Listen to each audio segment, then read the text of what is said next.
welcome. Go ahead, take a seat. We ran out of office space here, so we're making do. Listen, I don't know if anyone's kind of told you what we're doing today, but we're just gonna have a chat. And honestly, I would prefer to call you by your real name, if that's okay. Oscar? Yeah, Oscar Canelis Colocha. Actually, no, we're just gonna stick with Maxwell. Okay. Listen, I know that you auto-dub a lot of your content into English. Are you planning on doing that for this interview? No, this is my normal voice, and I will use it in English. Also, you're a highly respected journalist, Avali. Thank you. Now, during your time with Counter-Strike, you played for more than 15 teams in 8 years. Was that because you couldn't make friends? I actually have a lot of friends, but it's hard to make friends in gaming because people are like you, like rude. It's kind of personal. Did you ever think that maybe in those 8 years that you were the problem? Was it hard for you to leave Counter-Strike for Valorant? Or does being from Catalonia make the idea of separation come easily? No, it was really easy. It was really easy because I was tired of playing Counter-Strike already and I wanted something new. Because you aged out of it? No. How old are you? That's a very weird question to ask a woman. No. Did your mother teach you your manners? I think women and men are the same. In what way? I can ask you anything that you can ask me because we're the same. When's your next monthly cycle? But that doesn't have anything to do with your age. Hold up. We just said that we can ask each other the same questions as man and woman. Okay, I'm gonna answer them. All right, well, let's move on. You recently became sponsored by Red Bull. I can see it on your shirt. Yes. Is that because being over 30, drinking it is the only way that you could stay awake? I'm not gonna get rage baited by that. It's fine. Why do you think that's a rage bait? Your attitude. My attitude? Yes. This is just the way my face looks. Now, Red Bull says that you were, quote, considered by the vast majority of fans to be one of the most charismatic professional players in the esports scene. By majority of fans, did they just mean your mom? It does mean what? Sorry, I didn't auto-dub it. Red Bull says that you were, quote, considered by the vast majority of fans to be one of the most charismatic professional players in the scene. But by majority of fans, did they just mean your mom? Oh. That's a lame one. Your mom is lame? No, my mom is not That's lame. incredibly rude. She gave life to you. Yes. But no. I mean, it's a lame question. It's a very lame question. I'll be sure you can do better. I'll be sure to let our writers know. Yeah. Do it because... Look straight into the camera and tell our writer that you just don't think he's doing a very good job. You probably chat GPT the question or something. You need to, I don't know, do your research. You're the owner of Club Otakar. I'm glad that you could come to EWC, but why didn't you bring your club with you? Because we're starting. We're new. We have only a Valorant team and we need more to compete in the rankings and everything. Is that just your way of saying that you're broke? Yeah. Did you turn to team ownership in the hopes of being less unsuccessful? Less unsuccessful? I mean, can your club beat any team that is not named LK? That's a good one. That's actually a good one. You did your research there. Thank you. We can. We've done it. All right, well, let's talk a little bit more about you. Okay. Right? When you retired from gaming to go into streaming, was it tough to transition from a job playing video games all day to a job playing video games all day poorly? No, it wasn't. A challenge frightens you? No. Now, we have had our fun, but I do have one final serious question for you, if that's okay. When you eat oatmeal, do you prefer it to be lumpy or do you mix well? I don't eat oatmeal. I just eat tortilla. Tortilla? Yeah, it's like I live in California. It's like we almost invented tortillas. No, but not that kind. I lived in California as well, but you're talking about something else. I'm talking about like Taco Bell, right? No. You mix Chalupa. the eggs. No, you get this from the supermarket. It's flat, it looks like a Frisbee, you could chuck it. No. That's the Mexican tortilla, it's not the Spanish one. Who came first? Yo, I'm done? Can I leave or no? Yeah. Well, hold up, we still have a couple more. This isn't even your floor! This one? Nah, that's not it. What do I have to decide now? Maybe this. Leo, hurry up right now. You got 5 seconds till the show starts. What do you mean 5 seconds? I'm trying to decide what hat I'm wearing. What do you mean decided? Today's the decider day. All the big teams are playing. They're going to be decided today. Come on, come on, come on. We gotta go. We gotta go. Fine.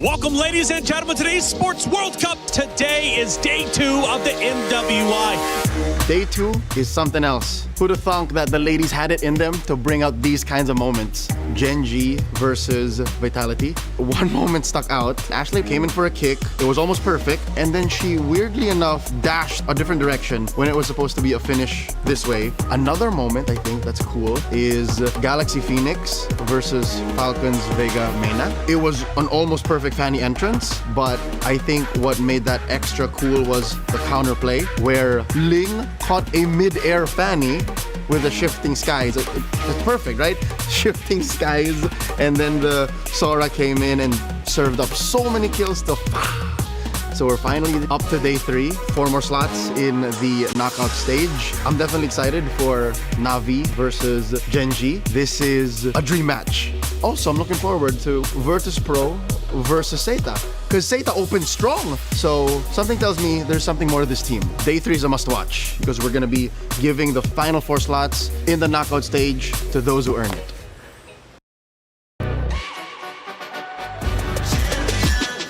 This ain't no regular thing. Came for the ring, you know what I mean. You see my name in the lights, better get right, I'm champion.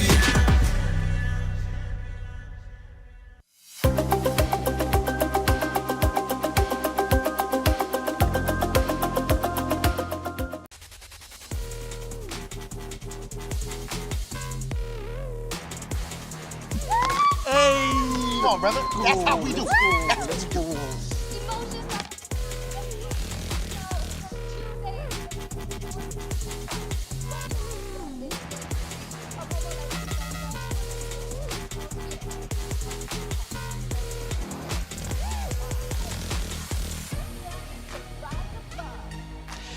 Everything counts indeed, Cheryl. Today, every single match will be tournament life on the line. We'll have a lot of keys crushed and a lot of keys surviving to go for day 4 playoffs. Every single match is important. Today, it's about who survives.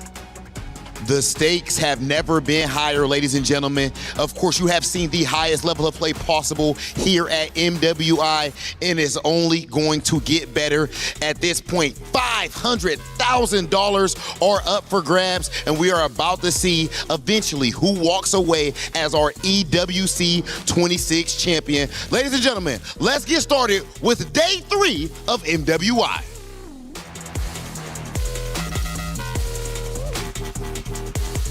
And welcome in, ladies and gentlemen, to the 2026 Esports World Cup. It's day 3 of the MWI. We have a couple more decider matches, and then we move into our knockout stage. Single elimination, 1 life to live, or your key is crushed. You want to be champion, you got to make it through the gauntlet. It's never easy, but being a champion never is. Welcome into the studio. I'm Taylor Reflections Nova, Brigitte, LaFell. Welcome to the desk, LaFell. How you doing? How was Stream B? Oh, I love it, man. Over here, you guys got a lot of cool stuff, I gotta say, in Stream B.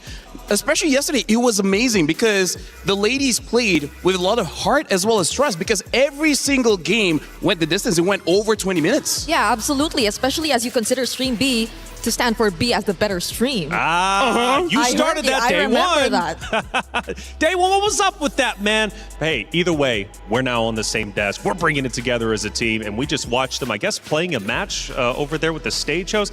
You know Cheryl won that, okay? Bottom line period, smacked up Rob and Damascus. Today's going to be a great day, though, for sure, even for our first matchup that's going to be starting. But let's recap at least the past couple of days, because we've had some great matches, and I want to start with the biggest one that we had with the biggest storyline. It was Vitality versus Gen G. This matchup was historic. Of course, grand finals from last year. LaFell, it was, of course, Vitality getting the win, and they did so in a convincing fashion. The question now remains, who are the contenders to challenge Vitality? Actually, I feel like that was a very good match for Gen G because I feel like that exposed a lot of the mistakes that Gen G really did. And I feel like they have to go through this for them to eventually become champions because in 2025, they start off very shaky. After a good loss against one of the Na'Vi teams, they started like, you know what? Now we know what's wrong. They fixed it and went all the way to the grand final. So I think that was necessary for them. Ooh, that's tough now that you mentioned that because we're assuming that this was a better spot for Gen G and they are going to go up against Na'Vi later on today. So that puts Na'Vi in a position which is equally as dangerous because they too, I think, have just very recently discovered what really works for them. And we're hoping that we see it continued and maybe not a bit too experimental in this very crucial match. And Bree, obviously, we'll be taking a look at our schedule in just a little bit. A lot of great matches to take place. However, we need to catch you up, especially if you're just joining us for the first time, because there's been a lot going down. Check out the recap. Says Magnifique. Bonjour, welcome. This is the morning here in Paris. I'm having coffee alongside with Athena, which by the way, you look amazing. How are you feeling? It is an amazing day. I feel excited, especially it's a day 3 for MWI. Yeah, I'm not gonna lie, this feels like a date. Either ways, yesterday was amazing, at least for Stream B. The girls, they played with heart, with passion, with trust, because every single game of ours, Athena, 3-way elimination, it went over 20 minutes every game. When there's love, there is also heartbreak, right? But once we went over to Stream A, we had quite a few surprises. We were able to finally see the Ling and Fanny showdown from Fa and Nara. Quite an awesome surprise for a few of us who were waiting for that Assassin Jungler matchup. Well, we still have more games for today. We'll see who advances to the knockouts, but for now, we're gonna enjoy our coffee. Au revoir.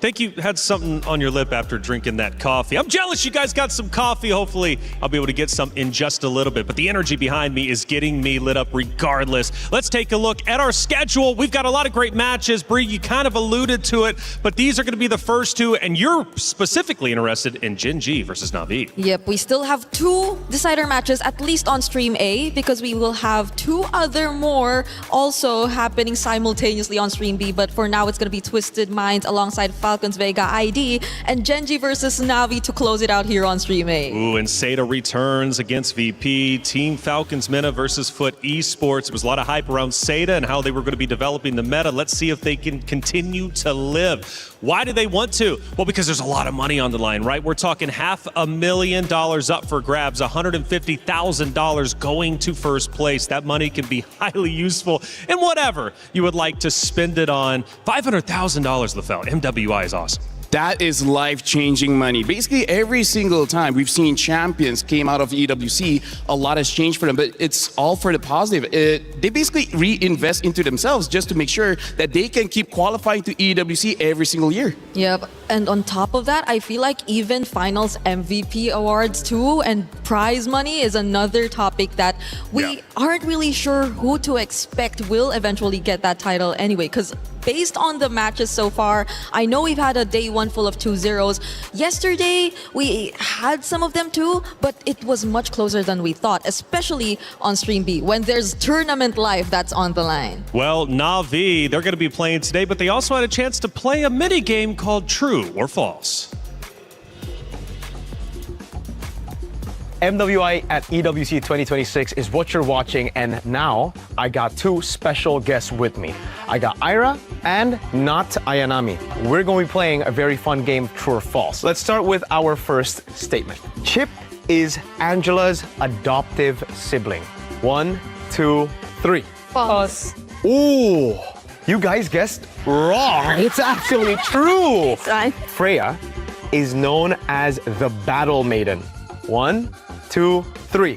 False. Okay, not Ayanami. You got it right. MWI at EWC 2026 Grand Finals falls on the 19th of July. 1, 2, 3. True. It's false though. Oh my God. Brute force breastplate is made up of 4 pieces of equipment. 1, 2, 3. True. False. Ira, you are wrong. It's true. Brute force breastplate is made up of 4 pieces, and so not Ayanami is up 2-0. Jusin has the ability to summon Ember Dragonflies. 1, 2, 3. True. It's a tie, but unfortunately you're Give me both points. wrong on this one. No points still don't have for points. Ira. We're gonna give you a real hammer, and you're gonna have to smash her down, all right? Oh, dang. That's how we do it here at MWI EWC 2026. If you guys want to see them compete, tune in to the matches. We'll see you later. Play is in our DNA. Whenever we let it out, it becomes our superpower. Now imagine an entire city being built to supercharge it. Kadir City, powered by Play. Not gonna lie, that true or false was quite fun. Even Ardess was getting involved and maybe did even better than the players. I'm not so certain, to tell you the truth, but either way, they know what they're talking about, and so does our co-streamer. We got a lot of co-streams taking place, and Rain is one of them. Let's bring him in and talk to him and catch up with everything that's happening at MWI. Rain, what's going on, man? How you doing for day 3? I'm good, man. I think it's such a lovely place, France. In terms of their food, their culture here, their scenery, all good, man. Well, France might be nice in Paris especially, but how's the MWI shaking up for you? There's a lot of unexpected outcome. I never expect that there's certain team from Cambodia and also from Arab that play really good, especially in terms of using mechanical heroes like Fanny, Ling, and giving me a lot of surprise, man. Hey Rain, kapa? Everything okay dekat sana? Rasanya you are over there. Sihat Rain? Sihat, alhamdulillah. Sihat, alhamdulillah. So Rain, just gotta ask, you know, Team Ray Young, they look amazing. How was that for you? And Arya's playing for Gen G. So how you feel looking at them play for the past 2 days? For Team Ray Young, I already expect they will qualify for knockout stage. I know they are one of the best because since they also defeated Malaysian best lined up during qualifier. And also for Gen G, I really hope they can go through, man, because knockout stage without Arya, without Gen G, without Ashley is quite weird for me, you know? So I'm hoping they can give like a good draft and also good gameplay for this time. Okay, so at least we might just see, or so that might just suggest the potential matchup that Rain wants to see, no? But I'd like to go back to what was previously mentioned by Rain earlier on. There were a lot of unexpected picks. You mentioned it earlier here in MWI. But for at least the past 2 days, we've seen a certain trend in the meta. Do you think this is something that we might see carried over once we get into MSC? Or do you think it's going to be a bit different? I think personally it's going a bit different. For women's scene, I noticed that most of the teams give priority towards comfort hero or comfort picks. But for male team, most of the teams are really comfortable with a lot of heroes and can play counter draft really good. But I'm not saying that women incapable playing mechanical heroes, okay, but it's just in terms of data, they just playing heroes that really the identity of their own team. There are teams that play hero like Assassin, but there are also certain teams that playing utility jungler. Well, Rain, it's a pleasure to have you, of course, in the venue. You're going to be watching MWI, and I'm sure we'll have a chance to catch up with you in future days. After all, after this, we still have 2 more days left for the knockout stage. Hey, if you guys didn't know, EWC has the Creator Program, and it's super cool, and it gives you an opportunity not only as a competitor, but a creator, or however you'd like to get involved, more in depth with EWC. This is a brand new thing. It just started this year, and it's quite special indeed. Your EWC journey starts here. Join the Esports Foundation, and hey, you get a lot of prizes as well and some merch. Who doesn't love that? They'll set you up, and that's the beautiful thing about it. You join the creator program, you get involved, scan that QR code, and they'll give you everything you need potentially in order to obviously be the best creator you can possibly be. And of course, being a part of the Esports World Cup is one of the biggest honors that you could possibly have as a competitor. Hey, Rose, I hear you're catching up with some of the competitors. Who are you running into? Bonjour, everybody. Good morning. As we enter day 3 of MWI, we are here with the girls as they are arriving in the arena. And oh, the first team I am seeing is Twisted Minds. Hello, good morning. Are you ready for today? Yeah, we're ready. So, how excited are you on a scale of 1 to 10? 10. 10. Is there any words that you have to say to the viewers? Support us, guys. Period. Thank you very much. Bye. I'll see you later. And of course, we have more of the girls coming out of the buses. Let's see. Hello. Good morning. How are you? Good. You're excited for today's match? Yes, but it will be easy for us. Oh, easy? Why do you think it's going to be easy? Because we always match with the Falcon Mina and always we win. You always win. So you think it's going to be an easy 2-0? What? You think it's going to be easy 2-0? Yeah. Okay, good luck. I'll see you later. Wow, confident I see. Now, let's see who else is here. You know what? Hello again. Hello again. How are you today? Doing great. You're doing great. How excited are we for the match today? Like rolling and excited because I'm so ready. Because you're so ready? Yeah, I want to take the 2-0 today. You want to take a 2-0 today? Who are you going up against today? I'm not sure yet because I don't know which team we're gonna choose yet. So it's depend on our coach. But it's gonna be a 2-0 either way. Yeah. Girl, good luck. I'll see you later. Bye. Ooh, the girls are rather spicy and confident this morning. I cannot wait to get started. So with that, let's show it back to you guys.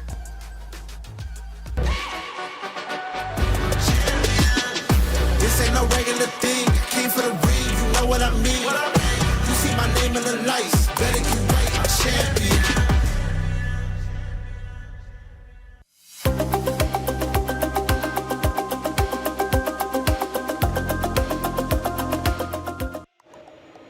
Comes to show you, sometimes you don't even need to know who you're playing. You just know you're going to dominate them either way in a 2-0 win. Thank you, Rose, for catching up with the players as they're heading into the venue, and they're going to be taking the stage in just a moment's time. Speaking of which, it's time for our crunchy story of the day, and it's going to be one of our first matchups, too. It's Twisted Minds versus Falcons Indonesia. Family becomes the enemy. The history on both rosters runs deep. This is going to be a fun matchup. Yep, I agree. And I think that's also why even Eterna has been very vocal about she's so not used to seeing Chinchao on a different team, or maybe even them split up in general, because these members, at least for the 3 players we're seeing partake in this first best of 1, have been together ever since the beginning, in the very first MWI, even when they were still Team Falcons Vega, and now they will have some sort of reunion, but in a way on the other side of the team. Yeah, it's tough, isn't it, LaFell? Falcons Indonesia, they did take an early loss in our tournament. It raised a lot of questions on how good this roster truly was going to be. After all, they were considered a contender to Vitality, but they fell short. However, they picked themselves up ever since. And I feel like if they're looking at the matches that Twisted Mind has, they have one common ground, which is Twisted Minds always win, I would say, this first 2 minutes all the way to the 12-minute mark. But then all of a sudden, they give over the map to their opponent. So I feel like for Twisted Mind, they gotta fix that. If not, they're gonna fall against Falcons ID. Yeah, the big story again, when family becomes the enemy. Chinchao versus Maylane, they will face each other and only one side survives. So adds even more layers, right? Only one team can move forward. Who's it gonna be? It's up to them to decide. Not gonna be an easy matchup at all. And Indonesian representation on both rosters. Now here's the thing, honestly, this is something quite interesting for a Twisted Mind because Maylane is known as an assassin player, but so far she's only been using tanks in the jungle. And Chinchao is really moving away from the meta. She has an amazing carry, but she even brought a 1-1 into the game. So I'm really looking forward to see if they will play the same or just against Falcons ID, they'll change it up. Got to change it up, though. Bree, what do you think? Well, Team Falcons ID, for sure, they've already changed their very own play styles.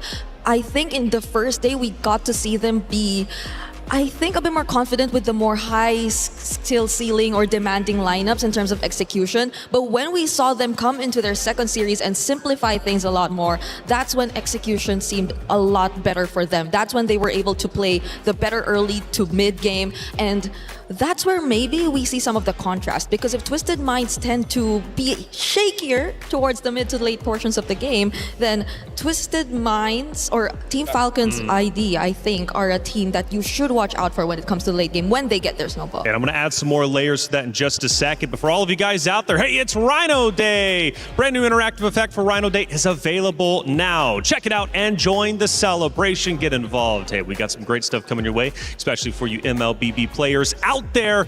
And again, adding more layers. So Twisted Minds so far in the club championship race have yet to get any points. They're currently sitting at 0. This is a valuable opportunity for them to stay alive and get closer to getting the first club championship points for that roster. Now, for Falcons, obviously, back-to-back champions in the club championship race for EWC 2024 and 2025.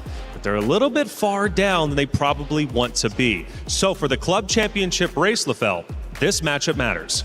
Oh yeah, for sure, because I really feel like for both teams here, Falcons ID as well as Twisted Minds, it's like having seen them backstage, they're really trying to balance out having enough pressure so that you're playing with focus in the game, but at the same time, not too much that you overthink it, because that is something that the players do where it gets too intense that they start to, I would say, have brain fog in the middle of the game. Yeah, fortunately though for Team Falcons, right, in terms of the club championship, they will also have Team Falcons MENA still fighting later on for another qualification match. So I think this is a day where Team Falcons fans really want to pay attention to. Absolutely. Team Falcons fan, you got to send them your energy because they're going to need to build up that spirit bomb because things start to get real. Now, I mentioned that Indonesian pride represented for both rosters. And when we specifically talk about Twisted Mind, they got Coach Nasdux, and he has the understanding of the Indo region.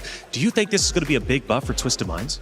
Not just that. Yes, they have a good idea of what Falcons ID want to bring up, but I got to bring up a name called Sa. She's the mid laner of Twisted Minds, and I feel like she helps the coach so much because her hero pool is so wide. I believe she has 7 to 8 heroes in the bank, so the moment the coach sees a weakness in the draft, Sa is going to be the one to exploit it. So I'm really looking forward to see what kind of hero Sa in the mid lane will be using. I agree, because it's not like she started with the more meta picks and then eventually revealed to us more of the unconventional mid lane picks. She started strong with the likes of a Kagura and the Lilia to introduce the hero pool that seemingly is a huge threat for Twisted Minds. So now that we are in that position where you really don't know what to expect from Sa and the rest of the members, I think there's a slight advantage as well on their side, aside from the Indonesian coach also being familiar with their playstyle. Because again, it's a reunion. So definitely Mei Lane, Chin Chao, they pretty much know how Violet is playing.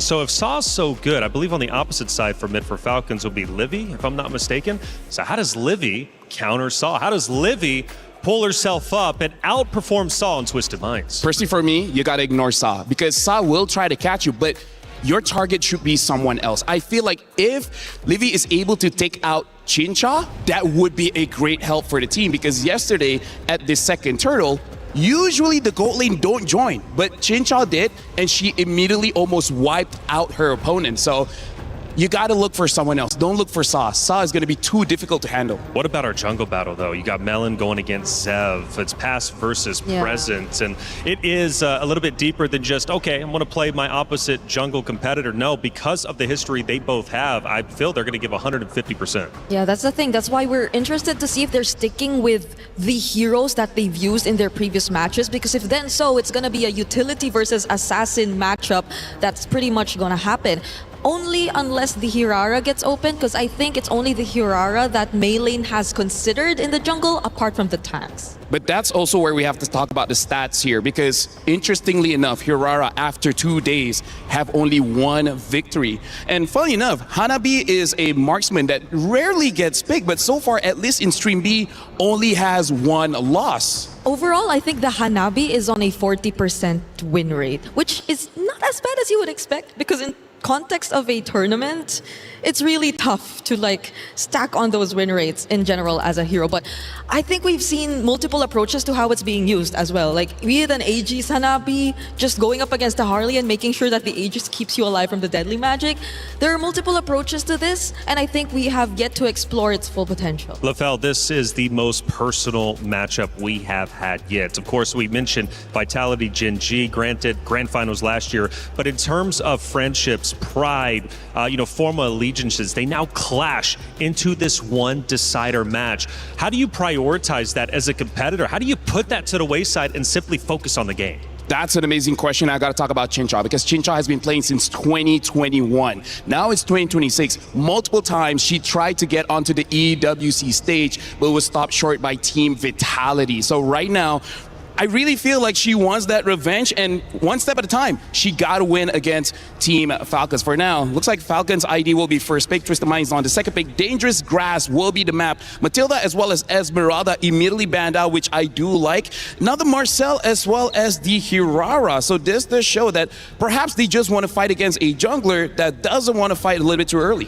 Yep, probably also full respect onto Kao and the way that they're just able to complement Jin Chao in the gold lane, because the Mathilda has been working wonders for them whenever they do go and stick with utility lineups. So that might tend to alter their decisions by just a bit, but right now, as of the moment, I think there are multiple options out there that are still open for Team Falcons. They haven't been using the Atlas recently though, so maybe some of the mid lane options could be considered here. I mean, like Belleric also has to come into the conversation because in Group B, only 1 or 2 losses for the Belleric. Belleric has been winning a lot, but looks like they will prioritize the Eve here. And I feel like Twisted Mind, they're still okay with it because Sa has a map in her head. You pick A, I have a different kind of option. Usually she would pick up something like the Kagura to burst out this immobile mages. I don't know if she will go for that because sometimes, even if it doesn't make sense, she will go for something like the Valentina or the Lilia. Yep, but something that makes sense though is the Claude, which I think Chin Chao will be using for the first time here in MWI, a direct answer to the Eve that they've already decided to pick up. And now Twisted Minds, that's the thing, if you mentioned Saw, they could probably save that for Red 3 and pick up a different priority here, which is the Atlas that we previously mentioned. Something that we have to check out here, they prioritize the Eve, so perhaps they do want a carry, which has been performing very, very well in Stream B, and part of the reason why Claude hasn't been prioritized so much. Another pick later on could be something like the Hive. I would not like a Hanabi, maybe blue 4, blue 5 is fine for now. I think they got to pick a jungler. I mean, they did ban out the Esmeralda. I don't know if that has something to do with it, but carry, I think, definitely the better option, since Twisted Minds usually does go for the utility junglers. So you're expecting the more beefy heroes to eventually come out here in the draft, but they instead prioritize the Sora first, and there you go, they lock in the carry. I feel like the Sora was to deny a potential Gort pick, and I feel like the carry was to potentially deny a Barats. And like I said, they're going to pick up the Valentina here, going to have a lot. But here's the thing, you don't know if it's going to go mid or the EXP. So far in MWI, we haven't seen the Valentina go to the EXP just yet, but now they have that option. That's true. Daisy has been very flexible on the EXP lane, already using even the damage type of EXP laners or even the Soras. But now, I think it's going to be a much better position now for the Valentina Atlas because they've already taken out the Belleric. So that's one huge answer already taken out by Twisted Minds. Yeah, so right now, honestly, Twisted Mind, they got to respect this carry. Carry has been a monster here in MWI. We really have to see where this Valentina is going. If she's going to the EXP, I'm looking for something like a Farsa that can burst carry out very fast. If not, something like a Yuzong, something like a Benedetta, which has been going on pretty well in Stream B.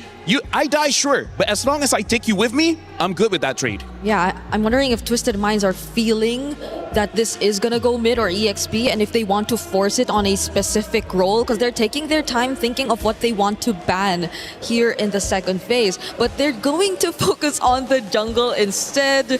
Understandable. Twisted Minds. Yeah. Weirdly enough, I don't think they've picked up a Fanny just yet, but I think it's just one of the options here if you're talking about Mei lane. Yeah, this is the advantage and disadvantage, right? When you have a very well-known player on your team, you kind of know what are their comforts, you know their specialties here. So I'm really looking forward to what kind of jungler they're going to be picking up. I'm thinking something like the Hayabusa would work well. Something like the Landslide has been okay. I wouldn't say it's really the best. And honestly, for this lineup, I can see a potential Suyo coming out of Twisted Minds. Oh, so this is indeed going to be slightly different from the usual playstyle that you get to see from Twisted Minds. Although, with the Claude, I think Chin Chao being able to join in the team fights will be much easier too, so there won't be much difficulty in terms of just trying to ramp up the pace and getting the gold early on, regardless of the kind of jungler they use. But this is the question. Is it going to be the EXP lane revealed to us or the mid lane, or do they just lock in their jungler immediately on? I think the strategy should be just pick up your jungler here because it's a deny as well from Falcon's ID. And then later on, you see where this Valentina fits the best. If you're going to talk about tank jungles, I don't like it just because you're going up against a carry as well as an Eve. Only the Barats is okay here. Fredrin, we've not seen a lick of Fredrin at all. Oh, a Guinevere. A Guinevere would also actually serve quite well for Twisted Minds if they want to go for the utility route. If not, I think a Suyo wouldn't be bad. Yeah, and they can link it up with the Atlas too. I think we've seen that Fatal Link Spatial Migration combo happen a couple times. But they save it for last. At least they match the Sora with an damage EXP laner as well. And at least they have someone to hunt down these backline heroes from Team Falcons. Rick, this is something that we have to talk about, where the mid duo has been quite a big contention here in MWI. We were talking about how side lanes, they like to trade, but mid, it really does look like after one wave, someone has to go home. The question is who? I wonder if with this Yuzong, there might be an early rotation into the mid just to make sure they have that priority. Yeah, because we don't know what kind of roamer Team Falcons actually are going to pick up just yet. Remond, there have been instances where they do pick up the Hylos and the Belleric. Which both been banned? They're both banned. The Hilda feels like it's not an option you could immediately go for just because you don't know what kind of jungler Twisted Minds is actually going to consider just yet. But if they really just want to take out the option of an assassin, which they don't because they go Gatot Kacha and Harley to finish up their draft. I feel like they pick up the Gato Kacha because you need a hero with Revitalize just to make sure that you don't lose out in those mid trades, which so far has been very, very important. If they want to go very aggressive in the mid, I really feel like something like a Suyo or a Guinevere would work out very, very well. Looking at the lineups here, it does seem that I would say it's a skill matchup for both side lanes, the EXP as well as the gold. So I feel like for the first 2 minutes, not much will happen. If something does happen, that means something really wrong just happened. Yeah. So what jungler are they going to consider here? Is it the Suyo or I would do they prefer really Gwyn. wanna sticking with a Guinevere? Because others are like only the Akai is left at this point if you're talking utility. Oh, yeah. So if okay, they're going Hayabusa. assassin. Yeah, I feel like the Hayabusa is also a very solid pick. Just be careful of the Gato Kacha because again, he has that Revitalize, so timing is going to be very important. I agree. This is going to wrap up our lineups. It's Harley and a Hayabusa going up against each other. A lot of iframes on the line. When family becomes the enemy, what do? Do you focus on the history and let it affect you in the game, or do you put it to the wayside and destroy your opponents? This is going to weigh heavy on the minds of Twisted Minds and Team Falcons Indonesia. As they go toe-to-toe, the history will ignite. The players are ready, and it's time to get into our first game of MWI Day number 3. Athena, Gideon, take it away. Thank you so much, Reflections. We come into our very first series of the day, and a banger series as well, with both compositions designed to attack your opponents with wombo combos, to attack that back line. It's going to be a skill matchup like LaFell said, but Athena, look at this. We're finally here. We're looking forward to seeing some flashy clashes as early as possible here for both Team Falcons and for both Twisted Minds. And looking back, we've mentioned that this is kind of a mini reunion, right? But that reunion wouldn't be stretched so far because this is still a lower bracket matchup between them and also a deciding match. It's really important that any one of these teams are going to be closing out the series 2-0. But for now, let's see how this early game is going to progress with so much on the line. behind. The pressure is on, especially when we start looking down at the gold lane. Jin Chao versus Liv. So far, we're already seeing Bargain Hunter being taken by Liv, confident that, hey, I'm going to get my 3 items faster than you. So far, we've seen a lot of teams do this as well on the gold laners. It's all about balancing out as much as they can. Plus, they want to compensate that fast aggression that Twisted Minds might do against Team Falcons this morning. But now, for Raimundo, it's all about protecting the jungle for Seb as well. But that wouldn't be the case, as Maylin will still be able to pick up some of those jungle creeps in the process. Beautifully done. Beautifully done. When you have first rotation and priority from the EXP lane, you can make these aggressive motions. With a small camp already done, Zev just hits level 4 just on time. But if you look on the opposite side, Maylin just has a lot more EXP and gold to work with in her own jungle. So we need to see the response from Falcons, because it looks like it's on towards Daisy's side. Okay, there's kind of a bit of a reaction here for Sev and Violet, but it looks like for Twisted, you're just waiting for an objective to actually spawn out, and it's all about maintaining the tempo, not yet really the diving in here for Twisted Minds, but still, it's a Raimundo and Sev in the vicinity of the neutral objective. Let's see what Sa is going to take. It's really important to have the correct ults for the right situation, and so far it's a 50-50 with both sides controlling 2 opposite ends of the turtle pit. Maybe it's best if she could copy or be in the vicinity where Liv is at, and that is exactly what she's doing. But no, she is going to copy Violet's ultimate rather, but still, it doesn't make sense. She slowly backs away. Maybe it's all because Melee is still not ready yet. Falcons here still focusing onto the turtle. Seb will be securing that one. The box is here, and it's going to be a takedown immediately onto Livy. Free hit here for Twisted Minds. Follow up instead here for Falcons, and they get a double kill as early as possible here for Violet, and not stopping there, forcing out the flickers, immediately taking down the jungler. That's too much of an advantage here for Falcons. Zero hesitation from the side of Falcons. Zero hesitation from Violet. A really good way to zone out Maylin, who can close that distance and hop into the pit if she finds the angle. So far, Falcons have controlled this very, very well. They've already forced out a bunch of battle spells from the side of the Twisted Minds, and at this point, Daisy just trying her best as Zev is getting chucked down. Okay, that's a hefty amount of damage that Daisy is inflicted on, and Violet yet again with a kill. That is immediate.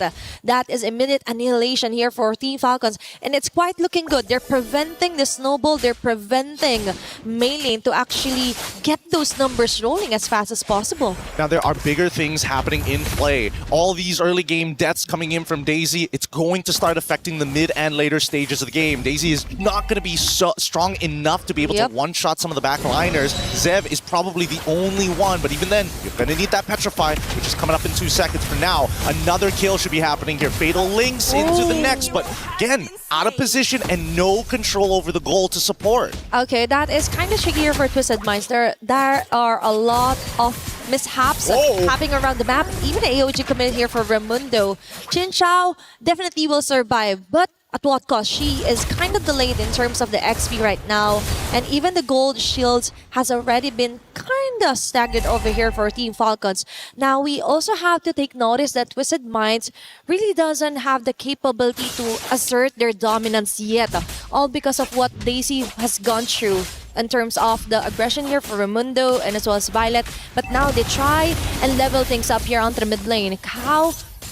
Okay, just on standby, reserving the Frigid Breath if ever, and Team Falcons yet again starts off with immediately getting a neutral objective yet again. Now, finally, Black Dragon form early as they're going to make the attempt on towards the turtle, and now RWM! Okay, neither can trust this one. It's still Seb securing the neutral objective, jumping in onto the backlines is Violet and Raimundo. What a double initiation onto the members, and the jungler yet again caught in the crossfire. Even with Shadow Kill, I think that might be it. It is early double kill yet again for Violet. Daisy trying to run away. After the Guardian will miss out. Daisy trying to run as fast as she can, but the Void Crystal and Void Blast will be enough to ensure a kill for Falcon. Good flicker coming in from Livy, just a little bit off, just a little bit more damage to secure it, and Livy is willing to sacrifice her defensive tools for this upcoming fight. Keep in mind, in 84 seconds, the next neutral objective will spawn, and we have yet to see a single tower be destroyed 5 minutes into this game. I think Falcons at this point, with a 7-1 lead, they've taken everything that they've wanted to, and now are going to start invading into enemy territory. This is kind of tricky here for Twisted. I just saw Maylene build up her Sky Piercer. So if ever that she's already compromised onto a jungler, now she's also going to have a harder time to ensure those kills, because for Team Falcons, it's all about the discipline and grouping up together. They are built for that, especially with the box that Vivi can create with her real-world manipulation. Look at how crazy this goal difference is. 1.8k for an EXP laner of Violet's caliber. 5-0-0, having the perfect game and making sure that they are blunting the tip of the spear that Twisted Minds needs to be able to get into that back line and threaten Liv and threaten Zev. At this point, I think that Twisted Minds, either they figure out a way how they want to progress this fight, or they anticipate Raimundo catches. Oh, yet again, what a great catch here for Raimundo, forcing out a shadow here. It's all about surviving the next few clashes that Falcons is attempting to do. Cow with a frigid breath. There's going to be a copy though, or the Amira. Oh, but instead it's Daisy falling down immediately. Front runners are being melted down here from Twisted Minds, and that's the thing. We were expecting Daisy to have fun.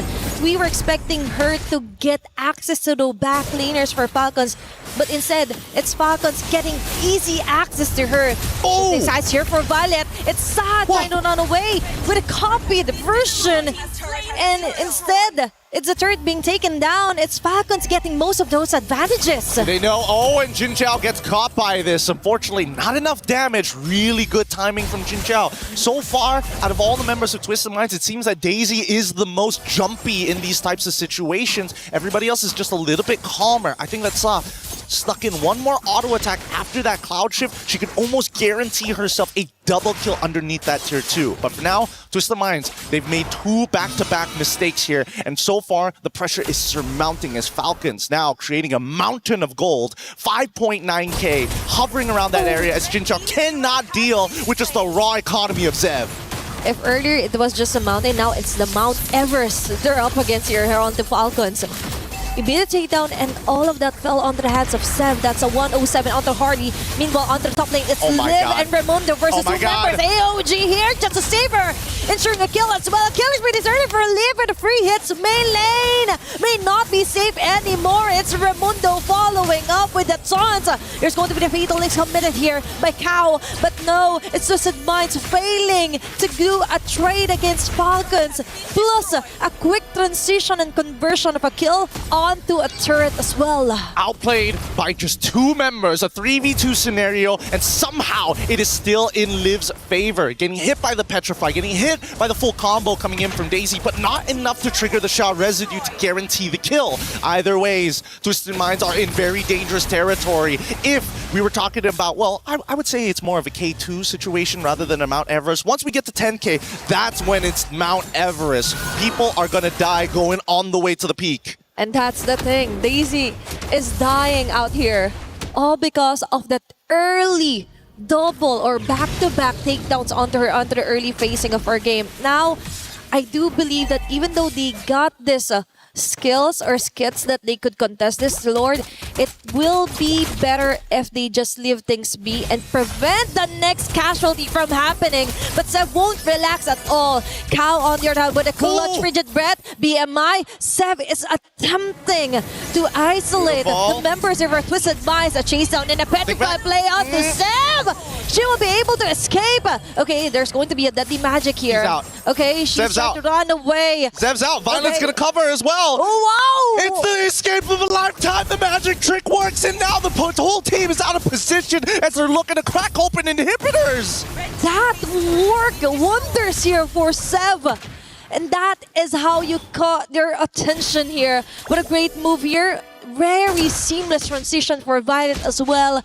And all of that, they just wasted a lot of time here against Twisted Minds. So much because of that. And now we are here at the peak of Mount Everest. You better bring your oxygen tanks because not everybody can breathe this high up with that much gold in the bank. 11k lead so far, or a minimum of 10. We know what that means. The GG angle is here, and I think that Twisted Minds, I see Jin Zhao only getting the golden staff right now. We're currently at 23.9k. I'm going to assume that it's only 2 items complete as they engage with a cloud shift. Okay, that's a very nice elimination here for Violet and the rest of the gang. Leafy with an RWM to ensure things will be inside the box. Live with a double kill as well. Members of Twisted falling hand by hand here. And that's going to be a 4 women down. Eventually a wipeout and a game 1 win for Team Falcons. Beautifully done by the Falcons. They knew exactly what they wanted to do. First turtle, if we punish this Yuzong, we get it, and we can go even further. We're going to double down on the Yuzong, and once Yuzong's completely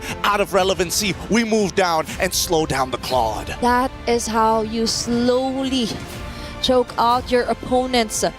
Tilt the balance onto the side lanes where it matters the most, right? In terms of early farming up, compromising the whole rotation here for Twisted Minds. They were actually dependent on what Daisy could do, actually for Kao as well. But without those two, definitely an easy kill here for Falcons. Capitalism wins again. That 10k goal lead is just too much. But we're going to be throwing it back to the studio to break this down for you guys. We got another matchup here, and hopefully that match point isn't enough to break their confidence. Back to you, Reflections. Is in our DNA. Whenever we let it out, it becomes our superpower. Now imagine an entire city being built to supercharge it. Kadir City, powered by play. Well, if you blinked, you missed it. What a dominating map number 1 for Team Falcons Indonesia. Twisted Minds, wake up. You're not dreaming. This is real, and your tournament life is on the line. You want to make it to the knockout stage, you need to fight hard. Coming the next 2 maps. My goodness, let's talk about it and break it down, because Team Falcons Indonesia doing everything, it seems, and Maylane was getting punished. Yeah, I gotta say, looking at that game, they understood that, all right, Maylane this time is on a damage dealer. We got to get to her as fast as possible. And that was off of Violet, man. Violet on that Sora just keeps on, number 1, winning her lane, and then dominating like the jungle of Twisted Minds. Yeah, and the fact that we were, of course, expecting a bit more of the proactive gameplay since they were on mostly aggressive setter types as the fronts. It's an Atlas, it's a Yu Zhong, but the matchup in the XP lane didn't go their way, and the mid duo too, I think it all fell down for them when they really lost out hard on that EXP lane matchup. Well, we got a play to look at. Let's take a look at one of the great moments from match number 1, and it's most likely going to be the very end, and it is in fact LaFell, as obviously this is where Team Falcons Indonesia start to close the vice grip and eliminate map number 1 for Twisted Minds. Yeah, looking at that play itself already shows what happened the entire game. Violet, you go in, you pull them towards us, and then we will win based off of range, because as we're looking at the draft later on, having Valentina is great, but she doesn't have the same range as the Eve. So every single time they're fighting, Falcons will hit first, and then Twisted Mind is just trying to get close enough to deal damage, but you don't get close enough. Yeah, on paper, the Valentina stealing away the Sora's ult should do a lot for the team, but at the same time, you're not really able to use it to an advantage. You see multiple instances wherein they're just using it defensively rather than them actually being aggressive enough with the Valentina gameplay, and they could not reach the targets. They could really not find a way around this lineup from Team Falcons ID. Was I seeing that? Was it 16-1 in overall kills? Yeah. That's nuts to me. I mean, like, you think about it, that just wasn't, where was Twisted Minds? Seriously, what did they need to do coming in to map number 2? Because I think we talked about the hero selection, and it almost seemed like that they were trying to force a little bit too much. Well, hey, we'll talk about that in just a second. I mentioned, though, the implications. You got Twisted Minds, you've got Team Falcons. Both are playing for the club championships. Trev, how's things shaking up? Yesterday in MWI, 4 keys got crushed, but the rest of the competition remains poised to try and take the club championship trophy. Team Vitality, the frontrunners in this competition, are still looking likely to take the 1,000 points and the title of MWI champion home. They faced off yesterday against Gen G, which was a rematch of the grand finals of 2025, and swept them clean down to the lower bracket. Today, Genji will face off against Na'Vi, who have been looking incredible in the Club Championship after a big win in Fatal Fury last week. Virtus.pro still hanging on to their last life, and the same can be said for the two Falcons team. After heavy investment, it doesn't seem to be playing out the way that they wanted. Stay tuned for more in the Club Championship. There. For every click, every clutch, every respawn. We were there for the years of grind, and we're here. Now, the proud founding partner of EWC, powering the biggest event in gaming, shoulder to shoulder with the world's best, making history. Greatness deserves a stage. Lenovo Legion, reach your impossible.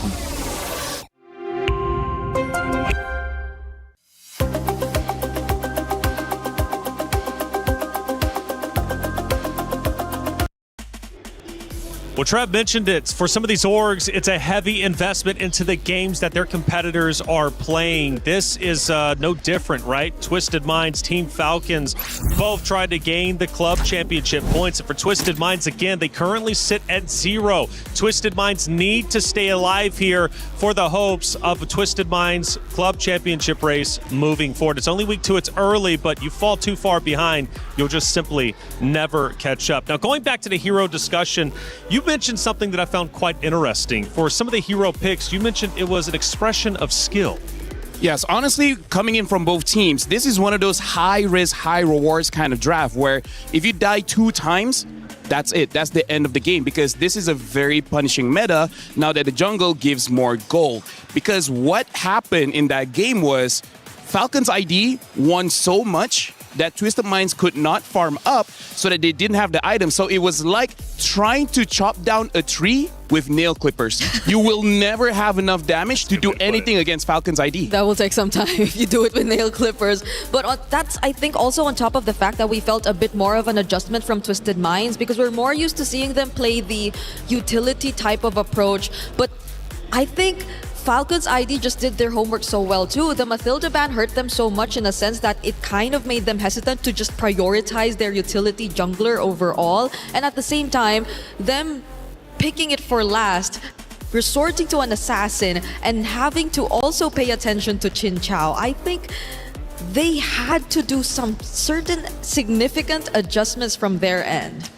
And I got a key talking point I want to bring up to both of you out there. But for all of you at home and also in the venue as well, check it out. My Champion Pick. It's here. 2 champions, 1 game. My Champions Pick event is now live. From July 27th, submit your predictions for the MSC and MWI champions for a chance to win 50,000 in-game diamonds and MSC 2021 and 2025 tournament skins.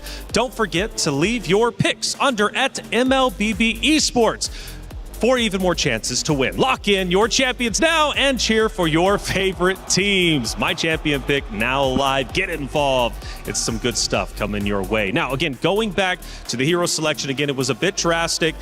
I mentioned the coach, though, for Twisted Minds, knowing the Indonesian playstyle, coming from Indonesian himself, of course, players also represented on both sides. Do you think he tried to get a little bit too tricky, thinking like, okay, I know the mindset of the Indonesian team on the opposite side for Falcons Indonesia, but maybe he just did a little bit too much? Indonesia as a region, they're a very fight-heavy region where it really is very, very short games just because you win the first 3 minutes. After those 3 minutes, it's very hard for you to make a comeback. So I think that's why both coaches tried to draft a little bit more risky and kind of hope for the best. I want to see them pull that back just a little bit and try to help out Chin Chao just a little bit more. I feel like she can get more help. She could eventually get them the W. A bit more for Twisted Minds, I feel, because again, we mentioned how risky these lineups already were, and the fact that they are both very team fight heavy lineups. They do really like to brawl. The moment that they lost out big on that early game, on that EXP lane specifically, then it was very difficult for them to scale back into a position where they could just really constantly fight back. How do you deal with Violet? Because she was disgusting out there. Absolutely nasty. Violet, even within the first 4 or 5 minutes, up to 5 total kills. She's clearly a problem. I feel like they're going to change just a little bit on the strategy, because what happened in that game was that the mid duo tried to make sure that the mid duo of Falcons ID does not move. I think this time they're like, you know what?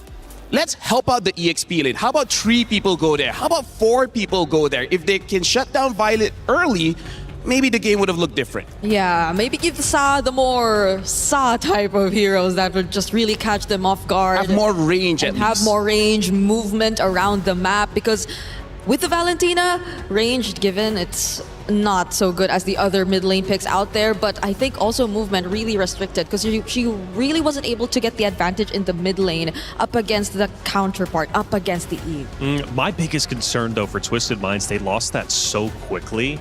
Now they're immediately going into map number 2. The regain is going to be so hard. This is something that I have to talk about because in Stream B, even after losses, Chincha was smiling, having fun, same as Maylin, and this shows their veterancy, right? They've been here since 2021. They've suffered losses before.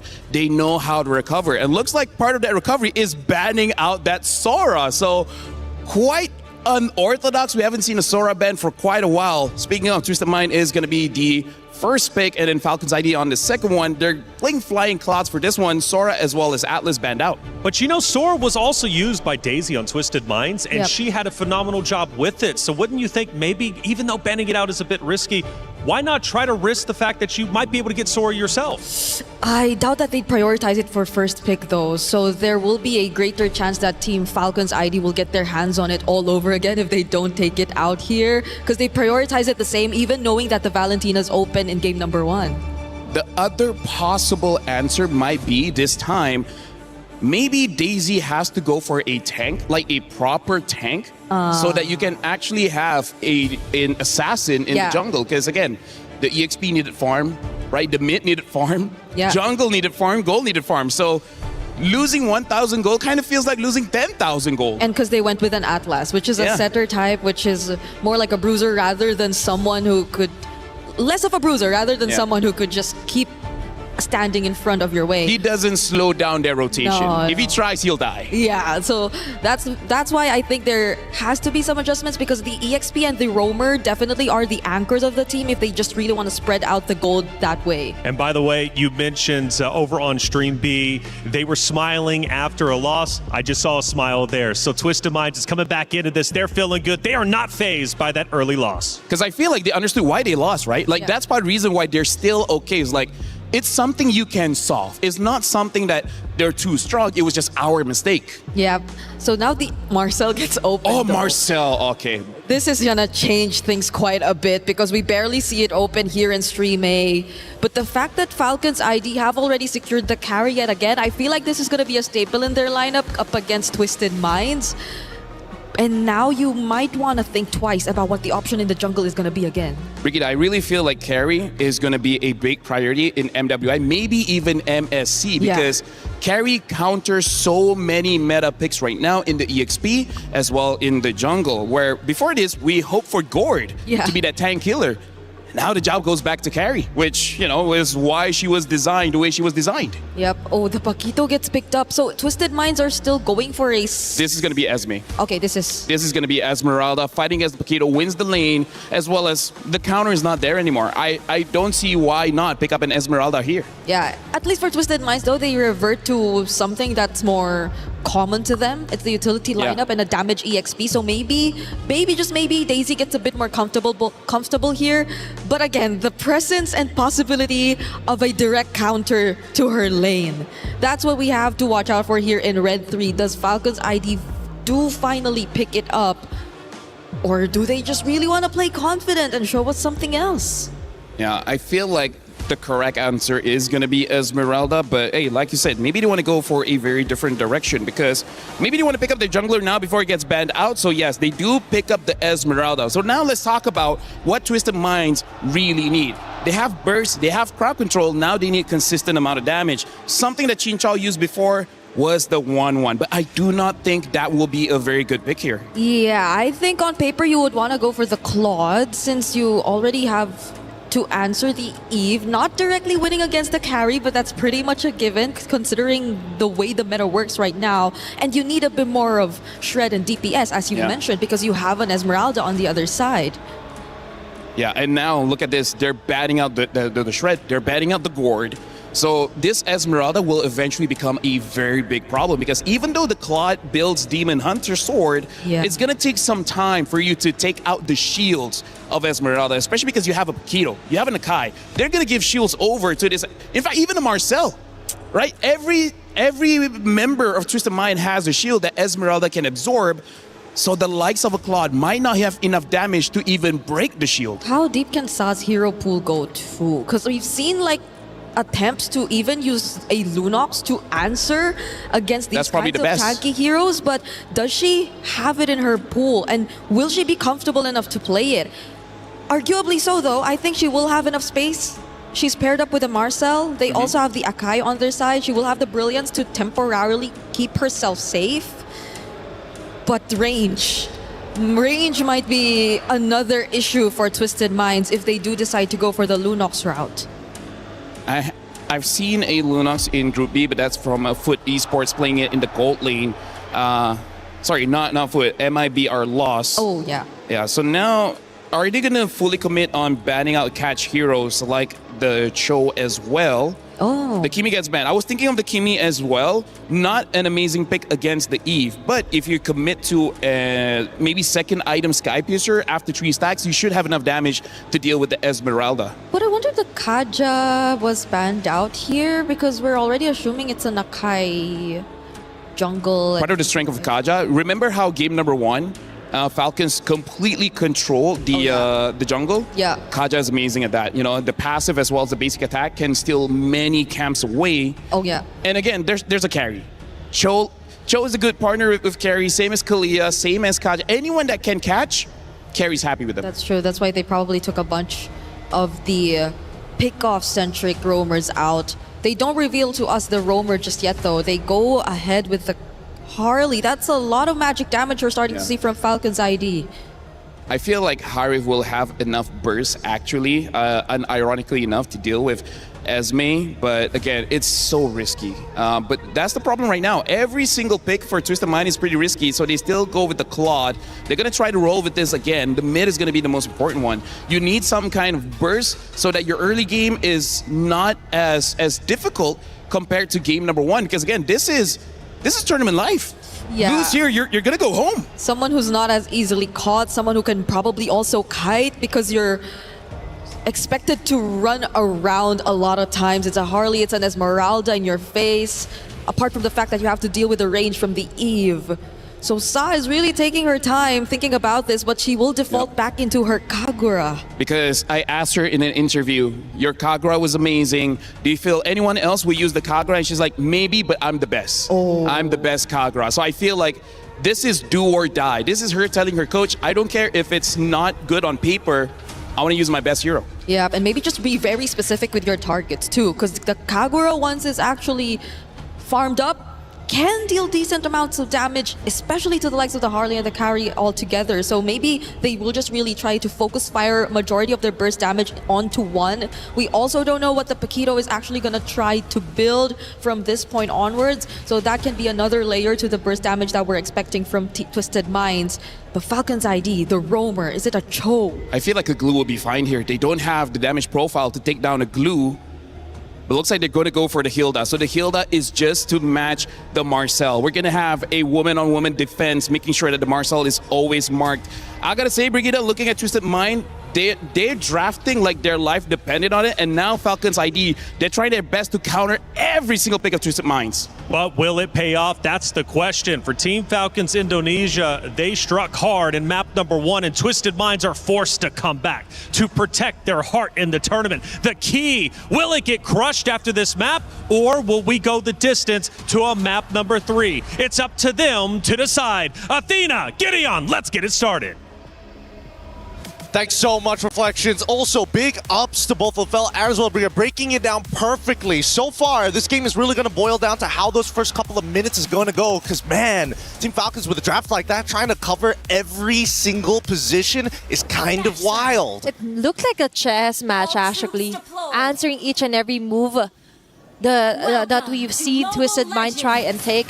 Actually, for the Kagura, I'm a bit concerned. Although it's all about the mechanics and the pilot, right? That's true. It's all about who uses the perfect timing as well here for Twisted. Immediate punish. interception here for Twisted Minds and a punish onto Zeb. First blood here for Cow and Daisy. Violet might fall as well. It's Daisy right up front. They're so with smart. an early double kill. They're so smart! They're so smart! This is the first time we're finally seeing the counter jungle actually happen. You're predicting your opponents, giving them no information, walk up to try and invade, and instantly body slammed into them. And you've got a Paquito who's strong at level 1 to make that happen. That was great. And now Litho for free. Great minds do think alike. And now it's Cow on to Livy and Raimundo. Now we see some action.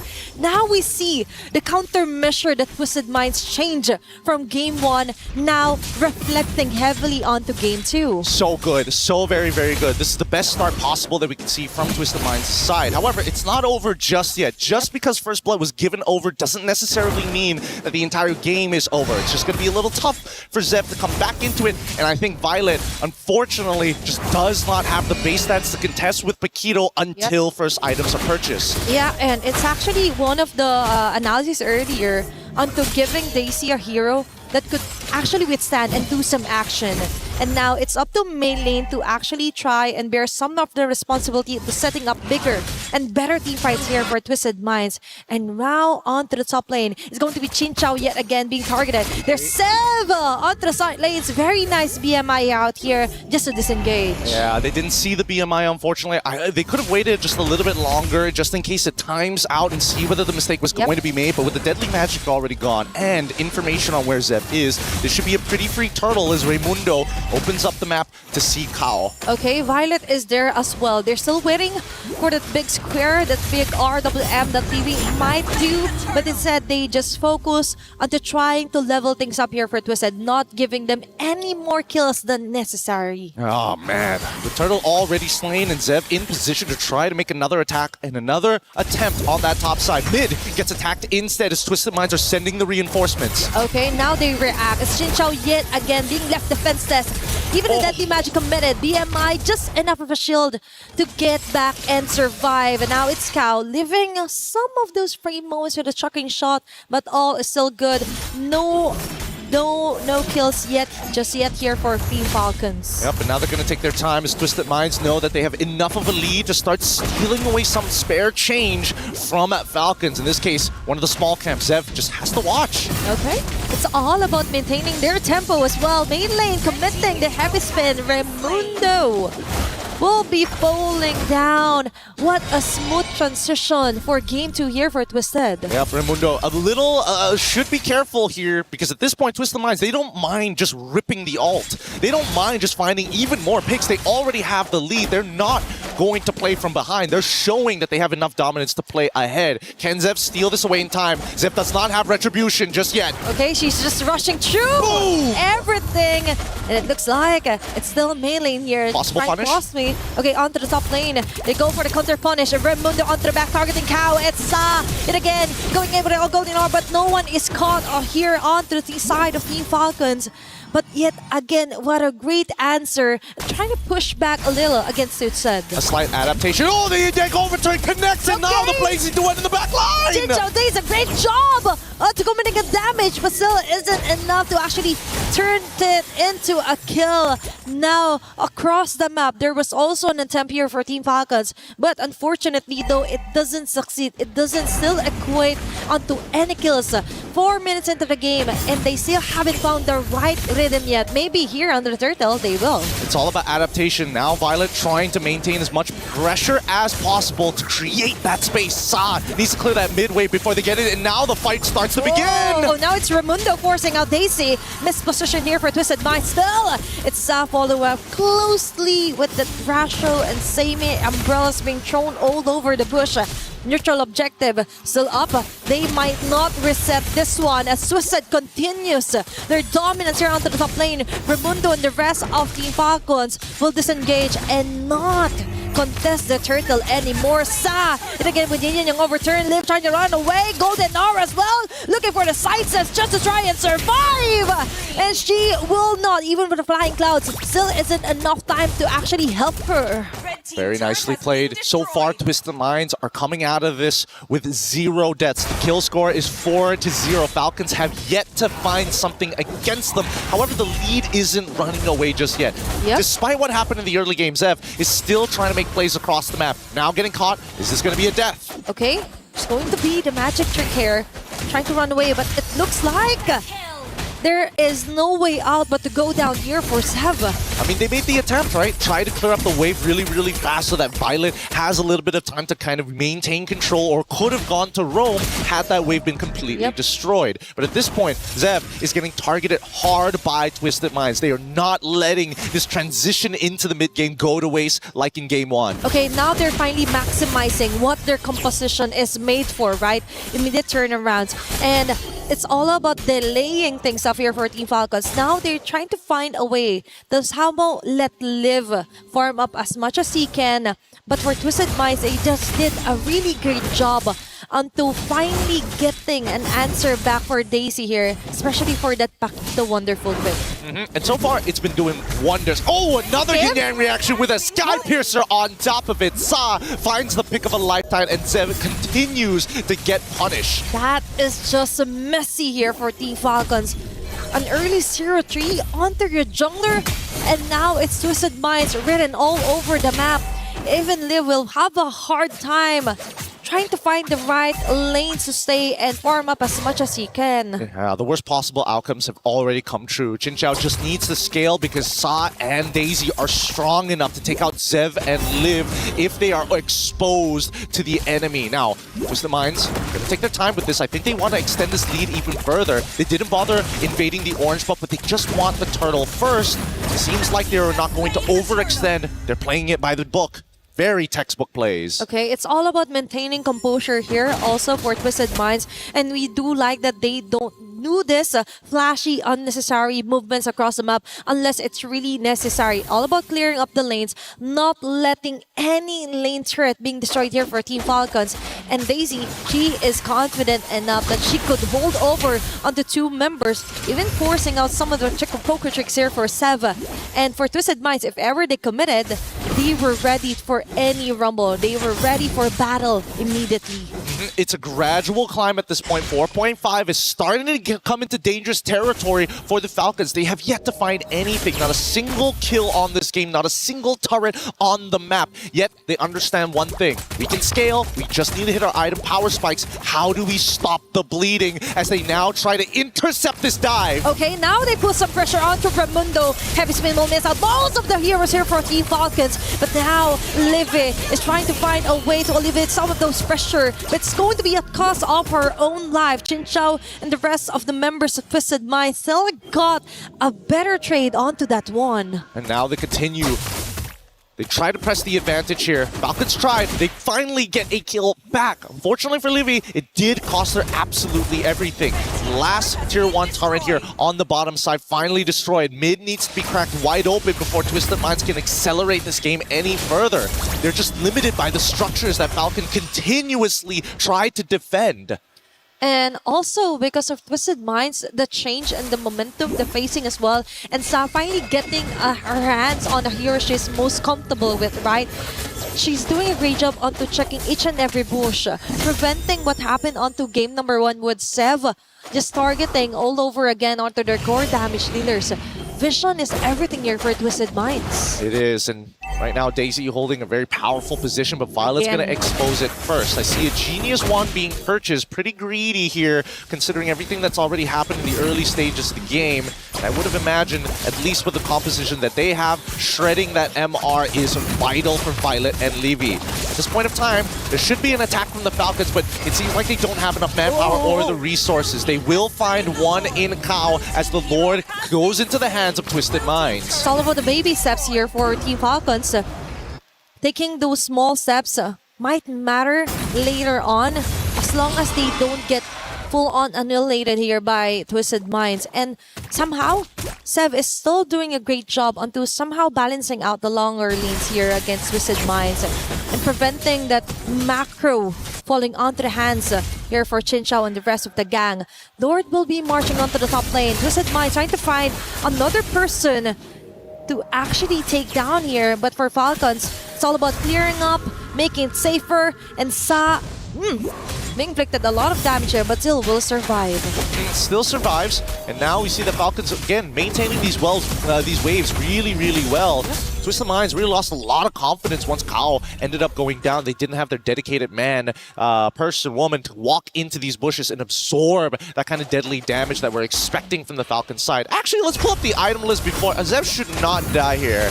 They'll be able to get out, even deadly magic being used. Maylin takes little to no damage. I'm assuming Maylin already has Radiant Armor as Chinchao backs up. Let's look at this, right? Yep, Radiant Armor, Chastise Pauldron already done for Maylin. On the opposite side, it seems that Zev even more. First item decided to go for concentrated energy just to survive the early game. And now with the Genius Wand, provides a little bit of utility for everybody else. Oh, Daisy played that well. Good composure. Okay, it's all about maintaining the lead here for Twisted Minds. They're not letting any cracks here to be seen by Team Falcons. And now they slowly somehow negate some of the jungles, the macro as well. They're trying to somehow control it against Team Falcons.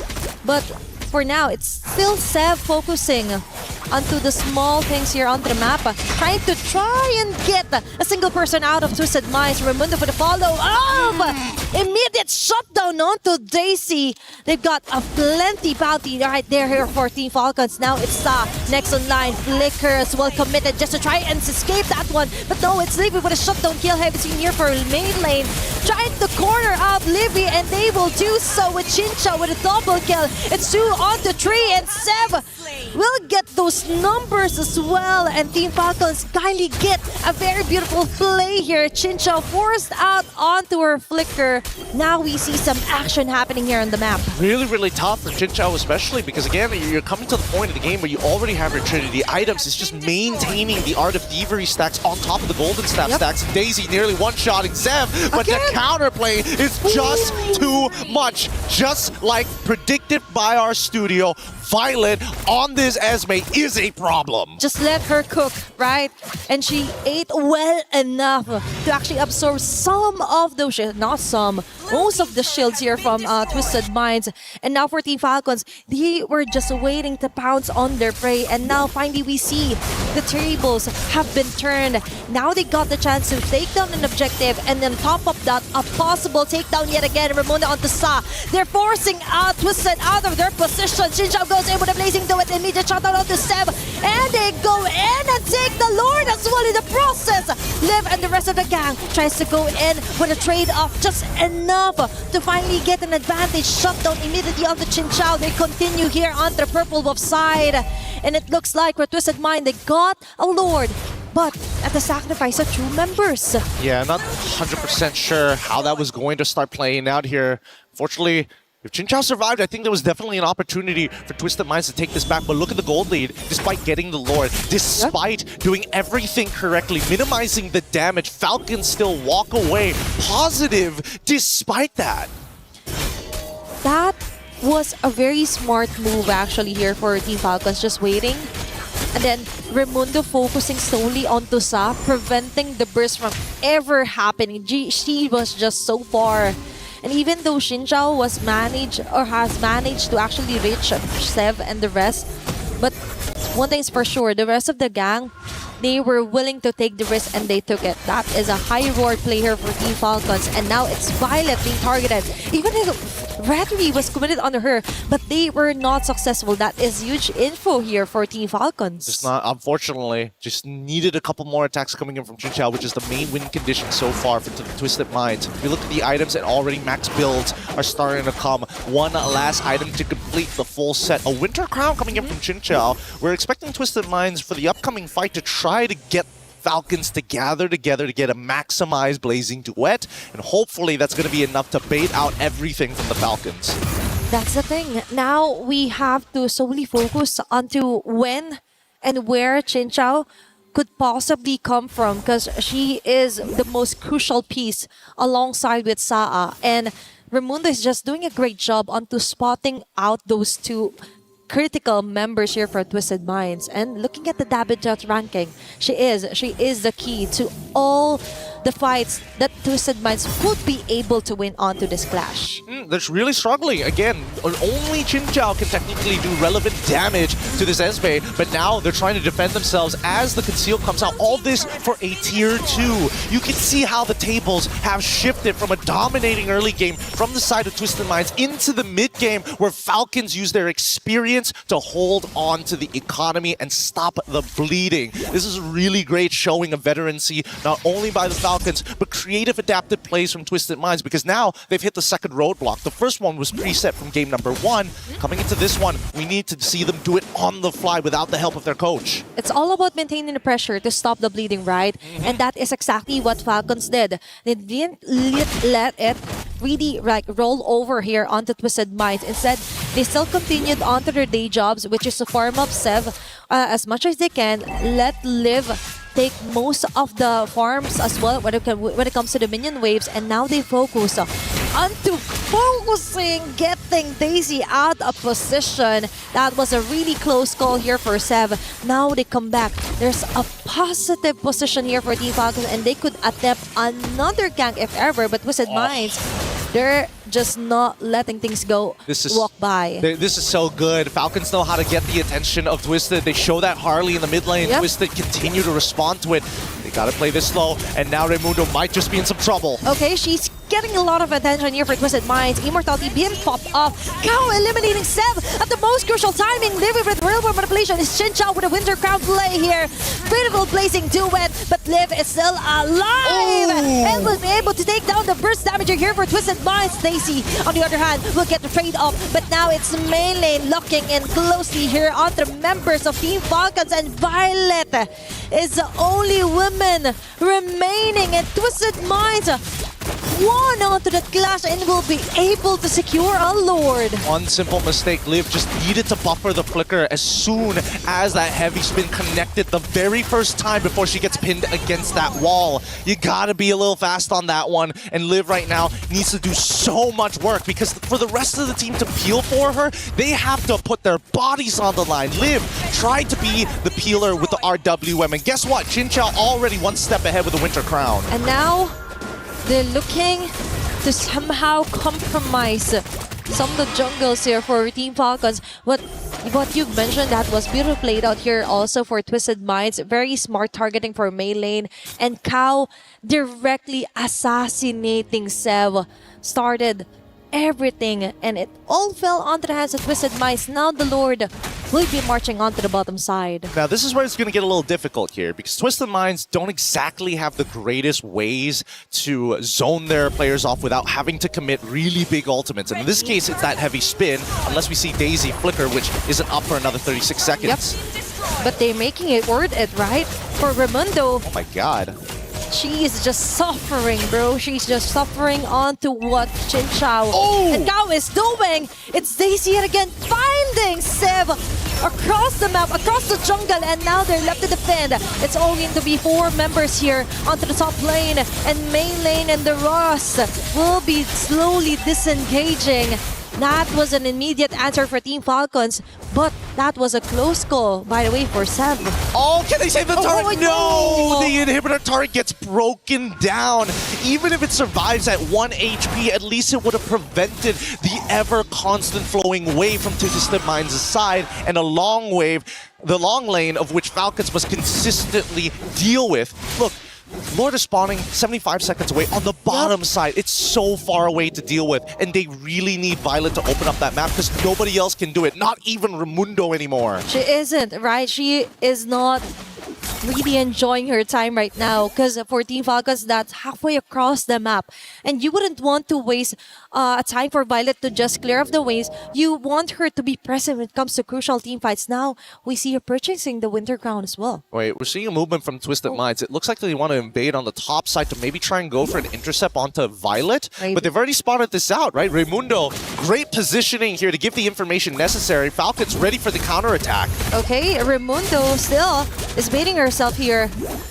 Just debating whether they should go for a kill, but Violet onto Daisy. This is what we're talking about. She is strong on the 1v1 scenario. But if there were multiple members, that is a different case. So Team Falcons needs to be really careful onto sending Violet alone across the map. Falcons, again, that counterattack, had it happened at the 40-second mark of when the Lord was going to spawn, they probably would have their ults back up for when the Lord actually spawned to fight once more. But it's just too risky. It's 15-13 so far, and Twisted Minds, both sides are all at max build, with Twisted Minds with a little bit more economy to start item swapping in the middle of these fights. We'll see whether that's going to matter in just a little bit, because you can tell Falcons, they're the ones who have to press the charges. Twisted Minds, they can just wait. Look at that top wave. It's building up fast. Yep, they have the luxury to take things slow when it comes to this lore take. And as we've mentioned, it's always going to be a -1 here for Team Falcons just because of that base art being destroyed here for Twisted Minds. And now they commit. They saw that there are not a lot of members here for Team Falcons to try and contest this one out. It's Liv trying to fall back here with a free hit. And Violet with the Falling Storm will be able to hit Sa. But the process is going to be taking too long here for Team Falcons, but immediately get in with the kill. What a way to get off the Lord and get another kill. Xin Chao with their multi-spark rope. And a double kill here for the carry. Falcons have done it. They were able to get a Lord, a kill as well, and now they slowly make their way through the map. Genuinely beautifully played by Falcon's side. I thought maybe for sure that this was going to be a Lord for the side of Twisted Minds, but the target priority from Falcons in the middle of the scrum was just too much to deal with. And now, with the immortalities, they're looking for the end game as Daisy. They're going to have to recall. Yeah, it looks like they've accepted what's about to happen. And look at Levy, so far behind with the RWM ready to punish. Okay, they know it's going to be a jump here for Daisy. She's taking the risk. We'll be able to eliminate Raimundo, but the Lord is still full of HP. It's in Team Falcons focus fire onto the base and winning over this match onto a 2-0 sweep. From deadpan silence to all smiles on the side of the Falcons. What a difficult battle this had to be for the Twisted Minds. They were the ones who were leading the charge. They were the ones who were setting the tempo, but it was Falcons' experience and most importantly, their patience that got them through these hurdles. Definitely, now they rise as legends. Many had doubted them from the first day of MWI. Now they put their mark yet again as Indonesia's finest to stay here at MWI at EWC. Ooh. What a game. If this is what we're expecting from our very first series, I don't know what's in store for later on today. The quality is already going up, and we are seeing some high-level ideas being implemented here in MWI. Let's look at this replay one more time here at the end of this match when we were looking for that closing moments. Both Daisy and Sa desperately trying to not only clear this wave, but they needed to pull the Lord's attention. And unfortunately for the Falcons, they said, no, we will not let you aggro the Lord. We will not let you distract our minions. And they made sure, hey, we're not baiting this out. We're playing this good and honest. They're playing it right to their strengths. And the redemption now continues for the side of Team Falcons Indonesia. What a start here for our deciding match of the day. Let's throw it over to our interview up on stage.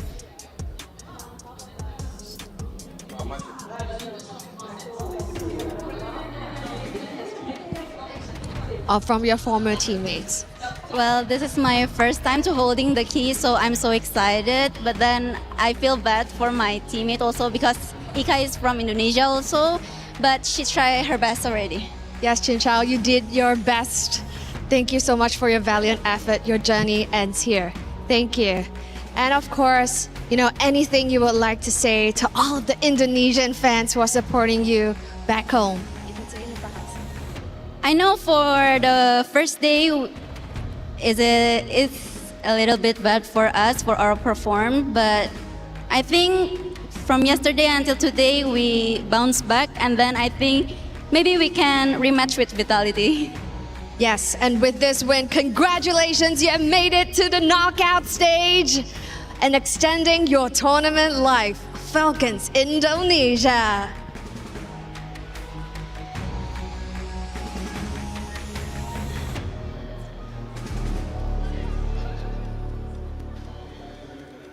is time for that very important moment. We have a tradition here at the Esports World Cup. This is the key crushing. Congratulations again to Team Falcons, Indonesia, punching that ticket into the knockout phase. We got to make sure we careful here. Stuff get real serious, making sure that our key master lets you know exactly how it's done. Okay, we've seen the respect on stage, but at the end of the day, ladies and gentlemen, there can only be one when it comes to competition. Nothing is given, everything is earned. Oh my gosh. Yes, sir. Oh my. You see the reaction there. Congratulations again. Ladies and gentlemen, they are officially qualified for our knockout stages. Let's go ahead and take a look at the match highlights.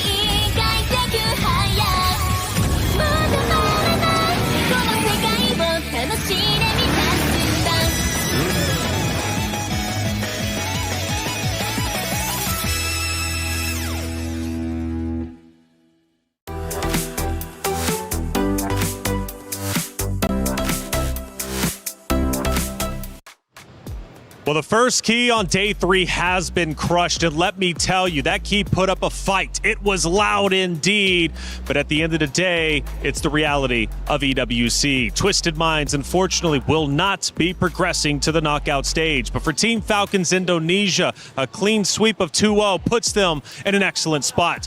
During the match, though, Rose had a chance to catch up with some interesting people out in our audience.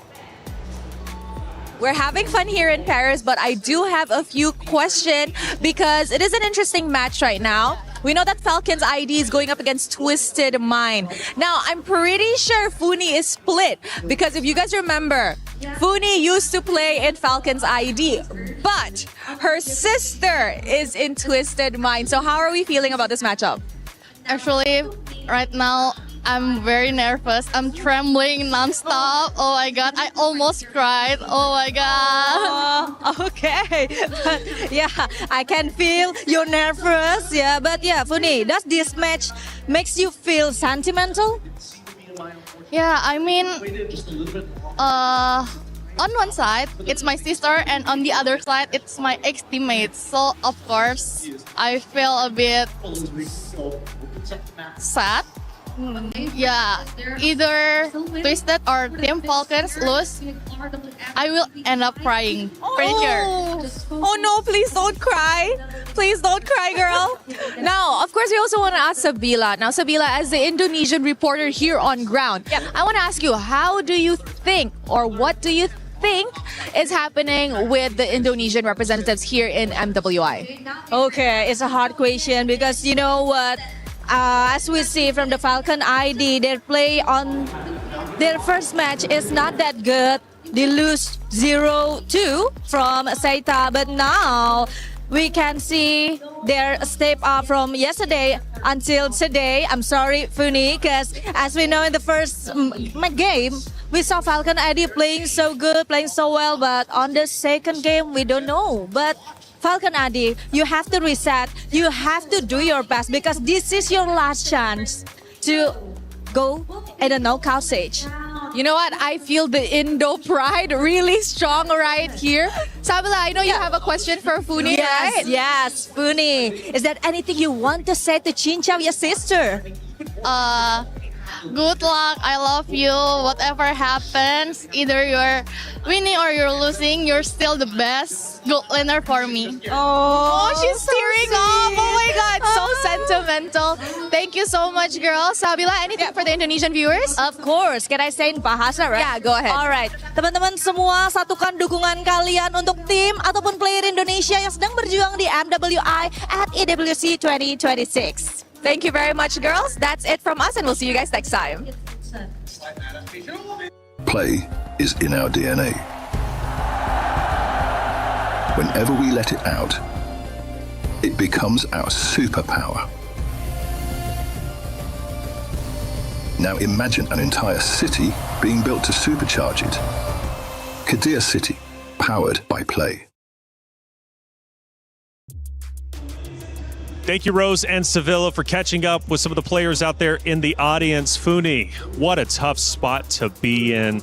The tears were flowing. My heart breaks. The story that she has being out in the audience, having to watch those two teams. What's the story behind that? It's so tough to be in her spot because, again, as previously mentioned by her, on one side, it's her sister who's fighting. That's why you see her tearing up just a little bit when she had to give her final message.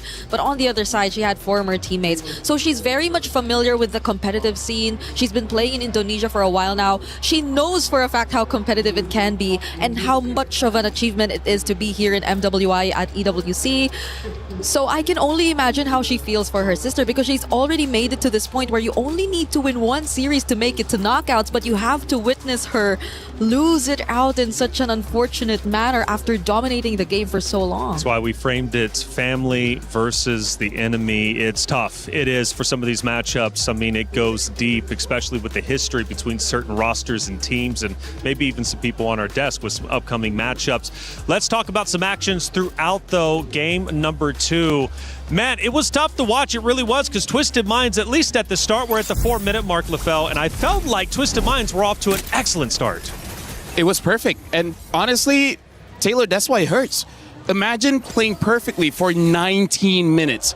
And then the moment that counts, the final action when Sa, as the Kagura, she missed her ult. She could not kill the opponent's carry.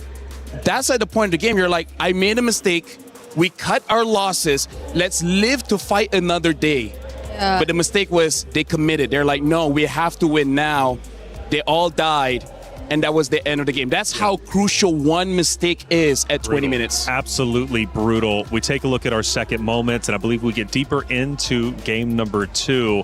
And this is where things might start shaping up for Falcons Indonesia at the 12-minute mark. Now, Bree, from this point in time, it's still relatively even. I believe Twisted Mind still has maybe a little bit of a lead, but you can tell Falcons Indonesia are creeping up. Yep, this is a moment where Chintrao was actually still able to find the way around the objectives, but it was where also Falcons ID were gradually being more confident in just trying to fight back against these objectives as well. And that's when I think they've also acknowledged themselves that we're a scaling lineup. And for the longest time, indeed, Twisted Minds have dominated it because they've done it through sheer burst damage. But it also can arrive to a point where they too can rely on their sustain. They also can rely on their raw damage in order to fight back. And that's where I think we got to see them on a much more equal footing, where decisions really made a huge difference in the latter portions of the game. And LaFell, we take a look at our third moment of the game. We get deeper in, and I think this is when you really start to notice and showcase Falcons Indonesia could pull this off. And this is where the mistakes really start to show. If there were 5 women there, they could have protected their base. They could have extended this and then maybe end in the next fight. But the fact that they committed earlier on, at that point, once they die, I think every player from Twisted Mind, they knew it was over. But even one mistake, right, which can catapult and snowball into ultimately a loss. During the hero selection, though, we did notice that Falcons quite literally picked just to counter the Twisted Mind setup. Do you think that late game setup with their picks ended up playing more of a role than we thought? Oh yes, 100%. And especially because Falcon slowed the game down.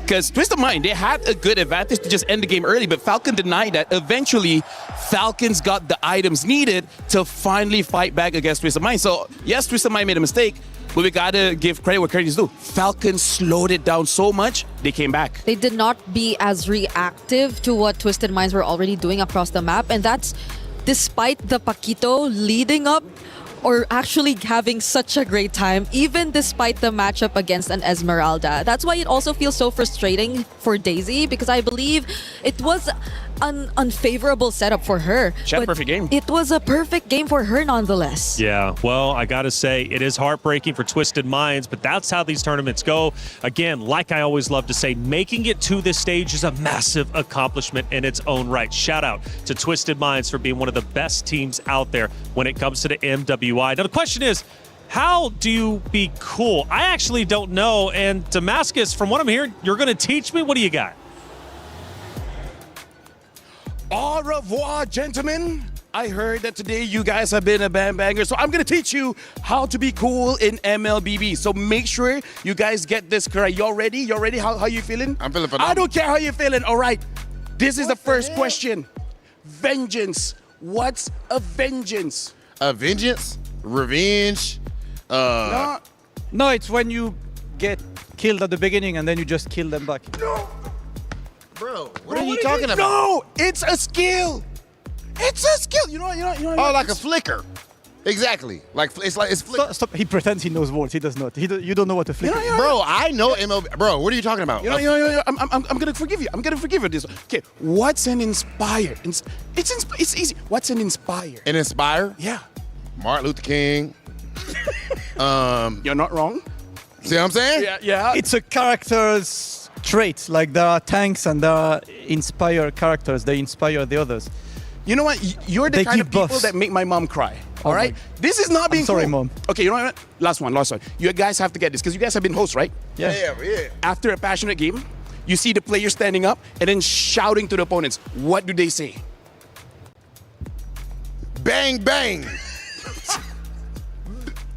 No. Why are you laughing? Bro, it's Mobile Legends bang, bang, bro. No, they shout. I love. You know what? I'm done. You guys are hopeless. You know, I hope someone else can do this because I'm out. Bro, we wanna See me on the goal lane, bro. See us in the gold lane, brother. Yeah. We gonna remember this when it's time for vengeance and we inspire on the gold lane.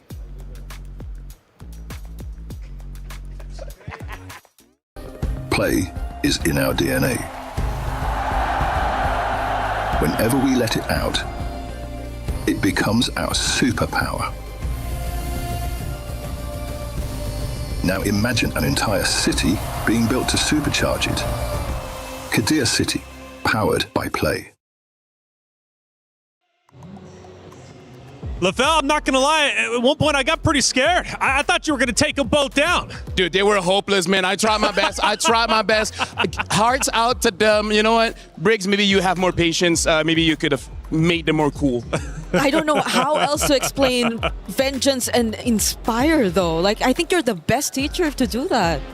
Well, you tried. I tried. But honestly, they're very, very cool guys. You know, hopefully we get to hang out, but just not play MLBB. Give them a second chance, if you will. I have faith in them. I think they can learn how to be cool. Hey, Muton's got a special message. Let's listen in.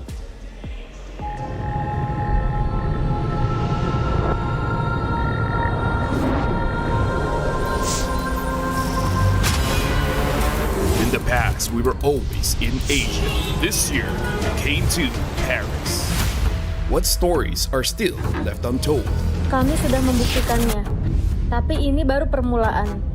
Tiada siapa akan ingat siapa nombor 2. We need the win. Bukan sekadar keinginan, tapi tekad. Hindi ang pag-abot sa top ang pinakamahirap. Ang corona ang mahirap ipagtanggol. What happened last year became fuel for us this year. This time, we bring it to Paris and finish it. A new lineup, new chemistry, new fire. Once champions, not settling for podium finishes. World champions, defending MSC champions. As the final boss of MLBB, can anyone stop them? Names have been made, stars have risen, but now they need to show the world what it takes to rise above. This time, the world is bigger than ever. Like every year, new challengers step on to the world stage. Some carry the ambitions of 2 continents. Some fight for the pride of home turf. Some have never stopped chasing the throne. So who will finally rise to clinch the title? This is where unresolved stories find their ending. A new shot at glory. one more chance at redemption. We are back. Kali ini, sekali lagi. Manggulo na tidak. Pareho lang ang tsansa namin. No one is untouchable. Let's fight. Bigyan ako kalau bisa. Two champions, one game.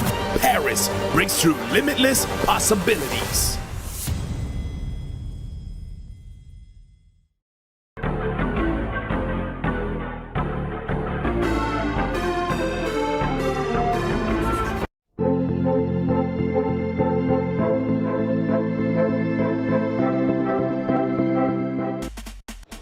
I don't know about you, but I'm pumped up not only for MWI, but MSC as well, taking place here in Paris, France at the Esports World Cup. LaFell, it's MLBB for like 3 of the 7 weeks. Oh, dude, I love MLBB. That's why I've been here for like 9 years now. I didn't know until someone asked me. I was like, I've been here for 9 years, bro. Yeah, I didn't even realize that it's been here for 10 years 10 already. years. Because just yesterday we celebrated their 10th anniversary. Yeah, she just hit 30.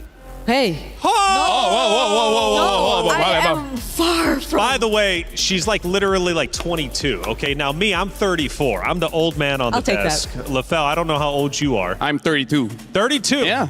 I'm the elder here. I'm the elder, baby. Hey, Seda Esports over on the B stream ended up taking a big win. They stay alive. They move forward. They win 2-0 over their opponents. Now, this is a big deal, right? Because Seda Esports, man, coming into it, we kind of questioned, would they be able to redevelop the meta? They're representing a region that has been underrepresented. In this case, though, they managed to take down VP in a dominant way. We'll keep you updated with all Stream B. One more matchup to go there, but we need to head to the stage with Cheryl and Rob. Ladies and gentlemen, it is time for a true clash of titans. On one side, you have Team Gen G, who is last year's second place finisher at MWI. On the other, you have Team Navi, which of course was the champions in 2024 for MWI. Two amazing teams, two titans, but at the end, only one is gonna qualify to the knockout stage. That's right. Now Genji is hungry for that do-over opportunity, so they are going to do everything they can to secure this win. Whereas Navi PH is on their journey to redemption. But who stands in their way? Genji, the very team that sent them home last year. Two powerhouses that is seen here on stage, but only one ticket to the knockouts. Let's do it. Thank you, Cheryl in Hollywood. Rob TV, let's get it going. It's Genji versus Navi, our second elimination match to move into the knockout stage. And this is a big one. It's a blockbuster matchup. You've got the 2025 EWC MWI runner-up of Genji taking on the 2024 EWC MWI champions of Navi. This one means a lot, not only for the club championship race, but also for the history they both hold when it comes to the MWI. Yep, I cannot believe we might just see a replication of last year take place here in another elimination series simply because they meet yet again in the lower bracket where life is at stake. What if it just so happens to repeat? Because yesterday we saw that Vitality swept Genji all over again, similar to last year's grand finals. And now could they be the ones to send back Vitality or Navi home again? That's right, and you're obviously alluding to last year in the knockout stages. Navi ends up losing to then Gaming Gladiators, but now Genji. This is a matchup of epic proportions. And for Genji, they might not want revenge on Navi. They don't need it. They've already beat them before. However, they want revenge on Vitality. They want the championship. They fell just short last year. They want the main stage. But did they show enough yesterday to prove that they could beat this Navi roster? I gotta say, I'm pretty nervous for this one. I'm guessing Brigida as well. You know, it's her home country, and for me, my sister's playing on Genji, so hopefully they do very well. I feel like Genji, they have this pride, they have this ego where they're really like, I don't care who you are, I just want to be the best. And the fact that they lost against Vitality might be dangerous for Navi, because Navi is the one that has to go through their wrath. Yeah, and I think even in interviews, it reflects so much that they had a change in mindset even, because even Ashley, in terms of her character, she no longer really wants to compete for the title Mother of Tanks. It's more of her being want to be known for something else. And I think every single time they go up on stage, you tend to just realize how much they've matured because they're just after the wins. Now, as we get into our pick and bans, something to note, Na'Vi has an extremely deep hero pick pool. 22 unique heroes in this tournament. We're talking debut picks of, Chip, Masha, Bauman. They know how to play around different team comps, and we're about to see a little bit of that now. It's a deep hero pool, but I think very limited have worked for them.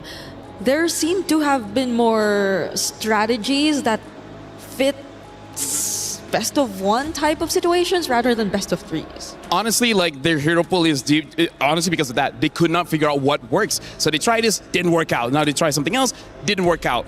I gotta tell you, Brigitte, Mirai is kind of like a talent manager.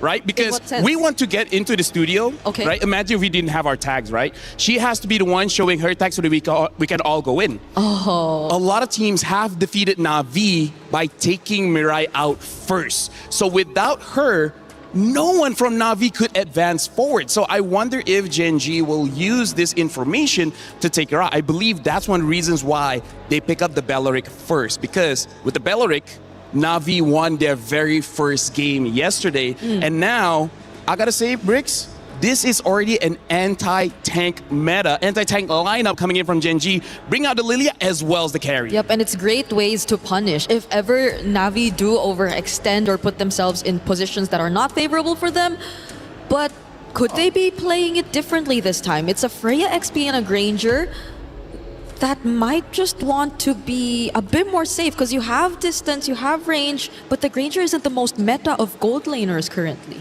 In this situation, it's not too bad because out of every mage in the game, Lilia has one of the lowest HP pools, so it's easier for you to stack up on the Sky Piercer.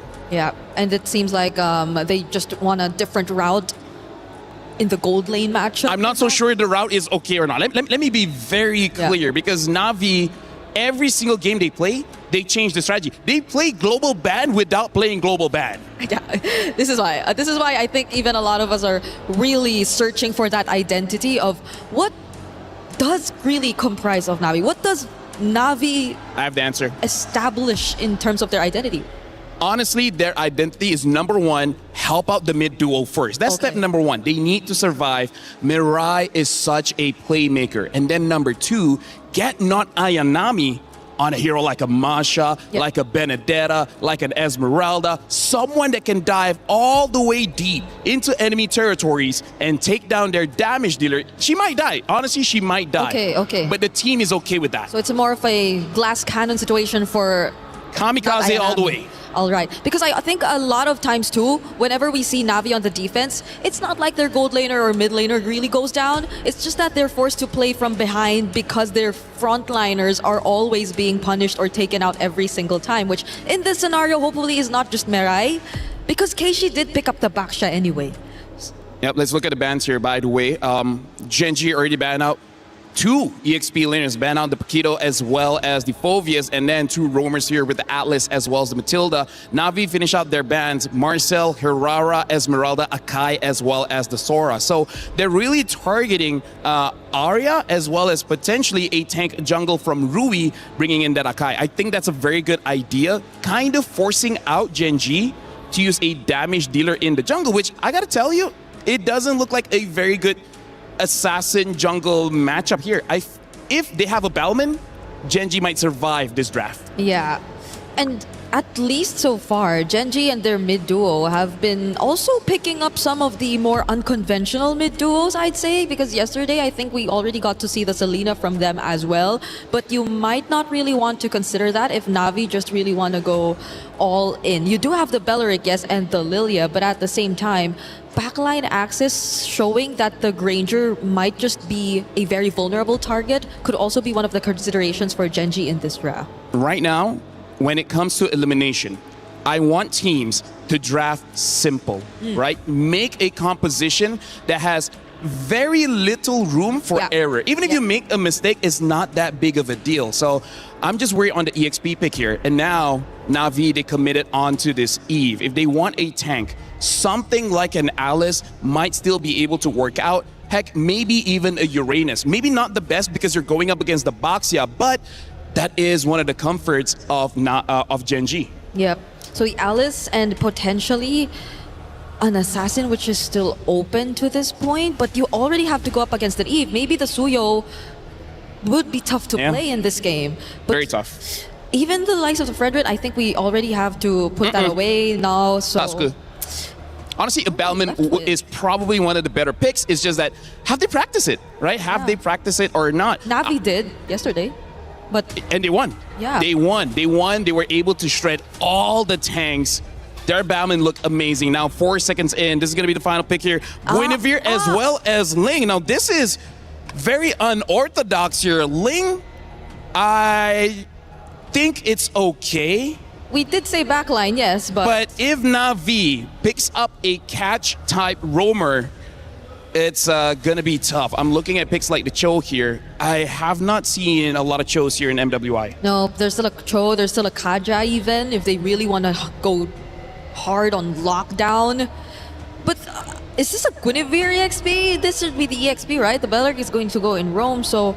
There's a chance the Beleric could go EXP, actually. You think so? I've heard rumors from, let's be real, credible sources, right? So I'm thinking the wise choice, Beleric Rome, Guinevere there, and then the chip. They're showing the chip again. I don't know if this is the lineup for it. And look at this, it is probably going to be Beleric in the EXP, so... Oh my god. I gotta say, reflections based on this draft, I think we're going to have a very chaotic game one. I like chaos, yes I do, and we're definitely going to get it with the historic teams of Genji and Na'Vi. It's a blockbuster matchup. History between the two, not only in terms of their accomplishments in the MWI, but also last year in the knockout stage. But who gets revenge and who wants to move forward to the knockouts? We're going to find out very shortly. It's Genji versus Na'Vi. Athena, Gideon, take it away. Thank you so much. Once again, we come into our second best of three here today. And this one's going to be a little spicy. We got Ling already showing back up here on day 3 of MWI. But this is going to be a make it or break it for either one of these teams. Momentum starts here. First team to get that match point so far, based on how the MWI schedule has been going. The sweeps are prominent. For Genji so far, we've seen them kind of react onto the drop, but a very credible source out there for Lafel with Arya using the Beleric onto the XP. Something quite refreshing, although it's not really on the standard that we've seen here so far for MWI. But the thing is, they're up against a Freya onto the XP plus a chip tempo changer here for Na'Vi PH. Yeah, the tempo changer and the tempo breakers are going to be really, really important in this game. Arya, as much as, you know, the Wrath of the Dryads is used as an initiation tool, might just be used as a replacement to deal with the shortcut from Chip. And now, I think I'm most worried about, it's going to be that Granger, right? Because Granger, the only situation that they want to have is, yes, I am winning from the get-go in lane, and then once I get out of the lane, I can clean it up easy when Ayanami does a majority of that work. Not only does Ayanami need to win this lane, but as you can see, patrolling along enemy territory just to give that info back.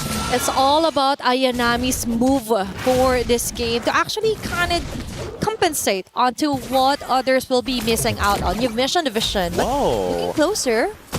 Actually, looking closer to this, the pathing coming in from Ruyi is very interesting. Starting on the bottom side small camps, taking another small camp, and then instantly going to purple buff before coming back to orange. Oh, and it will be... Ashley's fine, right? She always had her spatial migration. Also, still had that flicker as well, expecting nothing. And now look at this. They invade once more, and they see 0. All they see is one small camp, and Ling is nowhere to be found and already at level 4. And that's the thing. That is how you somehow improvise a plan if you're the Ling, right? Because it's always going to be you invaded all over again. But the thing is that the neutral objective will be safely secured here by Navi PH. They didn't want to go for the contestation. They don't want to put anybody's lives at stake here. As long as nobody dies, it's totally fine. But the invade from Kenshi, as the small camps are the first to actually spawn. Look at the opposite side of the map. This is a set play from Gen G so that they can set up and not let Rui get disturbed. But now Navi, they figured it out, and now they've adapted. One camp down unless Retribution is used here by Rui. Oh, that's a retry activated here for Keishi.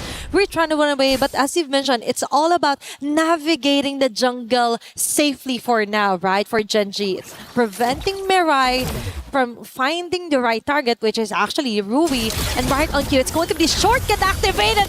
And as I mentioned, it's going to be forcing out the Tempest of Blades here for Rui. Tempest of Blades right there going in. Is going to be Rain with the RWM, not Ayanami, going wild. There are not a lot of kills. Actually, 0 kills at all from that initiation. It's just a purple buff being contested. And that's bad enough, especially when you're on a Ling. Ruyi will have a little bit of downtime and doesn't necessarily have enough energy to go back and forth between lanes to search out for these finishing kills. However, not Ayanami has done a very good job of relaying the information. A great play from Navi PH, finding the little pockets of space in enemy territory, figuring out what Gen G were trying to do with the jungle path. Plus, it's a good idea also to kind of brute force her way, especially as she didn't get her ulti at time, right? When the purple buff was kind of contested. Now we see some reactions all over the map here, some visions for Mirai as well. Looking forward to more clashes now that the shortcut has been activated here. Plus, another neutral objective we're keeping our eyes out on. Now, the scary thing right now is the fact that Ashley can only do so much against that shortcut in comparison to Arya on this Belleric. So Arya somehow not only has to clear the lane a little bit faster than Ayanami, but may have to sacrifice her lane a little bit more during these neutral objective fights. Okay, it's all about getting the better trade if ever. It's now Mirai again with Ton onto Ashley as well. RWM, perfect timing here for Rian's first blood. Not Ayanami jumping on the line of fire here for Rui and Ashley. She's keeping it at bay. And a fresh objective take here for Keishi. Ashley left defenseless even with the spatial migration. She will go down, girl. Missed opportunity with the Wrath of the Dryads. Could have knocked up 2, and now it's going to be an ever slow bleed here. This is the traditional tank v assassin matchup. It becomes oppressive, and Gen G knew that the early game was going to be a little rough. It is. So now they follow suit onto somehow managing some of the lanes here onto the map. But for Navi PH, they know they just have to interrupt, continuously interrupt Ropey in the process, even forcing out the Tempest of Blade just to try and survive. Rian getting the numbers rolling for her Granger is looking quite good here. And Arya is just all over the place. She has to be at 2 places at a time right now. It's a losing situation for Arya at this stage of the game, right? Ideally, Gen G wanted to stay as even as possible to Navi. This is not their item power spike. Sayori already is, again, getting zoned out in a majority of these fights, and now finally putting the influence onto Panda. Even the gold lane isn't safe anymore. And a waste of a Rain of Dryad. And a big info here for Rain. Although Panda 1 will be able to get the kill, a jump and a space of location. Veteran to climb onto Ashley, not Ayanami from the back with the Valkyrie descent. Ensures a double kill. Might go for the triple, but Sayori flickers just in time to escape the wrath here from Navi PH. Rui being cornered out. Things are not looking good. The 3 women here targeting her, continuously hunting her down. A turret in the process taken down as well by Navi PH. Oh, and look at that. I just love the protocols that I'm seeing from Navi PH. They're like, even if we do give up that space, let's double check it again. And Mirai coming in to join this fight doesn't have the shortcut, but is enough to show presence. And now the rest of Gen G must contest. Okay, Ashley, with a good entry point, but the damage just isn't there yet. They need to find a way to relieve some of the pressure, but without thinking so, now the last turtle for this round obviously might go onto the hands of Navi PH. Arya, though, she wants to contest it, but rather the Riot, perfect timing! And a good much still hope for Rui. Rain with the RWM, but Genji manages to get out of the way. Rui for the turn of blades, just one blade that she actually got off, and that is going to be a chase down kill here for not Ayanami. Considering everything that has happened, pretty good overall. Like Rui still, despite hold on. Oh, that's an immediate takedown onto Panda 1, but she will survive it, and that is quite scary now that Navi has tempo, and at will, they could actually go on for team fights. Yeah, this 3.7k lead is starting to expand very far out of control as Ayanami is becoming a legitimate problem. The lane that was supposed to be controlled by Arya was going well at beginnings, but after this point, 3 turtles, it's not looking that great. This mid game is going to be very vicious as Ayanami now controls the entirety of this bottom side, and they're even going for a lane swap from the side of Genji. But at least we saw some great catch here for Arya, right, with the Wrath of Dryad.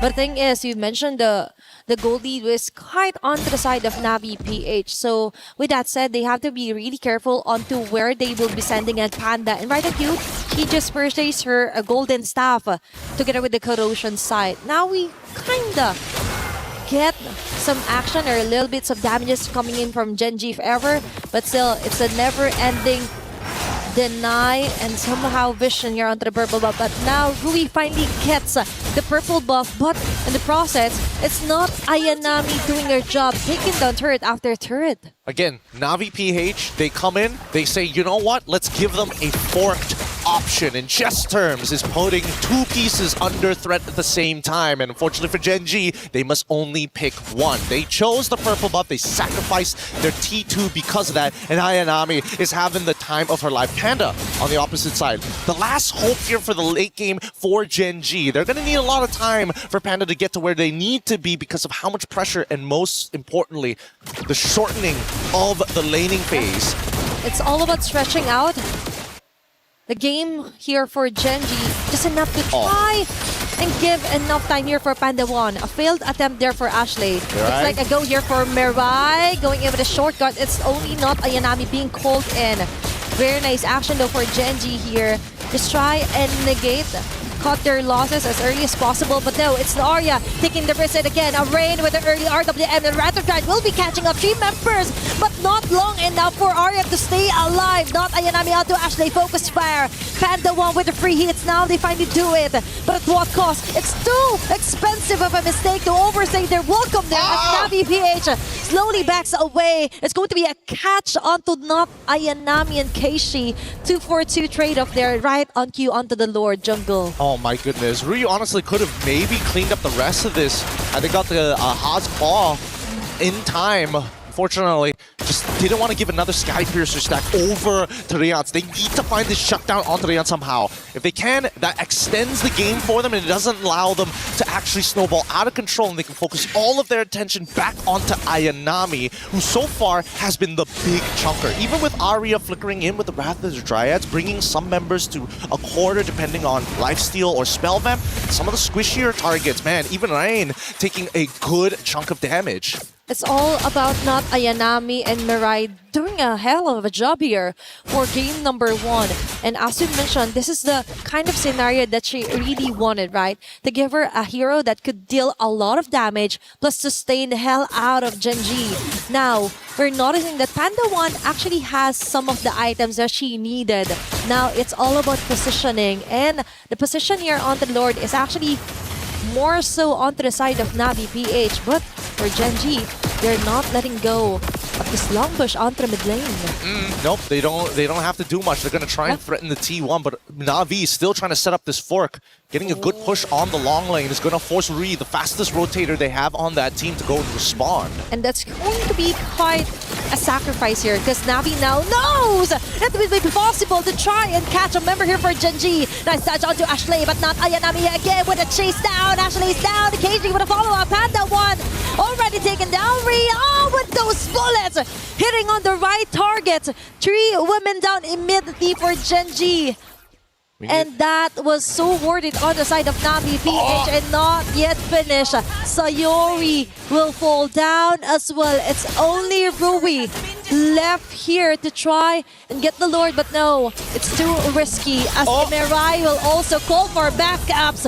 What a way to assert their dominance here for Na'Vi. I don't know if the secondary motion was necessary, but I think that at the end of the day, they're trading ults for ults, and honestly, the fact that Gen G is losing some of these fatter ults is way better for Na'Vi because they're not going to quote-unquote need the shortcut in enemy territory unless they are at all full fighting strength. And since all of them basically control the entire map, trying to go for that shortcut underneath towers at this stage by inhibitors is not going to be as worth it. I think Na'Vi understand this. They're going to go into their siege tactics. They're going to use Rain. They're going to use the RWM to control everything. Yeah, it's all about reserving the right skill sets and combos here for Na'Vi PH. Looking at the items are quite looking good, and a huge chunk of it is onto the hands of Rian and not Ayanami. Yeah, and the worst part, Ayanami, with these 3 items already looking to get some anti-heal on top of that, like the sustain is looking super good. It is. Fortunately, if they keep on chunking Ashley out, they're not going to have a secondary anti-heal user other than Sayori. And even then, Sayori can't deal with Ayanami alone. She can find the right angles as of the moment because Mirai and Keishi could actually pin her out of the crowd. Aurora WM red again for Rain. A perfect opportunity for them to annihilate members here for Gen G. There's going to be an answer back here for Sayori. Double kill for Rian, making it a triple. Now they're chasing at Sayori. And Rian with a maniac. What a way to open up the base here for Gen G. Yep, now looking to close out this game. They've got a mid-wave to work with, and Panda, the only one alive. Unfortunately for Panda, she can't use any AoE other than the spinning light wheels. She will try, but the Lord-empowered minions are just too much, with Rian zoning her out single-handedly. With each Rhapsody, this game closes out 17-5 in favor of Na'Vi PH. A shot at Navi's redemption. That is exactly what they have in mind, what they have in store. And they finally did it here onto their first game on a very crucial deciding matchup. Really, really difficult to deal with overall, man. I mean, when you're playing Ling into these types of tanks, it's you're hoping to stay even, if not get a little bit ahead of this Boxia. But these set plays coming in from Na'Vi, the fact that they understood that the importance is not about how many camps that this Ling steals, it's about that purple buff from early to mid. It's all about limiting the lifeline here, right, for Gen G. And they hella check out all the objectives here for Na'Vi PH. Yeah, but that being said, a lot to think about, but we're gonna go on a short break, and when we come back, more Mobile Legends action.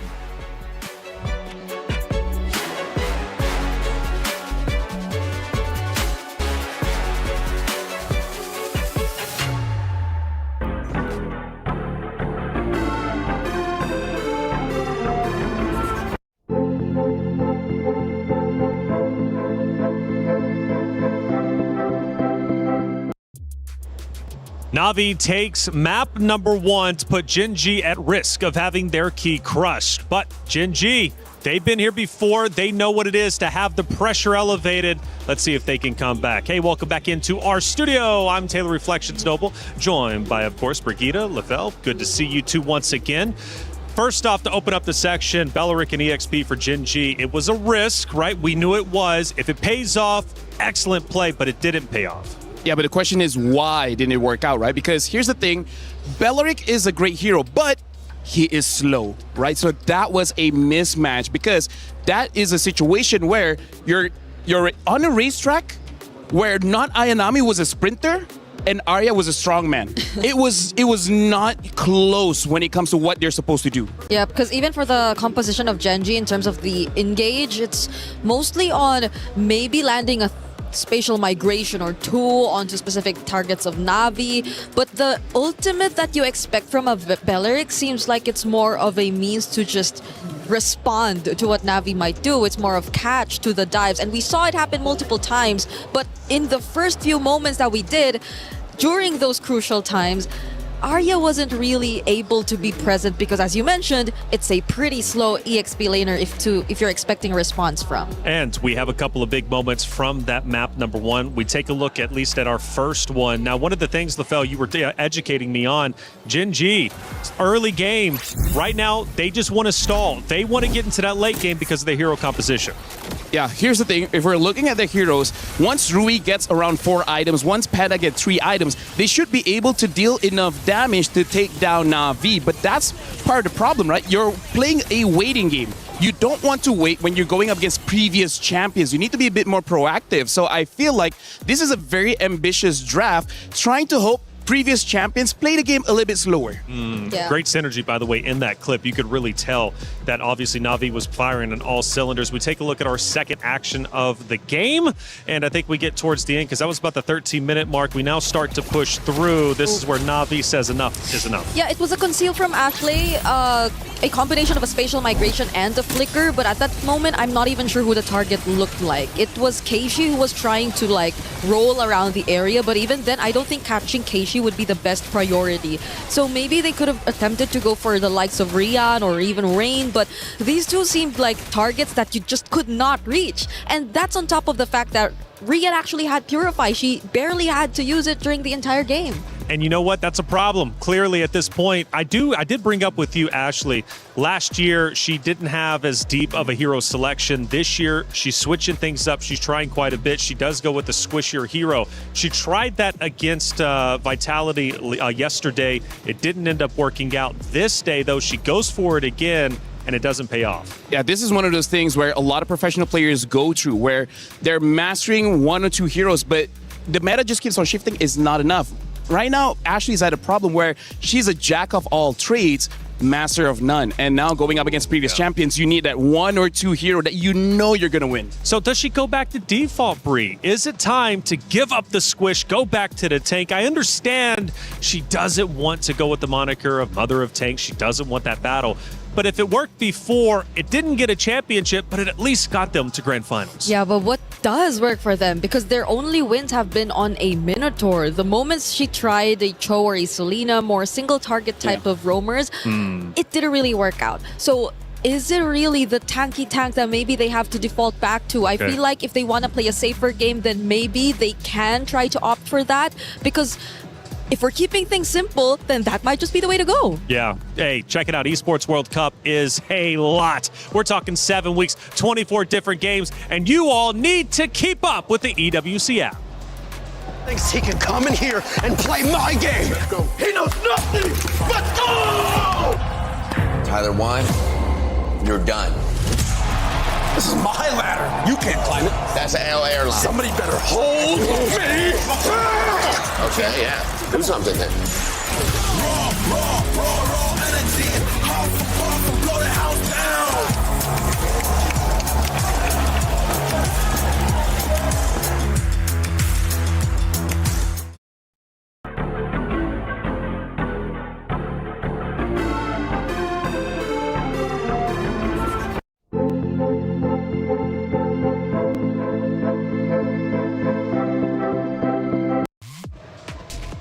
Leaving off into the EWC app, we were discussing Ashley on the tank, going with more of the squishier heroes. I questioned, of course, should she go back to default? Bree, you gave your answer. LaFell, you also want to give your own. Back in 2025, these are the 2 heroes that Ashley did so well on, which is number 1, the Grok, right? Amazing way to engage the fight, as well as the Gato Kacha, a hero that has Revitalize that can actually help you win out the early game. So those are very simple heroes that's not in the meta, but he has proven that it works before. And I don't know, this might be crunch time because you might get eliminated if you draft wrong for this one. Yeah, and I think these are roamers that can pretty much work with regardless what kind of comp that you want to go for. It also gives you a bit more flexibility in terms of what you might want to put in the EXP lane, because I feel for Arya, she might have wanted to opt for also something that could have been more of a playmaker. Yeah, a fighter type of XP laner to complement the lineup. So in that regard, to put off a bit of the responsibility off her shoulders to just be on the receiving end of majority of the plays that Na'Vi could create, I think you can play slow. That's one thing we've established, but you also want to play much more proactive if you're Gen.G in this kind of situation. So a couple of players, at least over the past couple of days, not living up to expectation. For Gen.G, Rui was one of them. After map 1, how did Rui look? Here's the thing, Rui is an excellent assassin player, but the problem is looking at how she's been playing in MWI currently, sometimes she does too much. The thing about assassin players, you need this sixth sense to know when you can go in and when you don't. Sometimes you want to help your team out, but sometimes you gotta be selfish. I think she doesn't know where that line is right now, when you have to be selfish and when you can be selfless. Yeah, there seems to be more waiting involved in terms of like the calls, when are you going to go in, like who gets to start things first. But occasionally as an assassin, I feel like you can do a lot more on your own, a lot more plays that don't have to really go through some of your other members if you just really want to like consistently find the trades, if you just want to be fast in terms of the farm.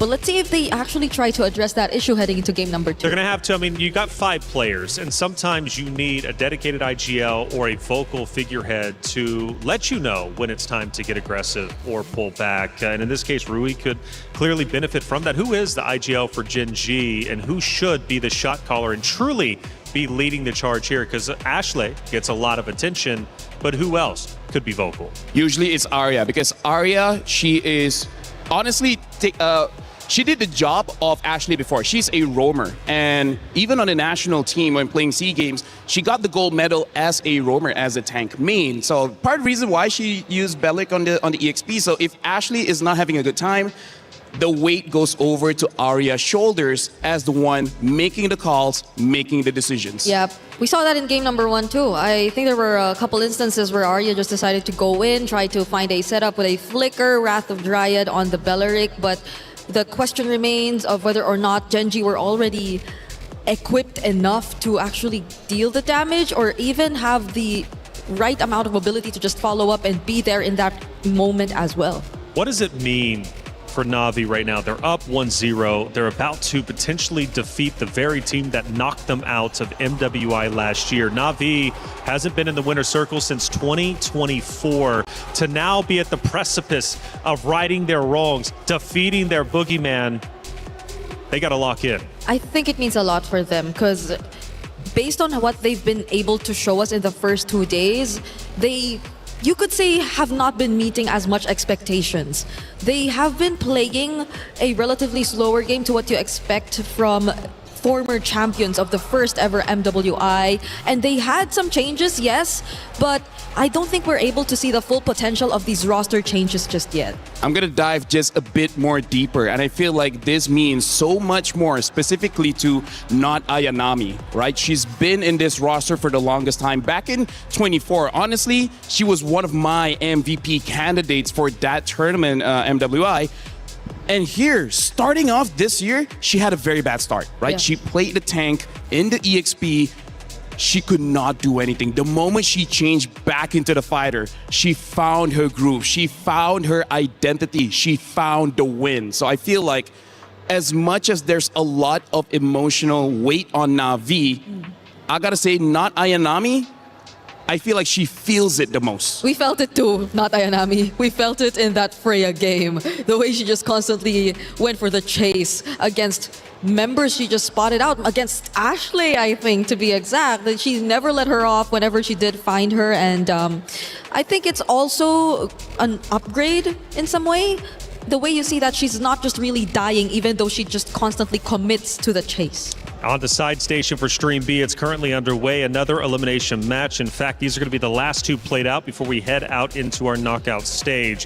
It's Team Falcons Mena going against Foot Esports. Team Falcons Mena take map number 1 in sensational fashion. They also look to move forward, which is a big deal for the Falcons roster, Falcons organization in general. They could have 2 Falcons teams for MLBB for the MWI representing for the club championship race and knockouts. And honestly, that's pretty big, because we had an interview where we start off the day where Foot basically said, we always fight against Falcons and then we always win. And this time, Falcons, when it really needs to lock in, they finally defeated Foot. Well, at least for 1 game. Even in the player arrivals, right? I think that was something one of the members from Foot Esports actually mentioned, that, yeah, she's feeling good about today. She's looking at a 2-0, but it seems like it's not as easy as they thought. They have to push it for a game number 3. And I want to go back to the Gen G Na'Vi conversation, because, Lefel, there was something you brought up yesterday to me when we were discussing NA teams in general. It seems like they've got to go through the gauntlet every single event just to make it to the next stage. Honestly, it's a mystery. If it happens for 1 year, fine. It's been like for 5 years now. That's insane. Doesn't matter if it's the open qualifiers, if it's the female qualifiers, every single group that they're in, there has to be champions. There has to be former champions. There's always the favorites. I have no idea what luck that they have for 5 years straight. They're always grouped up with champions. I don't know what's going on. For this year, though. I swear it's not planned. Yeah, for this year, though, shout outs to Mirko. Shout outs to Mirko. Gingy. He was the one drew it, and then you know what? C'est la vie. He's a script writer. He's a script writer. He's a script writer. He just needs to fill us in with the script, right? I think that would help us out a lot here on the desk. But it is tough, right, for Gingy. Fortunate Fire, though. My goodness. And it only makes, I think, victory, especially, think about it. Gingy making it to grand finals. They hoist the trophy. They think about their journey to get there here for the 2026 MWI. It'll make victory all that sweeter. I gotta say, Gen G, they sacrificed a lot. They spent quite a good time flying from North America to boot camp in Malaysia just to train so that you can face off against Indonesia, Philippines, quite strong regions in preparation for MWI. Right now, Gen G, what they need to do is actually simple, but will they do it or not? Which is play back to their identity. I really feel like, here's the thing about philosophy. You're condemned when you are alive, because when you are alive, you have freedom. When you have freedom, you will have to face your own consequences. It's not on other people. So with with a lot of options for Gen G, they got to strip some freedom away and just be like, this is what we're good at. We're going to stick to it. We're not going to go too crazy. Brother, I'm going back into VOD. I'm writing that down. I'm putting it on the wall, okay? We're talking bars from LaFell. We got our pick a band starting back up. It's a big moment for Gen G. This hero selection is going to mean quite a bit. And the big question I have is, Ashley, where is she going to decide to go? Squish she one more time? Does she go back to what we know works, which is the tank? Let's find out. I would also be on that same page of hopefully Ashley just goes tanky frontline setup kind of roamer for the team. The Guinevere is, yes, a setup type, but it's not the tankiest of roamers available out there. And that particular lineup demanded them to have one because it's an assassin. They had a marksman in the gold lane and they had the tank in the EXP lane. I gotta say, Taylor as well as Briggs, one of the reasons why IGLs or whoever's making the call, they gotta use Comfort Hero is because the more you know about your hero, the less you have to think about your hero, right? It frees up a lot of brain space, making it so that you make the right decisions. When you're using something unfamiliar, you're overthinking, how do I create my combos? How do I find an opening? But if you use something that you're familiar with, you don't have to think about it. Your hands just move naturally. Yep. And that's very important in this scenario where you have to play for an additional game just to secure your tournament life. Esmeralda's with the world like watching, this is a lot of pressure on the players. It is definitely a lot. A lot of XP laners already taken out, even the Freya from Not Ayanami alongside the Phobius. Look at how much Arya and Not Ayanami. Let's see, 1, 2, 3, 4 EXP laners already out of the picture. I would say the strong ones now is like Arlet, Yuzong. Yeah. But Sora. Does Ashley consider the Atlas here? It's the first time I think we see it open. Atlas is good. Beleric is good. One, honestly, squishy hero that is meta is Matilda. Oh, but right. We'll see whether they pick it up. They go for the Valentina. This is, in my opinion, Briggs, very risky. I think they're picking up this Valentina to potentially deny an early Sora pick coming in from Na'Vi. But this gives Na'Vi that Beleric, and Mirai has been able to use the Beleric very well. I agree.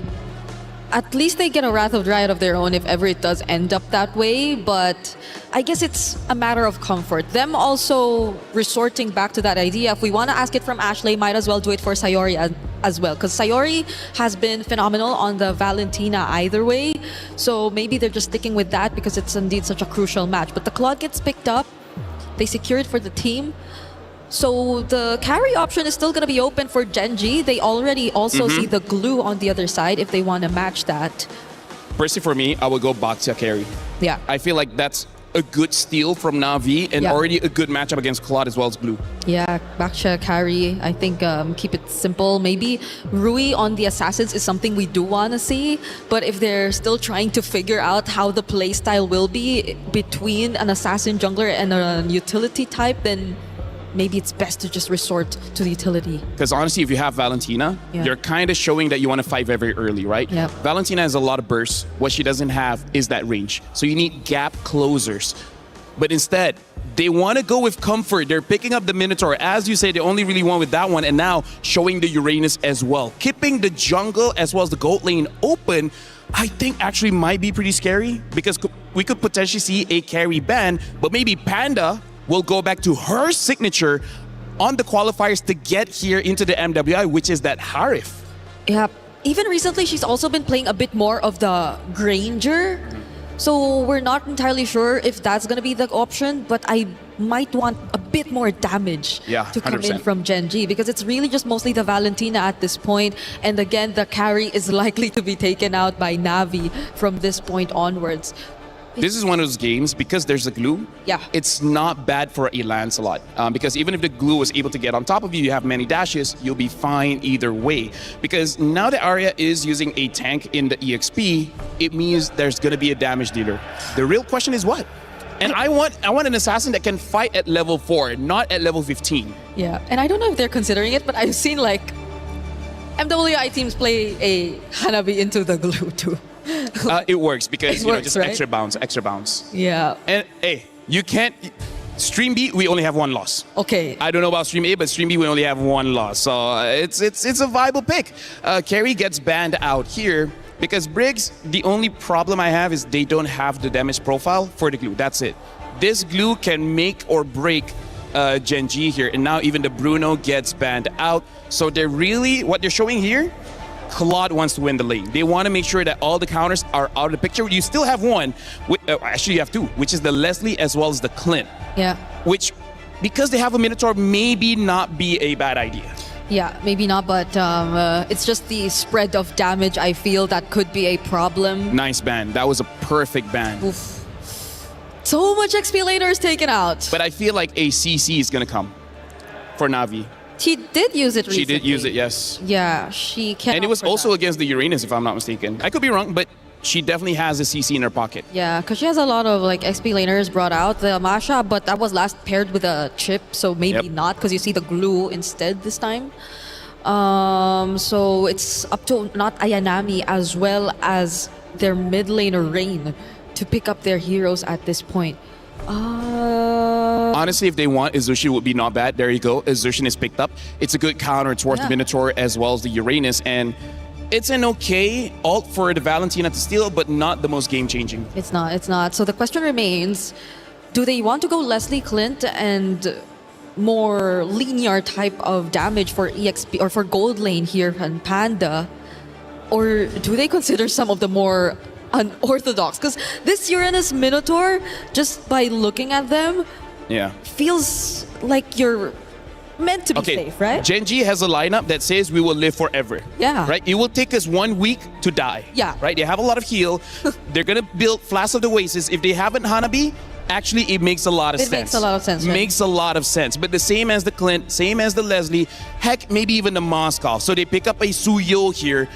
And now they pick up a Harif. So right now, Briggs, this is 100% comfort. Yep. This is less about the strategy and more about trust. Yep, we're not even looking at hero synergy anymore, I guess. It's just really them individually doing their thing and being comfortable in the heroes that they use. So it's just the EXP lane for not Ayanami that we're looking at. Majority have been taken out. CC is still there. The Fove is also gone. Technically, you can go for something like a Lapu as well. There are a few options. I feel like CC is the most right. But if you want to dive, there's still the Lapu. Maybe not the Yuzhong because there's a Valentina, but... I think she would be brave enough to try, honestly. So they pick up an Alice. So it's going to be a dead lane in the EXP. But during the team fights, look at all the AoE coming in from Na'Vi. Na'Vi is looking pretty good. I gotta say, Taylor, Gen G, they're putting a lot of trust on the individual players here. And I'm okay with that. You know, you just took a heavy loss. You know that your key is at risk of being crushed. What do? Go back to your comfort picks. So, like you said, LaFell, look, you don't have to think about playing. You already know what your hero is capable of and what it can do. Now you can just focus on the game itself. Gen G, going with the comfort picks, will it pay off? That's the big question because Na'Vi is knocking on the door of the knockout bracket. They want to reclaim gold. They want the championship. But will Gen G shut them down one more time? Let's find out. Athena, Gideon, take it away. Match point here, and Gen G trying to find the equalizer to turn it into the game 3. So far, Na'Vi PH has been playing real good, but this draft has been interesting. When you thought they were not going to give a good ultimate to Valentina, right at the very end, they get the Throne of Ruin. Okay, that took quite a U-turn here for the draft for Na'Vi. But for Gen G, that is quite fortunate, right? You finally get something that is very useful in terms of flashes for Sayori. And speaking of the comfort as well, sticking to what you know best, even with your eyes closed. Let's see if that will reflect heavily as well here for the playstyle for Gen G. I want to see how this is going to play out, especially after level 4. I feel like there's going to be kind of nothing burgers in the laning phase, especially both sides. And I mean, look at even Ayanami as well as Arya having, you know, a wet noodle fight here over a Lethal Wanderer as they lose EXP on the top side. One minion already gone here for the Alice. Yep. It's all about who's going to find the perfect first blood here. And as you mentioned, we're not gonna be seeing a lot of team fights yet, or even 1v1s here for not Ayanami and Arya. It's all about roaming around and giving vision and assistance if whenever needed here for Na'Vi and Gen G. It's about controlling the wave, but most importantly, it's about maintaining the tempo. Both compositions kind of want to play the fights really, really slow. They're looking for the high-impact engages. And early rapid boots here from Mariah as we see the gank on top. Okay, that's going to be somewhat of a vision, but not really enough to get the first blood. We might see that on the body of Panda, but great assistance there for Ashley.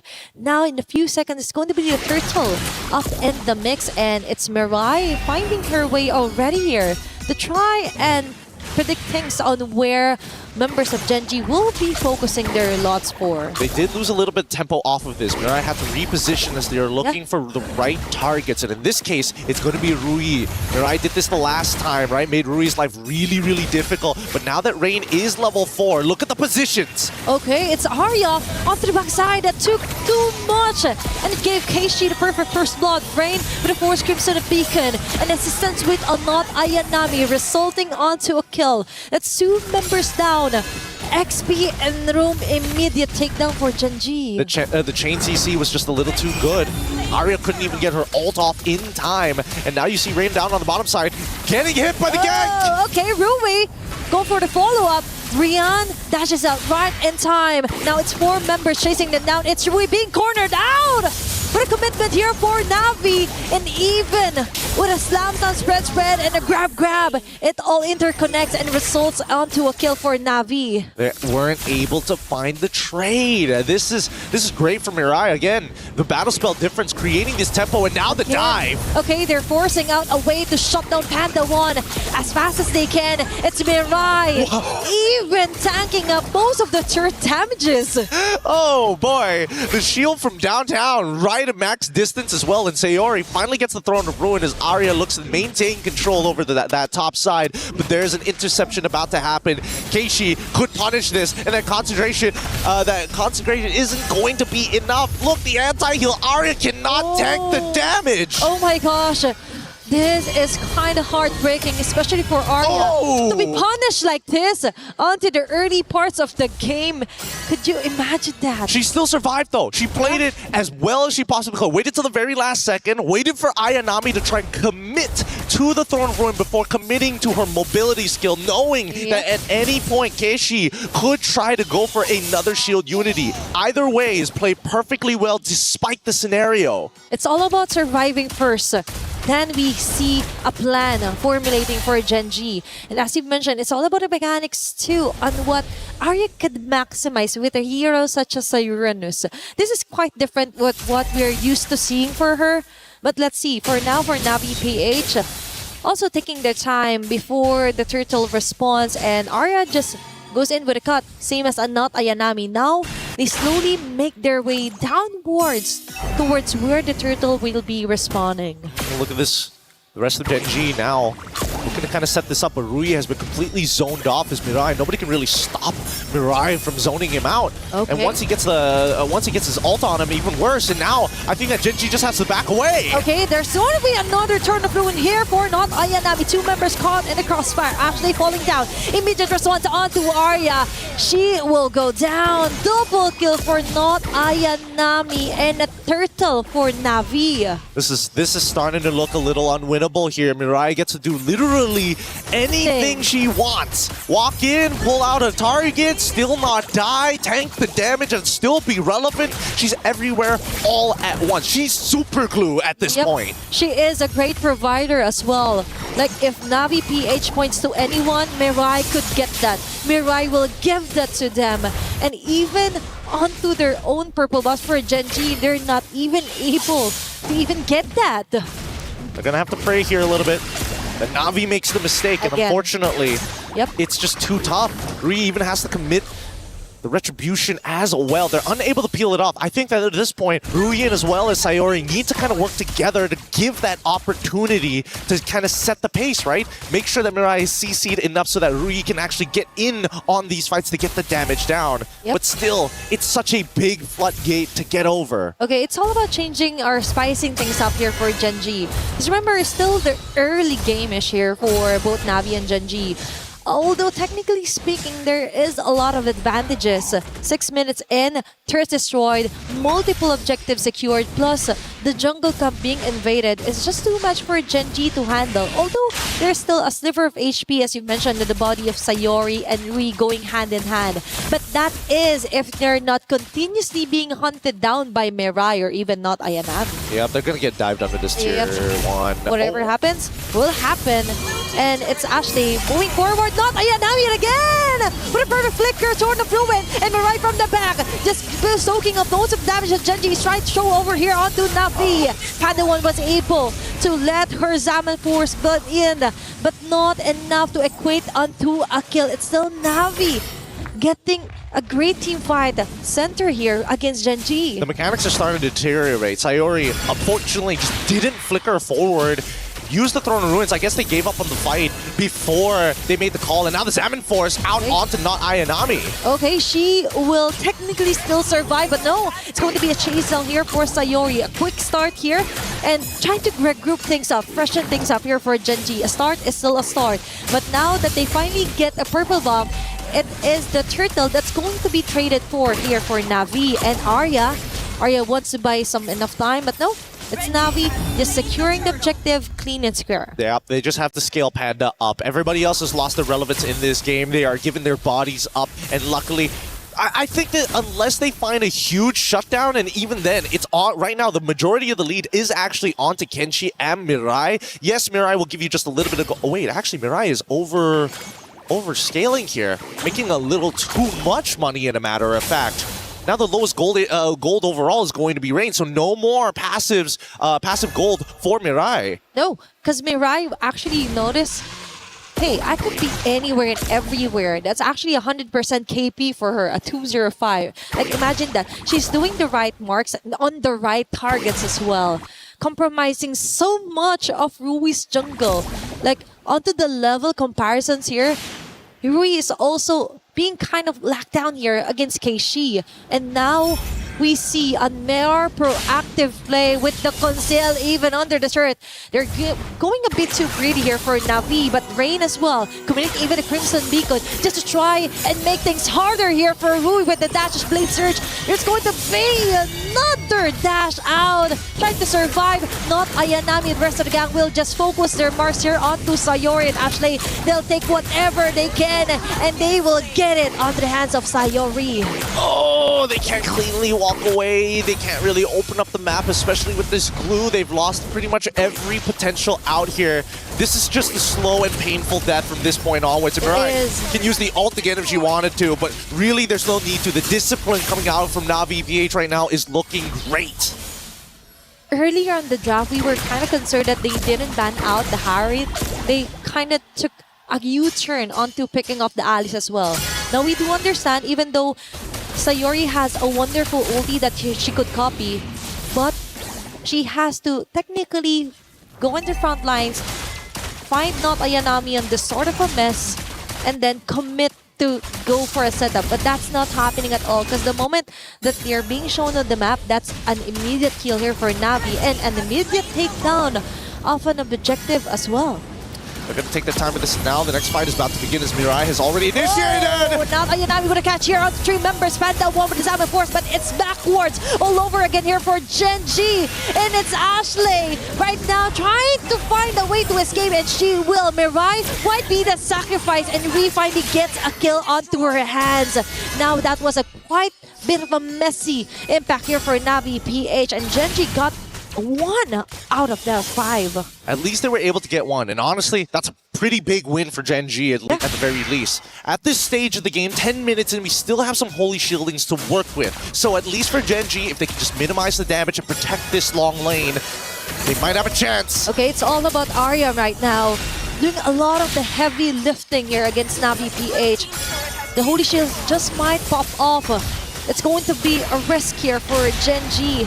And right on cue, they were able to melt down the Lord, but a costly advantage here for Navi PH. Oh, no, it's not over just yet. There's still the second wave of Lord and Power minions, and you can see Mirai on Patrick's skin showing off why she is not just glue, but super glue here as they conceal and force the play underneath their turrets. Okay, that is quite scary for Patrick, going in with the conceal play as well. They just wanted to scare off some of the members, then finally get a base turret out of Gen G. Now Sayori is forced to somehow copy the Crimson Beacon for extra survivability if ever Navi decides to jump in onto the clash. And honestly, I think that Gen G could have taken advantage of the fact that they were going for the conceal, right? Because they should be aware that the battle spells of both Mirai as well as Ayanami were still on cooldown. So there was technically no way for them to catch them off guard. Yeah. Everything would have been telegraphed from the Throne of Ruins, or just Clue being, concealed and walking up to you. Now, with the Radiant Armor already purchased on top of everything that they have, right? The Glowing Wand, Cursed Helm, Panda has got to be careful. Without that Salmon Force to maintain those shields, naturally, without the Chrono Dash, she will burn. And definitely that's the next target here for Navi PH. You mentioned about the timing of the battle spell, so someone has to keep track of that for Gen G. That is quite the opening, actually, the small opening, but still, that is somewhat of a win if ever they be able to time those timings or the battle spells out of Navi PH. Now, they're slowly making their way. They're still conserving and denying as much as they can against Gen G right before a Lord take onto the top lane. I think they know they kind of got this in the bag at this point, right? Ideally, they would have finished the game a little bit earlier. They have a 7.1k, which is a phenomenal lead. And this next Lord should be the final nail in the coffin once it's right at the base. The question is, how does Gen G, knowing that this might just be their last chance here, how are they going to win this fight? It's either they somehow steal the Lord or they annihilate Navi right now. It's Arya falling down low here for Gen G. Engaging from the back. It's going to be a nice setup here for Ashley, but not enough still. It's Navi PH chasing them all around the map. Panda 1 is not a position that you would want her to. And Mirai single-handedly zoning up 2 members in a row with a grab as well. Taking a hold of Sayori. It's 2 members immediately down, which is kind of good, would be helpful in some way for Gen G if they manage to survive. But for Navi PH, they just want to continue their dominance, targeting Arya in the process. And there's going to be a Land of Blessed Souls. There stacks as well, enough to totally tore her down.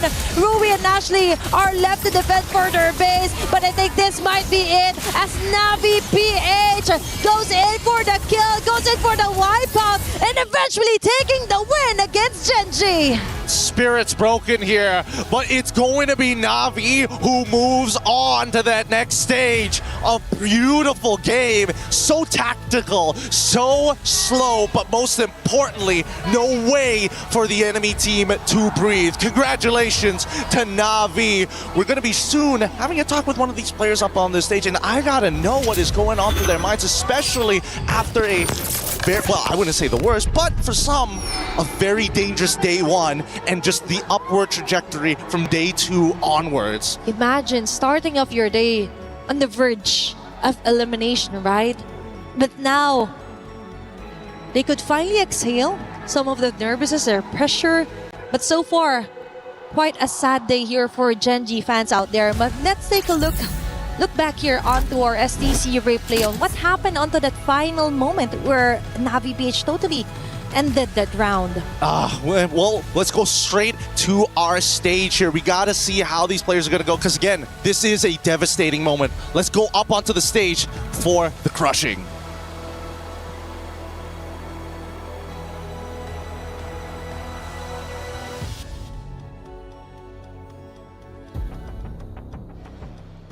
Now, Ashley, hand on over your tournament key over to Navi. Thank you so much. You fought valiantly, and your journey ends here at MWI. Thank you. Ladies and gentlemen, and that was the exit right here for Gen G. Now, heartiest congratulations to Navi Philippines. You guys have clocked that ticket to the knockout stage. Congratulations. Now, with that being said, you guys were sent home by Gen G last year. So this is essentially a grudge match. How did you guys feel going into this match? I think this time it's our revenge for them because we lost against them last MWI, and I think my teammates were so confident then we can beat Genji. Rightfully so. Not just one game, but 2 games. You guys were chasing them down. You were hungry and out for blood. Now, of course, the day is still young because we still have another elimination match coming up for the knockout stage. And you might potentially see Geltec or Team Ray Young. Who do you think you might be meeting there? For me, any of the teams. Yeah. Any of the teams? But which one would you be more ready for? Or excited about? I mean what? Which team would you be more excited about? Any teams, pero maybe Malaysia, Team Ray. Oh, why?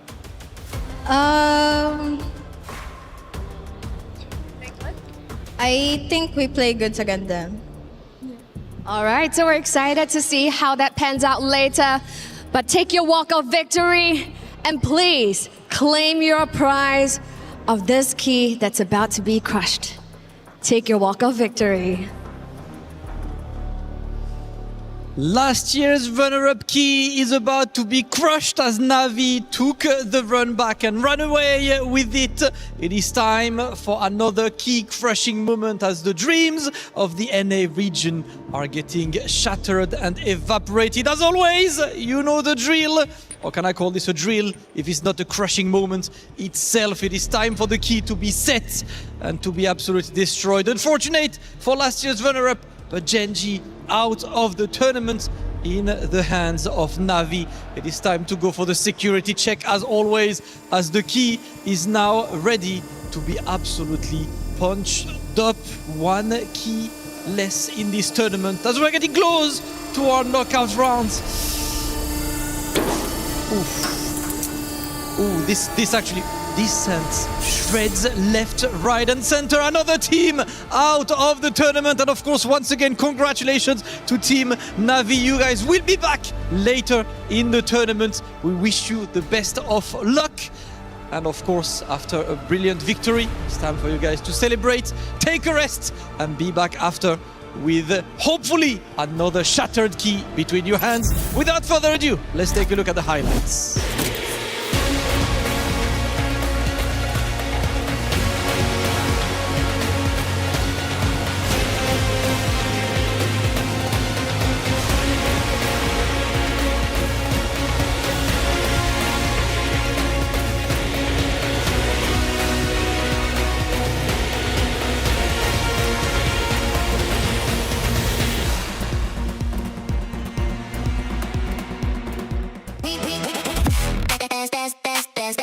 We book Esports World Cup.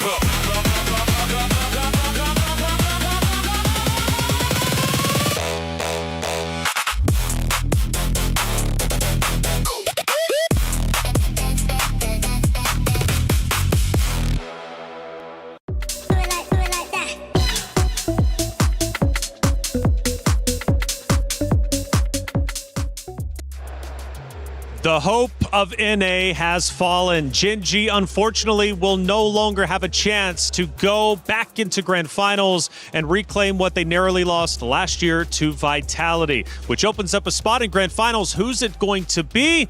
Well, maybe Na'Vi. An impressive win, 2-0. They have officially punched their ticket into the knockout stages. We talked about the hero selection. Gen G going with their comfort picks. I get the idea. Unfortunately, it did not work out, but what a titan that has just fallen. Yeah, I gotta say, so we will be talking about a game, but talk about is there's a possibility of a 24 champion against a 25 champion in the grand finals. Now that is crazy. But talking about that game just now, we discussed how the previous series, that one mistake at the late game cost you the game. Unfortunately for Gen G, that one mistake in the early game where Arya was just in too deep in Na'Vi territory, and Na'Vi having that Boxia denied Uranus of that heal. That was the mistake that gave everything to Na'Vi. Yeah, it's understandable. You expect the Uranus to just be very aggressive in the lane, potentially go for those early cuts, but it's different. Now you look at Na'Vi and their lineup, they're also very tanky dudes who are just prepared to fight you on in the early stages of the game. And it just snowballed into more and more kills to the most unfortunate targets. I think Rui followed next after that kill onto Arya. So these two anchors already falling down meant a lot for Gen G. It was Na'Vi taking the win. Let's take a look at their path to victory through our first moment. And we're deep into the game at this point now, 10 minutes in. You can already see a goal disparity between the two. Na'Vi at this point already has a severe lead. I would say this is actually very impressive by Gen G. I honestly thought they would have been wiped out, but somehow, some way, they were able to kite long enough that they're able to kill Mirai. And honestly, I think at that point, they're like, hey, maybe we can win this, but 7,000 gold is just too hard to keep up. Yeah, Gen G had multiple instances wherein they just really worked together to keep each other safe. It's surprising, although that's not the kind of mid to late game you want to see from them, because again, evidently they were on a Suyo, they also had a Harith, which I think they also really thought hard about, because that's where their main carries are going to revolve around. But the fact that the ones who were supposed to protect their carries already fell in the early stages, it hurt them a lot and it was hard to come back from. We have one more key moment to victory. Let's take a look, obviously, as Na'Vi starts to again close that vice grip, taking down Gen G. Ultimately, we're now 13 minutes in and the troops are pushing forward. This is where Na'Vi was being very patient. They understood the intentions of Gen G, which is Gen G tried to take a surprise fight against Na'Vi around that Lord. Na'Vi smelled it a mile away and just waited for Gen G to expose themselves and then go in and then fight, because they know they had the advantage. At that point, there was nothing Gen G could do. Yeah, it was a very honest lineup too for Gen G. You could see the kind of plays they would go from for a mile away. You know that it just should be typically starting from Ashley.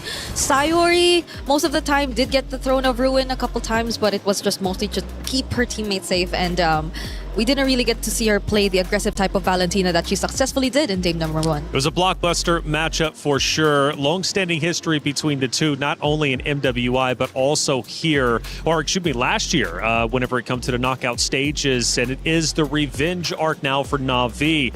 They've already won 3/5 of the roster in 2024. They're looking to do it again. Did they show to you, LaFell, a lot of strengths during this matchup? Because, again, you mentioned their hero selection, their hero pool, right? They have a plethora of heroes that they can use. With that deep amount of hero selection, I mean, for me, versatility, that mentions, for me, I think a champion. I think Na'Vi could very well make a deep run. They showed improvement, and that's very important because they started off looking very shaky. A lot of their fans showed doubts, like, are we sure this is the Na'Vi that we thought could be champions? This is nothing that we hoped for. But then, day 2 of MWI, they started slow, but they got there. And today against Gen G, they look like they're in 2024 prime position Sure. to win it again. Man, and also, too, for Gen G, losing out on this means they don't get club championship points for that organization. But Na'Vi potentially does, and they need them because last year they had a storied run. This year, they want to do the same, and this is one step forward in the right direction for this Na'Vi organization. If you had to give an MVP to one of the Na'Vi members from those two maps, Easy. Who would you give it to? Easy, not Ayanami. Game 1 on that Freya, always give pressure towards the damage dealers. And then on that Alice, how many of those setups was like highlight-worthy, TikTok-worthy highlights? Those were amazing engages by not Ayanami. Plus the game-deciding play also, which happened in the first few minutes of the game, was all because of not Ayanami. It happened in her lane. It happened towards her counterpart, which was Arya. So I think it's very well deserved of her to get the MVP of the series, if ever we did have any. Not Ayanami getting a lot of attention, not only in our content pieces, but also out there on the stage. And now things start to get real. Up until this point, it's been double elimination, but now we're moving into the knockout stages. What does that mean? In the knockout stage, the stakes escalate with every single step. Teams start in a best-of-3 quarterfinal before advancing to an unforgiving best-of-5 semifinal. Teams who fall short of the grand finals will be granted the opportunity for a podium finish in the third-place match. Finally, the top 2 teams battling for the title in the best-of-7 grand finals. In this single elimination format, every match is do or die. On the world stage where dreams are shattered and history is made, a monumental $500,000 prize pool and crucial club championship points are on the line. But only one team will rise above. In the first of 2 MLBB championships at EWC, who will be crowned the queens of MLBB? 2 champions, 1 game. This is MWI at EWC26.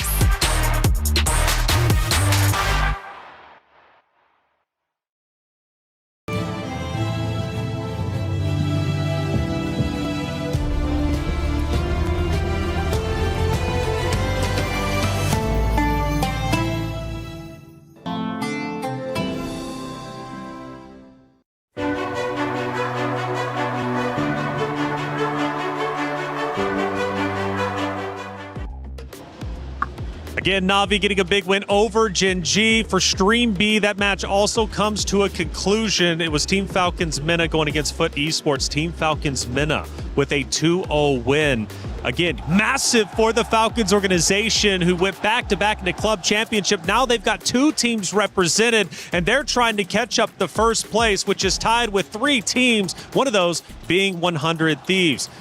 Falcons Mena, strong team making it through, defeating Foot Esports. Is this an upset, a surprise, or should we have expected that result? Honestly, I expected it because despite Foot having the upper hand or the upper foot against Falcons for quite a long time, I believe that after seeing their game in Stream B, I'm like, you know what?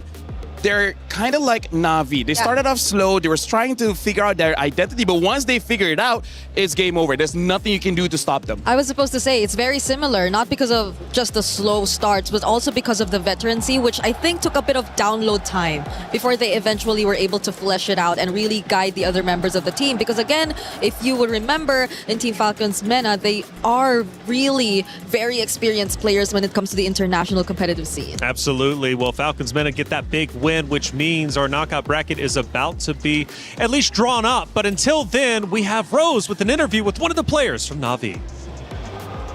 Hey guys, Keshi here from Na'Vi. First of all, congratulations on qualifying to the knockout stages. We feeling good? Yeah, thank you. Now, let's talk a little bit about your journey in MWI this year, because as we can see from the first 2 days of MWI, Na'Vi's performance shocked everybody else because it looked rather shaky. So tell me, what did you guys fix in order to get a very clean win today? I think we just adjusted our communication because the first 2 days it was not clear, and I think it's because of pressure. Pressure as the only sole representative of the Philippines, right? Okay, now I gotta ask you, would you consider this a statement match? Because we know, first of all, there is history. Gen G ended your journey in the last year, MWI. And second, a lot of people started doubting you guys as the title contenders. So what do you think? I think it's a statement, yeah. Are you happy with the statement you put out today? Yeah. Proud of Very your happy, performance? yeah. How would you rate your performance today?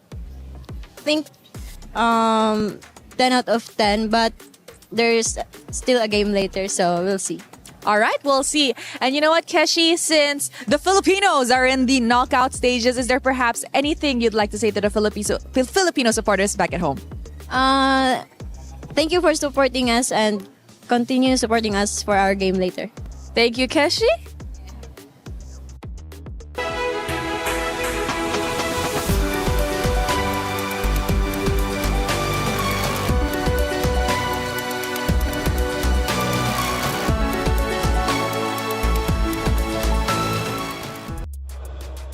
Thank you, Rose, as always, for that interview. Keshi from Navi in good spirits, and rightly so, after a big win against last year's runner-up of Gen G. But their work isn't done just yet.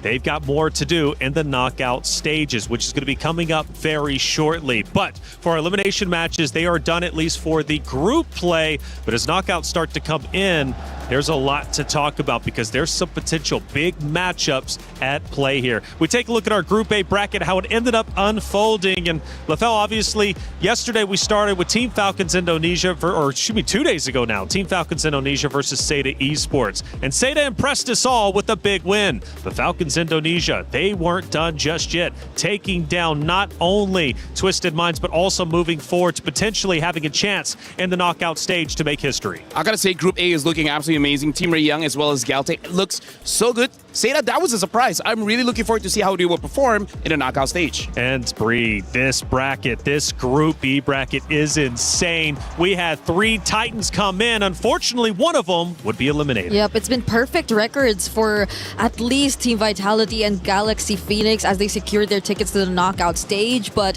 things seem pretty closer for the lower bracket matches that we got to see here in Group B. A lot of unexpected results as well, because even MIBR Lost, who we did see push Team Vitality to the limit, eventually didn't make it after all. Unfortunately not, but fortunately for all of you, it's Rhino Day. Brand new interactive effect for Rhino Day is available now. Check it out and join the celebration. Get involved. Rhino Day, it's hype. We love it. MLBB doing things right out here.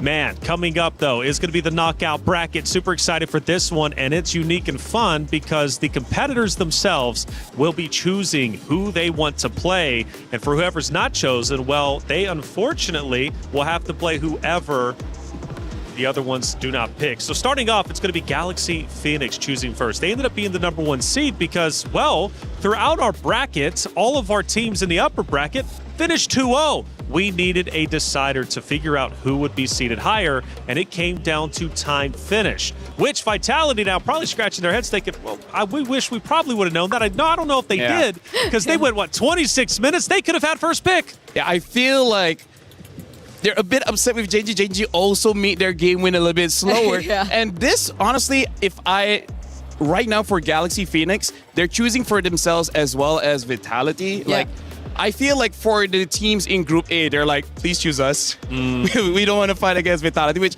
I don't know, personally for me, I think if they were to choose anyone, It's either Seta or Falcons ID. That's right. I think they would choose Falcons ID. Oh. Falcons ID. Bree, I want to hear your opinion in Falcons ID. just a second because we got a theory craft on which matchup would be better. But Muton is doing things right when it comes to EWC. And we have 2 incredible events, one happening now and one happening in just a week or a couple weeks' time. Check it out.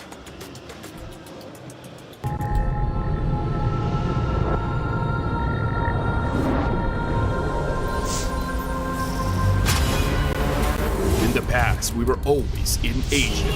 This year, we came to Paris. What stories are still left untold? Kami sudah membuktikannya. Tapi ini baru permulaan.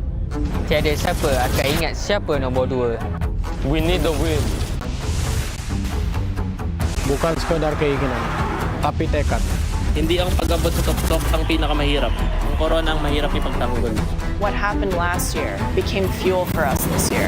This time, we bring it to Paris and finish it. A new lineup, new chemistry, new fire.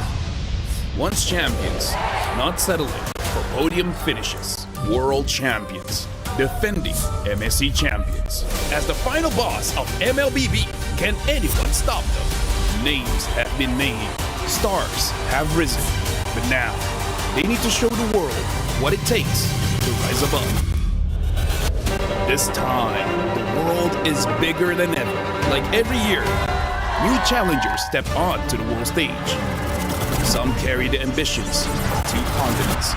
Some fight for the pride of home turf. Some have never stopped chasing the throne. So who will finally rise to clinch the title? This is where unresolved stories find their ending. A new shot at glory. One more chance at redemption. We are back! Kali ini, sekali, siguro na tidak. Pareho lang ang chance namin. No one is untouchable. Let's fight. Buktikan ako kalau bisa. 2 champions, 1 game. Paris breaks through limitless possibilities.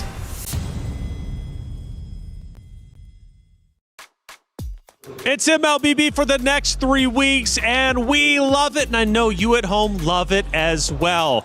MWI, we're moving on. Groups are done, and now it's all about the knockout stage. Single elimination, and I'm ready to theory craft. You kind of highlighted it, brought it up a little bit. Let's revisit it. Now, for the seeding, based upon timing, because they all had the same 2-0 record, Galaxy Phoenix will be the #1 seed. Team Vitality will follow. Geltec Cyber Team just behind them, and then Team Ray Young will be #4, which means Galaxy Phoenix is going to have the first choice, and they have a choice either between Falcons Indonesia or Seda Esports. Now, the scary thing is, the one not chosen by Galaxy Phoenix has to play Vitality. Actually, now that I think about it, it's better for them to go up against Seda because Falcons ID, Vitality, they're from the same region. They have a lot of information with each other. So I feel like the smart move would just let them play because you would get so much information out of that. Oh, that's true. And I believe it could be somewhat of a double-edged sword if you have very limited information about Seda overall. But at the same time, you might just want to risk the edge of having more experience compared to a newly coming region to the competitive stage of MWI. And you got to think for Falcons Indonesia, though, if they are chosen, one of the things, Galaxy Phoenix matchup will be taking place first. Oh. So Falcons Indonesia goes from matchup straight into matchup. Now, talking such a short time period, Lefel, how do you prep in that such a short time span? Because, man, you're going from a match on B stream straight in to the main stream.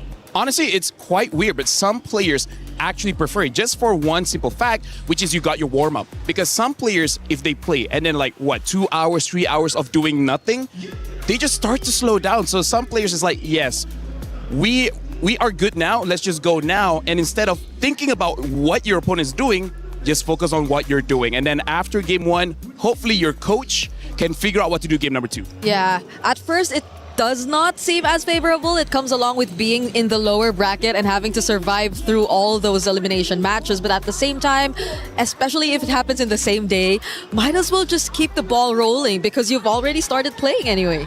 Hey, the comms are flowing, and Sadia had a chance to get our listenings from day number 2. Let's hear what the competitors were saying during their matches. Hey guys, Sayori here from Gen G, and she looks rather upset after the loss up against Navi. So let's talk a little bit about the game first of all. I know you guys came in rather confident, especially because you guys were the one that sent Navi home last year. What happened? What fell short in today's match? Honestly, we did come in confident. We knew that we could beat Navi, but I think just in game, I think how we usually play just didn't it just didn't go into the game, and maybe communication was off and our play style, because this was not how we usually play, and we know that we're way better. So yeah, I understand. It was just very disappointing that we did lose. Yeah. I understand. Losing is never easy. So I want to ask you, throughout your journey in MWI this year, and you know what, throughout your journey, throughout all MWIs over the years, what is the biggest key lessons that you always take home with you? Honestly, I think the biggest key lesson is that, honestly, me and my team and everyone else can always push to be better. Since I saw during this MWI, there was a lot of upsets at the start. So there's not ever just one person on top. You know, anyone can take the crown. So yeah, there's a lot of contenders this year. Yeah, nothing is impossible. So what's next for Sayori? Honestly, I'm not really sure. We have to stay tuned. I'm very confident with my team. We are very close. We've been playing for a while, and with the addition of Rui as for this year, but it just really depends on the direction of everyone else. So yeah, I'm just gonna follow. And you know what? I think to wrap this up, since a lot of people were definitely rooting on you guys as a title contenders, is there anything at all you want to say to your fans out there? I just want to say thank you for supporting, and hopefully you'll see us next year playing other tournaments. But yeah, like we'll come back way stronger. I hope to see you guys come back stronger next year. Yes. All right, guys. Thank you so much, Sayori. Thank you.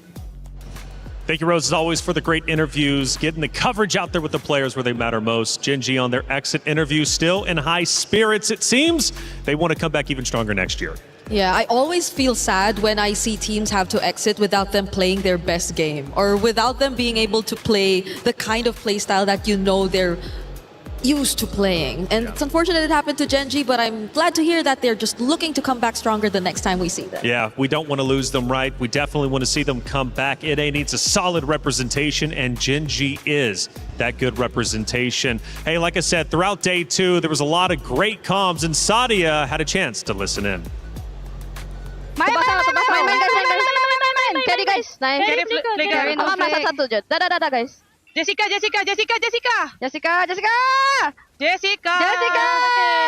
sakit. Nice go guys. Dadah, gak usah. Dadah. Nih. Aku cari nyawa. Aku cari nyawa guys. Carry. Nice bro guys. Thank you guys. Kita boleh menang. Main. Bodoh nice. Nice team. Thank you Rotan. Mon udah setengah Mon. Ayo gas aja Vets. Let go ya. Hanabi. Udah IG Hanabi. Sabar ulti kun 13. Let go nih. Gua ke Hanabi. Hanabi guys. Hanabi let go guys. Gua enggak nyampe sana. Aku yang bunuh Arlot. Mon, gas Mon. Marcella di sini guys. Gak ada IG-nya deh. Marcel tuh. Aman. Yuk, Lord yuk. Nice. Kasih gua aja yang clear guys. Thank you, Sadia, for the radio comms. That was yesterday, and it was Falcons Indonesia. Given the good comms, man, they were talking away. Yeah, as well as Team Reyna. Let me just say, I understand both teams, and even I need subtitles because that was I know the language, but there was so much, and I was like, yes, Yeah. yes. That's when you know they're hyped. That's when you know they're hyped. And good communication is when you hear one thing, and that's just who you want to target. Jessica. And that's it. That's right. That's all you need. I always love listening to comms across multiple esports because it's chaotic and sometimes fun to decipher, as you were saying, LaFell. Hey, EWC is doing a lot of things right. Check out this EWC play. He thinks he can come in here and play my game. He knows nothing but go! Tyler Wine, you're done. This is my ladder. You can't climb it. It's better than being hard-suck at Masters. You're going too far now. Your eyes buggy. Your elbows ashy. Is that airline? That's an L airline. Somebody better hold me. Okay, yeah. Do something then. Raw energy. Hard from blow the house down.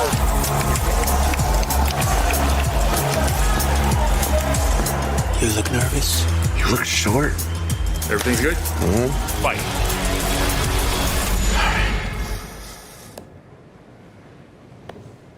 Okay.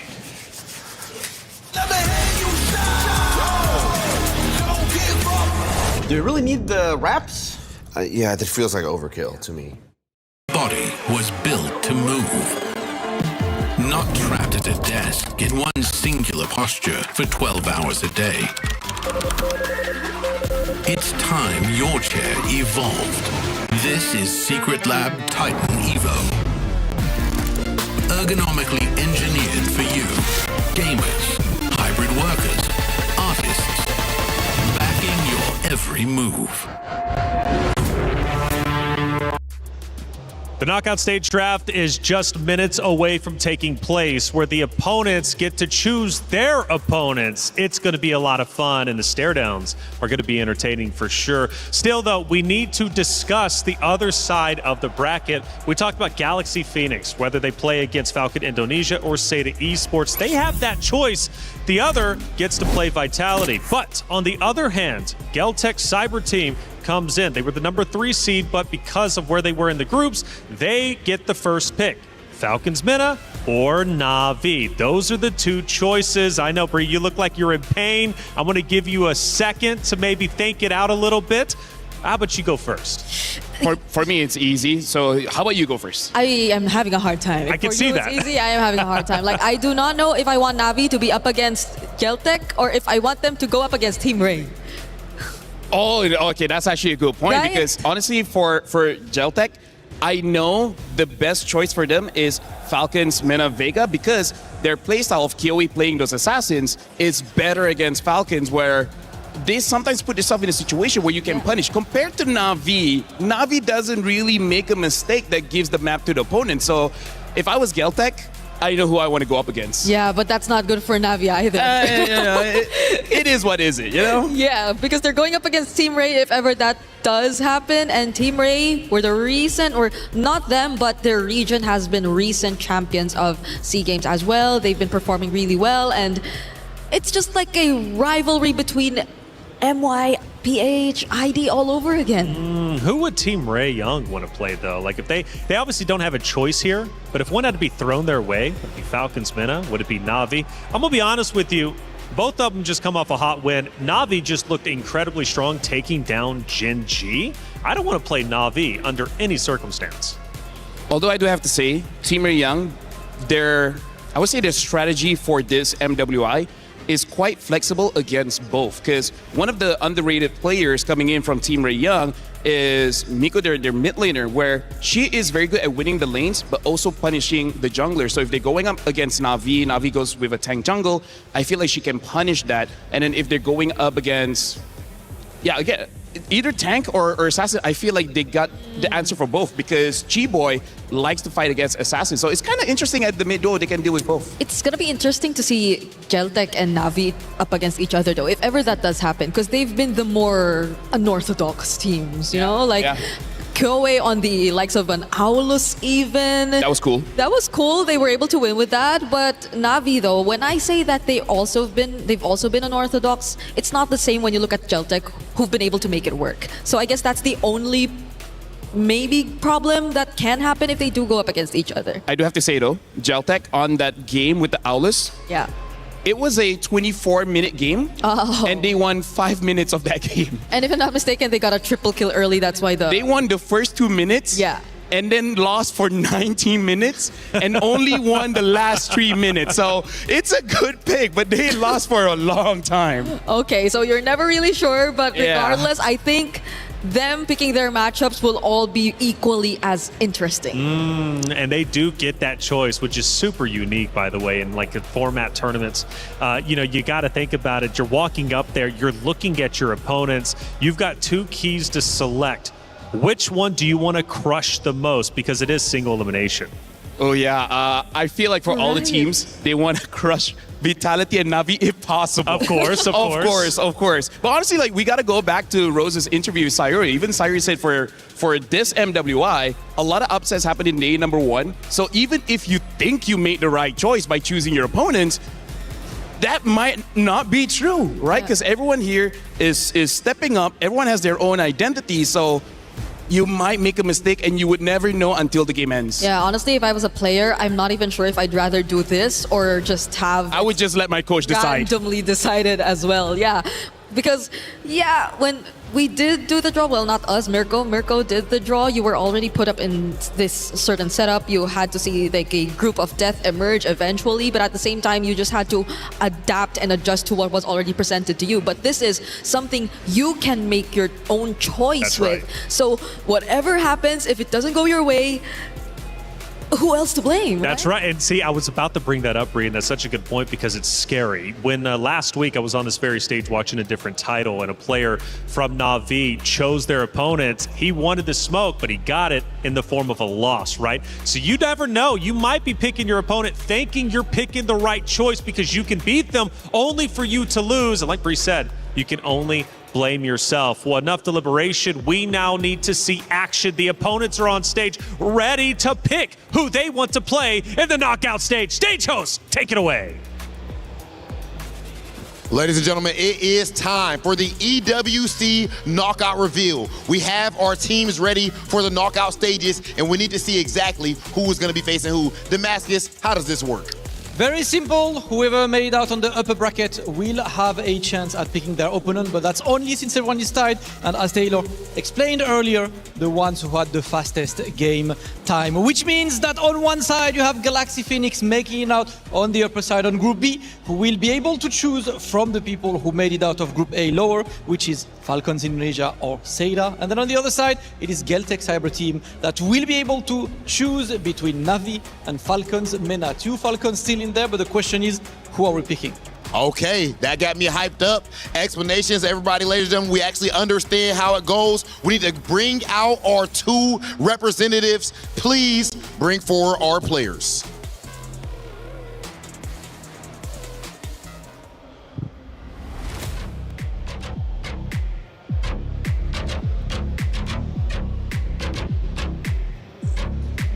Okay, first, Team Falcons coming to the stage. Of course, qualifying through the loser side, and now they wait to see their fate. Who are they going to end up facing in the knockout phases?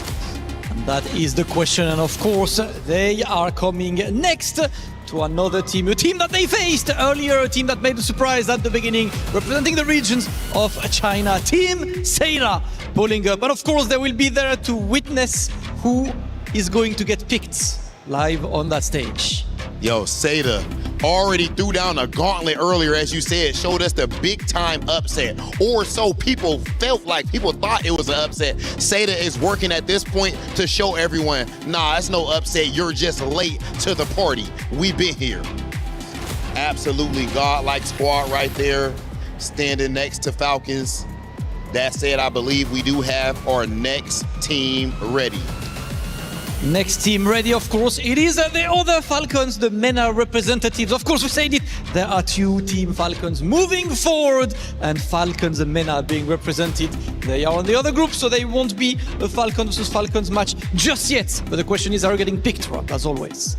Okay, in a situation like this, Damascus, do you think that all of the teams here have certain teams that they're hoping to get picked by?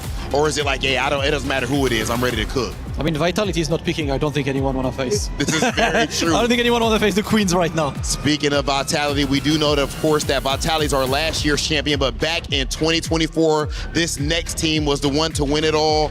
Na'Vi coming to the stage. Na'Vi, a tough out for anyone, but will one of these teams be bold enough to make them their choice? Of course, and without further ado, we are ready to welcome the team captain for Galaxy Phoenix, who will get to choose between Falcons Indonesia and Seda. This is the big choice, Rob. Remember, it is single elimination after this, so you only have one chance. Whoever you pick is potentially going to be your final opponent. Okay, yeah, I'm ready to see it. This where that drama at right here, Damascus, okay? Making that choice, technically, picking a certain team could be taken, that team could take it as disrespect, brother. It can make it a little bit personal. You had the chance to fight against someone else, but you chose me. And it looks like we will be making our choice right now, I believe.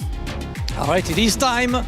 Okay. Get a pick. Is it Seda? Is it Team Falcons? We take a moment to think. And actually, no thinking. It looks like the pick immediately is Seda, picked by Galaxy Phoenix, which means Vitality inherits Falcon Indonesia. Cheryl, what do the player have to say? What an unexpected matchup. This means that there will be an Indonesia versus Indonesia in the quarterfinals. So, please tell us, why did Galaxy Phoenix pick Seda, even though Seda actually won Team Falcons Indonesia? Maybe I like them. Oh, you got your eyes on them. Now, how is China feeling about this matchup? 现在你们感想如何？这次的比赛？我们现在的感想就是非常开心。然后，因为我觉得对我们来说，比比赛输赢更重要的是享受比赛本身。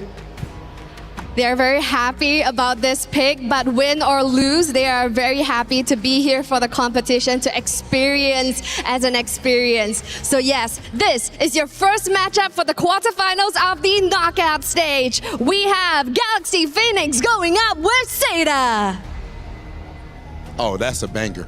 That's an absolute banger right there, Damascus. And I like the interview as well. Wholesome answer coming from the side of Seda. But we've seen a whole lot of confidence in that pick. I love to see that. Stingy with words, but the confidence definitely shows. And on the other side, as Cheryl said, it's a full Indonesian match with Vitality taking on Falcons Indonesia. But on that side, it is enough as we have to move to the other side. And it's now Team Geltech Cyber Team going to pull up to select between Navi and Falcons Mena. And Rob, I've got to say, you and I love the drip. I absolutely love the Geltech drip. Oh yeah, I need one of those fits desperately after this. That is an elite fit. I've ever seen one. Yes, and we are immediately picking Team Falcons Mena. We do not want to face Navi just yet. Geltech picking Falcons Mena. Team Ray Young will be the one to face Navi. And Cheryl is with our players on the stage. Now this is going to be a very exciting matchup. Now I have to ask Team Falcons Mena, is there any comments about this matchup? Are you guys excited about heading into this match?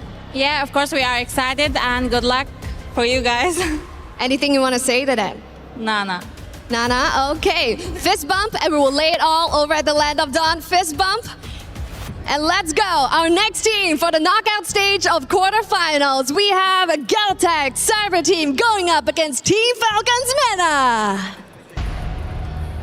This is what we want to see, and with these picks being done, all 4 matches of our quarterfinals are now set with the big bracket on display. And to take a look at this bracket in detail, I would like to send it to the studio. Taylor with our experts in there. What are you guys thinking of that bracket?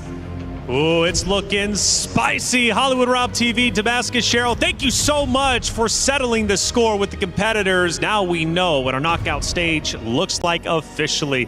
And it's a spicy one for sure. Let's start with the first matchup, Galaxy Phoenix versus Seda. It's going to be coming up first. What do we think about the opponents? Well, first of all, called it.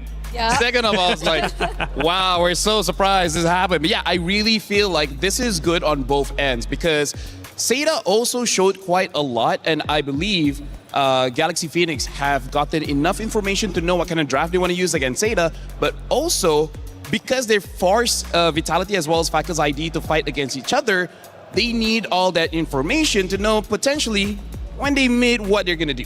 Yeah, but it's an early Indo matchup that we're gonna see, and again, only one of the few, if not only representatives, to send out at least 2 teams from a single region, and that's gonna be, I think, one of the closest we could possibly see ever because they know each other so well, and that is something that they could not really control. So talking Galaxy Phoenix, they are about to play an opponent that they know, but they haven't played just yet, at least on the stage for MWI. And this team is incredibly talented, have gone through the gauntlet. They did, in fact, have some early struggles as a roster, but they ended up as Queen's Legend Season 3 champions. They also have competed in other leagues for the first time as an all-female roster. So they've got a lot going for them, including, of course, winning out their group. I gotta say, Galaxy Phoenix, it's like they're masters of rock, paper, scissors because their jungler is able to play tanks, able to play assassins. So when they know who they're going up against, they're able to change either rock, paper, or scissors, and it's on to the opponents if they can fight back on their lineup.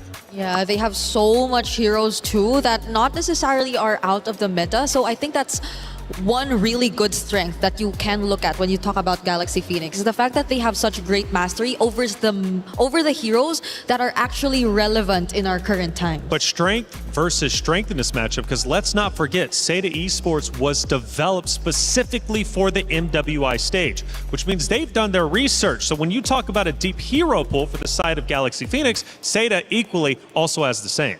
Yeah, but I feel like watching how Seda has been playing, once Galaxy Phoenix is able to control the first 4 minutes of the game, that's where they start to use their advantage, which is their experience. They know how to play from a lead, and they will maintain that.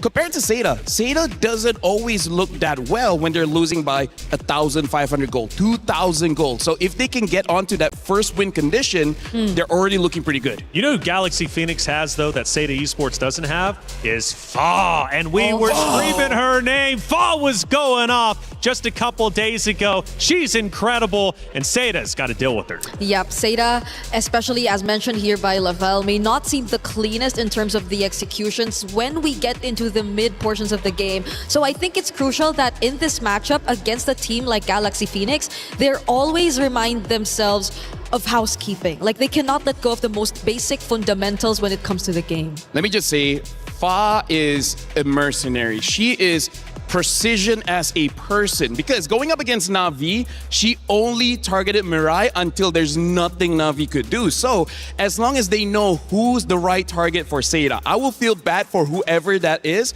because no matter the pick, either Guinevere, either Ling, Hayabusa, Yisashi, I really don't care. I think she will get her target. Let's find out if she does. She's a serious competitor. I love that you call her a mercenary, and she absolutely is a mercenary. Look, Seda, though, again, not to be messed around with. They are truly phenomenal and absolutely insane. Obviously, that matchup is going to be coming up relatively soon and first, but the Vitality was just shown on screen just a second ago, and Vitality has to go against Falcons Indonesia. Another big matchup. Gotta say, man, I'm a big fan of Falcons Indonesia and the way that they continue to play and face adversity. But Vitality, come on, they are the queens after all.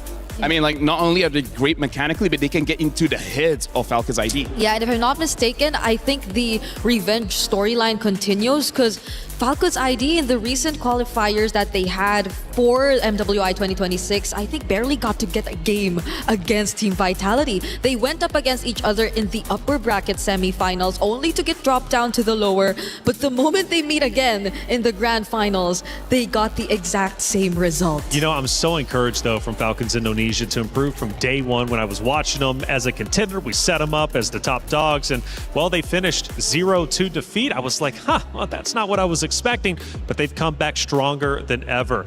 But there have been questions about Vitality and if they still look as strong as they did last year, and a lot of that comes from that MIBR loss matchup.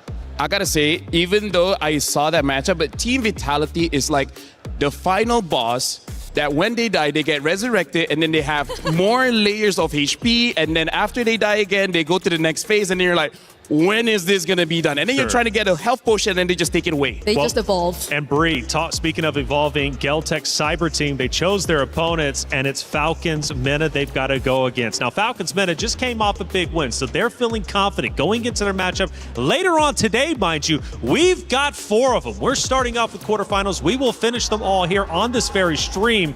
Falcons Mena is going to have a long day. The Geltech Cyber Team has been a big surprise in our tournament, and they have looked stellar. I agree. The way that people have been awaiting this comeback, again, we have to remind everyone that Kyoe, I think one of the star players that we've constantly been highlighting, took a bit of a break from the competitive scene. I think that was exactly 3 seasons of Lady MVP before she eventually got back.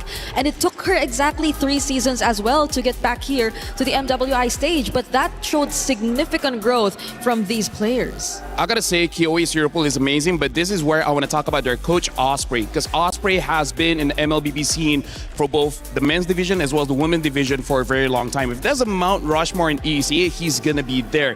His picks are unorthodox, but on paper, they always make sense, because he's like, this hero can counter this hero, even though it looks like it's a funny pick, but when you see it in action, you're like, wait, that makes sense. I like unorthodox, though. I mean, it's tough to obviously plan around that. I think being unpredictable is definitely the way to go. Now, Team Ray Young, this team, I think, surprised the desk, at least on day one, based off their performances. Bree, I think you were also surprised. Like, Team Ray Young playing incredibly well, but Team Ray Young's got to go against Na'Vi. Now, that's not going to be easy, especially after watching Na'Vi dominate Genji, beating them 2-0. This matchup is stacked. Yep, and if you have personally felt like a fan for Falcons ID and their story that they've been able to build here in MWI, I think I've been drawn to Team Ray more so because of their personality. Like, they're such a fun bunch to look at, and even their interviews just stand out every single time. I think I'll have my eyes on Chiboy just simply because of the way she just presents herself, and I think that helps boost her team's energy and confidence so much. I would say part of that is because of Queen's experience back in the SEA Games, where I believe during that grand finals, she's seen her team when they are like so stressed, so worried about losing. And at that moment, they're like, you know what? Let's just have fun so that we can actually go into the game fresh. And I think that's the experience that she's telling her team. Like, yes, most of you guys are new here in the international scene, but if you're so worried, if you're so anxious, you're not going to be able to play your game. So let's have fun. Let's play rock, paper, scissors, and then let's actually play the game. Which I think they were playing rock, paper, scissors. Yes, they did. Which is actually pretty incredible. And we had a chance to actually catch the action. Now, the thing is, though, in that matchup, Na'Vi, they know what it is to be a champion. And sometimes you really have to get that feeling in order to get it again. For Team Ray Young, they haven't, at least on the MWI stage. I think that's going to give Na'Vi a big advantage.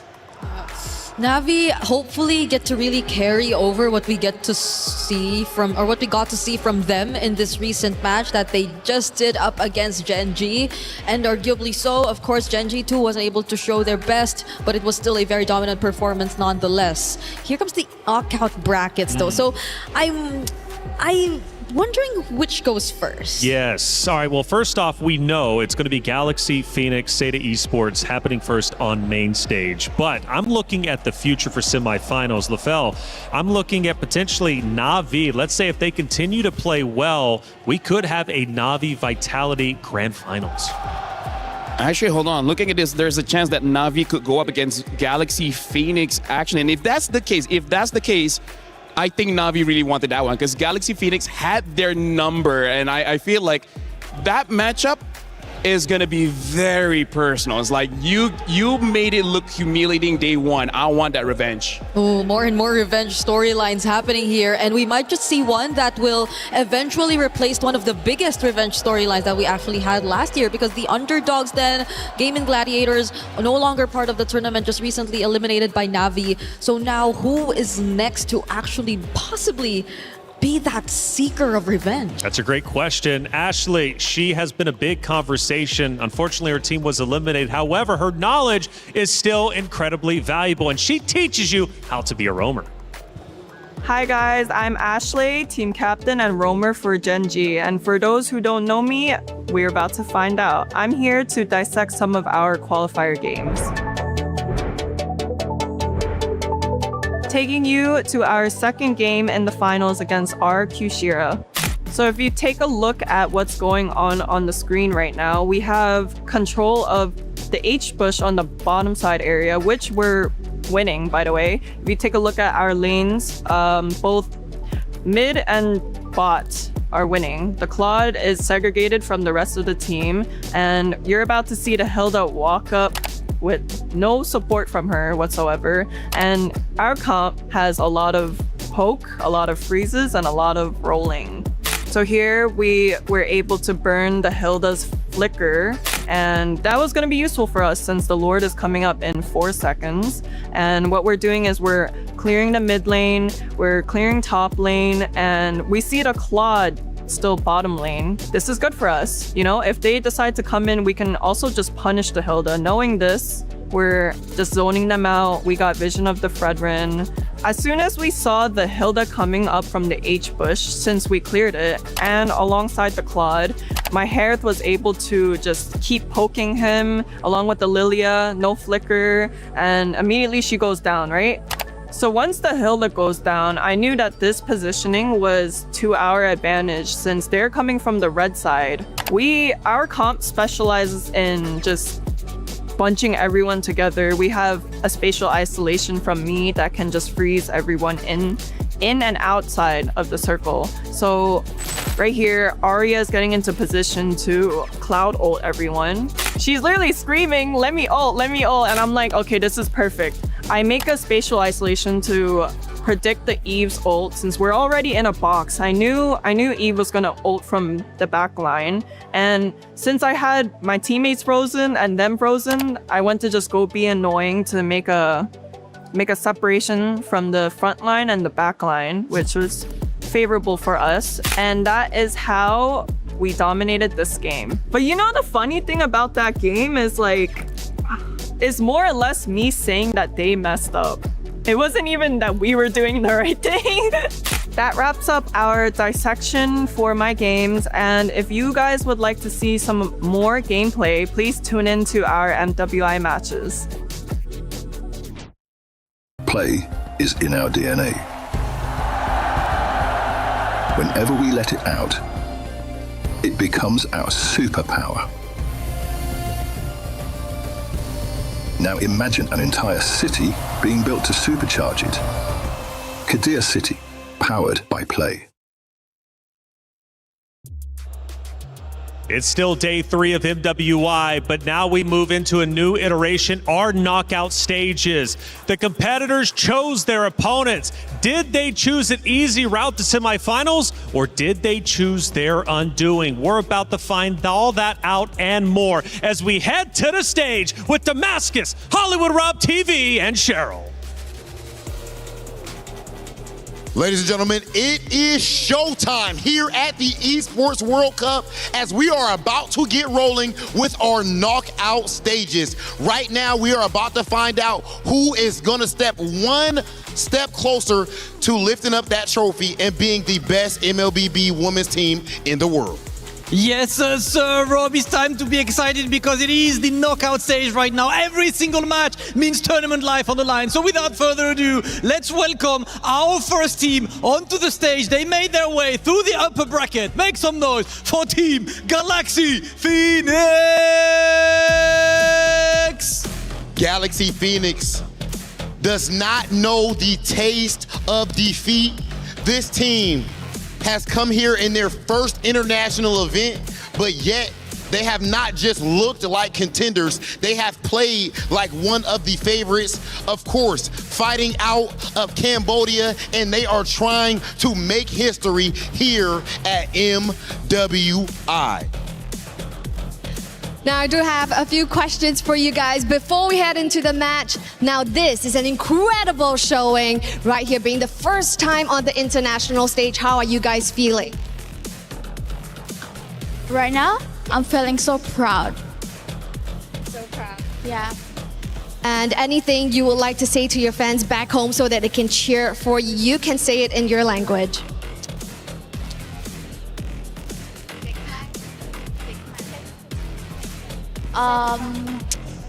Yeah, nothing else. Like, I don't have nothing.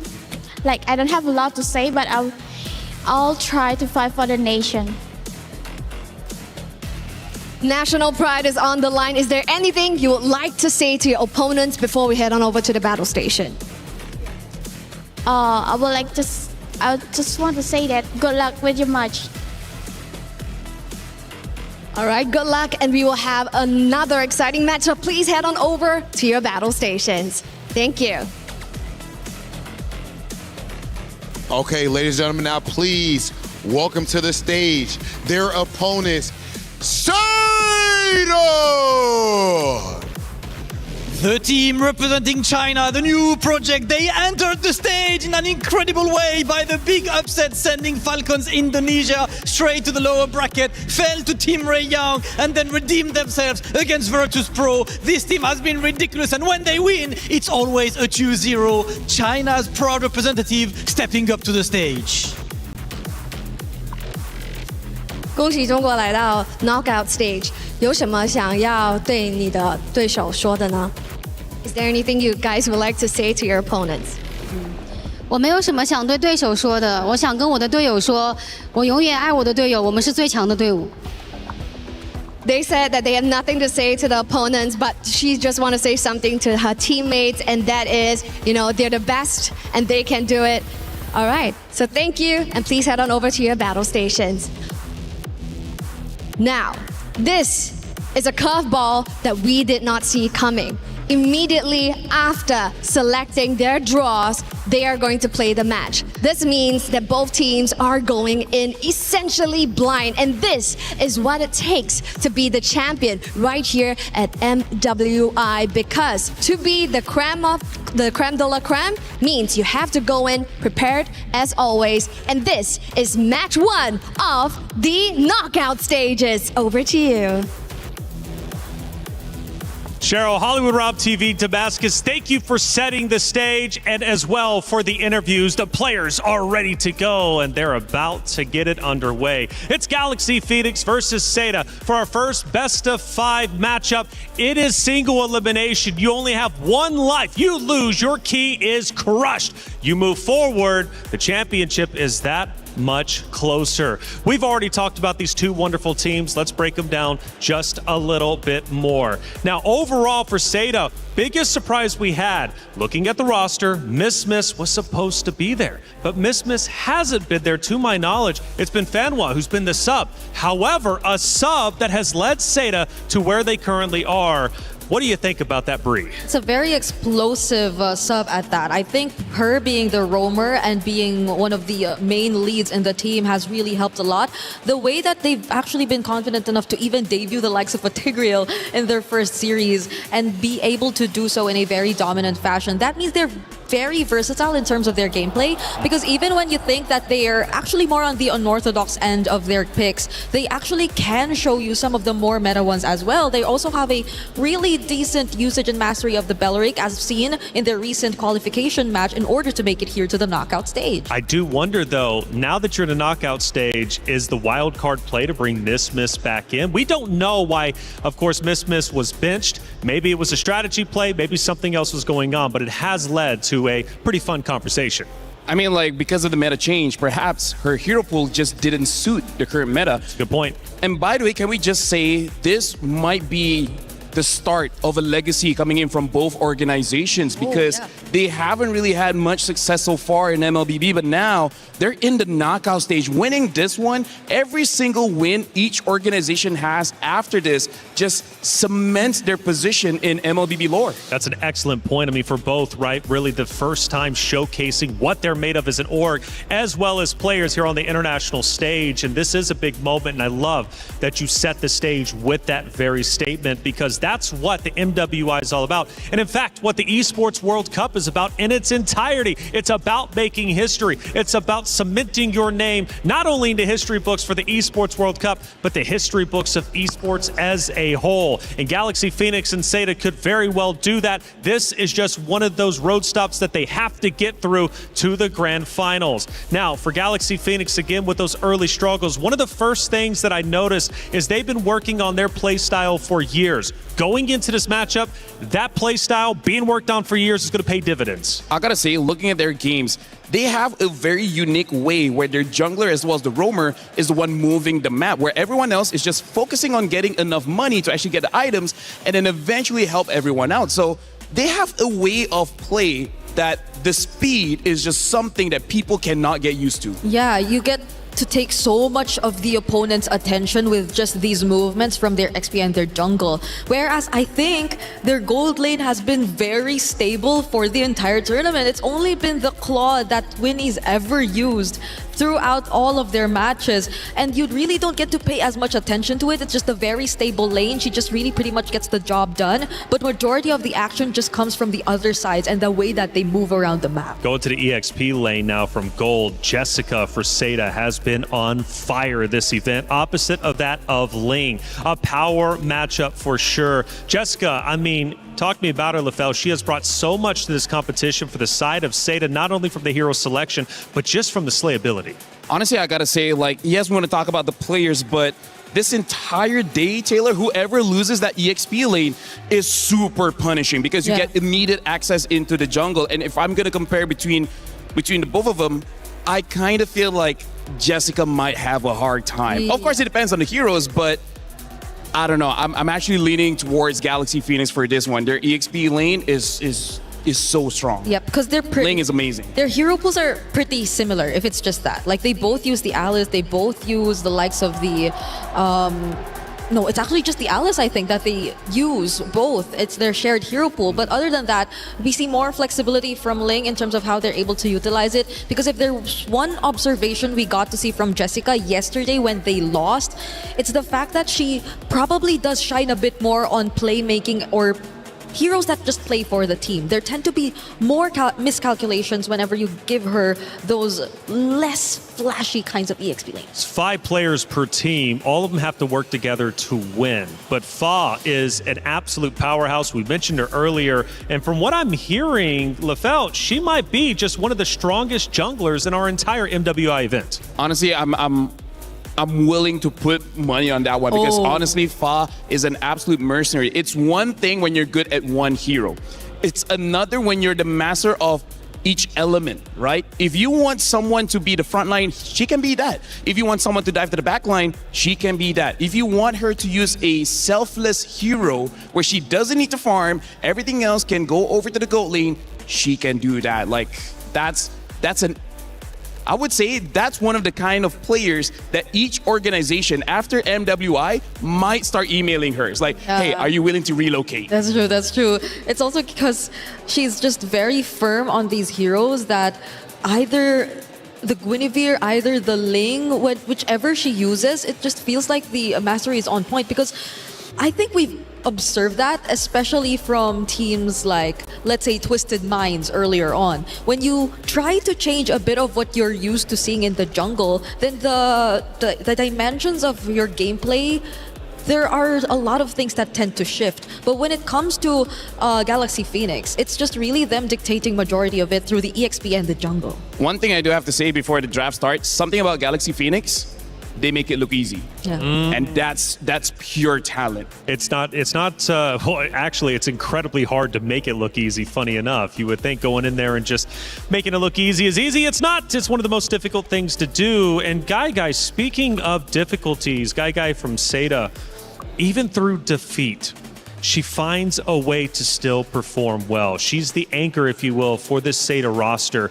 Guy is going to be the one I at least think that Jessica, Zhao, Name, Miss, or Fanwa, whoever decides to come in for this matchup, is going to be looking towards when things get rough. I'm starting to worry for her, though. Like, if it does so happen that Galaxy Phoenix tried to go for the assassin route and we see another Ling gameplay, wait, is she taking a selfie? Yes, and I actually saw them checking the heroes out as well. But I think it's less about the draft and more like, which skin do I want to use for this one? Well, you have to really pick the best skins. Yes. You're already in the knockout stage. Yeah, I'm not going to lie. Some of the skins, though, are incredibly funny. Like Patrick, for example, running around. Oh, yeah. Imagine losing to a Patrick. Yes. Guy would be furious. I got to say, Patrick running towards you at light speed is one of the most terrifying things you could ever imagine. And it's made a lot of Glue users happy because Glue is actually one of the heroes with very few skins. Yes. And you get surprised because he suddenly receives a Patrick skin.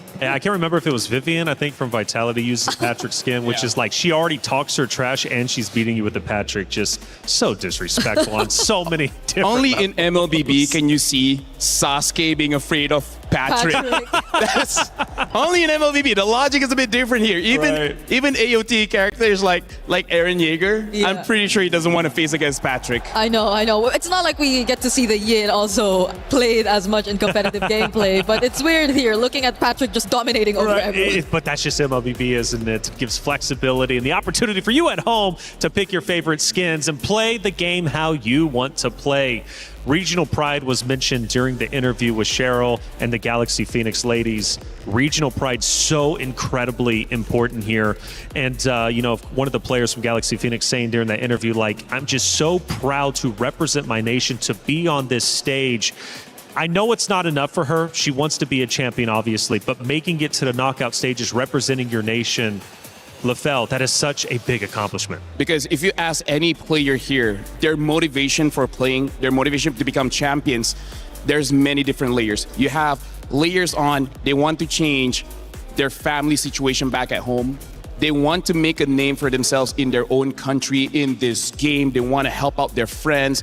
In fact, some people here, they're not here for themselves, they're here for other people. So no matter who you talk to, there's many different motivations and every single one of them is valid. And that's why when we see losses, all of those hopes get crushed. But that's the reality of becoming a champion. You don't win by necessarily making a lot of friends. You get to win by crushing someone else's dreams. And at the same time, they had to crush the dreams of, I think, also one of the longest running representatives, if it's regional pride that we're talking about, because we're seeing a different lineup fielded here as representatives of Cambodia, and they definitely want to be exceeding whatever they were previously able to achieve.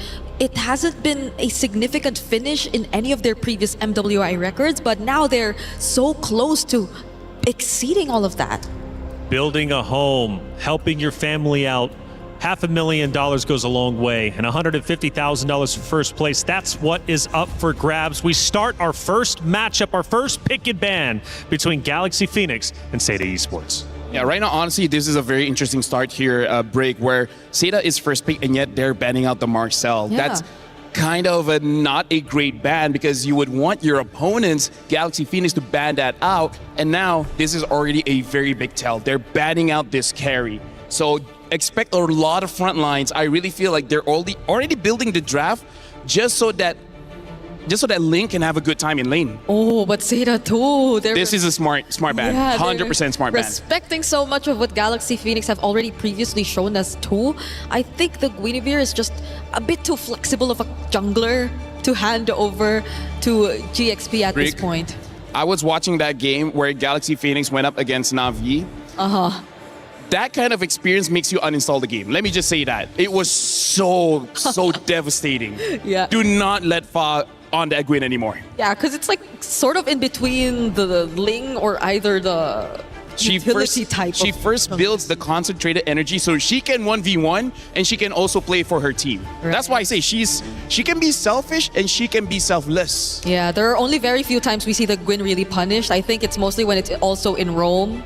Just earlier we got to see that also. But even the Valier being banned out, I know that Sophia has been very deep too in terms of her hero pool. I think she's the only one to play the Farsa in this tournament, if I'm not mistaken. I mean, here's the thing. They're clearly showing they're going to have a very heavy front line. They're banning out all the anti-tank. So I feel like they're going to charge forward. They're going to dive. And they're gonna say, Seda, you have nothing in your arsenal that can stop this charge. Yeah, so I wonder what this Valentina ban is also trying to say. Because it's not likely going to be a sort of priority either here for Seda. There are a bunch of options out there. The Juicein's still there too, but it hasn't been as prioritized for first pick as well. I feel like they need to take the Esmeralda because that's what Galaxy Phoenix is setting up. Oh, right. They don't want anyone stopping the Esmeralda from just getting close. But does Jessica want to play that kind of hero? Or is she willing to just pick up another comfort pick similar to the Alice that she already shown us previously? But definitely not in this spot. Here's the thing, if she does not take the Esmeralda, there is one other hero, well actually two heroes that can counter it still, which is the Lunox as well as the Balman. But also both are very niche heroes, and instead they go for the Harara. But I feel like Galaxy Phoenix, they are okay with this. You know, the Harara has been a safe pick for Seda Esports since day number one, and I feel like that's one that they're trying to force super heavy, especially given the new meta coming in, the buff. Jessica on Harara, she can pop off with this. It's a matter of how they're going to be able to counter on the side of Galaxy Phoenix. Yep. It's still a 50-50 in terms of stats, in terms of the win rate, if you look at the Hirara, but it's a very considerable comfort pick if we're talking about Seda. Now they get the Claude. A lot of the roamers are actually available as well, such as the Atlas and Belleric if they already want to consider that. But knowing Galaxy Phoenix, it's been mostly just the Belleric, and there you go. They take it alongside the Claude. Yeah, still a very strong opener coming in from Galaxy Phoenix. I gotta say, Seda, on this Hirara pick, I think Hirara is a good hero, but she's not a win condition. She enables a win condition, so they still need to have that in the bag. And with carry gone, now you know you're going up against the Claude. What is gonna be the pickup? I'm thinking if we're talking about meta, it should be something like a Moskov, but Moskov is a mid-range marksman, which is not great against the Beller. So they do pick up the Bruno as well as the Esmeralda. So now it's on Galaxy Phoenix, and they pick up the Boxia. And again, carry ban, Valir ban, Eve ban. This is their strategy from the very beginning. It's such a dive comp that they're really trying to go for. They're just going to go all in and force out the fights, which I feel is very uncomfortable for Guy. Now that she's on the Bruno, I guess you would also want to consider maybe a potential pairing that could help her. The Mathilda is also there. They have the Esmeralda on their side, which I don't think will be much of a problem. But does it get through the second banning phase? My theory is Seda is thinking whether they want to fight fire with fire. But for now, Galaxy Phoenix, their fire looks a bit hotter here, especially because there's very little that Seda has that can directly counter what Galaxy Phoenix has been showing. Yeah, and if they even do consider going for a utility roam, then most of the front lines are just going to fall on the Esmeralda, on Jessica all over again, and not to mention the fact that they're on a Hirara jungle. So that means they will, or GXP would have much easier access to just constantly go for the chase because they will lack crowd control. So would they really want to consider that, or maybe opt for a roamer that also has additional layers of catch and crowd control to respond against GXP? I gotta say, they at least need some form of knockup. Yeah. If not, that Blazing Duet will just rip over your team, and that's something that they definitely don't want. One of the popular choices in MLBB is definitely the Cho, but so far at MWI, no Chos have been picked up so far. The other choice is Minotaur, but again, is not having an amazing showing here. I think Fanhua does play the Cho. It just hasn't been as successful previously, but again, into the Baksha, into the Claude, I think it will be a pretty decent option. It's not like you get to pair it with immediate burst, but you don't know what the mid lane pick is for Seda anyway. There might just be a chance you still get to see them pick up a burst mage. Here's the thing, Galaxy Phoenix can pick up something like a Kimi and just force out the early game because we see Farsa as well as Selena and the Valentina being banned. All three early game mages have been taken off the table. Kimi is still there. If they want scale, they have the Zetian still available, but actually, no, it's actually still a pretty good pick, yeah. but instead they pick up the Gord. Haven't seen the Gord for a while here. So now Seda, if they want to go loco, they could go for something like an Estes and just go for an Ube strat. But, you know, there's a Boxia there, so you're kind of already countered in that sense. Yeah, the Mathildas, the Estes, they are, again, considerable options, but the lack of crowd control might be a bit of a problem here for Seda because there's nothing that's just going to lock down and hold down GXP once they just keep trying. Atlas is still there, so that should be the pick, no? Oh, right. Right, Atlas is still there. So it should be the Atlas. They go for a Tigreal. I was thinking for a Tigreal for some reason, but I don't think that's the pick. Lilia is picked up so that she can fight the tanks. This Tigreal is, I would say, must be some kind of comfort because wow, wow, wee, wow. Wow, wow, wee, wow. Wow, wow, wee, wow. We're just waiting for the XP lane, I guess. There is an Alice still. I think it's okay, but I think they might be better with damage, maybe like a Lapu, maybe like a Bennett. Paquito is still up also. But the Esmeralda, a bit of damage, yeah, I'd agree. Okay, they lock in the Sora. And the Sora is amazing going up against Lilia. Lilia does not have a lot of HP. He can burst her down. Galaxy Phoenix versus Seda Esports. It's our first knockout rounds match. It means so much. Single elimination, you lose, your key is crushed. You will no longer have the chance of glory to earn the trophy over on that very stage. Of course, though, if you win, it's only a couple more series before you lift the trophy yourself and earn $150,000 for first place. It's Galaxy Phoenix versus Seda Esports to start our knockout round. Athena, Gideon, take it away. Thank you so much, Reflections. Man, this draft has been a little interesting as we come on into the series. This is going to be an interesting one. We're expecting some big team fights, but also some of these picks have been also really looking for the finer details, right? Looking for ways for maybe Sora to not only punish this Lilia, but more importantly, can also stop the Tigreal if necessary. They got so many different tools to utilize. The question is whether or not the laning phase is going to be okay. Let's see if that will reflect on the rotation mentioned here for GXP. You know what? You're right. They are kind of doing the research here onto what fit or works best for Zeta. Remember from their first ever matchup against Falcons ID, they actually used this Hirara. And then for the second game, they locked in the 2-0 with the Tigreal. Fantastic job, by the way, by Fanwa. So let's see if Galaxy Phoenix has something in store for that duo as well.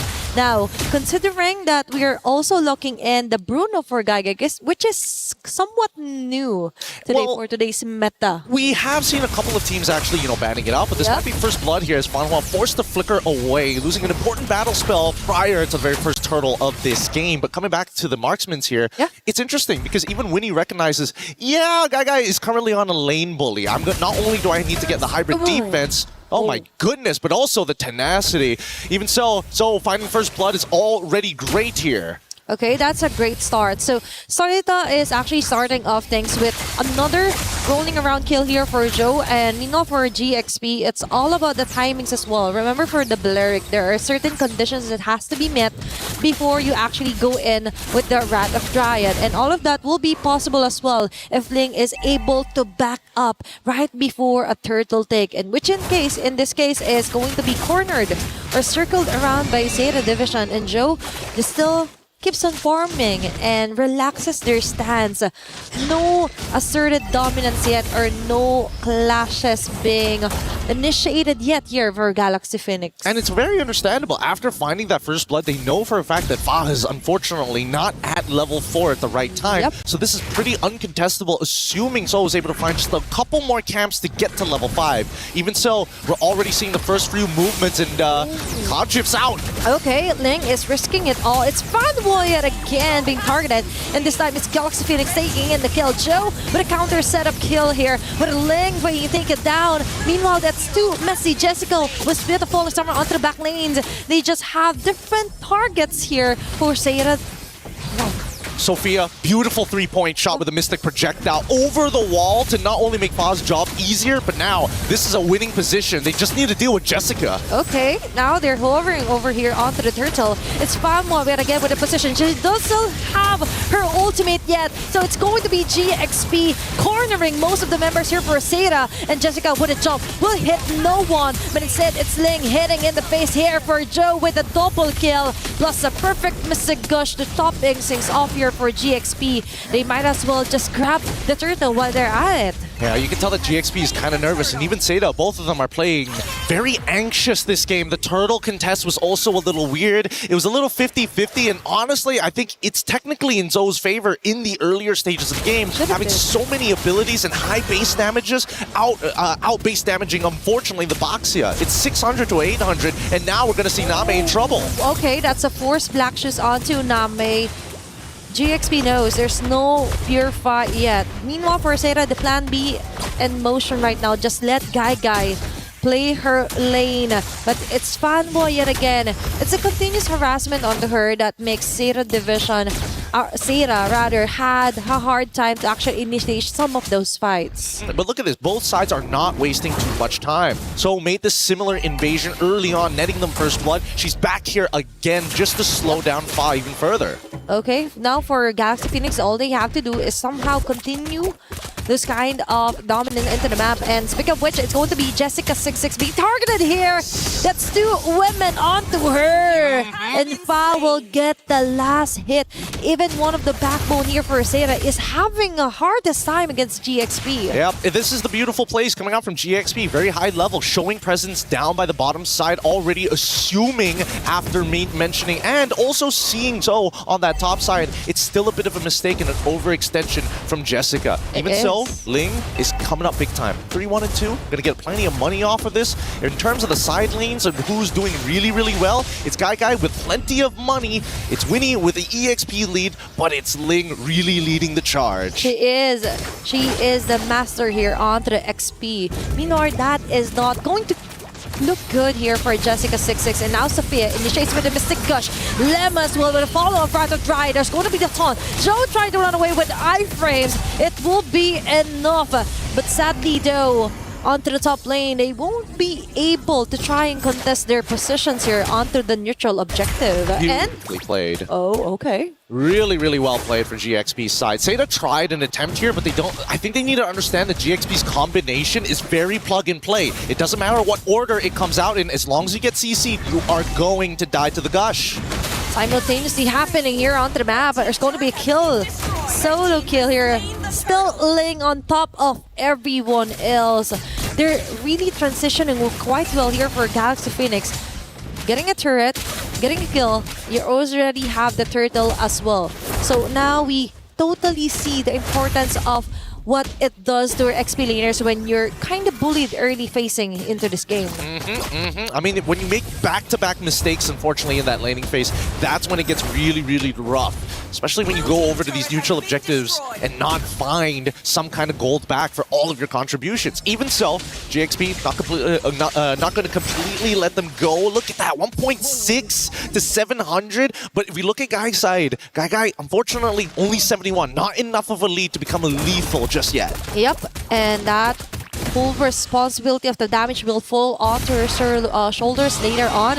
But it's also Galaxy Phoenix to actually try and corner her out. They're trying to choke out most of the damage or impending damage as Seda could actually go in against Galaxy Phoenix. But for now, Silpha on to Fanwa. We haven't seen a great implosion play yet because she is just continuously being harassed here by GXP. She's actually getting targeted quite a lot by the poking damage. Oh, wait, Conceal coming through, targeting towards Ling. Probably not going to be a good idea, but here comes the cavalry as Fa going to initiate. Okay, it's Sophia yet again. A very great Mystic Projectile plus a follow-up Mystic Gush. Okay, falling down low air is Fanghua. No frontliners here for Seda Division.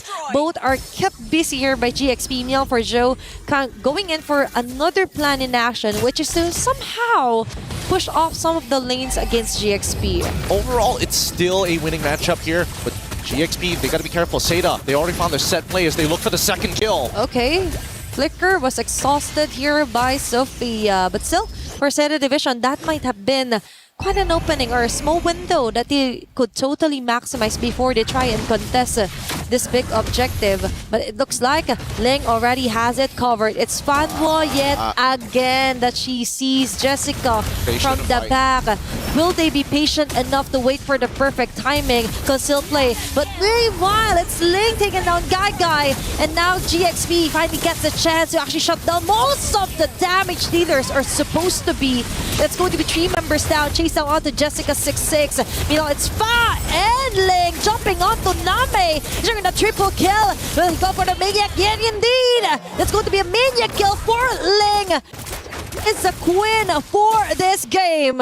This is starting to get out of control as GXP have found their stride, and unfortunately for Seda, communication is breaking down. Lilia did not have enough mana to have a sustained fight. The fact that you already saw Ling walking up into your backline should be the signal to back off. With that being said, the economy lead is going to be clear, 4.4k, and Seda unfortunately can't make any invades happen to equal it out. Just when he thought that Guy will be one of the last resort for Seda, she's also been targeted here for GXP, and you're right about that. You have to be more aware on where Ling, even Lama, is actually going around here onto the map of Seda Division, Seda rather, and it's kind of bit sad to see that 9 minutes in the game, jungle's already been compromised, and now Joe has to resort to somehow just clearing up the bits of the waves onto the sides just so she could slowly build up her stacks. Well, I mean, honestly, I think Nami should have just said, guys, we need to, it's either we delay this or I recall back and get my mana, because unfortunately, even if she does decide to use the black shoes, it's too late to get all of that health and mana back, but now Graphic into combo. Okay, that is just too much of a burst here for Galaxy Phoenix. Now they go in far onto Fun One. Nami trying to run away. There's no black shoes at all to save her. And it transferred back onto the damage onto Guy. She will be backing away. But Galaxy Phoenix got most of those kills. The Shui women down. Plus, they might even get a T2 onto the mid lane. Oh man, they've set this up perfectly. They can guarantee an inhibitor here. They broke the Holy Shielding, and now they're going to go for a little bit more. With this next Holy Shielding about to fall, they have perfectly set up the next potential fight. And it's going to be, I guarantee you, they're going to get this Lord. If Seda can steal this somehow, that would buy them a guaranteed 6 minutes into this game. They've waited for this moment. For Galaxy Phoenix, it took years for them to actually perfect, to actually try and get the super team that they wanted, to put their faces, their team, and the MWI map, and there they have it. Very dominating win against Seda. One of the teams who fought a way to actually win a fight against Falcons ID, and now it's GXP asserting their dominance. Looking at this one, of course, we see some clean discipline as well when it comes to rotations, plus the easy conversion of kill, then turret, kill, and then objective. Very clear attitude here for GXP. I mean, it's reflected by the score, 2-15 so far. It's just closing this game out. It's going to be a little bit harder than it looks, especially since Name is starting to scale and dealing with these waves well. So, fortunately, not going to get caught here, but they find Fanhua instead. Okay, Flicker. Fortunately, hasn't been activated here for Seda, but they have another task in here that they have to melt down as fast as possible. But it's going to be the Lord that GXP has and marching onto the bottom. So very nice of them to kind of delay things off onto the middle lane, even onto the top lane. Now the pressure is on. Macro control here for Galaxy Phoenix. Winnie onto the sidelines here. And Lemma with a Rat of Giant. Funnel immediately down. There's no more counterplay here for Seda. All they can do is run away while Lane chases them down the back lanes, and when he goes over the blazing duet, the cherry on top, Galaxy Phoenix is doing it.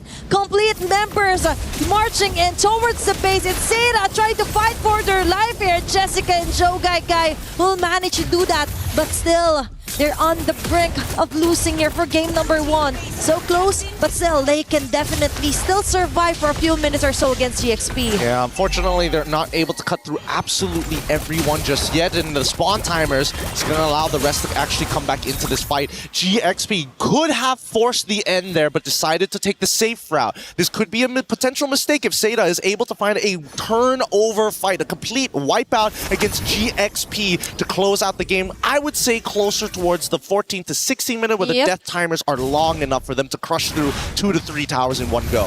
And for that, for Galaxy Phoenix, they just kind of want more cleaner and clearer assertions of clashes here. I think that if they're going to look for the cleaner and an assertive way to play, they gotta ruin the position of Sophia. But just like mentioned in the beginning, right, their plug-and-play combinations, now that all 5 of them can get involved, it makes Ling's job really easy. Instead of just, hey, I gotta go Cloud every single time. Not necessary if the combo actually lands. And now, let's see if something will finally land here for Seda.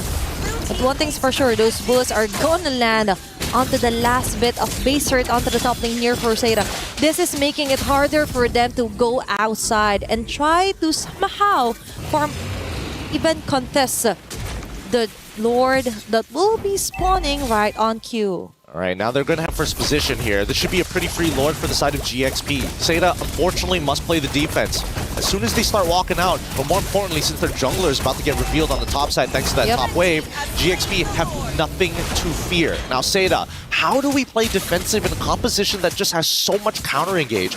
If Fanhua decides to flicker forward, unfortunately, a majority of the important members on the side of GXP have some form of counterplay. Sophia will never be anywhere close to the front lines. Winnie has a Purify, so that only leaves you with just a bunch of tanks, one of them who wants you to be in their face. Yep, and problems keeps piling up here for Seda, especially Fanhua being the first to go down each and every clash. So for GXP, it just makes it easier for them, right? No more frontliners. All they have to do is do their thing. Ling goes in with punches, and the rest could just focus fire onto the base, which might happen into the next wave. Well, let's see, because now it's about time, and you can see that Fa is already trying to pull the attention apart. Okay, Lord has to be melted down here for Seda. Now they're too focused on the setup here for Fanhua, risking it all, even with the Dark play, is able to do it, but the damage just isn't there yet. GXP focus fires on the base, gets the game number 1. That is the cleanest closing I've seen from many different teams here today, yesterday, and the day before, but GXP, they do it by the book. They do it honest, and it feels like a snake wrapping around your neck. You just choke out. You don't even feel the pain. It just goes black and the game's over. definitely. And now for Galaxy Phoenix, they only need one more win to stay another day and fight for their way onto the semifinals. Mino Forcera, man, they're going to have to hit the drawing board again. I think that they had an opportunity in the draft to actually punish this composition, but unfortunately decided to go the safe route. And the order, if the order changed just a little, it could have definitely helped at least GXP slow down that early game in the middle of this game. With that being said, though, we're going to go on a short break, and when we come back, it's going to be more MLBB action here at MWI.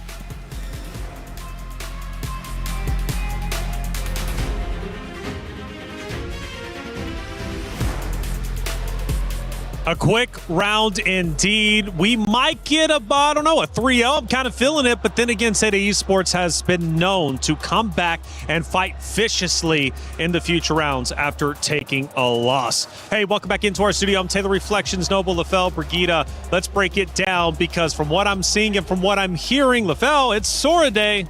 I don't know, man. Starting the very first game of today, the EXP lane has been, I would say, the make it and break it for a lot of these teams. I mean, like, let's talk about this. Ling on a story with only one damage item. Just one.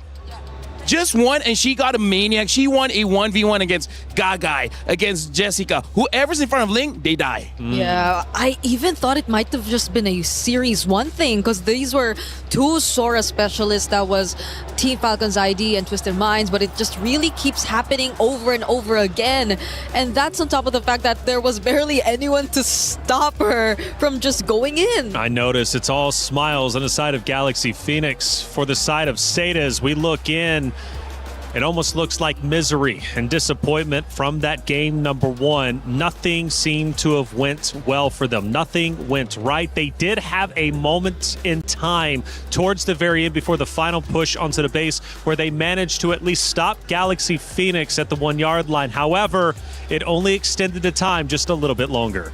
Can I just say, like, I feel like going up against Galaxy Phoenix is like going through despair because I don't want to jinx it. I really feel like they can go all the way. I feel like GXP can go to the grand finals because as of right now, like I said, not only do they win, they make it look very easy. Especially, I like how Gideon put it. This is a very plug-and-play kind of draft where sometimes you have a draft where you're waiting for that one person to make a play. But every single hero that they got, Gort can have a long-range stun. Yeah. The Boxer can just jump in. And even the Sora, you can either assassinate or set up for your team. But let's talk about our first action of the game. One of the winning moments, at least, coming out from the side of Galaxy Esports. We look now at the 8-minute mark. We're getting closer to the fight for the lore. But when we look at the left lane, my goodness, is there a fight developing? I believe this is the moment where we see Ling get that Maniac. She started off by taking out the gold laner first, the main damage dealer. And then after getting that triple, they're like, okay, you know what? This is mine. Yeah, and that gold laner kill was so easy because Fanhua, I think, was very active on trying to find those implosion plays, those setup plays. And she does find them. She does get 2 or 3 members every single time. But then what's next? They don't get to actually provide the follow-up. Ling has been always attempting to isolate the backlines. And we take a look at our second one. Great breakdown. Let's break down another. This one's most likely going to be about 10 minutes in. We're just nearly there. Again, we go back to the mid now, even to the bottom right, and we start seeing another skirmish develop. This also just shows how individually everyone from Galaxy Phoenix, they can take care of themselves because there's dives. This is basically like a 1v1 everywhere else, and it's just like, you against me, who's gonna win? And every single person from GXP won that bout. Yeah, and it's great because whoever starts to try and go for the fight and jump in, it's always them also being on the same page. Because sometimes you see people just trying to go for engage, but the targetization seems a bit off. Like they go for very different targets. But in this scenario, GXP, if Fao wants to go in, she jumps on a single member, then you could expect just everyone to focus fire on that before they move on to the next. One more final moment to check out during that first map that we ended up witnessing, and this time we go to the 11:30 mark. I believe this was one of the first base attempts, and it was in fact Seda Esports who was able to hold it back, but only for a little bit of time. This is kind of showing how GXP, they're able to win by taking out all the firepower, right? Just like how Brigida has been saying, like, you can have a good setup, but without the damage, it really doesn't matter. It's like getting a bowl of ramen and then having no spoon or fork or anything. That's the worst. You're just looking at it. Give me 2 twigs. I'm still finding a way to eat it. Imagine having ramen, just nothing. At most, you can just get the soup. That's it. I'll figure it out, though. LaFell, me and you will figure it out, okay? Bree, that final moment, though, casters were even saying it was one of the cleanest attacks onto a base they've seen. In a way, And I agree. But also, it's partly Seta putting themselves in that position because Fanhua again tried to go for something, and that's with the knowledge that the Belleric still had the Wrath of Dryad. You just always have to be aware that this is such a great catch. This is such a great way to just intercept whatever you want to do. And it's so low effort. They barely had to do anything. Lema just had to wait so she could cast the Wrath of Dryad, and that's it. Now, one of the things I brought up during the hero selection, breaking it down, is for Seta, they love that Harara. Now, you did point it out, LaFell. That's not a win condition, but more so a piece of the puzzle that Seta Esports is trying to put together. Felt like Seta tried to do this on day one. It actually ended up working out. Relatively similar hero composition. Are they too reliant on the Harara? Do they need to switch things up? This is also why GXP is so strong because, like I said, they're the masters of rock, paper, scissors. They know the Harara is going to get picked, right? Instead of batting it out, they allow Seta to just take it so that they can have a draft that makes it so that Harara could not do anything. They ban out the carry, they ban out the Valier, they ban out all the anti-tank heroes so that they can have all the tank heroes so that Harara come in and is like, okay, can you kill me? You cannot, then you will die. Yeah, because we've been saying that you need to set up for the Hirara to be successful. It's not like the Hirara is just the one making things happen. So there are certain conditions that have to be met, and in this case, they did not allow any single one of them to get through. It was tough, and speaking of not getting through, Bree, I mean, Zhao was the only one with kills onto the side of Seta Esports, having two total eliminations. For Galaxy Phoenix, they had close to 20.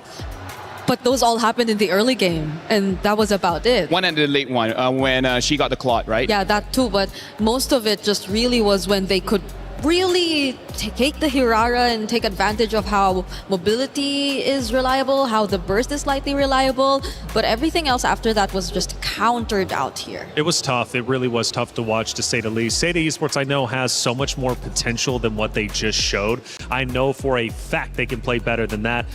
But speaking of playing better than that, what's the game plan? You lost that so quickly, it's even hard to get upset about it. Granted, we did see the player emotions, LaFell, and they were clearly feeling that loss. Because I really feel like they understood that there was not much that they can do in that game. That was the phases of saying that they knew what we were going to do before we did it. So how do we outplay that? Because let's talk about the bans. Guinevere, one of Fa's best hero, got banned, and she still had the Boxia. She will still have the Ling. If you have 5 bans for Fa, she still have a signature hero. That's why I say it feels like despair. Yeah, but I'm pretty sure they still have so much to pull out, and they're not even pushed to the limit. Like every single draft feels like they've just been expecting everything to come out, and they eventually get a hold of what they want. You know, coming into this again, and I keep bringing it up because I think it's such a cool story, Seta Esports was built for the MWI stage, but that means their hero pool as well. Do you think they're maybe overextending past their comfort zone and they're finding themselves trying to counter the heroes on the opposite team, but not really understanding fully how to play those very heroes? I mean, we're talking about how both organizations is trying to make a name for themselves because this is new. This is a new lineup built for MWI, and because of that, they don't have the experience of being pressured this hard. So I feel like, have they stretched themselves too thin? Honestly, maybe, just because now that you're in this situation, what do you do? This is scary, Bree. We go back to Flying Cloud, and Seta cannot afford to go with the same hero composition because we know what Galaxy Phoenix is going to do. They're just going to choose their own that just defeated them, and after such a heavy loss, going back to the same map, this could have devastating effects for Seta. It's tough though, because if they don't really want to overstretch their possibilities in terms of hero pool, then does reverting back to comfort also help them? Because their comforts seem to be really countered out well by Galaxy Phoenix nonetheless. That's a good point, but we just witnessed Gen G try to do that. They went with their comfort picks, and they unfortunately ended up losing. So it's not a guaranteed, but it is something that I'll still stand behind. It does help, especially whenever you're feeling uncomfortable going into the next map after losing in such a severe fashion. I feel like you need to find a good middle ground. Yep. Because like maybe 2 or 3 players need those comforts. The other ones need to be a win condition, right? They need to be meta here, because right now for Galaxy Phoenix, they kind of know the comforts of Seda and they're just taking it all out. And this time, look at the difference here. They're not betting out anti-tanks. Now they're betting out burst heroes. So maybe they just want to show off more heroes. Just be like, hey, we got more in the tank. Hey, what if it's an assassin game this time for I think it might be. Right? Because if they don't want these annoying XP laners to just come in, well, the carry makes you think twice just a little bit because there is also a chance they took it out. But these are mind games. Like, Seda are probably not sure what the game plan is for Galaxy Phoenix at this point. Just give it the first 3 bans that they decided to show us. I feel like Belleric is a pretty safe pick because, again, that's one of the heroes that Lima really likes to play. Other than that, everyone else has been so good. Belleric has been picked up. So now for Seda, the problem is they don't have a carry to really fight against this Belleric. So I don't know. Even taking away the Sora is so dangerous because the Valentina is still there. I agree. At this point, they just want to snatch away the Lilia so they have to deal with less problems if a Belleric Lilia combination shows up again. But that's not the only thing you can expect from Galaxy Phoenix, because if they go all in on the more tanky heroes, then they might just also opt for the likes of a Jusin because it's also still open, so they have more ways of responding to it. But it's scary, but comfort is the game, I guess. They're showing comfort with the Sicilian pick, but that Sora early pick. A reason why we don't see Sora so early, it's so counterable, especially with that Valentina. So that's a risk, saying that I don't think you'll pick up the Valentina, and they don't. They pick up the Phoveus, but Phoveus is also a counter towards the Sora. And now that the Phoveus sees it's a Sicilian, it's not a Gord, it's not a Lilia, the Phoveus will be fine. I feel like Seda, they just overcommitted on that Sicilian pick, making it an easy Phoveus pick. Yeah, and you're forced to play slow. You have to play slightly slower than usual.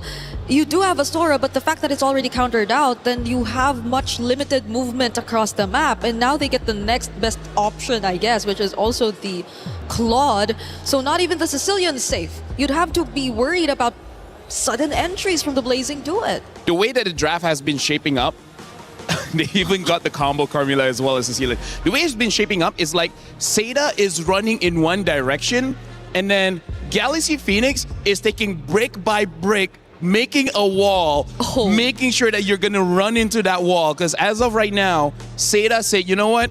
We are going for comfort. We're going for wombo combos. So just hoping for a very big team fight win, but that's one of Galaxy Phoenix's specialty, especially with that Belleric. I don't know if that's the best way to draft for this one. I hope Seda at least find some way to play opposite side of the map, because if they're just going really heavy on team fights and you're already forced to play slow, then that just really lessens your chances of being able to catch up to Galaxy Phoenix, because I just feel like Galaxy Phoenix are always going to step on the gas. They're not really going to allow Seda to play whatever game they want.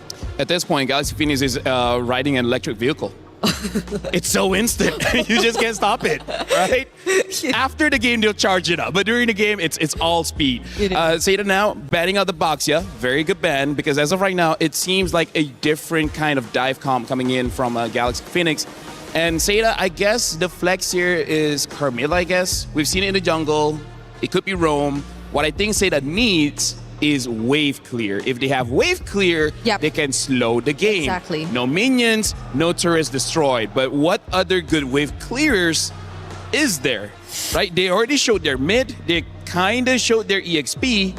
So now it's gold lane. Yeah, that's why maybe there's no quad. The Moskov, if they just really want someone to take charge of the lanes. I almost want to make a risky pick of something like a Granger so that the early game is there, or a Harif, because I'm just worried the Moskov needs 3 to 4 items. It does. Cecilia needs like what, 20 minutes? Also because you're already forced to play slow, you're scaling in mid, so might as well go for an early game gold lane. They need some kind of early game. If not, this is gonna be super one-sided. So should they just go fighter sides and maybe like a YSS in the jungle to actually balance it out? Actually not bad. Or fighter in the jungle. We haven't seen Lucas for a while, but Lucas used to be good during that time. And there's a Valentina option still, so you know what? You're right. Okay, they ban it out though. Maybe. What other picks in the gold lane here? If you want, I can see something like a CC.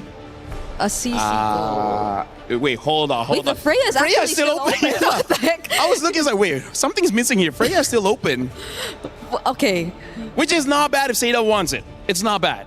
It's good. It's wombo combo everywhere. Phoveus kind of counters that Freya as well. Yeah. So like I said, Seda is walking straight and Galaxy Phoenix is building a wall directly in front of them. Yes. That wall is looking a bit too sturdy now because Very Seda sturdy. is just limited in options. A Bruno will be the option. It's very scaling right now for Seda. And not a lot of wave clear. This is one of those games that either ends by 9 minutes or ends by 30. There's rarely any in between. Okay, shoutouts to our casters who are casting this game. Let's see if it does end less than 9 or maybe 30 if they get to successfully defend. Because at this point, the Juicin option, it's just picked up by Galaxy Phoenix. They pretty much see what to expect. A Suyo maybe? Just so that you can be very, very fast? Honestly, they can pick up anything at this There's point. a Nolan Hayabusa too. or Yeah. the Nolan as well, yeah. I think the Nolan too, just so you could just... Oh, they're the ones who go Yi Sun Shin. So just in case if the game does extend long enough, they do have a double marksman. Honestly, this is a very good respect coming in from Galaxy Phoenix. They see that Seda is investing everything into the late game so that they just get 2 late game heroes. Honestly, that's a lot of respect coming in from Galaxy Phoenix. Yeah, they were able to sense it from a mile away, but Seda are still looking for their jungler. Well, we did float the idea of a Carmilla maybe being flexed, but maybe it's more of a roam pick if you're looking at the current setup for Seda, not unless they just really want to go full support and put all of their eggs in one basket and revolve around the Bruno Sicilian late game and go utility in the jungle. Or wow. Okay. I feel like I want to ask the opinions of Gideon here because Export makes sense against the Phoveus as well as the Belleric. But hey, maybe it can work. Maybe it can work. Maybe it can work. Well, it's going to have to work for sure. Seda Esports built this roster specifically for MWI, and it's worked out so far. But is this going to be the end of the road? Well, they need to come back in the series. It's a best of 5 after all, and Galaxy Phoenix is already well ahead of the game, winning Game 1 in such a convincing fashion that Seda Esports now has to go for their comfort picks just to feel alive in Game number 2. It's Galaxy Phoenix versus Seda Esports Map 2. Athena, Gideon, take it away. Thank you so much, Reflections. And yes, LaFell, I will explain it in just a bit here because this is going to be an intense game. Not only were both sides looking for comfort picks, but Seda really going above and beyond in the second half of the draft to shake things up for the mid-trios. And I think that's where this game is going to come down to because level 1 is not in their favor when it comes down to the wave clear. Now, they both lost a concussive blast really, really quick. But that first motion gives Name the advantage that they were looking for and avoid the worst part of the early game, which was level 1. That is just the thing. They just want it to be in their favor when or where they want to decide to engage, right? And for Seda, with the export being shown as well here, Gideon, we have to dive deeper. But before that, for Kwanwa as well, going in with the Revitalize, now they slowly disengage from that independent team fight. Now, here's the thing. When you have your mid-trios battling it out, it's really a 3v3. However, if you notice GXP's lineup, only Lima, unfortunately, is the tankiest person on their squad. Sophia's not going to walk up too far without Lima, and Fa doesn't want to get close at all. Now, here at level 2, this is where Sophia can get really, really aggressive, but Seda want to punish this. They are taxing the HP pool and also using the waltz so that Fanhua can get really aggressive and still walk out of safety. Plus, the additional shield is really helpful for them when it comes to clutch moments, right? And it's all about surviving, not only here on MWI, but surviving the game first. Okay, 1 game at a time here for Seda.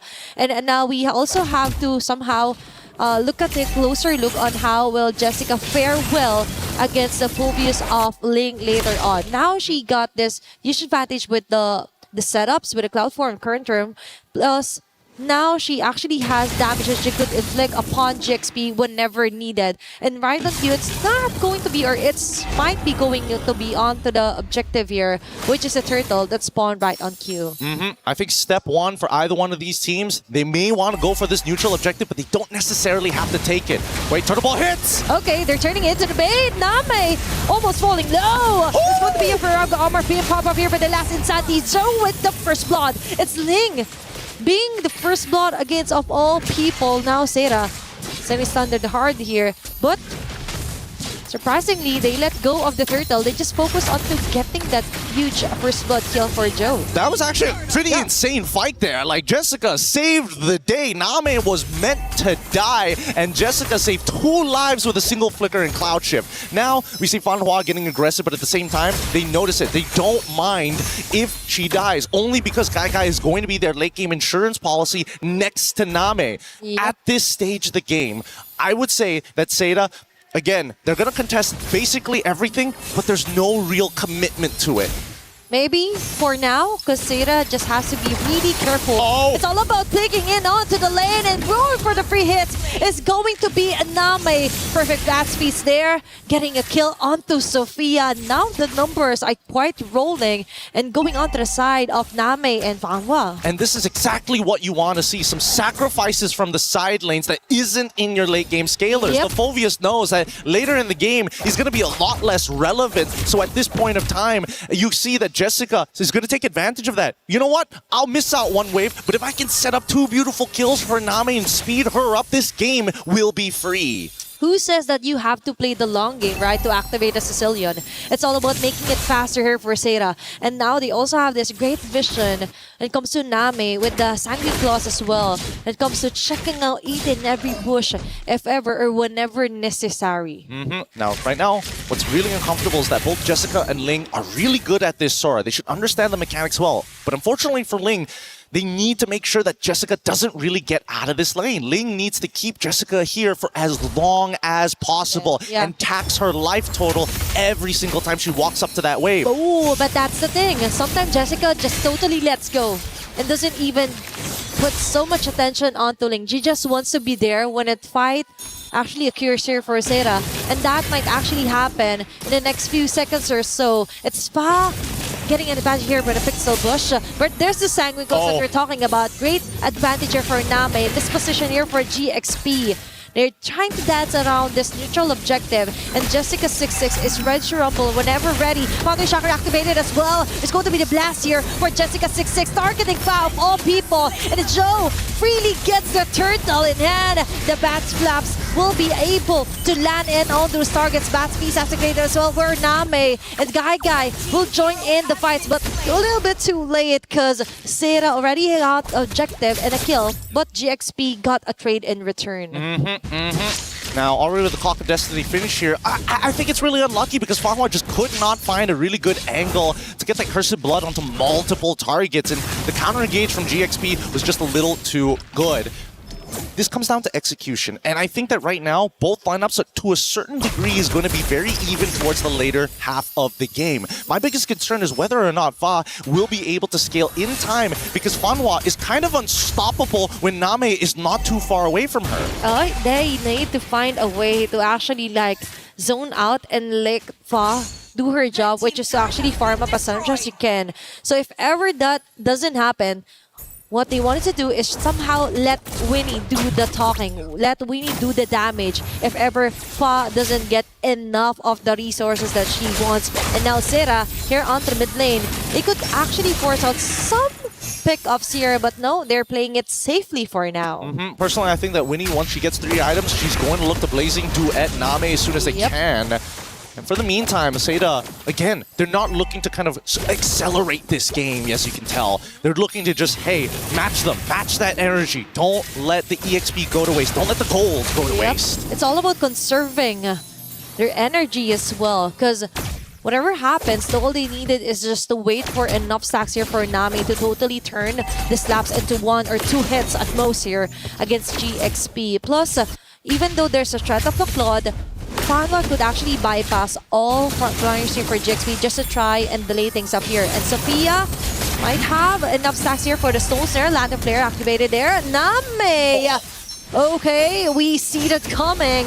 That is quite an advantage here for GXP. They could just try and reach her from the back, which is exactly what Ling is trying to do. No more flickers, but now they have to play it safe. They're slowly back away. Now they get a great vantage point, and they actually turn the tides into their favor and getting Ling in return. Beautiful, beautiful setup coming in from Seda. They got GXP again in a 4v5 scenario that they cannot win from. And until we see GXP fight as 5, these fights, even a man advantage, is all Seda needs. And that is exactly what Seda wants as well. That's going to be the last turtle falling onto the hands of Joe. Ningokwa goes in with a plan B, just split pushing onto the top lane. And as you've mentioned, they need to fight on 5-on-5 here for Seda, but that isn't happening. So Jessica26 takes advantage of the fact. Fast speeds yet again for Name, collecting all those stacks. Winning with a side blazing duet.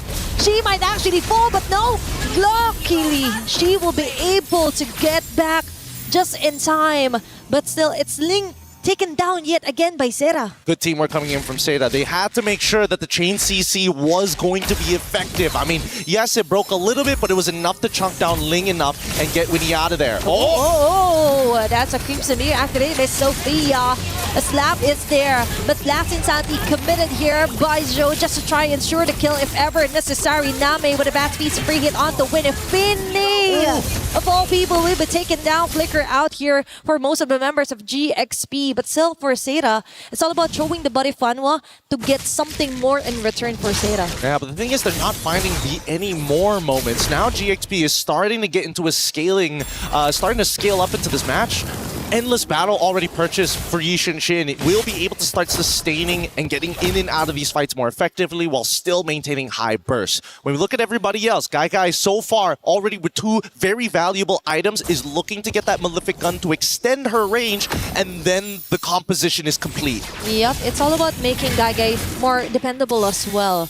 Like compared to game 1, she didn't have enough time to actually scale up. Now she has the advantage. She has the position. Now they destroyed her onto the top lane. Controlling the macro as well is one of Seda's weakest points from previous games, but now they're also focusing on the balancing out waves.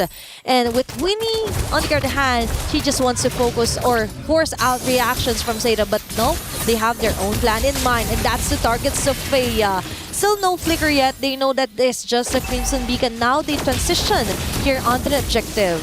They're also going to break the Holy Shielding on the top side with a slow pushing wave as they're about to fight. Oh, Jessica6 is forced out of her ulti just to get away. It's Ling onto the front line. They let go of the Lord. It said there's going to be a taunt. Fang will be securing the Lord on her way to annihilate members here for Seda. And now they catch them. Silas will pop of immortality. And Winnie finally gets an opening that she needs. It's Guy and Joe being left here. And Winnie ensures the double. Meanwhile, for Guy, she gets the triple in return. As Seda still got an advantage all over that messy clashes that GXP did. A 3 for 3. What? Hold on, no, Jessica in trouble. Unfortunately, no ult, and now it turns into a 3 for 4 in favor of GPX. Okay, now they finally get something more out of messy teamfights, miss initiations, and what mattered is that they were able to actually get an objective while they were doing so. They're going to keep on doing this, right? I mean, just look at the way that they're playing it, right? I think that the mistake here is the fact that Ling didn't immediately flicker onto Guy and trigger that passive. They needed that mini stun to happen to allow a cleaner way for Winnie to get in and apply that damage. Not to mention, got to stack it up. So again, communication starting to break down here, but it's not over just yet as they're about to dive. Okay, they're approaching Fanwa with a Dark Right Inferno pursuit, but Jessica6 goes in with a counterplay, but not enough to do so damage. But still, that is a kill here for Seda. Guy onto the front. They were able to take down Ling in the process. That's a 1-for-1. But Winnie just doesn't want that to be a tie. Ensures a turret destroy onto the top lane. They're really good at their macro tank side here for GXP. It's actually really insane how good they are at making these macro decisions, right? They're not wasting any time, and Winnie knows that Zoe's got nothing on her as long as she has BMI. The only problem is Guy, because every one of those auto attacks, while Claude needs to get like 14 in to get that big damage, and oh, hold on. Okay, it's still Jessica6 trying to somehow set up a play. Being forced out of their positions here is GXP, but still, Flicker activated for Sofia just to try and survive. I think at this point, Seda getting a little nervous here. Ice Queen's wand being purchased from Zone. Now they can play the traditional front to back. The composition is already complete. They just have to fight 5v5, and it's the onus is on GXP to kind of break those boundaries. It might be a little bit hard, right? Because that cursed blood, it's just too dangerous. If any of the squishier targets like Winnie or Fa get caught by it together, I think that's game over. That is super risky here for GXP, and that's why they're really being careful where and when the target. It's being caught in a crossbar here for the members of Jessica26 and Seda. Actually wants to get a kill. Even the flicker for Name, but that is going to be an easy kill here for Fa. He definitely knows there's no more escape here for Name. Beautiful, beautifully played by Fa. Looked for the flank angle, was really, really patient. Unfortunately, Ling might have died there, but they were still going to risk it, especially if they find that shutdown onto Name. The slower Name scales, the better it is for GXP. Yep, with Galaxy Phoenix now, they're focusing their attention on controlling out the wave and position when it comes to taking out the Lord. It's going to be a free Lord here for Galaxy Phoenix, and now great zone out by Lemma and Sofia against Seda. It's looking really, really good here. But unfortunately for Seda, despite the score being 8-11, the Lord is in the hands of GXP with a 1k lead, looking to explode it into a 5. However, now that the bottom side, no holy shielding both top and a bottom, it kind of doesn't matter. I feel like GXP has kind of conditioned Seda a little bit. And yes, look at that mid lane. Oh, what the... Banban just lost her ult. Okay. Kind of a whoopsie here for Seda, but still, it's Jessica26 with a great initiation. But Santi, though, members here from GXP will be taking the 1-by-1. It's still Guy coming up on top. As you've mentioned, it's all about the free hits here from Guy. She is the woman that GXP has to hunt for. I mean, they could have gotten a lot more there, but then again, maybe it's a blessing in disguise. I'm pretty sure GXP saw the random curse of blood being thrown out and thought, we could force this, but they forgot about Jessica. That cloud shift works just as good as the main initiation tool. Okay, now for Seda, they just have to be really careful onto controlling the wave as well. They have very good initiations, to be honest. All throughout their games, they're really dominant when it comes to clashes. They really know how to play the micro really well. But the problem is that most of the time, even not so in super long games, 15 minutes is considered mid-game, right? And they're already gotten their base turrets already destroyed, but most of the opponents that they play against, and that is somehow frustrating if you're Seda, because you also have to double down onto watching out the long lanes here, but Lema instantly being bursted down. Okay, Fa was actually waiting for members here for Seda to actually exhaust all their ultimates. Last Insanity committed as well. It's Winnie being caught. Oh my gosh, they stayed a bit too long there against Seda. They just didn't make a decision. GXP needed to start moving to that direction. They cannot just let it go. They could have just sacrificed the waves just to make sure that the rest of GXP can get out. And now their cores are in trouble, and Lima might be the next to fall. Okay, even with the random die, I think that won't be enough to survive. And it's still Name collecting all those stacks. Oh my god. Now it's Joe onto Fa, trying to run away. Immortality remove entirely. Last Insanity just to try and get away, and she will successfully do so. But Seda, on the other hand, will be punishing most of the members here onto GXP. Focus fire and actually destroying a base turret in the process. Okay, wow, I thought maybe that flank was already looking so good, but the rest of the team, and especially for Lima, losing so much HP, just didn't have the right conditions. Now, both sides missing inhibitors. Seda needs to go back to clear up this wave and then look to contest the Lord. So right now, GXP gets first move to position for this Lord. Is nobody going to clear up that top wave? Thank God. Turnaround coming in from Lima. Okay, and that's the thing for Seda. They have to think of the bigger picture. And with them thinking that they have to go out or go home to defend, it took what? Literally a few seconds for GXP to actually burst down and get the Lord. Again, I was saying that Seda was able to match up with the macro of GXP, but it seems that now it's starting to slip. the fatigue from the 16-minute game where every single one of these moves could be the difference of extending the series or sending you right back home.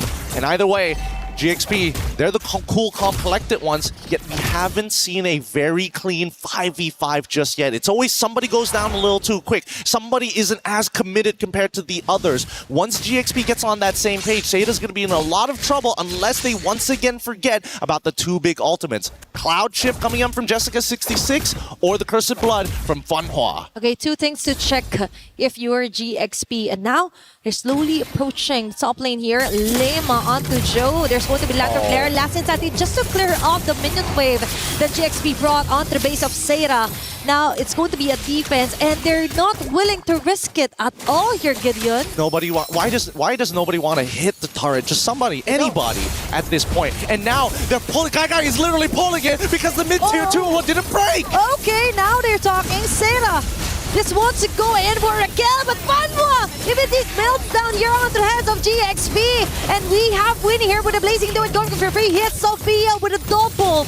Now that's going to be a disaster here for Seira. They have to defend for their base. It's still complete 5 members here for GXP knocking in onto their base, approaching the mid lane. Oh, this game just got extended for little to no reason here. Yep. And now the inhibitor's still being threatened, and yet Seira are going down as easily as you think. GXP, they got a little disrespectful there. They should have remembered, hey, you can't get the inhibitors without taking the tier 2s, so why did you hard push it on the long lane? They were too focused onto taking down. They sure that they forgot. Wait, we have to go back to the basic fundamentals, right? You have to prioritize first on the turrets that you really want to destroy, then you go by there. Now, for GXP, game extended. This might be a pro or a con, depending on whether they get the Lord or will Seira even contest this one. Yeah, this is kind of interesting, actually. We see that Fa has decided to go for the War Axe as her last item. Despite everything, usually people make the decision of maybe it's the Malefic or whether we go into the War Axe. Usually the War Axe comes in as your second item over the Endless Battle. But let's see this conceal first before we go any further, because Lima is really out of position and didn't see it in time. And now they rush in. Immortality removed entirely just before a Lord take here for GXP. Although technically, she still survives, but for Seira, they have another layer of info that they have. But still, first things first, they have to clear off wave after wave before they try and position themselves into trying to contest this objective. I love the fact that Seira are using these small little tricks. When you conceal, stick by walls because it's just harder to notice something changing when it is a fixed position. But even so, they're still contesting for this mid spot here. Okay, it's Fanhua being covered here by GXP. Waltz in towards Name, and now they try and dance around this Lord. 9 minutes into the game, this might be the ending Lord that GXP needs. And oh no, yeah, Jessica6 is forced out of her ultimate. Wait, what? On the back lane, it's Fawn getting the Lord, and when he goes in with an entry point of Blazing Duet, Jessica6 might fall down. Yes, indeed, and Ling onto the hands out here, and Guy gets in with the multiple balls ahead, getting for the free hits. Seira is doing it. They want to survive, but wait, there's more. They have to go back. They have to defend their base, and it's Winnie on their back. That's 4 women across the map trying to find a way to go home safely to defend against GXP. This might be the first time that both Seira and GXP have been put in this position. This is the sloppiest we've seen. So nasty as they 5v5 around this Lord pit. A steal from Fa, but yet we are seeing that Seira are coming out of on top in a lot of these scenarios. Both the XP's down and one chance to survive. Okay, they still have the capability to extend this game! And an immediate shutdown onto Fa and Joe and the rest of the gang. They might just have it. They have it, what it takes just to try and survive for long. It's Sophia being targeted by 2 members. Even with the Lander Flare, I think that won't be enough. because they are locking their sights onto her, and Guy still alive, still deathless by the way, onto this 21-minute game time. And there's a chance at the end of the game right here, right now. They got to deal with these waves. Let it push in just a little bit closer. They have to stop it right here at the inhibitor. If they don't commit to it, they're going to get cloud shifted. Okay, if they play it just right, they might be able to equalize this matchup. It's Leng and Winnie with the Blazing Duet with their ground. They just want to delay things up, but Seda just isn't having any of it. A minion wave will cross over, and it's Seda taking in game number 2. They extend it. They bring it to one chance, one more game to see Seda versus GXP. Holy! Both of these teams are pushing each other and are grinding each other down. Their plays are looking a little more sloppy, but at the same time, this is a new environment. No teams have pushed both of them this far, and they have so much to fix upon, not only in fundamentals, but just in the raw mechanics. It's a scary moment to be in here, because can you imagine the stress, the pressure, which is causing these consistent players to start deteriorating? We're going to take a breath here up on the table. We're going to be throwing it back over to Reflections at the studio. More MLBB action right after this.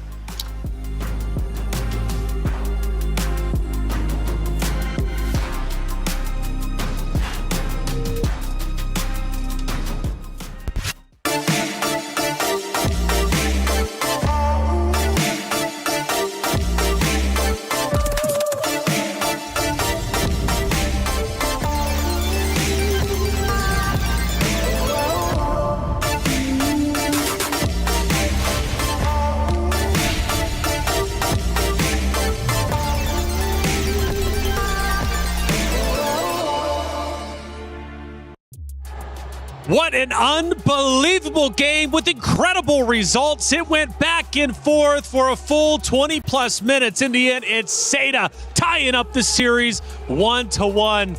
Bree, I thought you were going to lose your voice screaming. You were losing your mind. Have I not? Oh, did you hear that? I feel like I lost a bit of it just because of what happened there in that game. It's, what, 20 minutes long? We didn't hit your 30 minutes, but yeah, we were close. We were close. You know, it's funny, LaFell, you did say it's either going to be a 9-minute game or a 20-plus minute game. When I saw the 9 minutes, I said, well, we're in for the gauntlet. Oh, yeah. I mean, like, Cecilia needed 20 minutes to get there, and they got there, right? I feel like I cast a curse Galaxy Phoenix just a little bit by saying they could go all the way to the grand finals, and then that just happened because, let's face it, Seda had an amazing game, but Galaxy Phoenix, a lot of misplays, especially from Winnie. Well, you're very passionate about that one. He did put a disclaimer that he doesn't want to jinx it, but you know, Caster Curse might just be a bit too strong for today. It's a real thing. Sora is a real thing too for Happy today. Sora Day. Sora Day. It's been, what, all wins for whoever gets the Sora here. It seems to be the cheat code. My goodness, though. Seda at one point fell behind, and I was thinking, okay, we're probably going 2-0 here, but through resilience, they ended up fighting back. Talk to me about that back and forth, LaFell, because, my goodness, felt like Galaxy Phoenix was winning at one point. Seda then took back over. Galaxy Phoenix had a very real chance to push the base. They didn't. They pulled away. Seda took advantage and ultimately won. That's a good question, and to answer that, they have different layers of damage that you can't defend against. Number one, big burst magic damage. Fovey is one of the tankiest heroes in the game. One hit, half HP gone. Yep. So that's number one. Gagai, big burst physical damage, right? So that also deals with the likes of the Claude. Yep. And then you have continuous true damage coming in from the Exborg. So they have ways to deal with the tanks. They have ways to deal with the squishies. And look at Jessica. Even Jessica, after that win, I feel like some tears there because she's like, serious emotions, man. That was a very hard game. Serious emotions. I mean, to lose how they did in map 1, Bree, right? Yeah. I mean, just such a convincing fashion. Zhao was the only one with 2 kills. That was it to like the 17 or 20 on the opposite side. unbelievable results. Let's take a look at a couple of actions. And usually I set them up and I kind of have a feeling where they're at. I'm not going to have any idea who's winning in this moment. We take a look at it, and it could very well be Galaxy Phoenix leading the way here. So it is a little bit later on. We're now down to the 12 minute marks, and it is in fact going to be Galaxy Phoenix leading, but just slightly. Yeah, and it's where I think you start to feel the scaling come in. I know it's just a 12-minute mark, but Lemma and Ling were starting to feel it. If it weren't for those individual plays, I feel like Seda could have just went all in.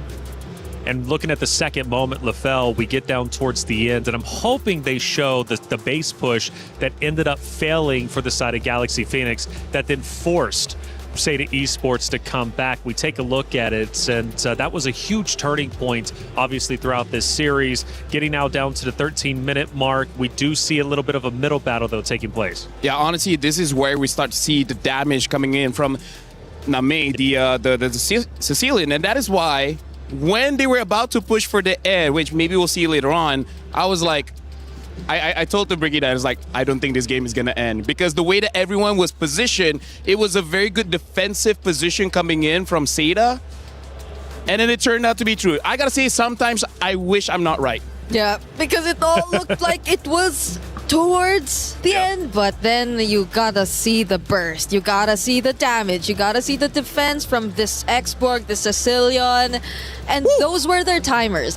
You gotta give it to them. That was a moment where they just could defend until the very end, and they did. They did indeed. Athena and Gideon were giving it their absolute all. We have a caster reaction. Let's listen in and hear how excited they were.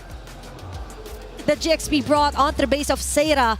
Now it's going to be a defense, and they're not willing to risk it at all here, Gideon. Why does nobody want to hit the turret? Just somebody, anybody at this point. And now they're pulling. Guy is literally pulling it because the mid-tier 2-1 didn't break. Okay, now they're talking. Seda just wants to go in for a kill, but Fanwa, if it melts down here onto the hands of GXP, and we have winning here with a Blazing Do It going for free hits. Sophia with a double.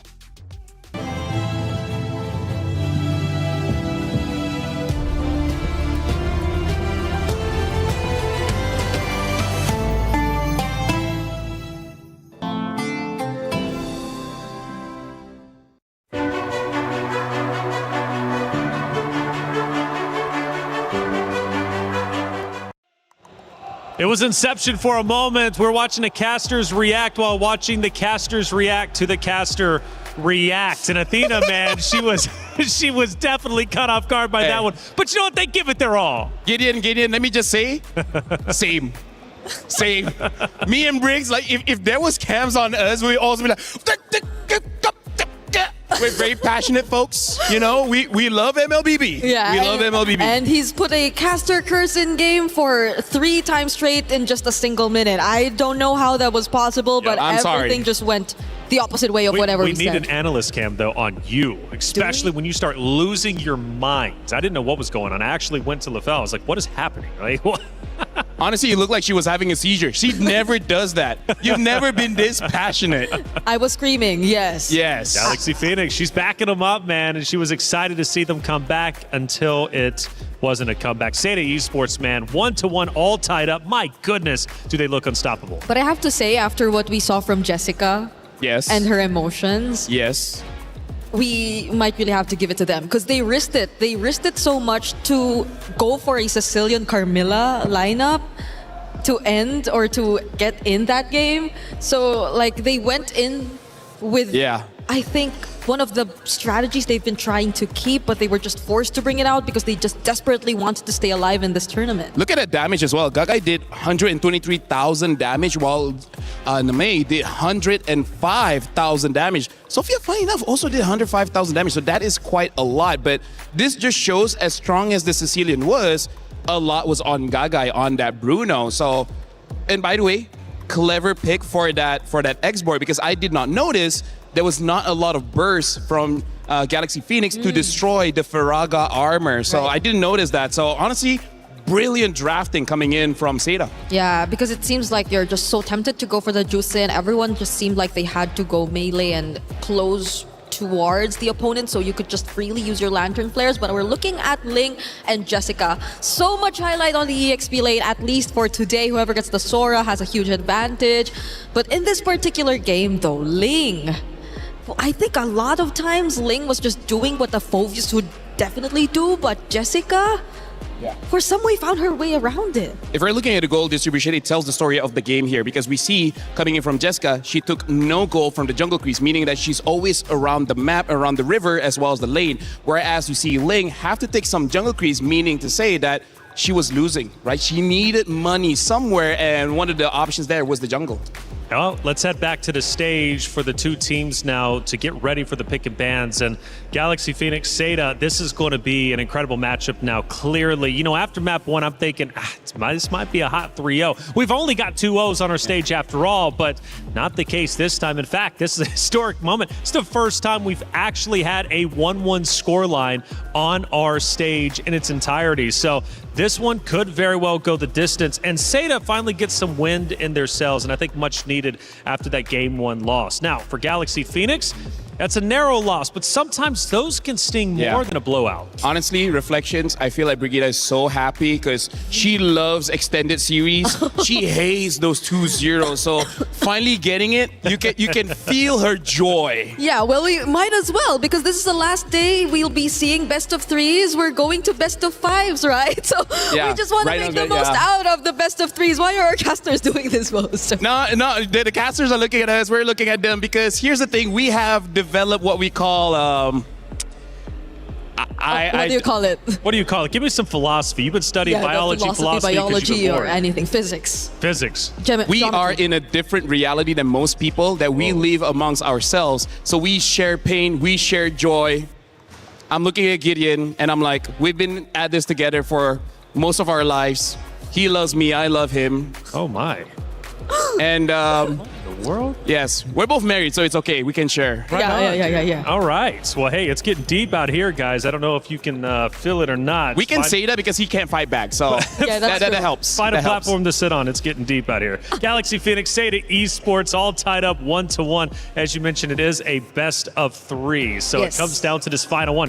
Remember, guys, single elimination in our knockout rounds, okay? So if Seda wins this, Galaxy Phoenix are gone and vice versa, right? So it's tournament life on the line when it matters most. And for Galaxy Phoenix specifically, to win that map 1 in such a convincing fashion allows Seda Esports back into the series. If they were to then lose this best of 3, have their key crushed, that map 2 is going to haunt their dreams until next year. Bree, I gotta ask. What? Seda won because of a cheese pick, a cheese strat. Yeah. Right? The Sicilian, the Carmilla, the Exborg.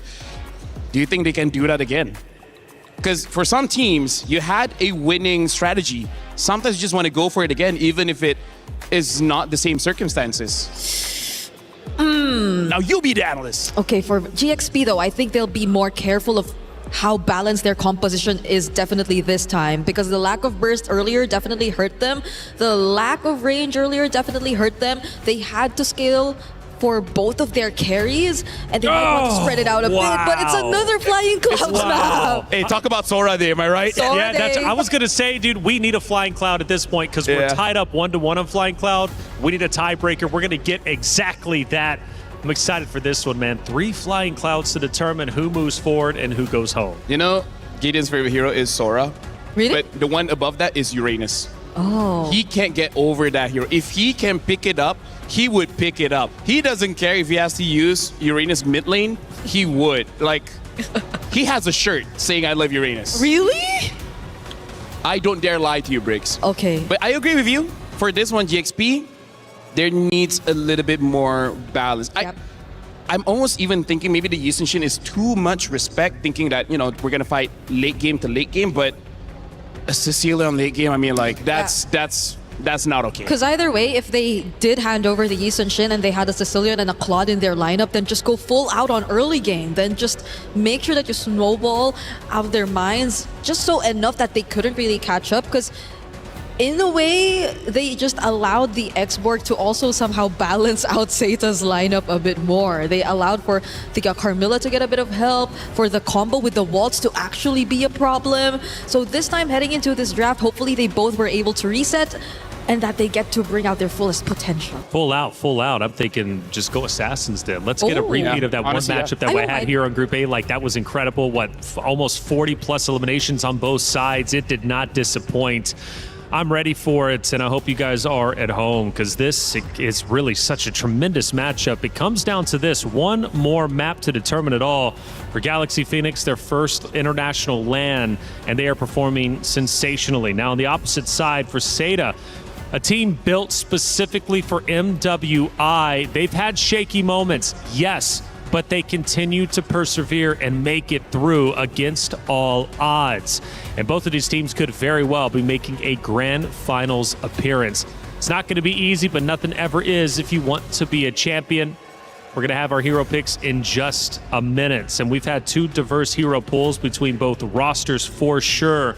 I'm just hoping for Seda, they get that Sora pick, they're going to be in some good hands. Yeah. But Harara, that is also one of their defaults, and it didn't work out in map 1. So let's see what they do going into the pick and bans. I want to see what the respect is, because they had a counter for the Sora, and it was not enough. I think it's also really more on the Sora now as a prio rather than the Hirara. Hopefully, if ever Seita does go to blue side, because I think earlier they were on...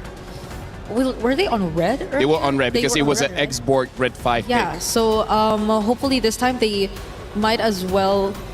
Oh, but wait, is Sora really first pickable though? Here's the conundrum. Conundrum. Big word, huh? Big word. Say they get a Sora. Okay. And say you want to run that Sicilian again. Sicilian dies very fast to a Sora. The reason why Sora has been doing so well is because teams know each other so well. Seda knows Galaxy Phoenix. Galaxy Phoenix knows Seda. I know Gideon, right? So they know that these damage dealers need some kind of answer, and the answer is Sora. Sora. Deals a lot of damage and usually gets away with it. Okay, so maybe just maybe if they do go blue side, we get to see that. A bit of change, and it's something that will definitely apply. You call it, I guess, the tournament meta, quote unquote, especially in this context. But there are also a lot of other things that we're yet to actually see prioritized. The Freya, I think, was disregarded this entire series. Yes, I was very disappointed, but okay. So I'm wondering what the plan is going to be, because they definitely are thinking hard about this. The other word for tournament meta is pocket meta, which Oh, means it's just meta for this current situation. So I feel like for Galaxy Phoenix, I think just go back to one of the strategies that they have used to win, because at this point, again, like I feel like they're playing Galaxy bad, not even global bad, right? It's like we've used this once. Galaxy bad. So never again. Except the Claude, though. They never changed the Claude. Do you feel like they should finally change the Claude? Maybe not. There were a few times Winnie was in a position that a Claude should not be in. Yeah. But it's also maybe stemming from the understanding that once you push the waves against Team Seita, you just get such a huge advantage, because that seemed to be one of their biggest problems too in the previous game, in all their previous series. Yeah, the wave management is something that's lacking a bit. Actually, maybe that's also why they banned out the Moskov. They want to ban out hero that can protect the waves. Because at this point, Seda, I feel like that game number 2, they won, but it was kind of a nightmare as well. Always have to go back to base, make sure the minions don't end the game. It happened like, what, 6 times minions almost ended the game. Yeah, and they... Well, I don't know if it's a good thing. They're not as reactive. Like, they're not just quick to decide to trust send their someone base. back. They trust their minions. They trust their minions. They trust their They got base. King Bob on their side. Yeah, but at the same time, is it really the right decision at times? Because, well, it does reward them. Sometimes they kite them long enough that even GXP are not able to recall, to reset. But at most, it really puts their base HP down to a very dangerous level. Well, going back, why didn't, I mean, realistically, Galaxy Phoenix, like, close the door on Seda during that one base push? Because even the casters were like, this was your opportunity. Push forward. Why did they break away? They were spread out. Yeah, so step one, take out the Sicilian. The Sicilian clears the way very fast. They don't have that guy, right? Aphovius doesn't dive. Winnie could have, but Winnie could not. Right? So that's just... Oh my gosh. Look at that. A Carmilla ban. The respect showing from Coach Ririf. Right? Carry ban as well as the Carmilla ban. By the way, ladies and gentlemen, we just jump into the draft here. Seda is going to be blue side first pick. GXP on the second pick. Red side Flying Clouds again. Sora is nowhere seen on the ban list here. Marcel Herrera as well as Guinevere banned out by Seda. One more ban for GXP. Yeah, the Claude is also still going to be likely an option for a GXP later on, not unless Seda actually deny it this time, but I don't think they might want to go that route. The Belleric is also still up for Seda. Since the Carmel is already gone, might as well revert back to one of their picks that really worked the most. So not unless Galaxy Phoenix actually take it out here, but there are a lot that you might want to consider for the ban. Going for the Valir. I'm smelling an Akai later on. The Baksha Akai are actually still up. Actually, yes, yeah. Baxia. Never mind, Baxia. Baxia is a better pick here. Yeah. So Seda, it's up to them now. The Balearic is up again, open. If they're already expecting the Baksha to come through anyway. Or do they deny the Claude? Just honestly taking the Baxia away would not be a bad idea, but it does seem that they want to play something more chaotic in the jungle, right? Something that can potentially counter whatever GXP has, especially with that Valir ban. You kind of know that Galaxy Phoenix will have a tank. So they're probably thinking like, save the jungle pick to be one of those heroes that can deal with the tank. But instead, there you go. They're like, you know what? We're going to take the Baxia away. So maybe Galaxy Phoenix does have to take the Akai. If they are forced to take the Akai... I mean, they can take it later. Or, you know, Barat's Matilda, if they have that... Matilda is actually open. Up, Sora. So, Uh-oh. Do they win? Uh-oh, that's based off of history, I would think so. What's the pick? I mean, Jessica going Baxia is quite interesting. I mean, she's gone Herrera, she's gone Sora, now Baxia. What's the game plan, you think, for her specifically? Number one, I feel like to take away from GXP because I think they completely understand that's what they want because the bans are kind of honest here, Brigida. Yeah. So at least they get to deny more of what was similar to GXP's Game 1 draft because that was just really them rampaging through the Land of Dawn, just making sure that they were all over Seda's map. So they do secure the Sora Belleric though, so I'm thinking the matchup. I kind of want Valentina. It's just that we don't know if Jessica can use a Valentina against a Sora. Yeah, maybe more on... Okay, so this time Seda gets the Claude. That's another thing. So does Galaxy Phoenix take the Bruno? I'm not sure if the Bruno is the next option. But the Eve makes you a bit iffy about the Harith, yes. If they want the Akai, they got to take it now. If not, it's going to get back. A Ling! Honestly, quite early. For now, I think it's a Lingable game. But there's some EXPs, there's some roamers that will make Ling's life a little bit difficult. One of them is the Phobia, so they take that out. Yeah. It's a very aggressive start for Galaxy Phoenix to go for the Ling and the Sora together. Well, they do get to take out some of the counters, however, but... By the way, for Seda specifically, this is the first time they've ran Baxia, Claude, and Eve. Those three have not been used in the previous two maps that we have seen just before on Flying Clouds. So they're going for something totally different and fresh. Oh, they banned out the Bruno, yeah. Hey, even they're like, hey, I know how strong a Bruno is going up against a Claude. There's still counters. There's still the Leslie. There's still the Clint. Wait. Oh, yeah, the carry's banned. Yes. Thank you for interrupting. Anyways, I'm just kidding. It looks like Seda, they're just going for the default, what's the best hero in the meta right now, right? So they've done the cheese, and they think that Galaxy Phoenix might be expecting that, so we go the other way around and go for the most obvious ones. Unless somehow the last two picks really turn the entire draft around. Yeah. Like, I don't know, a Kufra maybe? Huh. I mean, you guys have seen it once. Yeah. Yeah. And against a Ling, maybe, but I don't think it's going to complement the draft as much. Like, you don't really get to see really pick-off centric heroes just yet for Zeta. There's a lot of damage you could expect from the Claude, but that's going to come in later on. Just stopping the Ling, if that's going to be the mindset for Zeta, maybe, but let's see for now.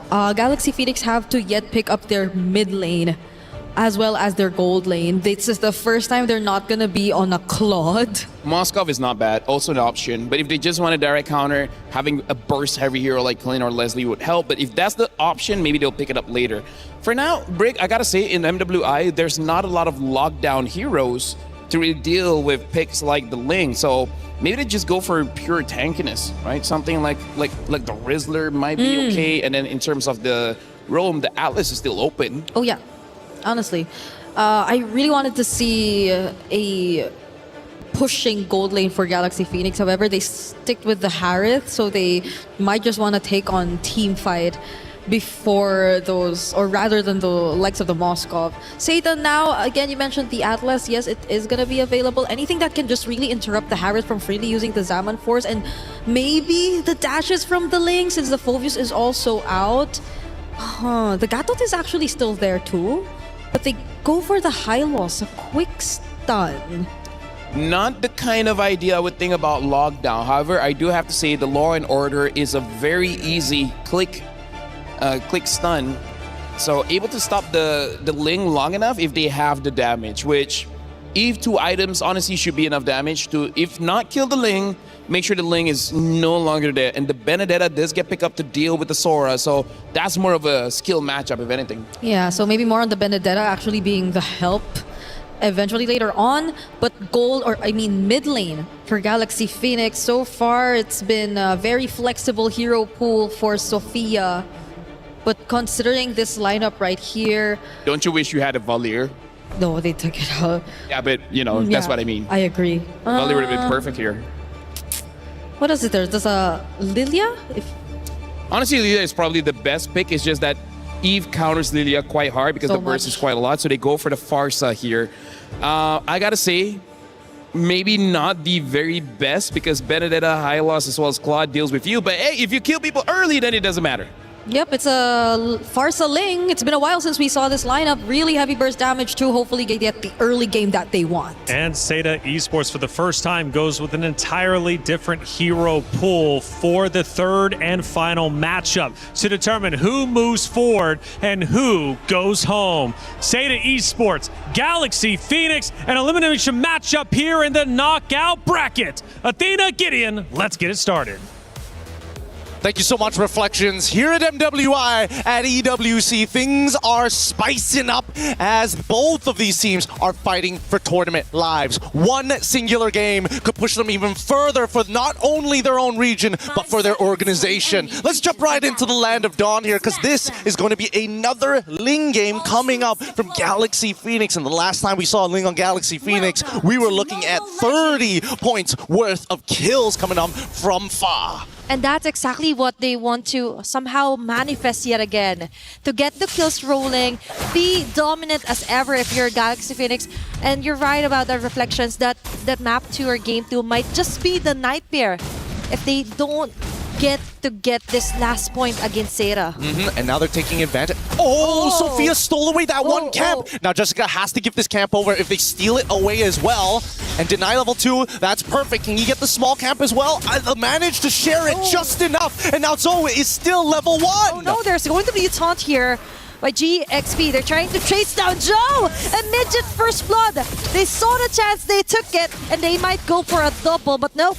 It's going to be Fa yet again, changing her mind. Fangua, just a little bit of a defend there and preventing from things from de-escalating here for Zeta. Beautifully played, beautifully played. A great response from both sides. The instant invade, the set play to try and take both of the camps. It was so close for being good, but unfortunately, GXP responded very, very well, noticing, hey, wait a minute, these motions are a little weird from the side of their mid laners and especially their supports. Now, as this game continues to progress, and more importantly, looking at the emblems, nothing too out of the ordinary. This time, we have to keep in mind that Sophia is going to scale really, really well with that weapons master for the later stages of the game. You could definitely expect a change of facing here for Sophia, and they have this plenty of burst. So for GXP, it's all about the kills later on, and Seda has to really watch out for those kinds of setup here. Lemma with the Balearic as well did a fantastic job in the previous games as well. So for Seda, it's all about setting the faster flashes here for Fanwa, and now Sophia goes in with a feathered airstrike taunt as well. Definitely an easy kill yet again for Fa, and Joe taking out in the process. Now they smoothly transition onto taking down a neutral objective. Beautiful layered play coming in from GXP, but Jessica, Electro final blow and even Petrified to try to get a trade. Okay, that's too flashy of a move, but still, that is an easy turtle, a secure turtle here for GXP. Now, we might take a closer look later on onto the Benedetta of Jessica 6 on what she can do. Can she do miracles with it, right? Yep, GXP, they're going to have to try their best here. Zoe now trying to set up another gank on that top side. Hey. Without Petrified, it's going to be a little bit harder, but unfortunately for Ling, overstayed in the lane. Didn't have the ult to punish. Okay, that is something that Seda could capitalize on. GXP, on the other hand, is taking few steps at a time here, taking their time before they go all in against Seda. It's all about maintaining composure here for game number 3, because a lot of emotions were included for game on number 2. Sophia carrying up the last bits of minions, just zoning of members here for Seda, and Fa yet again targeting Name. Tempest of blades, going for the first blade, second blade, third blade, and Lemma together with the rest of the gang will not be able to finish off and defend here for Fa. Better to overstay in my opinion here for GXP. Yeah, I can't understand. Why force it out? You already pushed them out of position, and at that point, you just need to get on out of there. And now looking at how this game is starting to progress, this is not going to be too great. Seda can actually bounce back because of that one mistake, and now the dive here on the bottom side. Okay, Winnie, just enjoying her Salmon Force. Just enough of a tower hug to prevent things from escalating against Seda. I do want to come back to the point that this is such a high-stakes game, and the emotions were so incredibly high as well. Like Jessica, after game number 2, was already shaking off of that, and now needs to play a high-mechanic hero. It's not like Sora, where you press a couple of buttons and you feel good about yourself. Benedetta's timing needs to be precise and sharp. You can have the biggest impact or little to nothing if you whiff all of your abilities. Did she have enough of a break to actually calm down her nerves and go through with Miracle Team's team fight setup play here for Seda? But for GXP, on the other hand, I do understand there might be some kind of a frustration. There were so many missed moments. And for game number 2, it's now or never. There's no more turning back, no more lower bracket can line up, but now for Seda, they focus fire onto the objective, laying onto the front line, targeting Zoe, forcing out the transformation here, while Name plans in the RWM. Most of the GXP members here just try and take their time before they go all in with a feathered Ursak. Ling with a follow-up with Lemma as well. That's the blades committed just right on track here, and Joe can do nothing but try to run away, as the very passive here for Sophia will ensure that kill. All right. Pretty interesting. There was a couple of moments there that was, I was thinking whether Ling wants to weave in some auto attacks onto the Hylos to build up some charge. Maybe could have turned that around a little bit sooner, but even so, they can't win this per se. They don't have Retribution. Jessica on the chase against Fa might actually get him, but there's no Petrify. Okay, she's risking it all, but Electro Findable, she has to run away, but Satido! She runs into Winnie with the rest of the gang giving off their all. It's an immediate alternative and an intervention here for GXP. I think GXP is starting to lose composure here, right? The strength of their bond is that they've got the mechanics, but they don't seem to be talking to each other as much as they need to be. We need to see that teamwork actually come through to get these clean styles of play that we expect from them. Seda, on the other hand, now, despite it being a 2.5k, Seda still has a great opportunity of actually turning this around. Jessica has done good work, and even though Zoe has died 3 times, it was at somebody else's expense. Sometimes even Fa made a mistake in even dying.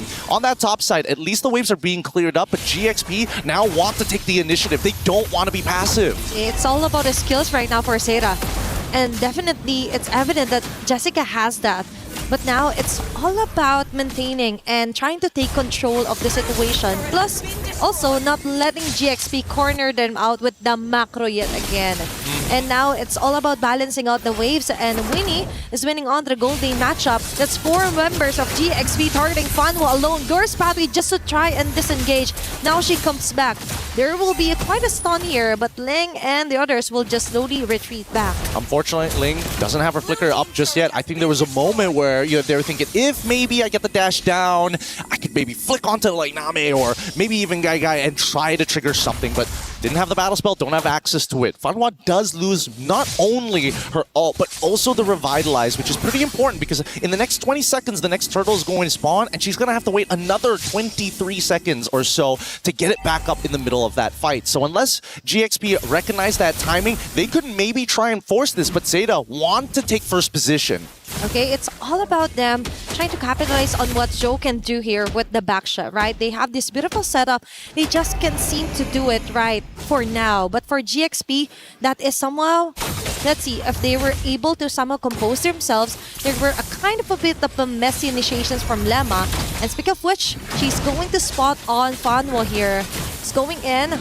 Okay, there's going to be law and order. Sophia with the Feathered Earth Strike forces out Name out of position. Lema with a Fragile Giant. Ling targeting 2 members in a row, and Fa just targeted Name onto the back lanes with the Tempest of Blaze. Beautiful play here, chased down by GXP. Now we're talking. Now they are very disciplined and have this plan in mind, and the plan is to kill before taking down an objective. What an outplay coming in from Ling. The Wrath of the Dryads as a follow-up was already great, but that Wombo combo is what GXP needs to secure this Lord right here, right now, to start a bigger advantage. And they were 5k ahead. Now they're going to turn it closer to 7 to 8k, depending on whether or not Zeta can stop this pressure, stop this momentum. They will lose some outer turrets for this, but how much gold will they bleed? For now, it's looking like too much, right? But for Zeta, they have this Benedetta that could be one of the somehow tricky part here for Zeta that could actually reach the backlines. But the problem is that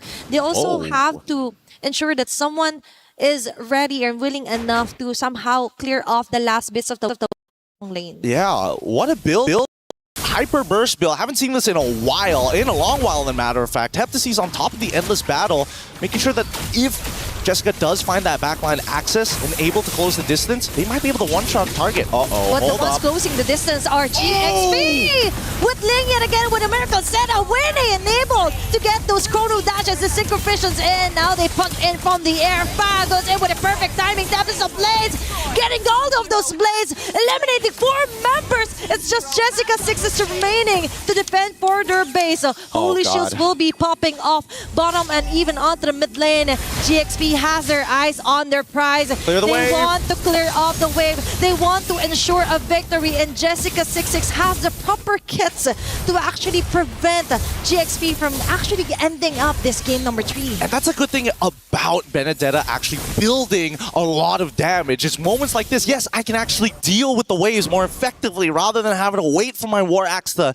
give me the stats over time. I can clear it right now. And that's what Zeta needs. Instant impact. GXP on the opposite side, they can take their time a little bit because they're still waiting for the big ultimates from the side of Zeta. The RWM, maybe even the Glorious Pathway, but notice that they're putting a lot of their attention onto Zoe and Fanhua. Without that front line, you can tell that Zeta kind of lose direction of who really is the anchor of the team. And keep in mind, it should be Name. And so far, Name is having a really hard time landing those beautiful blocks where she could catch most of the members for GXP. Sophia is actually doing a stellar job. In contrast with her Feathered Earth Strikes, really right on cue, hitting the right marks, plus an additional finishing move from Fa, right? All she needs to do is come at the later time, finish off, get those skills running, and for GXP, it's kind of going more smoothly compared to what happened onto game number 2. Looks like they've got it all together for now. For now. The question is, when is it going to be enough to overtake it? It's 4-14 still with an 8k lead. The economy is in GXP's side. 3rd item already complete from Winnie, so that's her power spike right here. Unless Guy has 3 items, I don't know how they're going to compete. Let's see.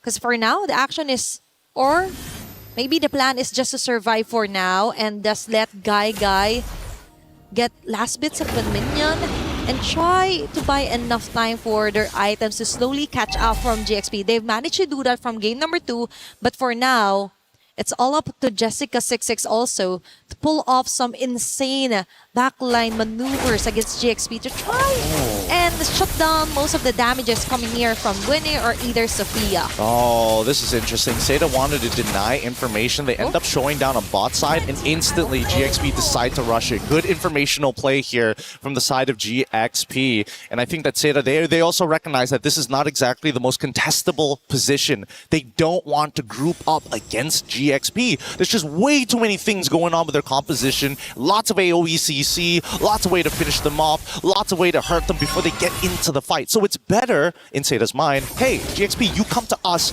rather than the other way around. Yep, it will save them a lot of time and a lot of heavy mistakes, if ever. Because if they force out and they make a slight mistake, that might be the end of it, right? A 12-minute game time, almost 9k gold lead. Jessica26 being spotted here by Sophia. Now she's forced to back away. With the dashes, it will be enough. But for GXP, this game is just starting to get even better. Now Fanwa, half an HP left as well. There's going to be the stuns here from Sophia and Ling as well. The Lord will be melted down, but this ensures a quick entry point onto the mid lane by Galaxy Phoenix. Good play coming in from Jessica, trying her best attempt onto Winnie, but Winnie one step ahead, already buffering in, taking advantage of the new patch and its control system as now the next fight occurs. Okay, they managed to actually go out of the ring. Right here for Guy, and now they go in. It's Ling yet again, finding the right angles. Now they're risking it all with the RWM, but with a Tempest of they will be able to finish off 2 members, making it 3, a triple kill for Fa! 4 of them already low, put down to 20 or 10%, and yet Fa somehow taking turret aggro manages to survive through all the pain. It's not over just yet. Another feathered airstrike as this is the endgame scenario. It looks like Galaxy Phoenix is willing to risk it all, years in the making, and they want to take this game. But Jessica26 and together with Joe, they want to extend this one. But Fa and the others just want today this game to end it to their favor, and they will successfully do so. It's Galaxy Phoenix taking on the win. Oh, Galaxy Phoenix 2-1, what a game! We finally get to see the full extent of this team when they're behind, when they're ahead. But with competitors, always comes the crushing defeat. And it hurts my heart seeing Seda, who put so much on the line here today. Blood, sweat, and tears, and yet it still wasn't enough. These last moments, they realized really quickly they staggered us too much. The death timers are too long. The impending doom is near. And my God, are we going to have some great competitors for our upcoming battles. But I can't wait to see these two teams maybe showing up next year once again to bring up their regions. Definitely a very nice and a very proudest moment here for Chinese MLBB to be put onto the map for MWI. All right, let's throw it up to the stage here to see the crushing.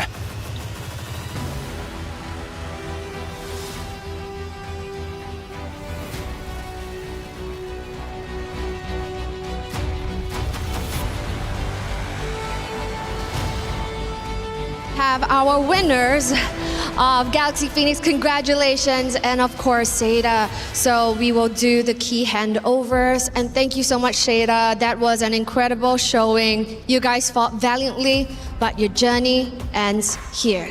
Thank you, Seda. So now, congratulations to Galaxy Phoenix. You guys have risen to the occasion, and of course extending that tournament life. How does it feel holding that key of Seda in your hands right now? We feel so excited and happy. Earlier on in the interview, before the match started, you guys said that you're proud to be here and proud to represent Cambodia. And I'm sure that they're all very proud back home. Is there anything you would love to say to all of the fans out there? You can say it in Khmer as well. លទ្ធផលមួយនេះខ្ញុំនឹងសន្យាថា ខ្ញុំនឹងយកឈានទៅដល់អាចនិយាយបានថា Grand Final ជូនទៅអ្នកទាំងអស់គ្នានៅក្នុងប្រទេសកម្ពុជា One step closer to the finals, and this is Galaxy Phoenix. Now the next one, the potential matchup will be against Team Ray Young or Navi Philippines. Who do you think you might meet? I think is Navi. You think you might meet Navi? Yes. All right. So hopefully in the matchup later, you might actually see them. Congratulations once more to Galaxy Phoenix, the best showing so far right here. And of course, take your walk of victory.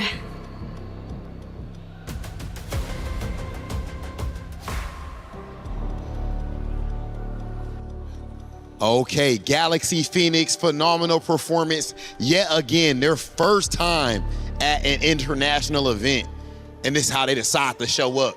You cannot make it up, ladies and gentlemen. This type of performance representing Cambodia, a region that some people might not have known how godlike, how phenomenal they are in the world of MLBB. Oh, it's about that time, yeah. Gotta be heartless with it sometimes. It's about wins and losses. Be careful. Okay. She didn't push it all the way through. Okay, we're giving a little bit more or no? Oh, Derek. Oh, my goodness. Are you? It's okay. All right, ladies and gentlemen. The key crusher, it was so much right there. But, ladies and gentlemen, that type of energy right there, that's what we saw in the gameplay as well. Congratulations again to Galaxy Phoenix. Let's go ahead and check out our highlights.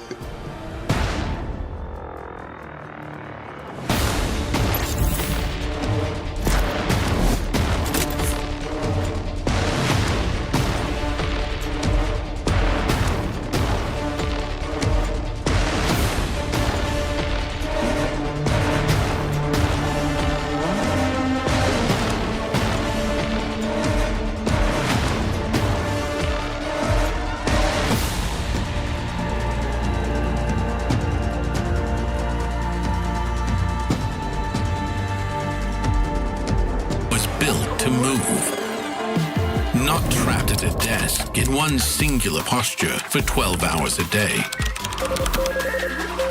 It's time your chair evolved. This is Secret Lab Titan Evo. Ergonomically engineered for you, gamers, hybrid workers, artists, backing your every move. On their very first international stage, Galaxy Phoenix gets the job done. It wasn't easy, however, it was our first ever third match in a best of three here on this very stage, but it was entertaining nonetheless. And one name that was being screamed, Bree, was Fa, the mercenary, making it happen. My boy, Fa. So talented. So talented. This jungler, I am now agreeing with LaFell when we say that she just might be one of the best that you have to watch out for here in this tournament. The mercenary, man. Like, she gets the job done, but shout out to Seda as well. That was an amazing play. Like, we can feel the emotions, even though, like, we're quite a distance away. Right. True wins, true losses. I hope they come back next year. You know, they were built specifically for MWI. They joined the stage. They made it to the knockout stage. That is a huge accomplishment to finish 5th through 8th, and one of their first appearances here on the international stage. You've got to give credit where credit is due. And you, like you said, the emotions, you could feel that from Jessica, especially after that Game 2 win. She really wanted it, but at the end of the day, it wasn't Seda Esports moving forward. But making it to the stage was a massive accomplishment. Shout out to Seda, Galaxy Phoenix, and shout out to Sora. It's Sora Day, and Sora gets the win again. 100%. How crazy that is this? What, almost 5 hours? I know. Of our show, and every single time Sora sees the Land of Dawn, he wins. More and how many flying clouds have we had? That's 3 here in the series. All 3. More than the Esmeralda even, right? You were expecting, like, because of the adjustments, the Esmeralda to be the XP laner that's really gonna shine. I mean, she did a couple times, but today, why has it been always Sora? Sora has been making waves, the setups have been on point, and the matchups, they're always winning it out in the EXP lane. Seems to be the case. Sora, grand finals, you're a champion. That's really what it takes, right? Again, looking at the players' emotions, still feeling so much for the team of Seda. They really gave it their all. And shout out to the ladies, of course, for doing it. And shout out to Fanwall, too, coming in as a sub and playing so incredibly well and getting this roster to the main stage. But Galaxy Phoenix continuing to move forward. They are looking unstoppable. Oh, yeah, for sure. And I feel like even though they lost in game number 2, I think they already took some notes on what worked and what didn't work, right? Because if you want to become champions, honestly, getting 1 or 2 losses here and there is going to be very beneficial, because if you keep on winning by grand finals, if you did lose one game, you have no idea how to recover. There's no better way to discover more of what could be improved than before the grand finals. And they said it themselves. They think it's going to be Na'Vi. They want to go up against Na'Vi in the semifinals before eventually getting there. So that's an interesting pick, because I believe the record has been much smoother for Team Ray Young. Ray Young has definitely been looking great. The record has been a bit smoother. However, it doesn't matter if it's smooth, rocky, choppy, as long as you get there. That's all that matters at the end of the day. For Galaxy Phoenix, yes, they drop a map, but they still ended up crushing the key of Seda Esports. They will move forward, but the question is, who is going to be their opponent? Well, we'll have to answer that in just a little bit. To recap this match even further, let's take a look at one of our first moments of the game, at least that we wanted to break down, because there was plenty of them, and a lot of moments making you two go absolutely insane. This is our first one, 9-minute mark. Bree, what are we looking at? Okay, this was a moment where I feel like you get to see how willing they are to just go in for the dives and the setup you see from a Sora all over again. Just imagine that delayed Wrath of Dryad into the setup that was actually going to be the main center of attraction for this sequence.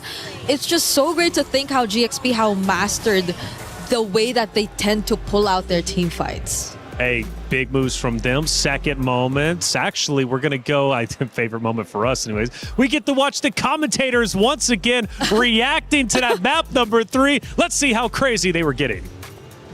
Hey, they managed to actually go out of the range of the crossfire here for Guy, and now they go in. It's Ling yet again finding the right angles. Name risking it all with the RWM, but Fa with a Tempest of Blade will be able to finish off 2 members, making it 3. A triple kill for Fa. 4 of them already low, put down to 20 or 10%, and yet Fa somehow taking turret aggro manages to survive through all the pain. It's not over just yet. Another feathered airstrike. This is the endgame scenario.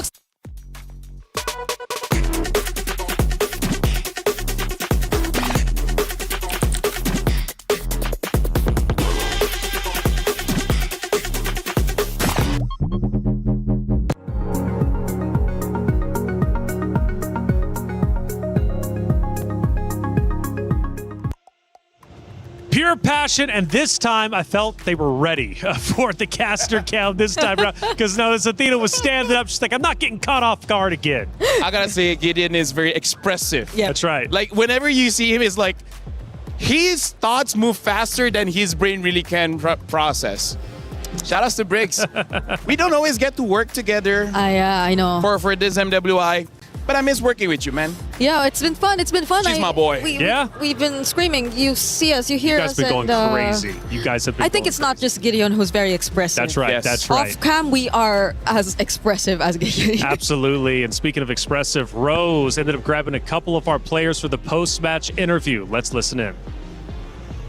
Hey guys, Fanwa here from Aseta. Although a reverse sweep was not granted, we'd still like to have a little chat with her regarding her journey in the MWI. Now, Fanwa, we know that this is the furthest your region has gone in an international tournament. An amazing one, if you ask me, and you guys look extremely strong. But I gotta ask you personally, how has your experience been like this MWI? As you know, our team is first time come up to the international stage, and for our whole team, I think we didn't imagine we can go so far as to get this time. But I'm looking forward maybe next year or next year we can get a better result. Oh, this result to me is amazing. Honestly, I counted on you guys as the underdogs because from match 1 up until now, you guys always had such a great fighting spirit. Now, I gotta ask you, what more can we expect from your region, China, in the upcoming tournaments? I'm expecting like our regions, no matter which is like women MLBB or like men's the game. I expected our score maybe next year will be better and better.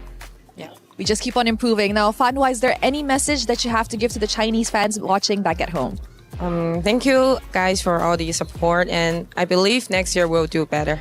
Jayo, good luck, Fanwa, and I hope to see you again next year. That's it from us.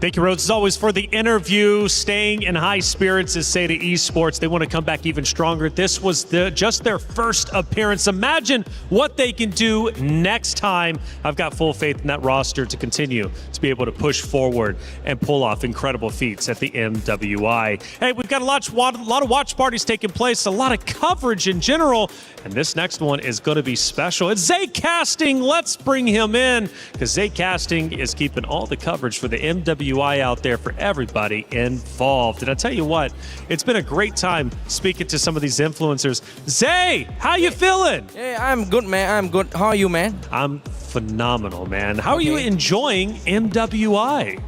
I really enjoy it. This is my first time international experience as a official restreamer.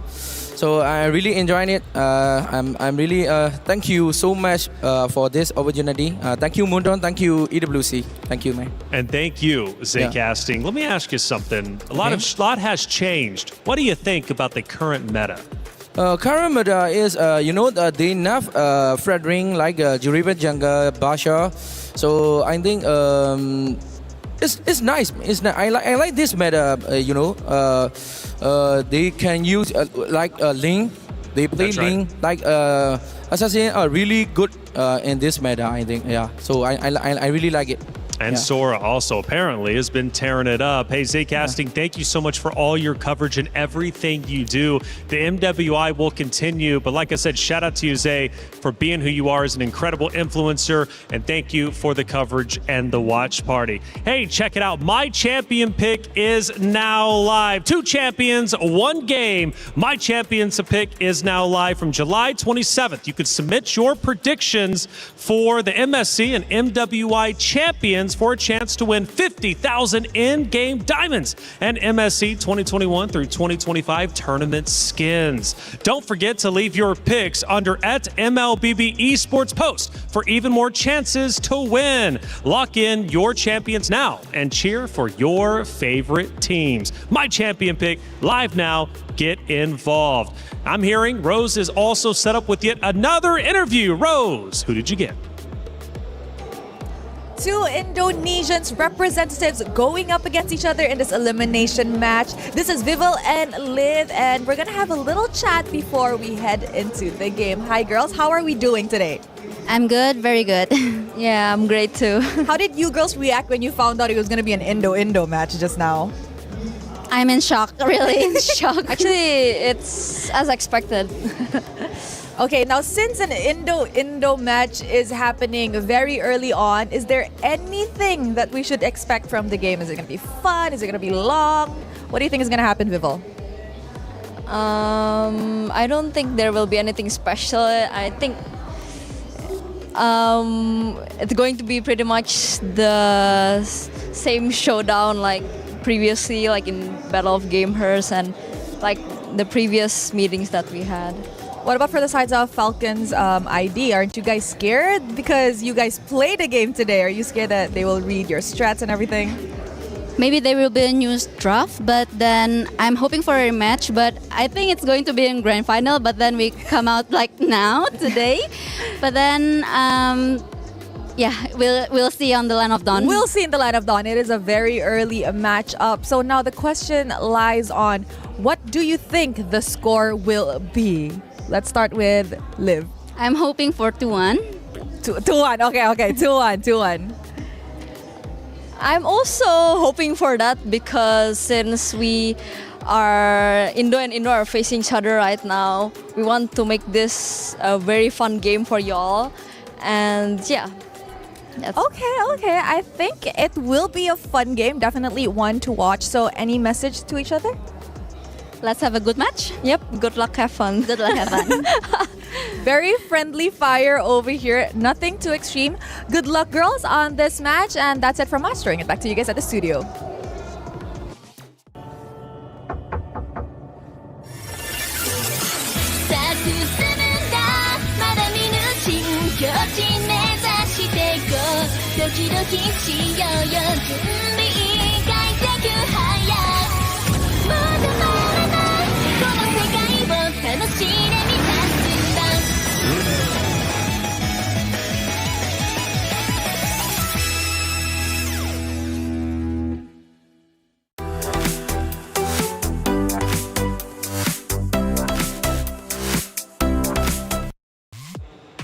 Thank you, Rose, for the interview. As always, hearing from both players in good spirits. However, only one team can continue their championship run in the MWI, and these two teams have a long-standing history, and it is, in fact, the great Indonesian rivalry. First of all, we saw that interview and they were, talking very nicely to each other. Why are we like that, Brig? And when I say we, I mean all of us talents. We are very aggressive against each other, but honestly, one of the things that we heard during the interview where Vival said, I hope it's a 2-1, because I feel like in her hearts of hearts, she's like, not going to be a 2-1. This is going to be a 2-0. Well, I understand why the record has been that way. Very one-sided. For the recent qualifiers. And even if you talk about the rivalry way back, even when they had different names and were under different banners, it seems like that has been the story for them. That's why it's a revenge match again and again for now Team Falcons ID, because they're always yet to get that win against Vitality. It's going to be tough either way you look at it. Falcons Indonesia is going to have to fight hard, but Vitality, they want the championship again. Let's send it to the stage to get the match started. Damascus, Hollywood Rob TV. Cheryl, take it away. And it is time to continue with our knockout stage of the event. We just saw Galaxy Phoenix put on an absolute masterclass, and now we have to see if the ball is gonna keep on rolling in that same direction. Damascus, who are we bringing to the stage first? Hey, listen, Rob, technically they need no introduction, but we need to make some noise, of course, for the Queen. And I see the Vitality fans. Les fans de Vita, je vous vois. Est-ce que vous êtes prêts, s'il vous plaît? Un max de bruit pour Vitality! Team Vitality, simply put, the best in the world. They barely lose games, let alone matches. Last year, they won MWI without losing a single game. That is the definition of excellence. That is the definition of professionalism and, of course, of perfection. These are the reigning queens of MLBB, and now we have to see if anyone can overthrow their reign. Now, City, anything you would like to say to the most familiar of foes, your opponent team? Let's both do our best and keep the streaks like before. Exciting. Head on over to your battle station. Keep the streaks like before, évidemment. Du côté de Vita, elles veulent continuer la win streak. Elles ont gagné l'an dernier. Elles cherchent à gagner. But big opponents after that. We've talked about the rivalry. Who are they facing, Rob? Ladies and gentlemen, coming next to the stage, put your hands together for Team Falcon! The Indonesian division of Team Falcons. We got two Falcons still there, and Falcons ID are back, led by Violet. They opened in a difficult match, losing to Seda, but then the redemption was absolutely perfect, destroying both Aurora and then Twisted Minds, and they inherited Vitality because they were not picked by Galaxy earlier. It is time for them to showcase if they can take down the Queens. And now, anything you would like to say to our defending champion? I hope we can have a good match and we can 2-1 you guys. Oh, Okay, let's see. Please head on over to your battle stations. Now, friends, this is a one and done. No more extra chances, no more extra lives. On one hand, our defending champions, Team Vitality, has been having perfect streaks so far. Whereas over on the other hand, Team Falcons has been fighting from day one. One is well rested, one is relentless. But there's a bigger picture at stake. Organizations, club championship points. Can Team Falcons score one for the team? Or will Team Vitality take this win? This is the battle of the familiar foe. Ale, let's go! Cheryl, Hollywood Rob, TV, and Damascus, thank you for setting the stage, and the stage is about to ignite. You have an Indonesian rivalry between two great titans, Team Vitality versus Falcons Indonesia. This is going to be a matchup, potentially an upset, depending on how it ends up unfolding. Now, these guys, these ladies, they have history for the longest time, and it dates back, I'm talking many days. In fact, I'm thinking 719 days in total. Last time they met was or at least for MWI, was at the EWC26 championship. Now, we all know Na'Vi got the victory there, right? It was not Vitality. But either way, for Vitality, they beat Falcons Indonesia. So, LaFell, they meet once again. I don't know. The rematch. Let's see how it goes. I mean, here's the thing. If we're talking about history, Vitality made a name for themselves because they don't just win. They dominate. They make sure when they enter that tournament, they don't drop a single game. So, honestly, for this one, I feel like for the players, for the organization, it's not enough to win. Yeah. It has to be quick. It has to be decisive. It has to send a message to every single team thinking they can get Vitality later on in the grand finals. Yeah, especially as they finally made their return to the MWI stage. Because if you would recall last year, they also weren't here. That's why we saw their last matchup way back. Because it was Onyx for TV, if I'm not mistaken, taking the stage last MWI 2025. And now that they finally made it here, they did reveal their roster. And they've shown up, even though it was quite a bit shaky in day number one.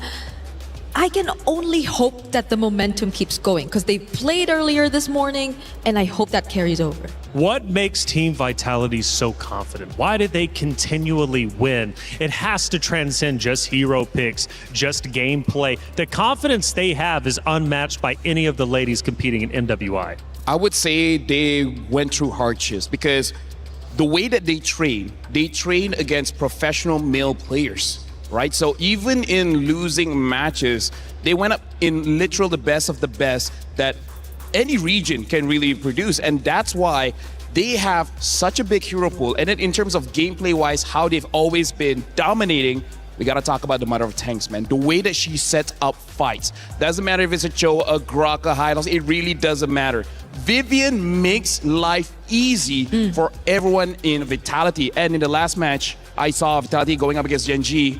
The Arlet of Fumi Echo, bro, that was popping. Yeah, and every single time you see Vitality encounter a slight mishap or a bit of a bump in terms of their road, which is always very dominant, which is always going their way, you just see them come back stronger and stronger. We saw this last happen MWI 2024. They failed to get the championship for themselves, but after that, eventually, they've been on a roll. You saw it happen again recently. When they played for Indonesia in the recent SEA Games, they failed to win that championship, but now they've been on a roll once again, winning the Battle of Gamers. They did not need to qualify through that. They were already directly invited, and even now, with such a strong start, they're on the road to replicating a flawless record yet again, dropping 0 games if they keep this going. And I love that you brought the Battle of the Gamers up. You know, that was season 2. They both met, and Vitality swept Falcons. You know, they swept them in a best-of-7 series. That is quite significant. Technically, this is a revenge from that very qualifier. We go into our pick and bans. This is where the story starts to get told. Falcons Indonesia needs to counter Team Vitality because we know when Team Vitality gets rolling, it is so hard to stop them, if not impossible. Yeah, we're starting to draft here. Falcons is going to be blue side first pick. Vitality second pick on the red side. flying clouds again. Today, you know what? You know what? is a very airy kind of day. I wonder if we're going to rain. If today rains, I got to say everything is set up, which, by the way, right now looks like Guinevere, Freya, as well as the Atlas has been banned out by Falcons. And now for Vitality, betting on the Marcel as well as the Hirara. So it looks like Vitality is not specifically going for targeted bans. They just ban the most annoying things in the meta right now. Yeah. So we also have a fun fact right here. Vitality versus Falcons. Oh, so this was what Reflections was talking about. It was 719 days ago when they last prevailed in the 2024 Grand Finals. It was a 3-1, at least back then, because recently this year, it's always been very one-sided. They've always swept Team Falcons ID whenever they do meet in a match. But Eve's the last ban, though. Okay, that leaves... Paquito is up if that's something that they want to consider. But again, we've seen Esmeralda, and looks like they're going to pick up the carry, which again, I feel like is a very strong pick right now. It just counters so many things. I think Vitality should not rush for the Sora for now, because they're the kind of team that kind of wants to challenge that. Because I feel like if they stop a dominating hero, it sends a message to the other teams and be like, what's next? Yeah, you know what? After seeing even the Selena in Sydney's hands yesterday, I might as well just would rather see them flex it a bit more, because now they prioritize the Akaya and Paquito. So there is a chance that Falcons, Violet with the Sora, phenomenal. I wouldn't mind if they do actually consider it here, but then do they also pick up the Valentina? Because then that also might limit their chances or their lineup in a way. You'll have to always be up close in order to fully utilize it. But I think it's okay, despite the Akai being present, they actually don't consider the Valentina at all. I think that is pretty okay right now, because I feel like going up against Vitality, a team that is amazing when they rush forward for a fight, having something like a Zushin to kind of like slow things down is going to be pretty good. The Sora as well. If Sora from Falcons ID gets a win over Vitality, Brig, I think we can just lock it in. It's Sora day. It's Sora day. I think it's going to be very hard. It's going to be an uphill battle. But if they do it, hey, c'est la vie. If that does happen to be the case, then I maybe don't want to see it anymore. Like, let's just take it out and let them revert back to the other EXP. You know, let's just put it this way. If Sora wins, right, you and me, we can take a break. Let someone else come in and hang out with Taylor. Right? That's true. Please don't leave me. Anyways, Kimmy has been picked up here, which, by the way, is a pretty good counter against the Zushin, especially after Zushin's current nerf of the range of her lantern, making it so that it's much easier for Kimmy to punish. I just honestly like how they're just so not reactive to the Sora, and how they're just keeping it simple in terms of their approach in the draft. They're making it like, oh no. Yeah. Anyways. Yeah, that's true. And honestly, in terms of just repositioning overall, I think the Kimmy would have a much easier time doing that compared to the other mages that could have been the option here. I mean, the Valentina definitely has dashes yet, but they might want a bit more of the DPS to come through, because we actually don't know what the gold lane is going to be just yet. You don't know what the pick for Chell could be. I think Harvey would be a pretty safe ban. Yeah. Because I feel like the carry can deal with most gold laners. Maybe even consider a Granger. Because right now, Brick, my worry is, what about his Paquito? Yeah. Right? If Esmeralda gets banned out, then the natural counter has been, let through. Yeah, because the Freya could not be considered anymore since they've already revealed the carry and the Sora. Oh, wait, yeah, you're right. So, but it's also banned. So, No, honestly, right now, I'm just worried about that, right? Because the Paquito can deal with the Zushin as well as the carry. And we've seen Falcons... No, we've seen... Who did I forget? Either way... Violet. Paquito is one of those heroes. Once he gets like 3 kills, right around 3 kills, it becomes very difficult to deal with. Yeah, I agree. So at this point, we also don't really know what the mid duo is gonna look like for either sides, because we already see the mages. The glue is still open if that's something that Falcons wants to get. Because right now, let's recap about Vitality and their strategy going into this game. It looks like they're trying to force Falcons ID on some kind of damage jungler, because in terms of the tanks, I would say Balman is still up, and Balman is not great right now just because going up against Paquito, a lot of CC, going up against Akai, a lot of CC, going up against Kimi, a lot of CC. So right now, Vitality, they're really attacking the junglers. At this point, I really don't know what's good for Falcons ID. If it's someone with some slight escape mechanic, the Suyo Harley can be considered here, especially as you see how vulnerable the mid lane actually is. So you might just want to force out those random escape tools every now and then with those surprise angles if you go for the Harley. Objectives, I think, are, well, however you look at it, going to be a problem though for Team Falcons ID. Yeah, having the Akai as well as the Paquito, it kind of covers two problems, right? Around the turtle itself, the Akai is going to be great, and then the Paquito can deal with the mid laner, he can deal with the junglers, so yeah, I feel like they're opening the only viable option is a Fredrin, but Fredrin after the nerf, you can really feel the big difference. He's not as tanky as before. Eventually, he'll kind of be, you know, where he needs to be, but that's not why you pick up a Fredrin. You want Fredrin for that instant result. Yeah, I mean, if you pair it with the carry, maybe there can be some ways around it. And then you can opt for a more tanky roam just to compensate for the front lines, because I think the Sora is more of a setup rather than a front line. If I'm a jungler, I hate going up against this trio, man. Yeah. The Belleric, the Akai, the Paquito. At this point, I'm like, hey, can I don't know, use a Hanzo or something? Oh, wait. They've used it before. It did not look great. It did not. They've used it before. I know. That's why I brought it up. Nolan may be okay, but less about those objectives and hyper farm, try to get a 2-level lead against the Akai, and then try to deal with the Kimi or whatever gold laner they eventually get. So there are a couple options out there for Sev. There's a Suyo, Harley, Nolan, maybe a different assassin too if you would consider. But it's just tough. At most, maybe a Haya. I mean, like, look at this. They're all tanky, right? Like I said, they're gonna pick up the Nolan because they're trying to hyper farm. That's the only damaged jungler that I feel like you can hyper farm against an Akai, because the nerf makes it so that Akai clears very, very late, and then just ignore 2 turtles. Yeah. Ignore 2 turtles, get all the farm, and I hope you have enough damage. With this, Falcons ID might be okay with letting the Hearth through, but does Vitality really pick that up?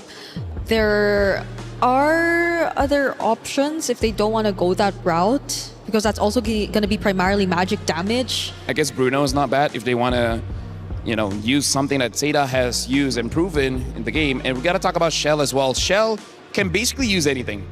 I've never really seen her being bad at any kind of heroes. Okay, so the Harith is going to be the go-to still for Chell here, putting enough faith in the team composition they've decided to field as well. For now, all looks normal. This is typical draft coming in from Falcons ID as well as Vitality. Predictions, what are we thinking? I still think Vitality's got it. I have to go with Vitality as well. Okay, Vitality seems to be the favorite. Hey, these two met up 719 days ago. It was at the MWI at EWC26. But now in 2026, the great Indonesian rivalry will once again continue. It's Team Vitality versus Falcons Indonesia. Miracle Eterna, let's get it started.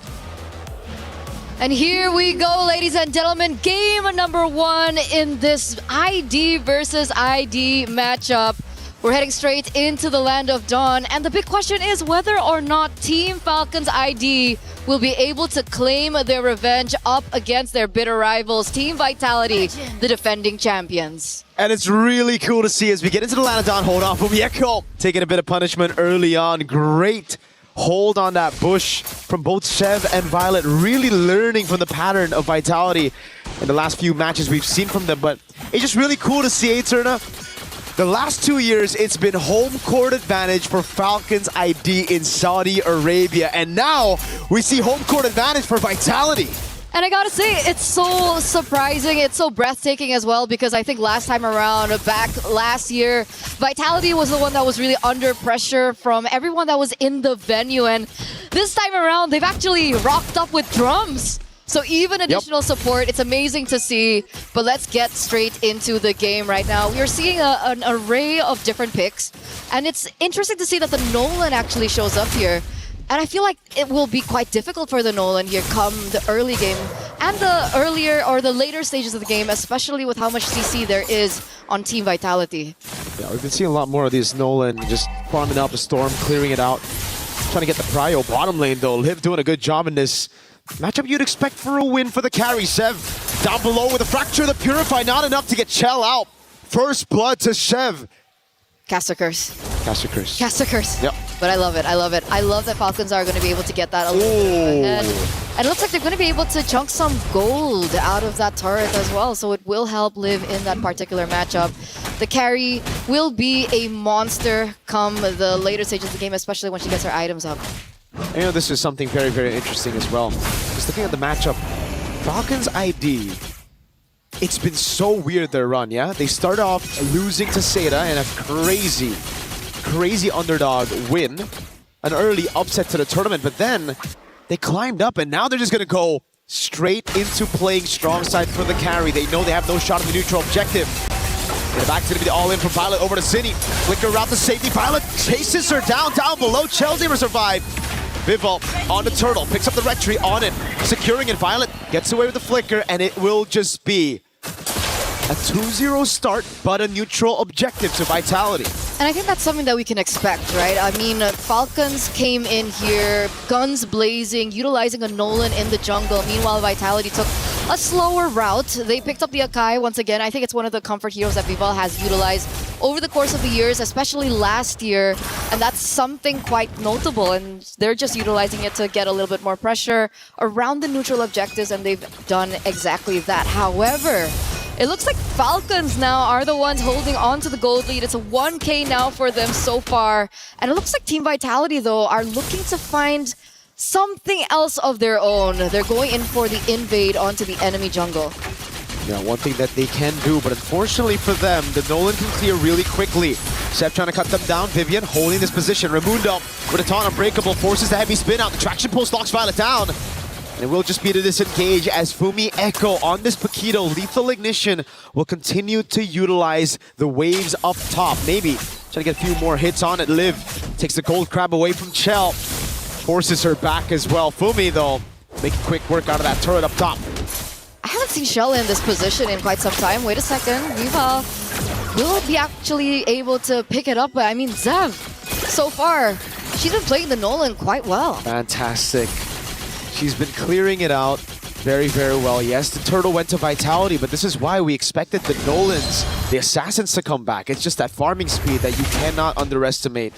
And then obviously the fact that you can play for your winning side in the gold lane. Something we haven't seen in a while. It's been Claude, Moskov, Harrod. You just play weak side gold. Nowadays, especially with Zev back on the Assassins, it's all right. We don't get neutral objectives, no problem. I'll just farm, invade, and take your gold lane down. But it is quite typical of Shell. I think last year there were moments where she was also forced in a losing lane. But eventually, she usually is able to pick things up a little quicker later on when the items start rolling in. And I think that's something that we can expect. But it looks like both teams are now rallying over the neutral objective. All in, AOG to try to help Violet escape. She actually gets over the shifting skies, forces the flicker out of Cine.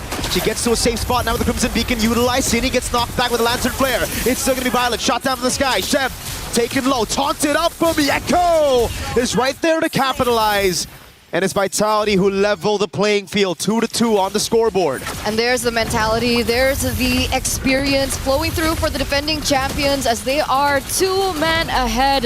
I don't think there's going to be a contest here. Team Vitality will pick up the next neutral objective. And they're going to stop there. They go for the quick invade there into the enemy purple. And Nolan, you know, even with the changes, still need it. Does he get it? Whoa. Fumieko almost getting an assassination up top. It's Raimundo. Yeah. Who secures the purple buff. Not the best person to be giving a purple buff, but it's better on her than on Vitality. Damage control. Damage control. Damage control. But a fair fight. Falcons ID at this stage in time. What are the winning conditions? At this point, it's really playing into the strong side. Liv has gotten such a good lead at the start of the game. I'm surprised they even contested that second neutral objective. It looked like they had the game plan ready. Fumieko overextending quite a bit, but it's a Paquito. Just flickers out of the way. Shev opens up against a Lethal Ignition.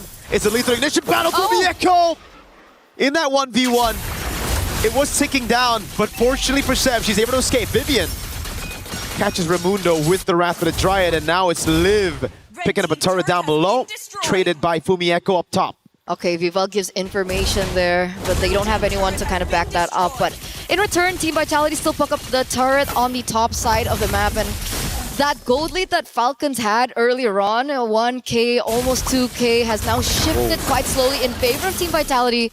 There is some damage being placed onto Raimundo, and it looks like Team Vitality are looking for the cut. Yep, traction post lands as well on Raimundo. Lives able to pop in the ultimate quickly. Clears out the wave, and that's just it. Chev, though, has been struggling at matching the pace of Fumieko on the Paquito. Not even given space to go for the purple buff. Livy is in position, but Fumieko forces her to use the Crimson Beacon, and now Vivian's actually come in, backing Fumieko up. Vivian with the flicker after the Dryad. Good reaction from Sev. Raimundo falling back. Fumieko gonna go for the assassination again on Liv. Violet walks up onto Cine, no flicker. Vivo with a heavy spin. Forces the flicker around. Raimundo's caught all alone. The purple buff stolen away by Vivo. And now it's Fumieko diving under turret. Traction pulse lands, but the immobilization doesn't. Vivo was ready with the body slam. This turret, can they even defend it? No, they have to concede it. And guess what's up? The turtle, final turtle of the game, up and available right as the tier 1 falls in the mid lane. Is this perfect turtle? Is this a perfect turtle? Is this a perfect game now for Team Vitality as they quickly find their own pacing here? 7 minutes, being as aggressive as ever. The side lanes are definitely in danger for Team Falcons to whoever, right? At the stage of time, look at that, Fumieko! Oh, with the lethal ignition, it's ticking down, Livy! Crimson Beacon and the Regen both baited before a big fight. And guess what? The Paquito can make her way up top. Tini gets away from Sev in the mid lane. It's a free turret for Chell down below. And this is what makes Vitality special. At MWI, they're just so clean. At damage control, that's one when they start losing in the early game, but then at converting on objectives after every small victory they get. Once again, it reflects their experience, right? They've been in this position over and over. And the one thing that I really paid attention to during these particular team fights is the Sky Piercer procs that unfortunately Cine will have her hands on. I think she should be at 20 stacks at this stage. She already has the glowing wand as well. So it won't be as easy now for Falcons, and they need to be aware of the stacks coming in. Oh, wait a second, Violet! Yep, caught in the midst of it all. Already pinned down by the heavy spin. AOG and the Breakable coming down, but now it's going to be Livy with the Crimson Beacon, knocking Cine up. Straight into Raimundo. Sev trying to flank, but look at Vivo. She's taking all that shred damage from me with the flicker in. And a killing spree at that. Chell knows him on for. Still a bit of damage. That's going to be the conceal to bring Fumieko back into the fight. Fumieko on their turret. A triple kill for Fumieko on the Paquito. What has she been on lately? MWI has just been a highlight reel for her from day number 1. At some point, she was the weakest link of Team Vitality. This year, she steps it up and sets a statement. And it looks like Violet is looking for something of her own. Yeah, can't do much though. It's a heavy spin, rooted in place by Vivian. And yeah, I agree with you. You know, earlier we've had a talk about jungle or XP. You know what? I might have to go back to XP now that Fumieko is pulling this off. 5-0-2 on the Paquito. Vivo's just doing her job on the Akai, right? 007. Just enabling the rest of the team, enabling the damage dealers. Fumieko's, oh god. Sev! 2 jabs, a knockout, sending Sev straight back home. Oh god. Usually it's the person walking into the bush that gets cooked. I don't know. That was rough. Opposite Kumar. Ramuk? Rumak. Oh wait, no, you're right, it's Ramuk. It's Ramuk. It's Ramuk. Well, there you go. 7,000 gold lead still for Team Vitality, and I'm just still so speechless and breathless of the development of Fumieko. Yesterday when she picked up the Lapu Lapu, it was crazy. Arlot was also insane, and now she brings out the Alice and the Paquito. And now Team Vitality are knocking on the base of Team Falcons. They have a Lord on the way. It's only been 10 minutes. And I feel like Team Falcons don't have the best clear. They really don't, no. The carry is good at dealing with the Lord, but that's about it. And if she utilizes that cycle on the ultimate straight up, Not going to be great for the rest of the team when it comes to the skirmishes. Vivian already flicker, the Raptor Dryad lands, but it's just onto Raimundo, who's still there. Shifting Skies on 2, but the rest of the team is able to disengage in time as Shev walks up in the back, but it's just the frontliners tanking up a storm as the Revitalize coming down, and the Shifting Skies again, this time up top for Mieko. So trying to deal damage. Lantern Flare picking up the Panda, but Zinni gets the mobilization down on Liv. Lord still up. Up top is going to be the Cannon Minion. Liv taking a ton of damage over. And they've cracked open the base already. Base turret number 1 taken down in the mid lane. They're going to try to push in these waves to get another top lane. Highest priority to get the far lane control. You always got to look at Mieko whenever she's in a 1v1. Purify can't save her. Shifting Skies on 3, but it's only Vivian that gets popped back as Chell is kiting them in the back. Zinni's kiting away right now as Liv walks up and gets the double. Mieko waiting for the moment. Falcons have defended well. 1-for-2 trade, 1-for-2 trade, and they lose Zinni in the process. So the stacks on the Sky Piercer are going to reduce quite a bit. They lose Vivian in the process, and they fail to take the side lane inhibitor turrets. Falcons, I would say they walk away, and they walk away clean here, right? All they need to do now is try to find a moment where Liv can execute these team fights a lot better. I think spacing is going to be ever as important. Vival and Vivian, though, aren't going to be easy to push through. Wait a second, Shell! She gets taken out! Absolutely, Falcons know when to pounce. It's almost like they got that bird eye view of what's happening on the map. Chell took the purple buff, stayed a bit too long. Fumieko wants to go for the punish. Order a knockout strike on Zev. Good peel though. Fumieko thrown back again. That's gonna be a big shutdown for Raimundo. Violet jumping to the back, now jumping all over. It's the rest of the team trying to peel for her, but it's Violet over there with Livy to take Zinni down. Vitality's crumbling, the Lantern Flare to bring her back into Liv. All of a sudden, the game's back to level. That 8,000 gold lead now down to 2,000 as Zev will try to take the purple buff. Vivian, the mother of tanks, is able to save the purple, but that's about it. I don't know, Zev, because she made that move onto the purple buff, she needs to recall, and that delays this take for just a bit. That's true, but it does still surmount a comeback angle here for Team Falcons. The fact that they were able to get that move onto Shell, the fact that they were able to look for that opening, that was brilliant. Team Vitality, after that, they looked scrambled in that particular team fight. They lost Zinni in the process, they lost a lot of members in the process, and now Team Falcons are the ones to pick up the Lord here in the 13th minute of the game. Wow. Wow, wow, wee, wow. Wow, wee, wow. Is that the new one? Is that the updated one? Could be. Okay, Falcons ID. Now let's see how they capitalize on the Lord. So far, they've been great at setting up ambushes. Just like this, just a bit of poke onto Vival. Straight to half HP. Chell's got to be really careful, man. Gank down below for first blood. And the second time around, it's just overextension. Shifting Skies, baiting on the Purify. Good breath for the Dryad to disengage, but now the AOG comes through. Vivian got knocked up in the Lantern Flare, but it's not enough as Fumieko makes her move into the bottom lane. Now let's see how Vitality deal with this. On the base they go. It's Fumieko taking the turret down, and it's a winning trade at the end. Falcons ID though with the Flying Clouds going in, getting the assassination with the help of Livy. So Fumieko here gets a taste of her own medicine, and then she gets ambushed. But she didn't realize, you know, I thought it was going to be a 1v1. It turns out they brought Livy with her. So a little unfair, but obviously they still got the job done.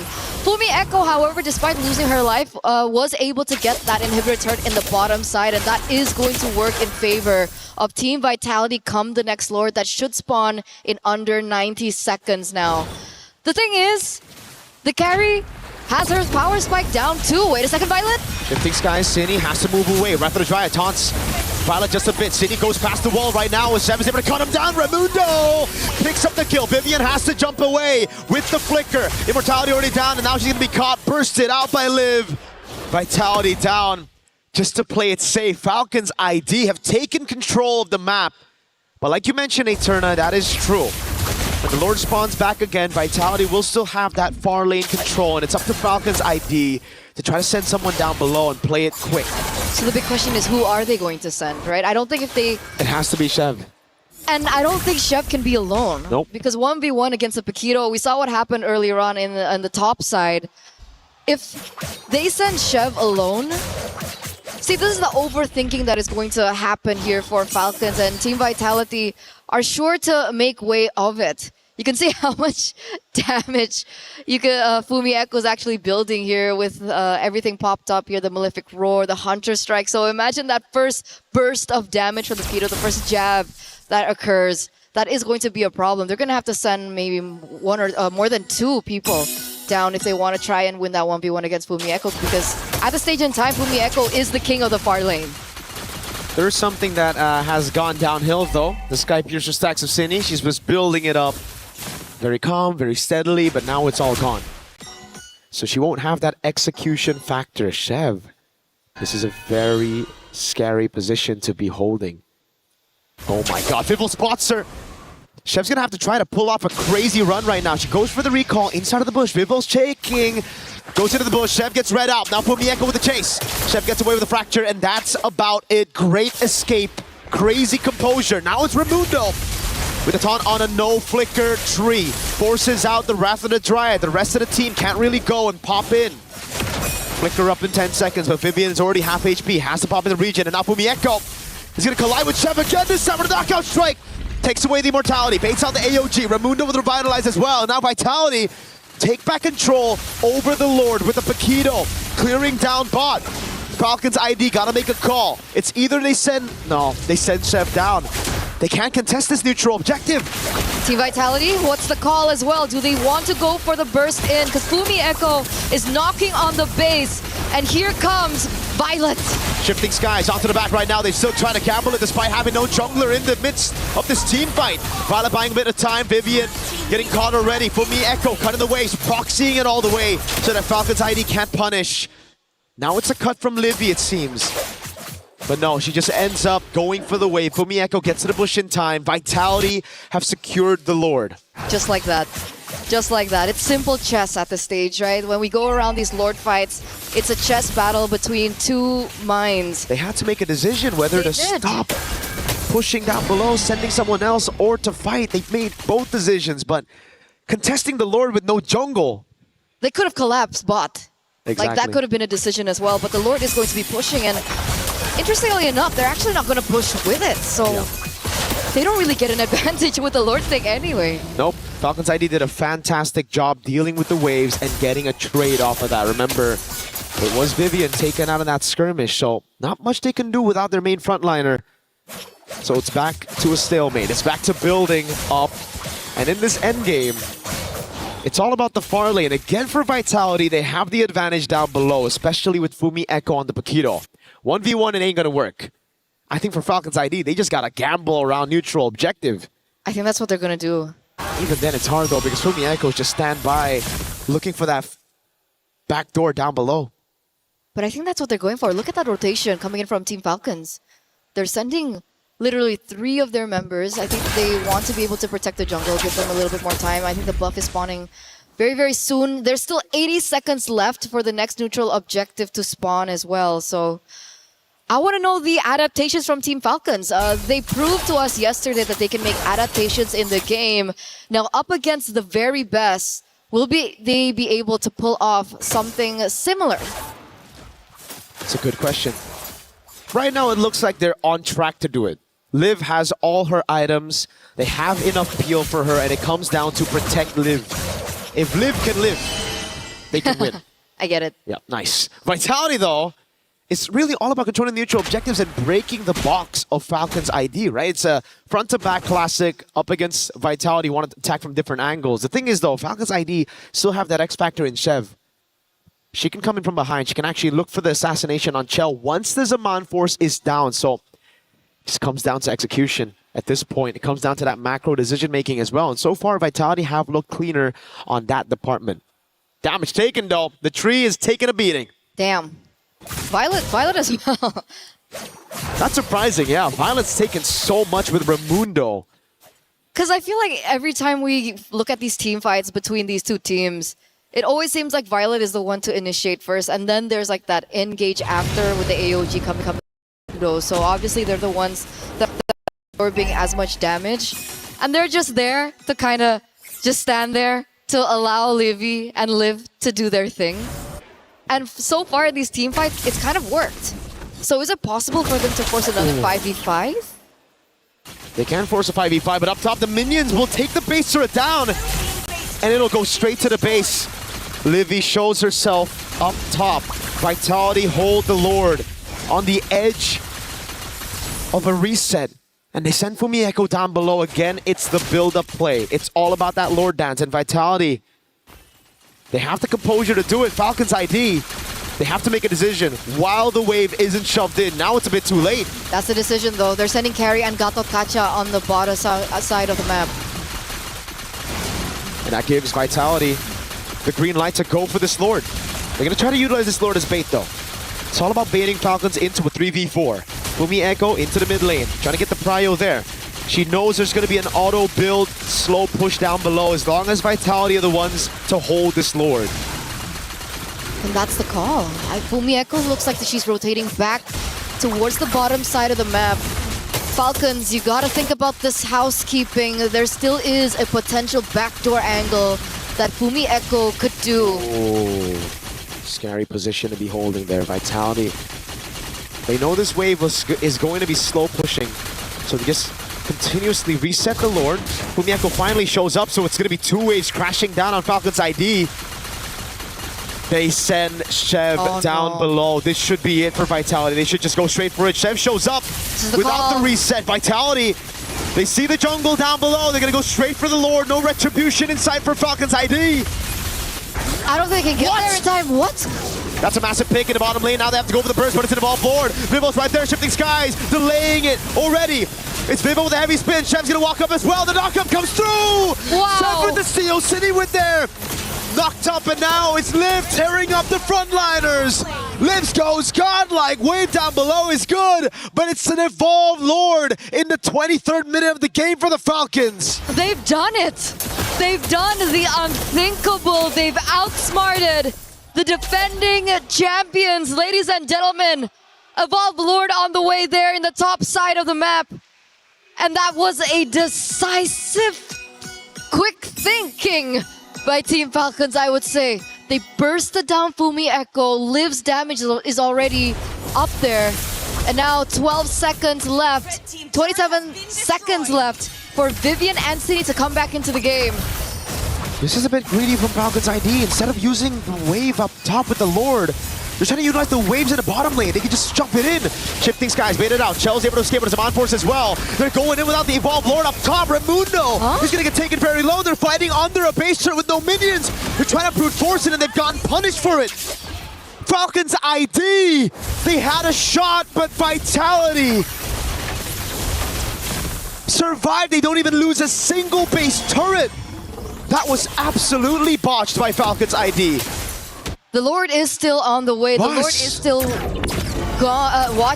marching, but Raimundo is out of the picture. Even if they close this out, it's still a 4v5 situation, and they definitely do not have the advantage with it, and I think they know. They're still rotating towards it. Sev is looking, oh, wait a second, Violet looks for another pick. Yeah, Anto fair as well. Chell pops his on force though, and Vivel is able to pin her down. Violet goes down straight up as they play with Chell. They took this fight 4v5, and it's not looking good as Fumi Echo goes for the knockout strike. Winter Crown already used with a fracture as well, but Fumi Echo comes back in. The Immortality delays the death by a bit, but City's right there and picks up the kill on Livy with the glowing wand. And now the questions start to arise again. Falcons ID, what was the vision of trying to brute force a base turret Chev? Now in the mid lane. They did it out of haste, and it did not pay off. And opportunities like that don't come twice against a team like Vitality. Fumi Echo now in a 1v1 against Chev. Chev fighting for her dear life, but she's gonna be sandwiched. Raimundo with the AOG, a desperate one at that. Now it's Liv. 1v3 in a defense. It's everything thrown at her. Just a cat and minion. City takes her down. Vitality take game one after a back and forth and a confusing Falcons ID call that will certainly send everybody in backstage of the locker rooms of Falcons guessing and wondering, what the heck was that call? When you're on a stage like this, when you hear the supporters of the opponents like this, Sometimes decision making can go wrong. They had the opportunity. They did not take it to its utmost potential, and they will be going back to game number 2 on that quick reset. But what a game. It's one of the longer games that we've seen so far, 25 minutes. That was painful. Definitely was. Hopefully Team Falcons can reset after that, because obviously there is still an opportunity for them. They were able to do it once. Let's see if they can do it twice here in game number 2 to force a game number 3 under their hands. But there it is, ladies and gentlemen. Thank you so much for tuning in for game number 1. It's been me and Miracle. We're throwing it over, and we'll see you for game 2.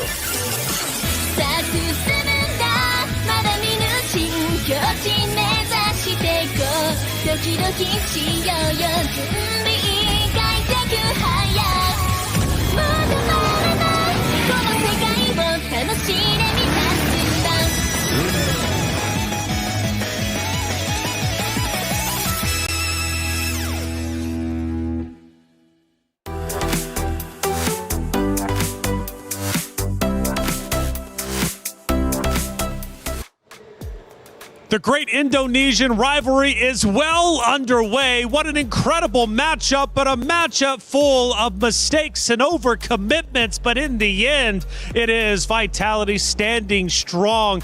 But you could argue maybe they caught a lucky break a couple of different times. What a series, 25 minutes. Mistakes begets mistakes. Bree, I know we were screaming. We were going for it. The fans were also going nuts too. Let's walk me through from start to finish. Let's start at the beginning. Looks like Falcons Indonesia are off to a great start, and I'm thinking to myself, my goodness, we could have an upset. I agree. They had the start which reflected so much of the experience and learnings that they've had throughout the years going up against this team again and again. And it seemed at the beginning that they were already able to adjust enough for it. But it did not stay that way up until the very end. That's right. The decisions that came along with those small wins, or maybe I wouldn't even consider them small, they were wins that could have led to actual victory. So going back to when, of course, Falcons Indonesia, they're leading, they're looking great. All of a sudden, Team Vitality start looking like the champions they are. They start dominating the fights, taking them down. The fans are going nuts. And Team Vitality push towards Falcon Indonesia's base. They get there. They have one turret left on the left-hand side. They leave it. They back away. I'm thinking it's over with. But then all of a sudden, Falcons Indonesia had something else in mind. They flip the script and they take the lead right back. So Taylor, that's basically them riding a bicycle. They took a stick and they put it inside that tire. Like, that was honestly self-sabotage. I can see the vision where you're trying to force and engage, get the kill, and then that will be good. You know what make that look bad? That was over 20 minutes. If you did that at 12, you know what? Sure, right? It's not that punishing. But after 20 minutes, you're telling your opponents, hey, my base is going to be undefended, you know, have fun with it. It always has to be Vitality, you know, with the longer games. It's weird to think that it's actually the case, because again, they're the team to beat, so you would expect the cleanest of games to come from them. But eventually teams have found ways to extend the matches against them. And in this scenario though, it's just frustrating. It's just frustrating to think about the way that things ended, because it was already such a good one for Team Falcons. Such a good one indeed. LaFell, let's take a look at our first action of the game. And who knows who was leading in this moment. We take a look at it. Looks dead even, actually. Quite literally dead even. But I think this was the point where it was Vitality starting to really heat up and apply that pressure onto Falcons Indonesia. This is where Fumieko really starts showing off just a little bit, because that Paquito from Fumieko, just like we discussed during the draft, if a Paquito gets about 3 kills, he can already start conquering conquering the map, and that's exactly what we saw coming in from Fumi Echo. But then when she gets a little bit confident, which we might see later on, she got caught and then she died. She did. And Bree, let's take a look at our second moment, maybe when Falcons Indonesia are starting to lead once again. Oh, that's the moment. That's exactly, yeah. So go ahead and walk me through it, Bree. Okay, so clearly there could have been a chance that they did take out Sev at that moment, but it's not just actually Fumi Echo who went down in this scenario. It's everyone else following through, and I think it marked the beginning of Team Falcon's ID really turning things around. We were so close to seeing another happy Sora day, but for the first time, it's not going to be the case. Sora falls for the first time. It comes to show you Sora's not a guaranteed win like we were thinking. Let's look at our third and final moment, LaFell, as we get, I believe, towards probably the end where Vitality starts to relinquish control, or not relinquish, but at least take it over for a fact. Taking a look at that moment, I want to say Vitality at this point starting to crowd into the base. That's exactly what they're doing. Actually, no, we go further back to 11:52. So this was the first attempt Vitality was taking onto the base. Exactly what Falcons did, but the timer is different, right? This is why I say if you do it at the 12-minute mark, you might lose, but it's not that devastating. But if you do it on 22-minute mark, that it's such a different thing. That's why Vitality was not punished that hard. Sure. Falcons was. Bree, there was a moment, though, where I felt as if, well, we'll take a look at the stats. I'll bring that up in just a second. I mean, dead even when it comes to overall kills. If we look at the stats, though, what story do you see? Because Fumi Echo was getting a lot of attention from you. All I just see is that it's been a very close, all 16 and 25 minutes. And yes, Fumi Echo, I think she really did stand out in this game.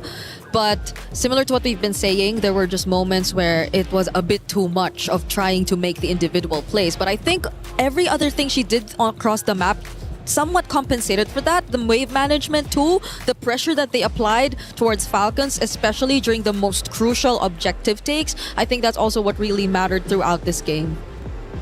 Honestly, for me, like, I feel bad for Falcons ID because that was their game to win. How do I describe my disappointment? It's like I'm going to a friend's house bringing pizza and they eat it with a fork. You can do that.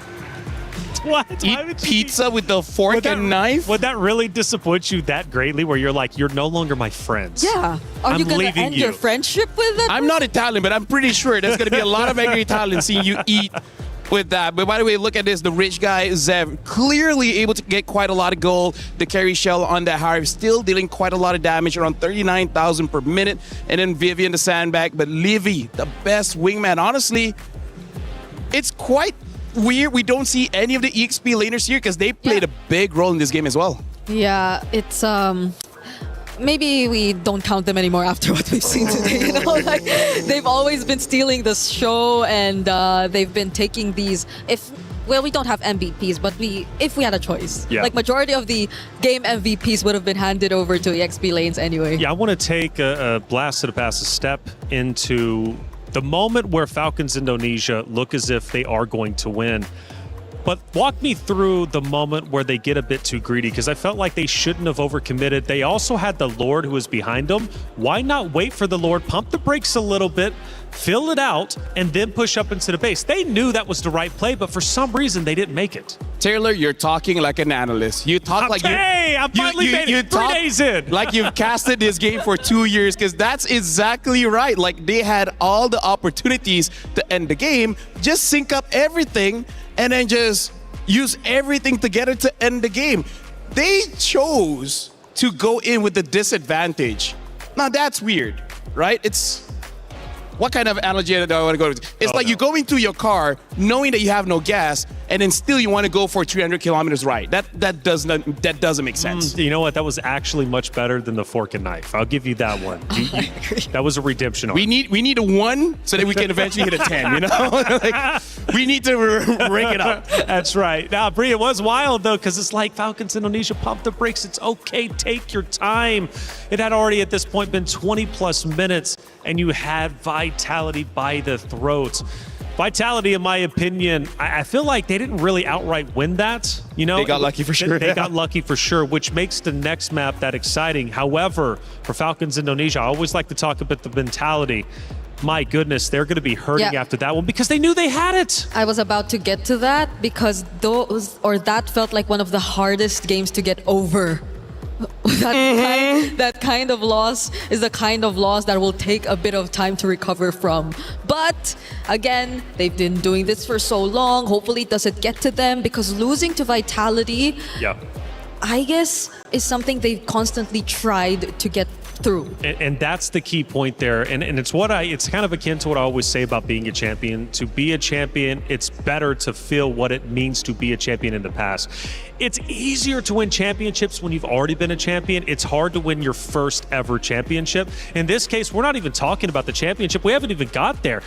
But we're talking Vitality here. And for Falcons Indonesia to lose as many times as they had, and we're talking, honestly, I think it's hundreds of times in comparison over the time span of them playing each other. They finally got to the moment where they're like, oh my goodness, we can finally do this. And they just lost their minds. And it happens because, again, once you get over that hump, once you finally beat the boogeyman, it's like, okay, I know I can do it again, but you have to do it the first time. I gotta say, this is one of those moments where you get a bit superstitious and be like, there must be some kind of curse, man. How is it possible that you just lost that super winnable game? I agree. It's it's good to see that at least they somehow look recovered from that, based on at least their maybe body language and facial expression. Bree, the important thing is, though, is they didn't get dominated. They didn't just go in there without a fight. They genuinely could have won that. And I think for them, if I was their coach, if I was their mentor at IGL, I would say, you know what? Yes, we lost that. It's frustrating, but we could have beat them and we should have beat them. Let's repeat it and do it again.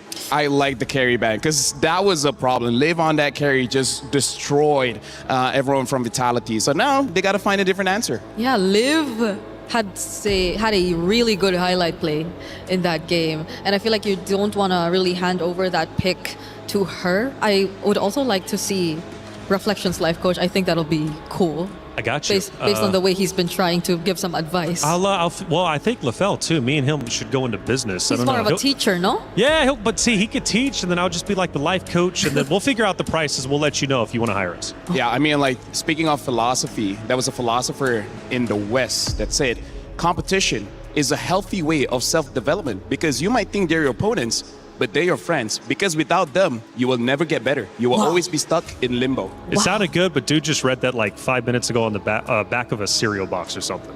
Shout outs to cereal boxes. Either ways, right now, Vitality taking out the Eve as well, and even the Sora, even they're like, okay, you know what?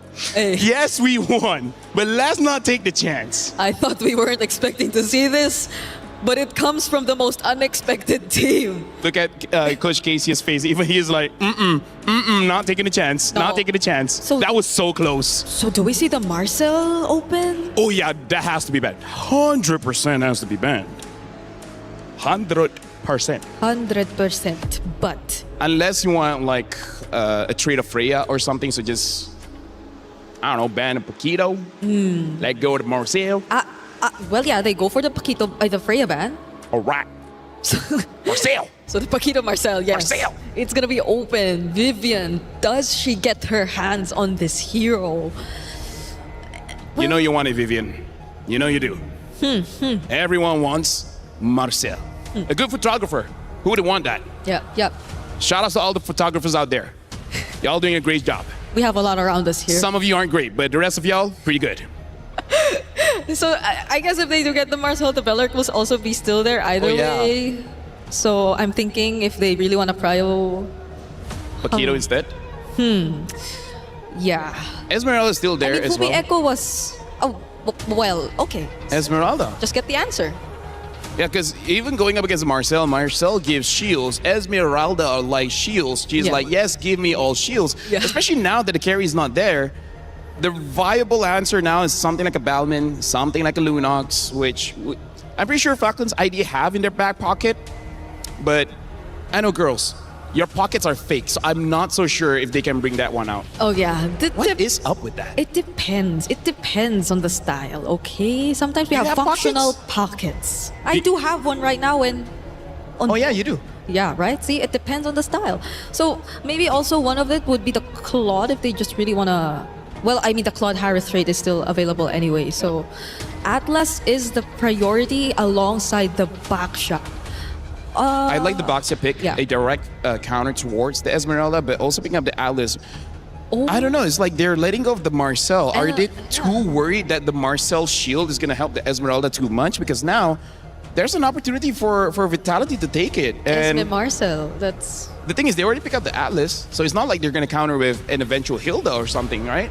Yeah, so that's a lot of really good picks that could go over to Vitality if that were to be the case, but they just settle with a Claude for now. At least it's not going to go over to Team Falcon's ID. Liv will not get her hands on that, but is it the roamer that they pick up here, or are they also just gonna be okay? Since they already pretty much see that it's an Atlas, they don't have to worry about the matchup.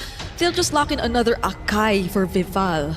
It's crazy, Brick, but I wouldn't be too upset if they pick up something like a Valir. The Valir to be able to deal with the Esmeralda as well as the Akai, because, well, now they pick up the Moskov. So before the gold laners get targeted, they banned is out. So Vitality and Falcon's ID at this moment, we've seen their game. We know that they both have what it takes, right? So going into game number 2, I feel like the draft right now doesn't scream a clear winner, right? Not from Vitality, not from Falcon's ID. If this trend continues, we might go for another extended game, something like 22 minutes and above. Ooh. Because both have shown Falcon's ID are very close to the level of Vitality. They just got to make sure when you have that lead, you need that discipline, right? You have to be...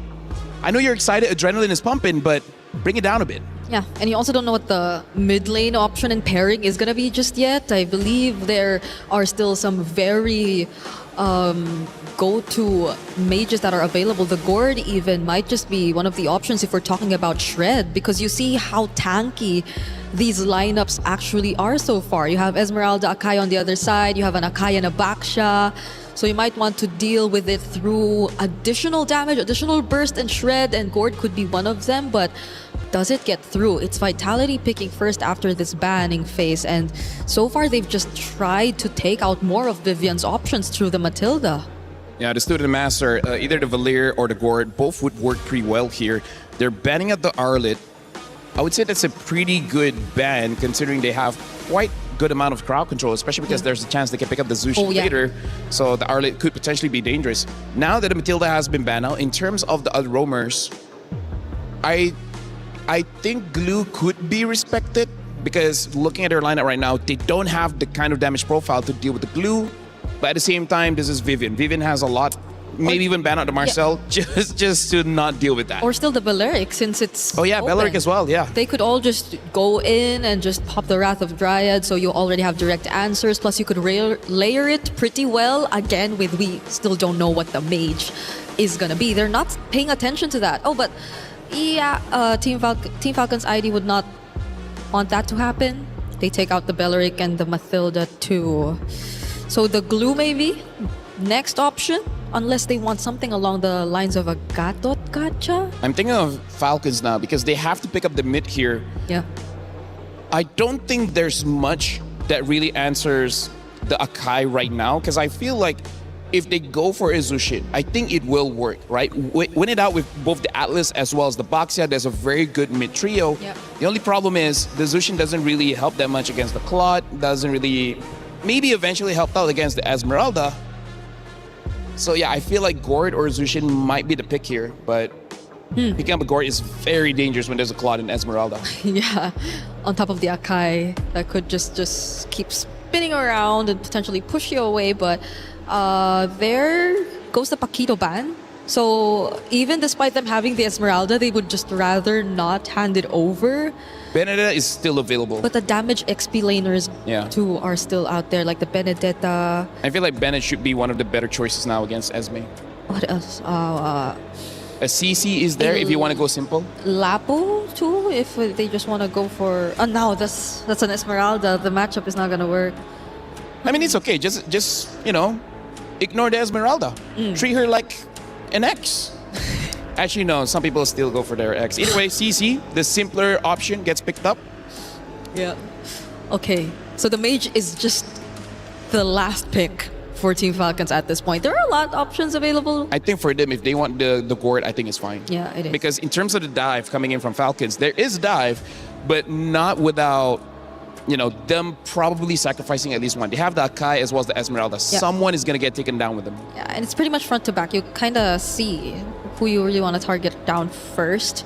So I don't mind. It could also really pair up well with the Akai once you get to find a setup. But the roam options for Vivian have also been very limited. Marcel Glue. Considering that it's a CC, maybe not the... Well, the Gatot can go in alone either way. Whoa! Oh! Wait. Yamete Kudasai. Hold on. Is this Akai roam? Because I feel like Balvin should be better off in the jungle, especially because you can deal with the Boxia as well as the Atlas. What? Or I don't want to hear an or. No. Balmain jungle. Okay, Balmain jungle. Okay, Balmain jungle. Let's keep it that way. Falcons, they definitely need the damage to come through. You know what? I'm okay with Gord. Just kill the front line so fast. The cloud will be a problem, but that's a problem for 12-minute Gord later on. 0 to 11-minute Gord would be somewhat okay. But if not, what, huh? There's a... Yeah, Gord. I mean, like, eventually the cloud will be a problem, but hey, c'est la vie. That's someone else's problem when the time comes. See, I told you. No way. It's not jungle Balmain. Wait, can't be Shell, Goat Lane, Balmain, no? Okay, no. No, wait, no, yeah. You know what? How about we throw that? Well, not only did Game 1 bring surprises, so did our hero pick for Game number 2. Once again, we go toe-to-toe with Team Vitality and Falcons Indonesia. But this time around, Falcons Indonesia, their key is at risk. It might get crushed, and Vitality is looking to do so. Can Falcons Indonesia fight back, or will Team Vitality end it here? Let's find out in map number 2. Mirko Eterna, take it away. Everything is on the line here, Reflections. Thank you so much to the panel as we head over to game number 2 between Team Falcons Indonesia and Team Vitality from the exact same region. Indonesia. The stakes are high.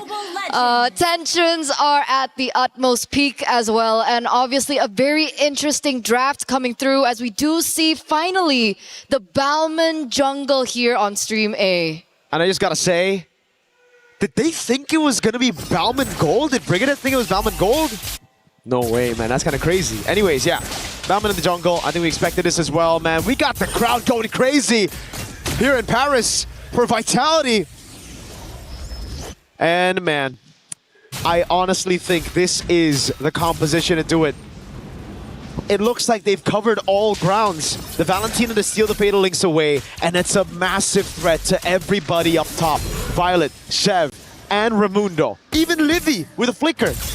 This Fatal Link steal is going to be massive, and you have to remember, Cini's going to get level 4 for Turtle 1 at the start, so it's a Fatal Link advantage for Vitality. On top of it, a winning lane up top, a safe lane down below, and a Balmain that clears so much quicker than the newly nerfed Boxia. Which is why I'm thinking about the winning conditions for Team Falcons Indonesia here, considering they are the ones that would like to force this game number 3. We do see some active rotations here in the mid lane here by Chev. Look. But at this stage in time, there's nothing that they can do. Raimundo. Oh, shove it. Almost taking Raimundo down. Flicker out though. And look. Vivil's already cleared her entire jungle. Chev is only now gone to the orange buff. Great stun. No retribution though. Vivil takes it away. And it's exactly as we mentioned, this clear is ridiculous. That's why Leo, a young man from the Philippines, has been spamming this in the ranked games here in Paris. And he has been destroying everyone. So with that being said, I guess the thing that they can fall for is the fact that they have 2 really strong backliners, right? They have Liv, they have Moskov, they have Levy as well on the board. But wait a second, we do see Cini. Mystic Gush coming down right now. Vival's gonna get taken out. Vivian's right there, gets away, but Cini splashes her with damage. Now Fumieko in the midst of it all, trying to deal some more damage. Vivian with the flicker in. Sev gets ult just right in time. The Mystic Gush comes through as well. And they throw their lead early. Vitality going for a fight, completely disrespecting the strength of Falcon's ID. And here lies the loophole. Herein lies the moment that Team Falcons look for a moment of their own. The neutral objective falls into the hands of Team Falcons as they hold a little bit of gold. And it looks like they want to transfer this onto something else. Shell looks like she's in trouble. Yeah, she's going to be all good, but man, Cindy taking away the Mystic Gush instead of a Fatal Links, that really stopped everything from happening, right? Like, they should have been able to lock these guys down with the Fatal Links. She instead went for damage. And you gotta understand, when you have Vivian on an Akai level 3, there's no one to set. It's a Bauman as well. The strength of a Bauman is that crazy clear, which she still has, by the way. She's probably gonna steal this with the lethal counter and the Retribution. Fatal Links, there you go from Cindy, but Raimundo is gonna answer with her own Fatal Links into the Mystic Gush. Good splash of damage. Vivil's able to survive. Fumi Echo trying to walk up with the Falling Star Moon. But you can kind of see the idea of the composition coming in from Falcons, right? I know we've been talking about Team Vitality and how it looks like they have a superior draft in comparison. Wait a second, that's gonna have to wait because Liv now is gonna die. Yep, that's what happens when Vivian gets the heavy spin up, right? Before this, they lack CC. It was up to Cine to get the Fatal Links, but now it's all good, yo. They have so much to work with. They do. They have the splash with Terrify. They have Vivian with the headbutt. They have Fumi Echo dead up top. I don't know how that happened. Chev, I guess just caught Fumi Echo lacking there, trying to go for a trade against Violet. She's got to be careful. Vivol, though, oh god, already a level ahead with the turtle on the hands of Chev. And 2 kills and 2 assists, and it's still Vivol. Yeah, it reflects the clear speed that you were talking about, that you were mentioning from Bauman, and it really is reflected into the game. And despite everything that you mentioned earlier on, it's still Vitality that also holds that gold lead, 1,000 and counting. The next neutral objective is going to be spawning into the game in under 10 seconds, and you can already see the setup coming through from Team Vitality. Vivian is in position. Raimundo is trying her best to give out information towards the team. But at this state in time, again, Team Vitality have so many resources they can utilize. Let's see the clapback from Falcons. There you go. That's a Fatal Link steal. That'll set them up in this fight. Remember, there's so many vulnerable targets to this Fatal Links. Violet's on a vengeance. Shevan Abaksha cannot walk up. If she walks up, she's got to choose between the heavy spin or the Fatal Links. Which one do you want to deal with? Raimundo pops in a perfect match. That's a free neutral objective, and Vitality will just take it and go back to their own lanes. And it feels like Team Falcons understand that, right? Yeah. They wasted absolutely no resources whatsoever, and they understand in a true 4v4, considering that, of course, Liv was still up top. Wait a second, Shell. Still going to be able to get out of there, so no problem just yet. But yeah, back to that point. It looks like they're looking for a rotation of their own, looking for something that they can take over the map. I think Chev wants to rotate to the bottom side, but it looks like there's a pit coming from Vivian as well as Vival. Yeah, luckily Chev was able to get away in time with the Shield Unity. Liv up top though, going up against Fumi Echo. This should be okay for Fumi Echo.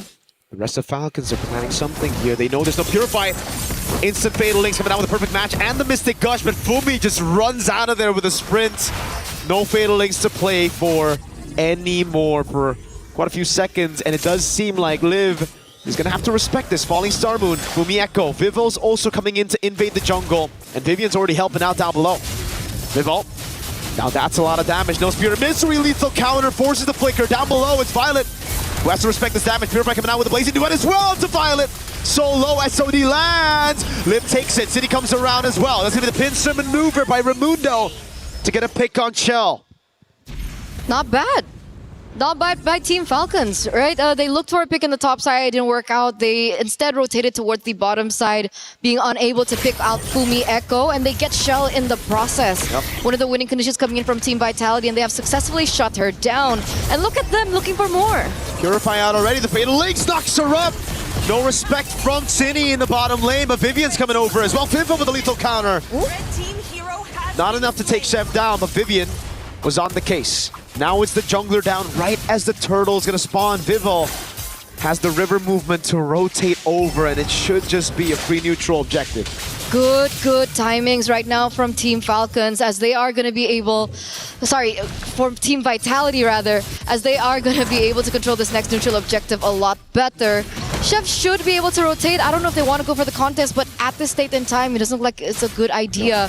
Maybe look for a rotation elsewhere. Maybe take a pick down bot. Get that turret away from Vitality. Slowly but surely. Free neutral objective. It looks like there's not much the Falcons can do to contest. There's just too much CC. They can go for the trade in the bottom lane, and they do that. Exactly. And now it comes down to Liv to carry this game. Yeah, Livy and Liv, both the Livs. Both the Livs have a ton of damage to play with. It's just, can the front line sustain enough for them to deal that damage, right? Because for Vitality, they have crazy shred. One thing you have to remember with the Bauman after the revamp is the fact that Vival now uses skill 2 to shred armor. Mystic Gush coming down, but it's only onto the main frontliner. Again, it's Vival taken out, but now it's Fumi Echo holding the back line. Everybody rotating as well. Fumi Echo is just dealing with them 1v3. Liv's doing a good job though, utilizing this chaos to get a turret up top. So it's a structural win for Falcons. They're slowly taking this gold lead away from Vitality. And this is what we want. We want Team Falcons to utilize the macro to their advantage, and they're doing exactly that. SOD taken? Yeah, Purify as well. Shev gets away with the shield unity, and now Vitality are going to have to back away, not getting a single turret in that trade. Very smart, very smart. They utilize that opportunity to clear in the top side, and then SOD back into the mid to make sure that Team Vitality don't get a counter pick into the mid turret. So here and now, despite Team Vitality still going for that 1,500 gold lead, it looks like Falcons have an idea of their own. The Gord picks up the Sky Piercer here. It's either you start snowballing once you get the Sky Piercer, or it's a curse and you don't get any stacks. Looking at the way she's played the game, it should be a good thing, right? She's 004 right now, not a single death, and she's positioned herself really, really well. So, I've seen these Gords, man, with Sky Piercer, carrying a game, turning things around. If she gets just 2 kills in the next fight, that sets her up for greatness right there. And Fumi Echo is going to be the one sent up top to deal with the Moskov. Liv shows up, shoves the wave, has an SOD to play with it. That's why now it's going to be all in. Chell with the Purify, Bauman locked down. That's a Mystic Gush. Vival's able to escape right now with Vivian doing a lot in the backfight. Heavy spinning and bringing her into the Fatal Links of Cine. Livy unable to deal enough damage on Vival. And now with Vitality with a 2-man advantage, straight into the Lord. Vival at level 12. Zev not even in the arena right now. No chance. No chance. It's c'est la vie for Team Falcons at this point, right?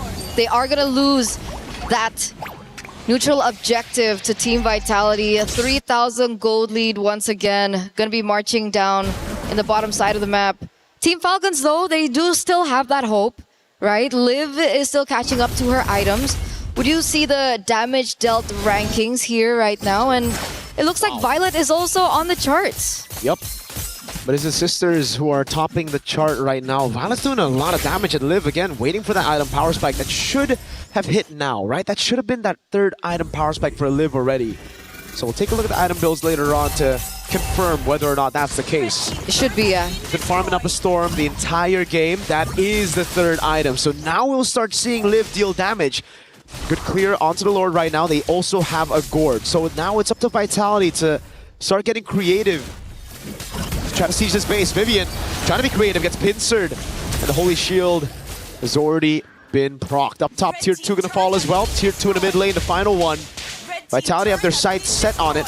And it's Chell sent over. Winter Crown for Fumi Echo to deal with that Mystic Gush if ever she gets caught in the pincer, and is a good take by Sev with the Retry. It looks like the defending champions here are covering all their bases right now. And Team Falcons, do they really want to experience this again? I mean, the qualifiers, right? They lost all their games completely to Team Vitality. And it looks like here and there, we do see moments of brilliance coming in from Team Falcons. We saw it in game number 1, and we do see it here in game number 2. And hopefully they find their moment. Hopefully they work around what's been thrown at them so far by Team Vitality, and they look for a moment of their own. Shell, is this it? Is this the moment that they're looking for? Purify's all up still. Vivian still has a heavy spin as well. That's why Raimundo is hesitant to use the Fatal Links. Now it's Cine with the Fatal Links over on Violet with the Vengeance as well. Fumi Echo, Conan's pincer, now lethal counter. Vival takes her down, a big shove it. Raimundo, perfect match, trying to escape now, but the rest of the team comes over. And it's a big headbutt. But a good disengage by Falcons ID. Again, not the greatest of results for Team Falcons, losing Violet here. And again, more control over for Team Vitality as they are going to continue to look for more structures. You can see Fumieko already looking for a push and a control over the far side of the map as they are going to be once again corralling over the Lord, the second Lord of the game. As we take a look into the equipment, it looks like Liv is still working with that, right? They're staying with the Sky Piercer, going for a little bit more slow there with the Ice Queen wand. Hopefully it can be enough. Hopefully that can be something that they fall onto, but if and only if Liv can get a pick here, because we saw that additional item coming out from Cini. That's a Divine Glaive. So on top of everything that she's been able to do so far, she's going to deal even more magic damage into the Team Falcons. Not just from Cini, but also from Chell. She has a Wind of Nature now, which is going to be such a big problem to deal with if you're Falcons. You think right now you'd be in a comfortable spot to try to look for these 5v5s, but Liv, one of the main damage dealers, the main damage dealer when it comes to consistent DPS, she's gonna have to deal with Wind of Nature. She's building towards a Melfic gun, so she's chosen to go a bit more glass cannon, Liv. We'll see how that works out. Violet also with the Sea Halberd. Not much survivability, but a heck of a lot of damage to try to bait out these resources before the skirmish, but it's responded over with Chastised Pauldrons at the same time for Fumieko and Vivian. These girls know what the win cons are for Falcons, and they want to shut it down with these items. And she knows that in the grand scheme of things, she's going to be controlling the far lane a lot, especially as we get into the Lord dances. And in that 1v1 against the Moskov, that Chassis Pauldron is going to come in clutch, and here is the decision from Team Vitality. They're getting a bit desperate though, Falcons ID, walking up aggressively. Perfect match already down. Cini stole the Fatal Links. Now Chell with the Blazing Duet trying to go for the shred already. Vivian with the flicker in and the heavy spin. Vivian is able to pick it up. Now the Fatal Links knocks Vivian let down. The Fatal Links from Vivian. The SOD lands. The Mystic Gush comes around as well, and it goes through the Wind of Nature. Sheb frontlining now for Liv with a Melfic gun, doing a lot of damage. Vivo has to run away. Vitality got the Lord, but Falcons ID strike back with a fight. Livy looking for the Mystic Projectile. Can she find it on Fumieko? Yes, she can. Now she's tied up. Good sprint. Vivo gets a lethal counter to take Raimundo down, but it's Liv sieging these turrets out. And that's what we were afraid of, right? The Sky Piercer and the Divine Glaive now on top of that. Livy gets a stack finally, and she's going to be able to work with that. Two, rather, in that particular scheme of things. The Lord does fall into the hands of the defending champions, but Team Falcons are able to strike back by winning out the skirmish, the team fight. And that's all they need at this moment, right? They need to buy a little bit more time, and it has worked. Luckily, Liv was on the Moskov. We were talking about the power spike hitting. It really hit at the right time. She was able to SOD into the team fight and help out Team Falcons to dish out that damage and eventually take Team Vitality down one by one. A 3,000 gold lead, and the Lord already dealt with. Falcons ID. Remember what we said, when it comes to scaling, they do have a very good comp once it gets to the later stage of the game. Liv, Melfic gun already, and the Wind of Nature that we saw from Chell didn't matter at all. They negated that with Livy flickering in forward, getting that Mystic Gush. But I think it all started, the mistake, all the way from the start. Cini kind of panicked with the Fatal Links, utilized it just on Violet, and it gave the chance for Raimundo to walk up, to get the fight, and also for Vivian. After she's utilized the heavy spin, they can no longer take the fights against Raimundo on the Fatal Links. That's one of the best ways to deal with it, and without it, already used on the Lord earlier, they need to start respecting Falcons ID's teamfight threat. So I wonder what the adaptations that Team Vitality are going to go for. Are they going to try and work out that execution in these particular team fights? Or are they going to create a situation where Shell is not as vulnerable? Do you think this warrants a magic defense item? Uh-oh. Right now, I think Vivian needs a lot more magic defense. That's going to be the heavy spin already. Fumieko with the falling star move. What? Dives in onto 4. Sprints ready. Cini with the Fatal Links lands on nothing in the bush. He's gonna get shredded down now. The rest of the team comes around with Chell. Is able to get the Blazing Duet. Now Connor with the Mystic Gush has the BMI to get away. Fumieko runs him down, but that's the backup from Liv on the Moskov. Some really uncoordinated fights by Vitality. It's been really weird. And this is so good. Falcons have been able to capitalize over and over here in game number 2, like they failed to do in game number 1. And that gold lead that Team Vitality were holding on to is slowly shrinking further and further away. Team Falcons have complete control over this neutral objective, and this time around, there's no gap in EXP lane between both jungles. This is a 4v5. Sini's not back up yet. Fumi Echo, they reset the Lord. Falcons are afraid of that CC threat from Vivian. The decision is still to go.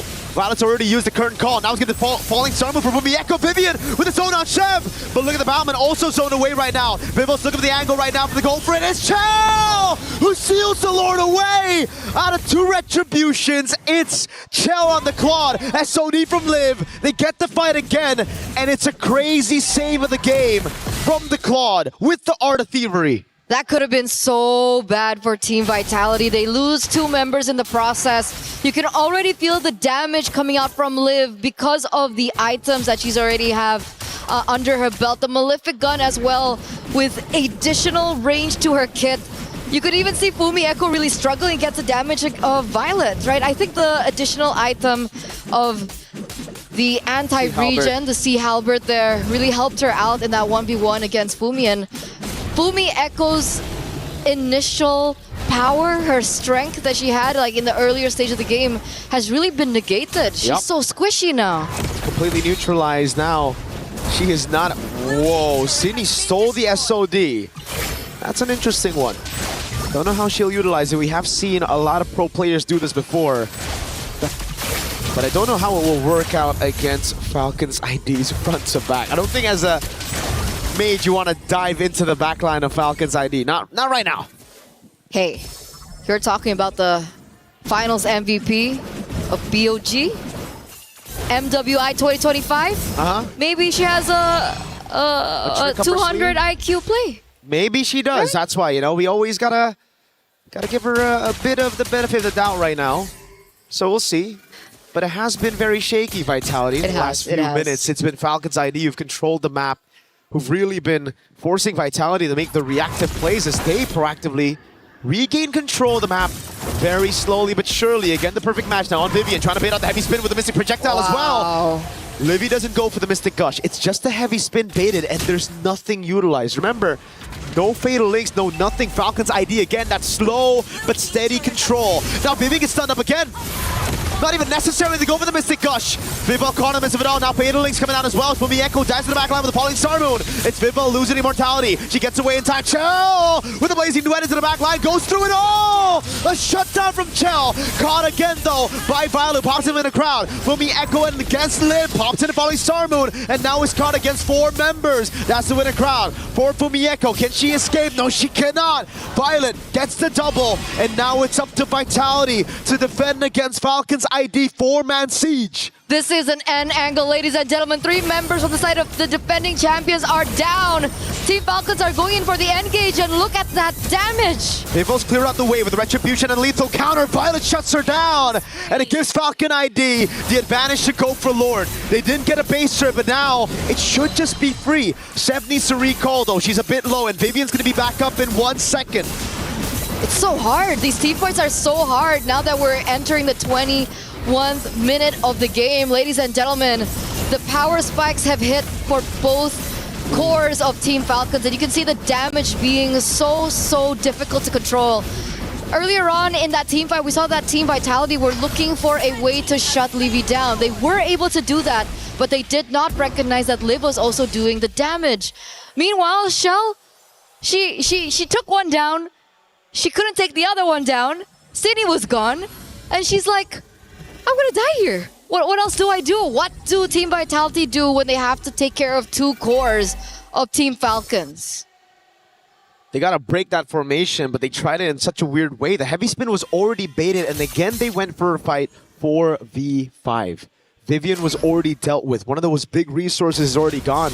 Chell's trying to look for the angle, and Falcons ID have learned from their mistake in Game 1. That Game 1 could have very well been a Falcons ID win if they played with the Evolved Lord, and now they know what to do. They have crazy frontliners, and it's all about Livy and Liv. to try to deal enough damage. Seb walking up with the shield unity. Raimundo as well, the perfect match. Vivian finds an angle to shove them all in. The Mystic Gush already stolen away right now. That's going to be the winner crown from Livy, but in the back line is going to be Blazing Duet. Livy caught, Fireball, able to get the lethal counter, but Liv's just cutting them down with the spears. City caught by the Mystic Gush. Livy still alive. Boomy Echoes right there, and it seems like Falcons ID will take us to a game 3. And we wouldn't have it any other way, ladies and gentlemen. This matchup has been nothing short of fantastic. This means that this is the first game that Team Vitality, the defending champions, have dropped this time around here at MWI after such a clean run so far over the past 3 days. Back in their qualifiers, Team Falcons were unable to get a single game. And here we are. And it's getting hotter and hotter here in the venue with both the Falcons fans and Vitality fans in the building, screaming out, chanting their team names as we get into game 3. So without further ado, we've tuned into game 1, we've tuned into game number 2, and we're gonna throw it over before we get into the third game. It's been me, Mirko. We'll see you after.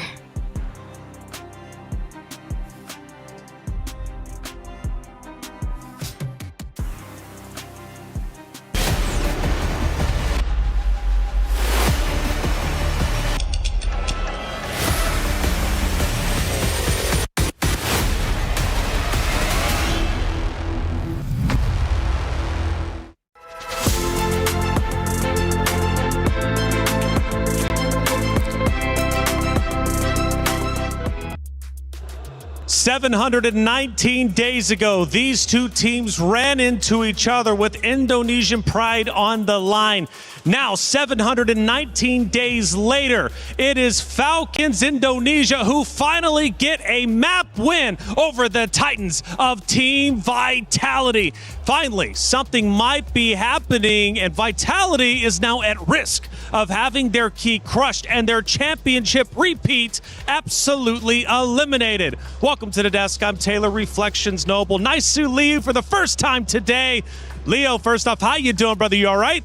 I'm doing well. Oh, yeah. Merci for asking. And I don't remember where I was 17 and 19 days back, but I do remember being in Saudi Arabia about a year back, watching Vitality run through MWI 2025 with a perfect record. Yep. So I know how historic today is that they finally concede a game, not a match, a game over to their rivals in Falcons Vega ID. But still historic. Naisu, we take a look at the match stats and they tell the story. You go back even to game number 1 though, it was like, man, Falcons were so close to getting the win. This time though, they did not waste the opportunity. They didn't at all. And I know for everybody out there, the gourd from Livy was great to see, but I think they had to come together as a team here because there was a moment, right, where they were struggling in the team fight.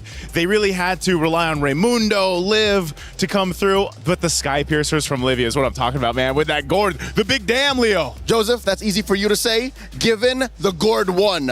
My sweet baby precious Balmond lost, all right? Despite the numerous shamalamalas that was dropped by Vival, just something about their communications and rotations and synergies, Falcons ran through, man. I think Falcons locked in when they knew that they fumbled it in game 1. You got to imagine this too, man. This is a 22-minute, 34-second game. The first game was what, 25? 25, yeah. Think about the distance and endurance now that has tested out Team Vitality. I mean, that's the big thing here that I would consider because, yeah, like you mentioned, what is it, 719 days? That's right. And for a team as familiar with Vitality as Team Falcons ID, right. This is the team to do it. I mean, you think about the history as well. I mean, Vitality has beat Falcons Indonesia, I mean, over 100 times in the span of them meeting up with each other. Minimum. So the fact is, getting this map win is truly historic just for that namesake alone, but also for the fact that Vitality, in their MWI run last year, went flawless. They did not drop a single map. Here, they went flawless in their groups. Come to knockout stage, now they show that they can bleed. They nearly showed that against MIBR loss, right? That 26-minute game. But here we are. Falcons Indonesia now sending it to a game 3. But Leo, the thing is that still might haunt them depending on how this game 3 goes. Falcon Indonesia could have already won 2-0. Taylor, if there's something I know about Vitality is that they have the heart of champions. Nay, I think they are goddesses walking among us on the earth, tasked to take over the MLBB women's division. So with that said, I think in front of their biggest fans, again, they are home court heroes right now. That's right. Yep. Team Vitality is a French org. I think they'll have to look at the audience and say, it's more than just them who's hoping for us to win. They have to think of everyone else watching all around the world, and they have to lock in. This is the lock-in of all lock-ins, because if they drop here, there's no second chance. That's right. Nice. Let's take a look at a couple of big moments from that game number 2. First moment here, maybe we're going to be looking at Team Falcons starting to look pretty solid. In fact, it is relatively close. Fumi Echo on the opposite side, though, looking pretty solid. What are we looking at? This is, once again, that Fatal Links was used there on Violet, but it's the spacing that we're seeing from Livy. Viva was a problem. She was shutting down so many members, and they had to kind of respond to it. That's the strength of the Ballman right now. We saw this in Stream B, but again, look at the playmaking ability of the team, being able to play together, help them disengage if they have to. I think that was the big showcase here from Team Falcons ID, the way they played as a team. That's right. Second moment, Leo, let's go ahead and take a look at it and see what ended up unfolding.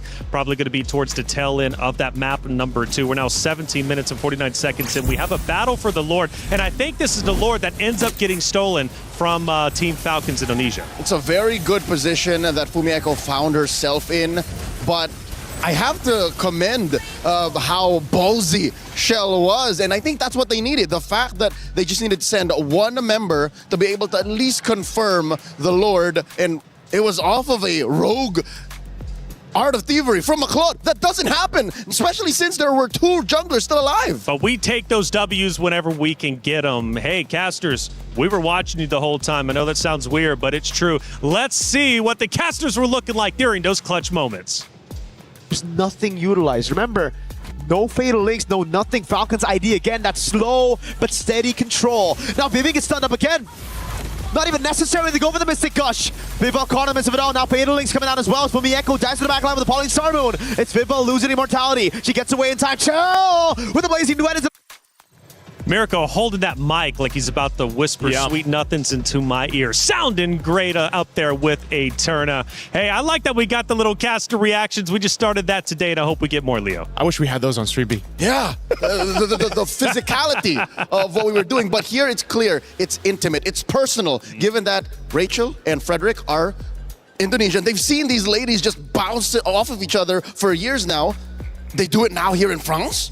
In France, they're doing it big, man. They're looking great too. Hey, this is a big moment. Will the Titans of Vitality fall? Will Falcons Indonesia? And let's go back to day 1, how they started their tournament against Seda Esports, a 2-0 loss. And mind you, it wasn't even a close 2-0 loss. Sometimes you can lose 2-0 and it's like, okay, we'll give them the benefit of the doubt. It was incredibly close. They had a chance to win. No, they did not. They got smacked around, but they returned to the stage, and now all of a sudden, they're going toe-to-toe with Vitality?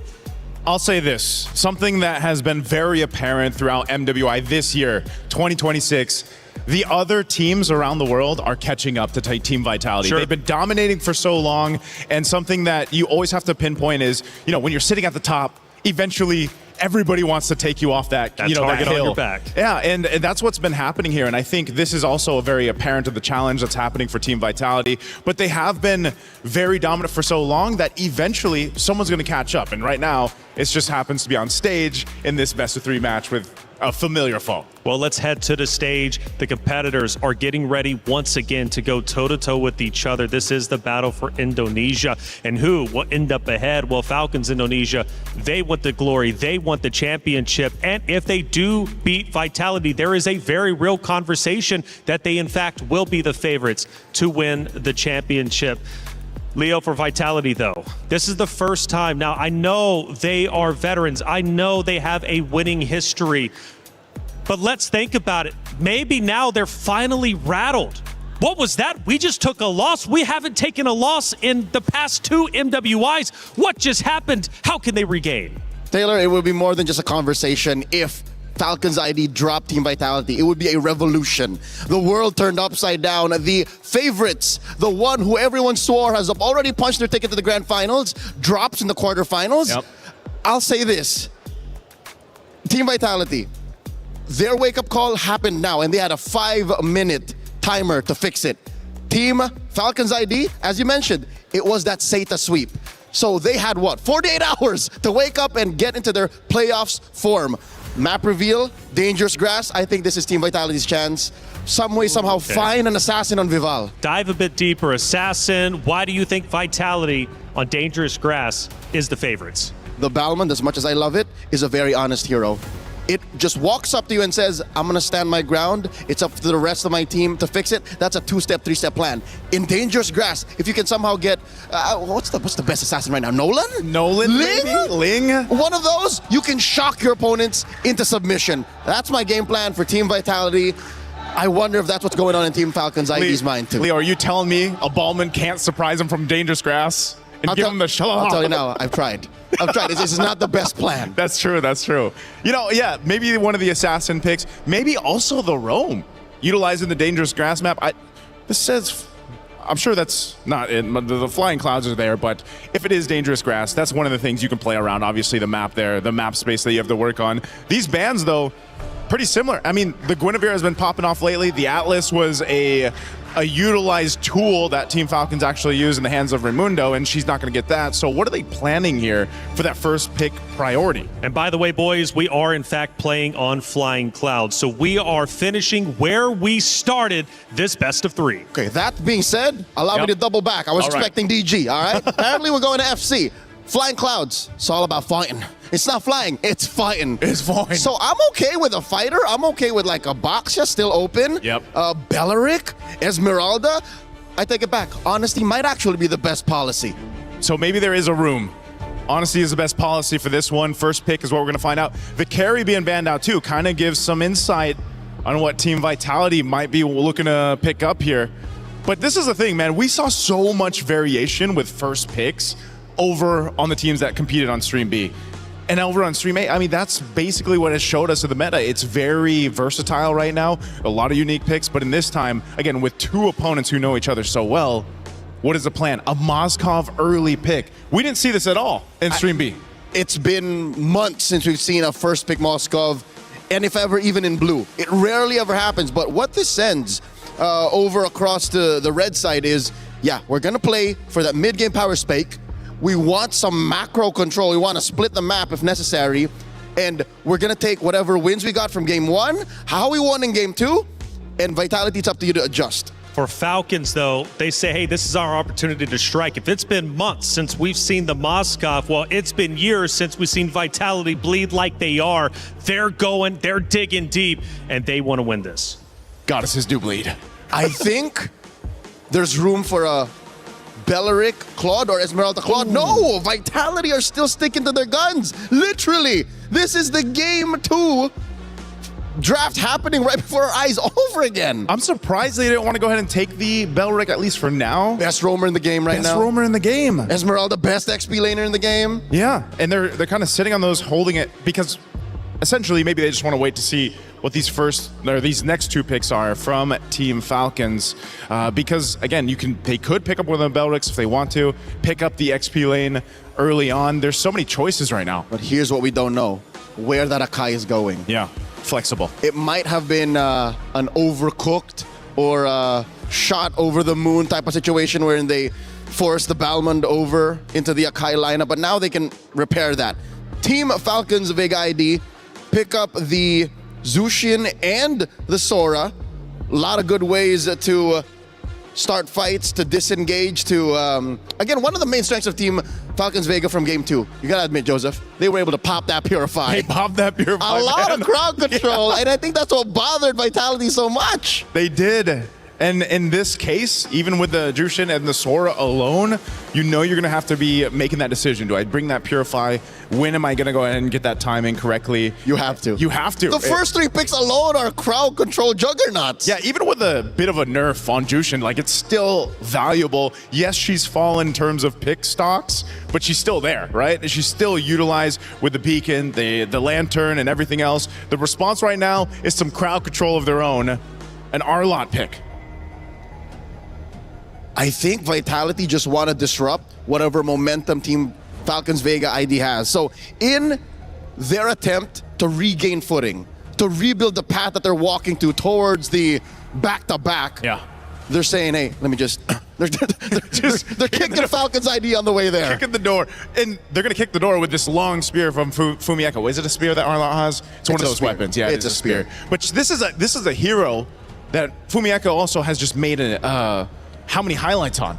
You know, it's one of those mainstays. Making XP laner. Exactly. That I think she struggled to do with an Esmeralda, because if you're the Esmeralda, you're used to already be winning. Yeah. When you make it to the 15, 16 minute mark, you should be dominating. Earlier, she just struggled. She struggled because, and I heard Rachel mention it, it's the once the atomization comes into play, the halberd. Esmeralda, the halberd, that sea halberd, it's deterred at that point. It's negated, as she mentioned, and that's one of the things you have to look out for. You dominate the early game with an Esmeralda, now you don't have to, at least for now, because both XP laners on both sides are locked in. Rest of the bands, because the jungle, what's the jungle going to be for Falcons? Falcons can still play an assassin. It might be weird, but the roamer hasn't been revealed just yet. So with just one solid frontliner, and again, just investing in crowd control, you could still pick an assassin. Coach Lucky Boy has Coach Casius on the back foot in more ways than one, literally and in the draft, but who knows what's going on in this Indonesian mastermind's, well, mind. The one mind here.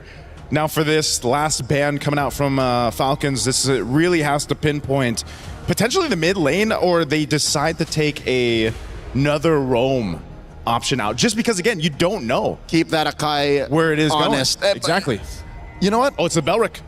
Weirdly enough, I would prefer for that Akai to stay where it is in Vival's hands. Yeah, just keep it there. This pick, the red 4, is going to tell us a lot on where Team Vitality is going, and then Falcons will kind of respond to this. So if Vitality wants to, they pick up their mid lane right now. No Eve. Yeah, Eve. Gord is still up. Gord. But the draft that they've started with doesn't spell Gord. How would you feel as a Gord with these 3? You wouldn't want it, man. No smokes, because there's too much to be the aggressor on Gordon. Once your Mystic Gush is gone or ended early, Joseph, the Sora alone. The Sora alone. This is great. Lilia, you got some black shoes. You got that built-in Purify. You can pop off enough damage. We've seen how much damage Lilia can do in the early game. This is already a great start for Vitality's last 2 picks. And by holding out for the jungle pick, the quote-unquote jungle pick till red 5, they're committing to the bit. They're not letting Team Falcons ID know and decide what happens now. The girls from Vega have to say, that's it. We're showing you our jungle. We're showing you our roam. This doesn't happen, by the way. Not very often. This is mid-trio gets fulfilled in the last picks. That second half. That's why the first 3 picks were so interesting. You know, in the pattern that, whoa, with the Hilda. So if this was Dangerous Grass, if this was the DG, I would have expected the Hilda. But in Flying Clouds, I still get it. It still works. Yeah. Even on the back foot, folks, being in Flying Clouds and playing a Hilda is a little bit of a blessing, even when you're losing, because you're able to Flying Clouds into the back line, get into a bush, punch back. Harley is the jungler of choice. That is not what I was expecting. The Harley, once dominant through the previous meta before that patch came out, he's still picked up, but just not as much. It's the burst that they needed. Yeah. Look at a majority of the lineup. None of them can take a life bar from 100 to 0. Harley does exactly that. This is a very strong mid-game power spike team that Team Falcons have gotten themselves. Yeah, now this last pick for Vitality. This, once again, crucial. Down to 1 game. This pick will round out this composition. This is the prestige. This shows us exactly what Coach Casius has been cooking. Where does this Akai go? Ooh. It's a Cho. So it is confirmed a Jungle Akai. It's a Jungle Akai. You get the Cho. Imagine, it's only been picked 3 times so far for MWI. It's Vitality versus Falcons Indonesia. the great Indonesian rivalry. But it's been one-sided up until this point. Falcons Indonesia have finally shown that they can beat Team Vitality, but that was just one map. Can they win the series? Can they crush their rivals' key, move forward in the tournament, and potentially claim a championship? Let's find out. It's Team Vitality versus Falcons Indonesia. Mirko Eterna, take it away. We are living in a world where the defending champions don't even get a chance to defend their throne. Ladies and gentlemen, one game away from elimination for both Team Falcons Indonesia and Team Vitality Indonesia. And I feel like for Team Falcons, after being absent last year, this is the statement that they are building. The statement that they're saying, hey, second place, it's enough. Yeah. I really like the responses, by the way, from both these teams coming into it in the drafts. Falcons ID those last two picks. Fantastic. The Harley pick and then the insta-deny from the counter of the Harley, the Hilda, takes it away. Leaving Vitality with either the Khalid or the Cho to try to deal with this Harley. And you can already see Vivian here start to screen out where this Harley is. And that's all Vivian can do later on as well. It's all about Vivian trying to delay Chef. So far, doing a good job with the Jikundo and the concussive blast. Vivian takes the orange buff away early on against Sev. Oh no, Raimundo couldn't see where Vivian was. And it's such a big win early against a Harley. That's huge. That's huge with the changes of the battlefield adjustment. God. How much gold you get from the buffs alone, that increase of 20%. The loss of that at that is also going to put Team Falcons in a position to think, you know, hey, where are we going to get that gold elsewhere? City as well is also doing a fine job as opening the map. That's a beautiful thing when you pick up something like the Lilia. You can utilize your glooms to open up the map, give vision and information over the team. So it's not just solely on Vivian. That pressure slightly alleviated. You can see the pressure constantly here being placed down by Vivian. It's always about that. You know what? I like the Akai pick from last game, but this screams Vivian, the Cho, right? She can make so many plays, she can be everywhere all at once to cover up any of the missing links that Vitality need to, you know, step up over. The mid-prio already gotten Vivo onto the neutral objective. No orange but for Sev, so she's still level 3. This is free for Vitality. Turtle number 1, uncontested, just conceded by Falcons, and not a single way to look for a trade. Without level 4, Chef can't even go into bottom lane to take Chell down. Which is why she's resorting to invading the enemy jungle. She's trying to get Vivian, though, that lizard away, but she's gonna be unable to. Okay, she gets it in the end, but of course Vivian would be able to, you know, stall that timing by just a bit, stall that rotation by just a bit. But look at them go once again. Big skirmish. Vivo just pops in a heavy spin. Zep has already utilized deadly magic, so Vivo can actually just constantly go and put in the pressure, try to invade the jungle. She's got to respect Falcons with their damage though. So it will just be the disengage for Vitality. They'll be happy with the first turtle and they'll play their game again. It's so uncanny, right? Because we think that because of how fast the rotations of the Harley is and how fast the wave clear, as well as, you know, the creep clearing is, seeing Zev at level 4 compared to the Akai, who was nerfed quite a bit, by the way, at level 5, it's just something that you don't see every day. But Team Vitality, they know the scopes, they know the limits and how to execute it properly. And this is the situation that we are in right now. As they go for another invade onto Team Falcons, they're not allowing Zev a moment of breath and respite. It's the patience as well from Vivian not to just use that way the dragon straight up onto the first girl she sees. Raimundo gets pinned down. The Shifting Skies takes her away from the kick. Way the dragon onto Livy. The SOD is accurate. Forces Cini with the black shoes now. Vivo, no heavy spin. It's an all-in as Fumi Echo is able to dive in with the final slash, and now it's going to be Livy with the Crimson Beacon. Cini's already gotten rid of Sev. That's both the junglers down, but look at Vivian and Fumi Echo working in tandem together to get those resets for Fumi Echo. Now again, it's a vengeance over on Livy. Vivian with a dive as well. Fumi Echo wants to dive. The Purify there. The Lantern Flare to bring Fumi Echo inside again. But it's the dive straight up to Cini, picking up a kill. And then the wave shoved in as the turtle will spawn. Perfectly timed for Vivo to respawn back in the game. Essentially, it's a 2-for-3 trade, a 1-for-1 trade earlier on as Fumi Echo gets that kill, but she has to give over her life for it. It looks like Team Vitality are quick on the second turtle of the game. Vival is still ahead by just a bit. Actually, Zev's caught up. So the setup is there. Let's see the retaliation coming in from Team Falcons. The retaliation is a trade up top. Remember the main carry last game, Liv, getting all the free farm and then building up to be an absolute menace in the late game. And so far, so good for Liv. Done a good job against Chell in that lane. Rotates up top, stays away from these fights, and constantly just builds on gold, farm. Let's see if she can do what she did in Game 2. And I wonder if Team Vitality want to adjust to the mistakes from Game number 2. Do they want to go for more onto Liv? But it looks like Zev. That's a lot of damage. A flicker out as well. Vivi gets away! How? With a sliver of health. That's literally on the brink. And Cine with Fumi Echo takes the main win con of Falcons ID. Down up top. Ramundo on the hill, they're now going to be caught with a heavy spin. Free resets for the vengeance of Fumi Echo.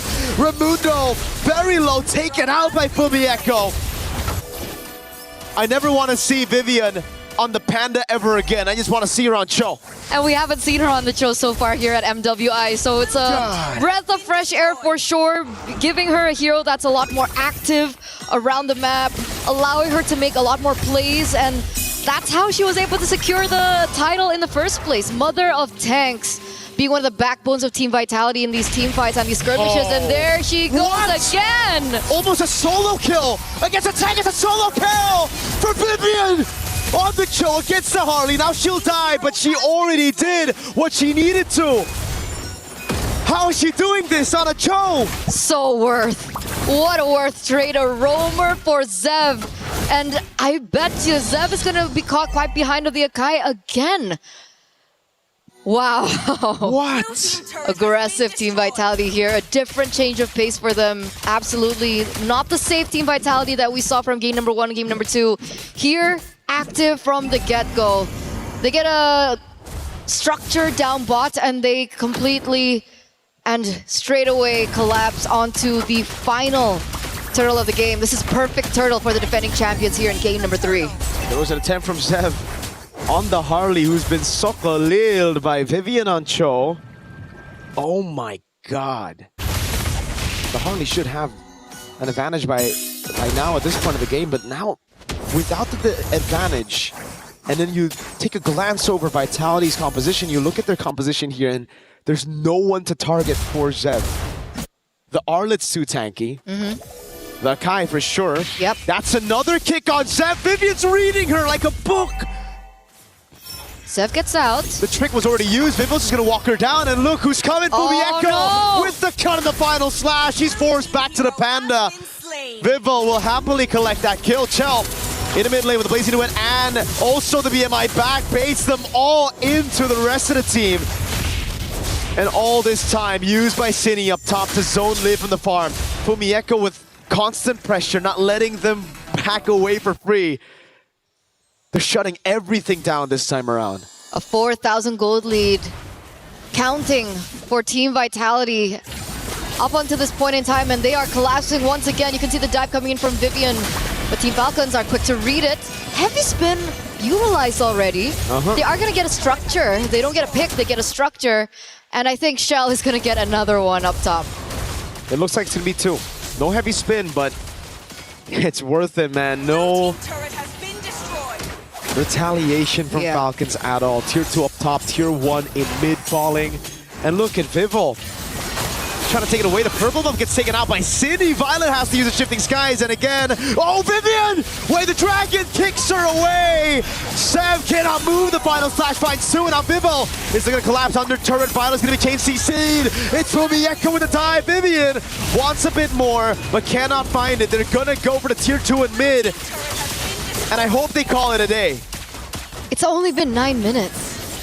It's only been 9 minutes, and they're this deep into enemy territory. They've taken structures left and right like it's been nothing. Vivian constantly being able to look for these opportunities from a counter engage off of Violet's initiation. And it worked. And the person that she gets out of everyone there was Zev again. Zev is not having the greatest of times right now. 0-4-2. one level below of Vival. It's going to be very difficult for them to go for the contest on the objectives. And once again, they're looking for some revenge onto Vivian. And she just recalls on them. When a choke can recall on the enemy jungle like that, and everything gets used with Vivian not feeling like it's a threat at all, that's a problem right there. Oh god. She's stickered. Zev, you don't have deadly magic. If Vivian gets a kick on you, I think Vivian knows. I don't think she knows. She would have already walked in the bush and looked for the kick, but Zev desperately wants to hold on to this position. Uh-oh. Throw it down below, already taken down. Vivian, again, just corralling over. Zev has a great position here, but Vivil's gonna walk up. And she finds her. Vivian doesn't have the flicker, so Zev should be fine. Maybe not. Maybe Vivian just wants to chase her to the end of the map. Hello? She's forcing Zev out of the fight. Violet with the shifting skies in the mid lane. Now it's going to be a 4v4 as the heavy spin gets used up by Vivo, but he won't be able to find the pin. Spear of Misery. Vivian's still chasing Zev. Up top she goes, running to the other side of the map. And there's no escape. This Cho is relentless on the chase. Finally, Zev gets a chance to recall. That was a good 30 seconds of just chasing one another down. And Vivian is able to actually, push out that top lane in the process of it. They're buying so much time. Vivian, again, she's not going to get touched here. They take a structure down bot. They're looking for the next structure up top. But even if they don't get the structure up top, that's already on the opposite side of where the Lord is spawning. And that means Team Vitality, once again, has the upper hand when it comes down to the Lord push. We've seen Falcons ID come back from this kind of situation. Actually, very much the same situation. Zev with the reaction already. As Vivian walks up, Violet though. Caught on the shifting skies, the heavy spin as well. The final slash comes around, and Violet's going to be taken very low by the Blues. Taken out by City, who claims the unstoppable. Now it's Cho, the BMI forward. One thing's for sure. When Zev sleeps tonight, she's going to see Vivian on Cho in her nightmares. Again, it's Fumi with the stun. Vivian with the kick in the final slash. Just a cherry on top. Vivian gets another kill. The Lantern Flare doesn't deal anything on Vivian. And they're going to strip Falcons ID down to just the crystal. They took everything. They came in and they took everything. A 10,000 gold lead by the defending champions. It's looking bleak here for Team Falcons. And, going back to what you were talking about earlier on, they were in a similar position as they were there in game number 2. But the difference is, Levy was on the gourd. This time around, Levy's on the Jushin. She doesn't have as much burst damage that she can utilize to the later stage of the game. Perhaps maybe if Levy had the Sky Piercer and she had stacks on it, I do see a world where Team Falcons can go for a comeback. But in this particular scenario, they're only relying on Liv. Vitality only needs to take Liv down. And for Falcons, they have to get everybody. They have a crazy read here. Oh no, Vivian. Hunting stepped away, the dragon lands and it connects Vivian! Trying to get the kill. It's gonna be Cini with the glooms. Oh, Vivian wants it for herself! A flicker and a Jeet Kundo to take Zev down for the 5th time this game. And that's the beauty of the Lilia pick. That's why it was so brilliant. Unable to be targeted, but Harley walked in on that herself. And now Zev once again caught out for the 5th time this game. Imagine that, leaving absolutely no trace of respite here for Team Falcons. And the Lord, it's going to be marching here in the mid lane. Ladies and gentlemen, is this the end of Team Falcons Indonesia? After such a crazy run, losing their first match of the tournament, but then climbing up and improving as they get into knockout stage with a crazy game 1 and 2 performance. Now, it's Vivian with the walk-up. Lantern Flare and the Spear of Misery trying to pin him down, but Raimundo on the other side of the map will get bursted. Shifting skies by Violet, but heavy spin for the Echo with the final slash, and now Chell guns them down with the Blazing Duet. Back again, it's going to be Vivian trying to go on Zev. That's the hat trick already, but Mieko still able to survive with the resets on the Vengeance. The base is wide open, and Vitality will crush Falcon ID's key as they move to the semifinals. After a moment of vulnerability, after a moment of doubt, Team Vitality move forward once again, a step closer to defending what was rightfully theirs to begin with. It looks like we will have an interview with the victors up on stage. We're gonna throw it to that, and we'll see you later.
Yes, congratulations! You guys have successfully defended the throne. Now I have Vival right here beside me. Look at the beehive!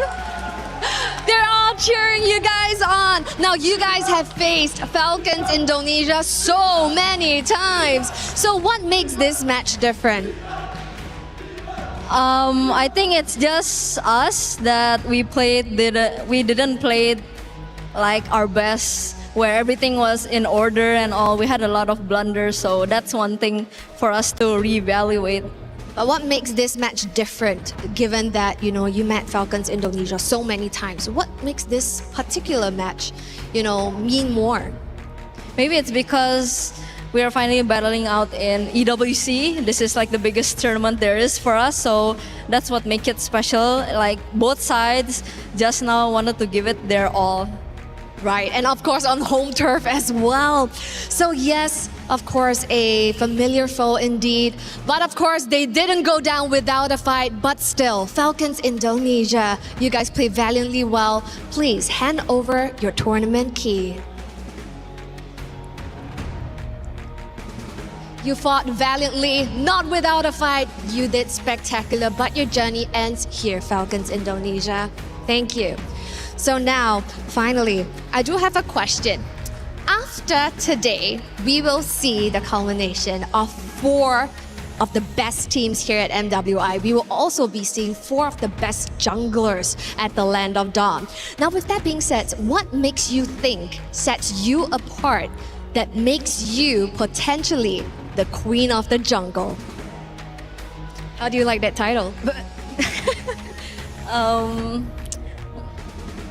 Maybe what makes me different, I guess, is maybe experience, and I can say my hero pool. That's right. You know, what I know is you play assassins as well, but right now, someone has been picking meta picks and utility jungles, and then you whipped out a pocket pick, the Bowman earlier. Really, really sexy. Now, congratulations once more, Vival. Potentially, if you secure the throne, Queen of the Jungle. Excited for that? And with that, congratulations! Team Vitality, take your walk of victory!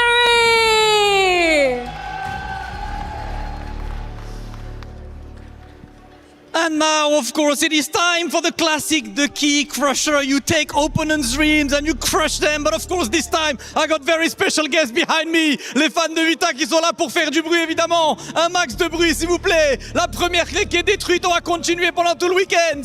Oh, let's wait for this to be set up. Let's wait for this to be done. Of course, it is time for the security. It is time to take a look. And it is time to hear the noise.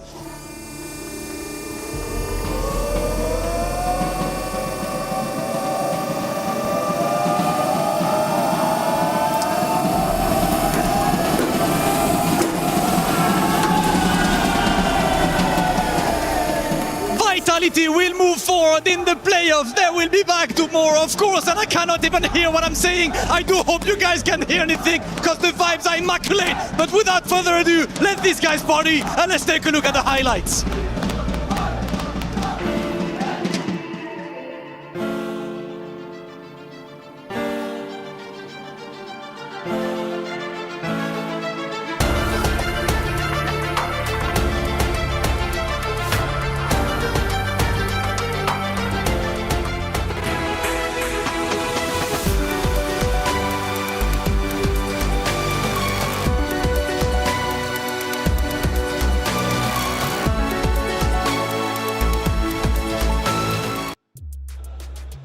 Excitement all around the venue as the home crowd supports the home team of Vitality as they get a tremendous win over their Indonesian rival, Falcons Indonesia. What a matchup it was. It went to a Game 3, but that Game 3 wasn't like the first two.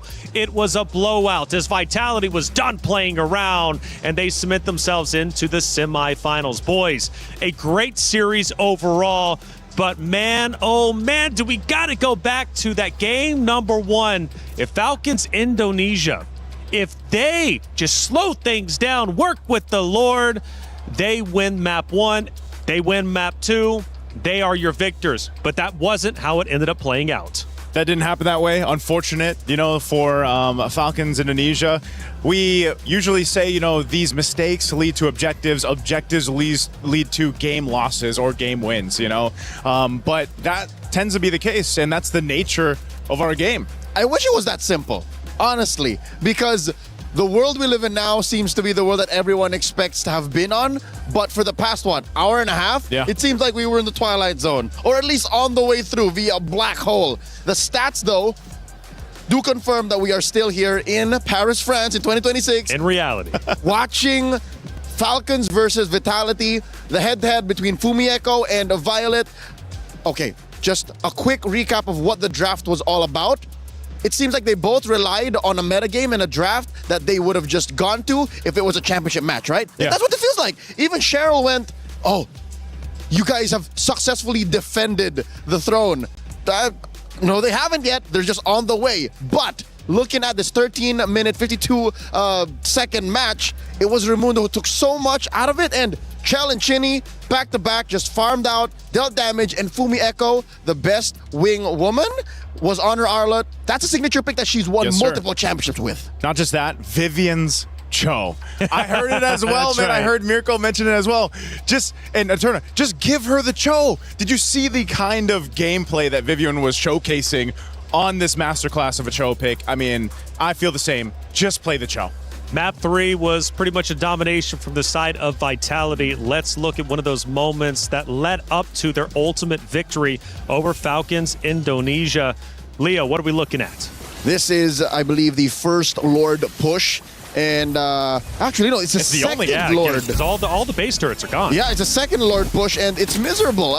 The fact that the Hilda on Raimundo can't go nowhere. This was post the moment where Sev was chased down by Vivian. There's at least Sev gets close to the base. It's the finish. I think there's very few moments that we could have actually watched and broken down, because if you all just check them out, it would be the same thing. It's just Vitality, taking names, and kicking butt. That's right. It was Vitality taking turrets left and right. And when they pushed the base, you could tell they were angry. They wanted to destroy Falcons Indonesia. They didn't want to just take the crystal. They wanted to take the entire base over, and they did so one base turret at a time, and then ultimately pushing in. And my lord, you could definitely tell that Vivian was angry too with the way she was playing. She is one of the more vocal players on Team Vitality. Of course, with Cindy as well, given our interviews earlier today. But Vivian said, enough is enough. I'm the queen of tanks. I am the queen of MWI, and I'm going to prove it here. I think she's more than just the queen.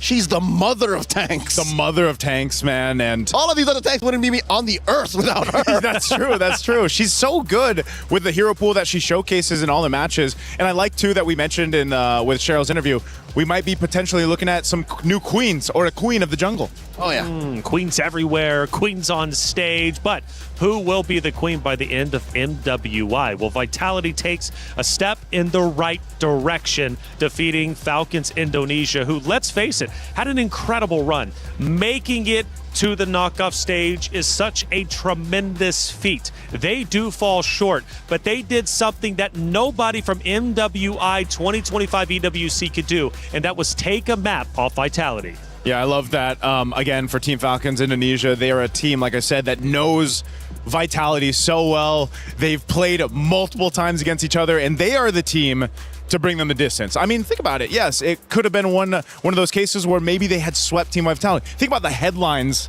that would ended up being, well, unfortunately, that doesn't happen for Team Falcons. You know, and Leo, you made up a great point before we headed into that match, and it was the fact is that the teams have truly caught up. Other regions are catching up to what Vitality is up to. They dominated an era, and let's face it, they're still dominating now, right? But teams are getting better and better, and Vitality needs to keep on their toes.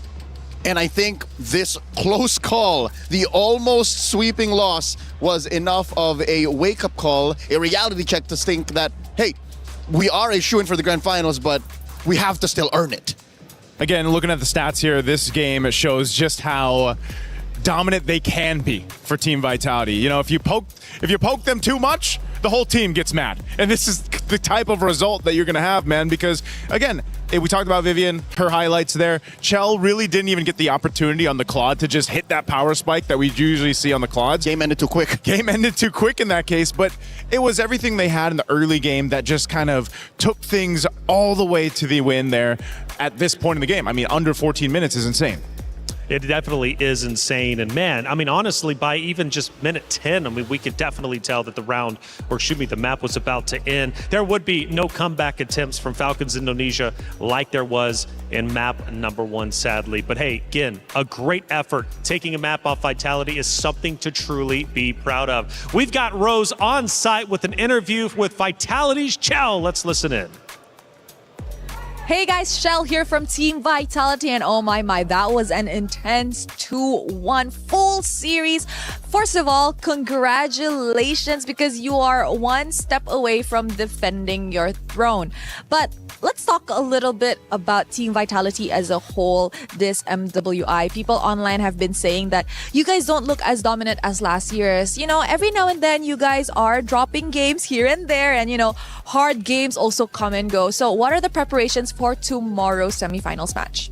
I know that just now it wasn't the best game that we did. So I guess it gives us a lot of material to review, and we'll make sure that we come back stronger in the next game tomorrow. Okay, now Shell, let's talk about game 2. What happened there? There was a lot of mistakes from my part, like my bad.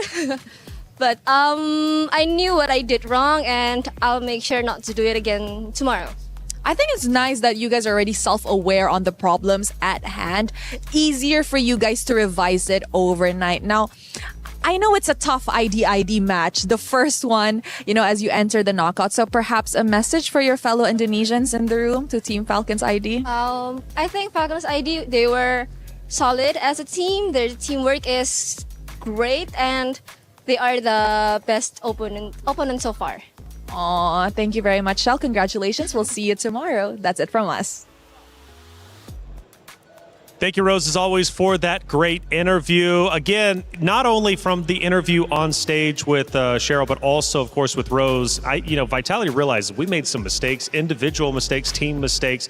We've got to come back bigger and better than ever, especially if we want to win in our semifinal matchup and ultimately, potentially, the grand finals. So recognizing that even though we've seen fire from them, we've seen excitement from them, we've seen trash talk, it is nice to see them humbled every once in a while, realizing that potentially their tournament life could be on the line once again. Shell also mentioned that Falcons Vega ID are actually their toughest opponent yet, and she didn't give a time frame. I think she meant to say in the past 2 years, because they were the first to make them lose a map in that said time frame since MWI 2025. Yeah, and that's why I think, again, hats off to all the teams competing here in MWI, because I feel like they have improved so much. For Team Falcons Indonesia, again, they are the first team to give Team Vitality, I feel like that kind of feeling like, no, we might not be able to move forward. That's right. Well, hey, we know Vival, she knows how to win with Team Vitality, but does she know about all the places around Paris? Let's find out in our Aramco Blind Rankings. Yo, what's up, everybody? We're back at MWI EWC26. It's Mirko, joined here by the defending MWI champion, Vival. How you doing, Vival? I'm great. We are going to be playing a bit of a game, blind rankings of locations here in Paris. There'll be 5 locations. You're going to have to rank it from 1 to 5, and there are no changes, no swaps. Got it. So you have to lock in for this one, all right? Our first location is Disneyland Paris. I gotta rank that at first place because I really like theme parks. Yeah, have you been there? I have been there before. Okay. Eiffel Tower. Second place. Ooh. Yeah, because the Eiffel Tower is the iconic place to go in Paris, right? The Louvre Museum is our third location. I think gotta rank that at 4. Oh, not an art person? No. The Seine River. Oh, that's nice. Yeah? Third place. Third place, have you been like on the boats? Yeah, I've across been- the Seine I've River? been on the boat. Have you been to all these locations? I actually did. Oh, there you go. So this is coming from experience. The Notre Dame Cathedral of Paris. Technically, it's locked in at fifth. Yeah, it's at 5th place, and I feel great about the ranking. Actually, it's. Yeah? Is it exactly the way you would rank it if it's not blind rankings? I think I would move the cathedral at 4th place if I had. So the Louvre would be at 5th if you were able to swap. Catch MWI EWC26, see if she can defend her title with the rest of the team. That's it for us. Vivo, I believe in you as a player, but I don't know about those rankings. Granted, they were personal. She's been to all of them, but I think us boys up here, we kind of disagree with some of them. Yeah, I don't know. I think I would put. Well, would your number one be Disneyland? I think I haven't been. Give me till Sunday. I would put the cathedral at number 1. I would do Notre Dame at number 1. Same. I'm same on that. I think so, especially given the history and, of course, the movie that was out there that was made about it. Hey, check it out. We got another great series about to be underway. Again, for knockouts, this is an elimination round. It's single elimination for the remainder of our matches at MWI. It's Geltec Cyber Team going against Falcons Minna. These two teams have fought hard to get where they currently at. For Geltec Cyber Team, well, they went undefeated. For Falcons Minna, they had to work a little bit harder, losing one matchup, but they fought back, and now they are here for a reason. Now, when it comes to Geltec Cyber Team, this is a roster representing the EECA region. And that's a big region, but they're trying to catch up to Indonesia, Malaysia, the Philippines. If they win this series, go to semifinals, where do we rank the EECA region? Oh, if they go, oh man, definitely top 4, right? But I like to see it. I always like to see teams in our competitive MLBB scene that are outside of the SEA region compete, get to the top 4, maybe top 3, and they've showed a lot of promise. Well, if you like other regions competing, well, obviously Falcons Minna are an exciting roster to watch. Since EWC and MWI opened its door to Minna and Africa, Falcons never made it past group stage. Now they're here for the first time ever. They're making history and could very well make even more history going forward. With the historic birth of this squad into the knockout stage, they're also doing so with an import, the Dynamite in a Nocturne. I want to see her in action. Okay, fair enough. And they also have, of course, living up to her names. It's Names as well, who's been performing incredibly well. And at one point was a huge favorite on the desk as we got the fans cheering us on over there. Shout out to you for being in the venue. We love each and every one of you. Now, this matchup, though, is going to be historic, especially for Falcons. We just witnessed Falcons Indonesia leave our tournament. They did manage to secure at least 200 club championship points just for making it to the knockout stage. But Falcons, they need more to catch up to the Titans, who are all the way at the top. And right now, Vitality is looking like they might run away with the most. So for Falcons Minna, for the club championship, Naisu, this is a big match for them. Definitely a big match. They showcased a lot of their skills on our Stream B, and we know these ladies really well. We've seen them compete on international stages. They have a lot of experience. They're a team that has a lot of this synergy where they come together and play. Names being one of them, a big playmaker for the team. Overall, though, I think it's a great matchup equally against Geltec, because that's the same thing that you see from them. Geltec has beat Twisted Minds, GK Esports. They have done a phenomenal job, but it's time to get this match started and bring out the competitors. Damascus, Cheryl, Hollywood, Rob, TV, let's get it started. Ladies and gentlemen, it is showtime. Let's go ahead and keep things rolling in our knockout stages. First, let's welcome our first team to the stage. Put your hands together for Geltec Cyber Team. The representative of the EECA region, led by Kaiowei, the Ice Queen last year. Early exit for the region today. We're trying to do better. 2 over GK, 2 over Twisted Minds. They have not dropped the game yet, and they hope they will continue this way. Geltec on the stage. All right. Now, anything you would like to say to your opponents, Falcons MENA? I want to say we will win. No translations needed. That's right. You will win. That's a great mentality to have. And of course, you may take your seats at your battle stations.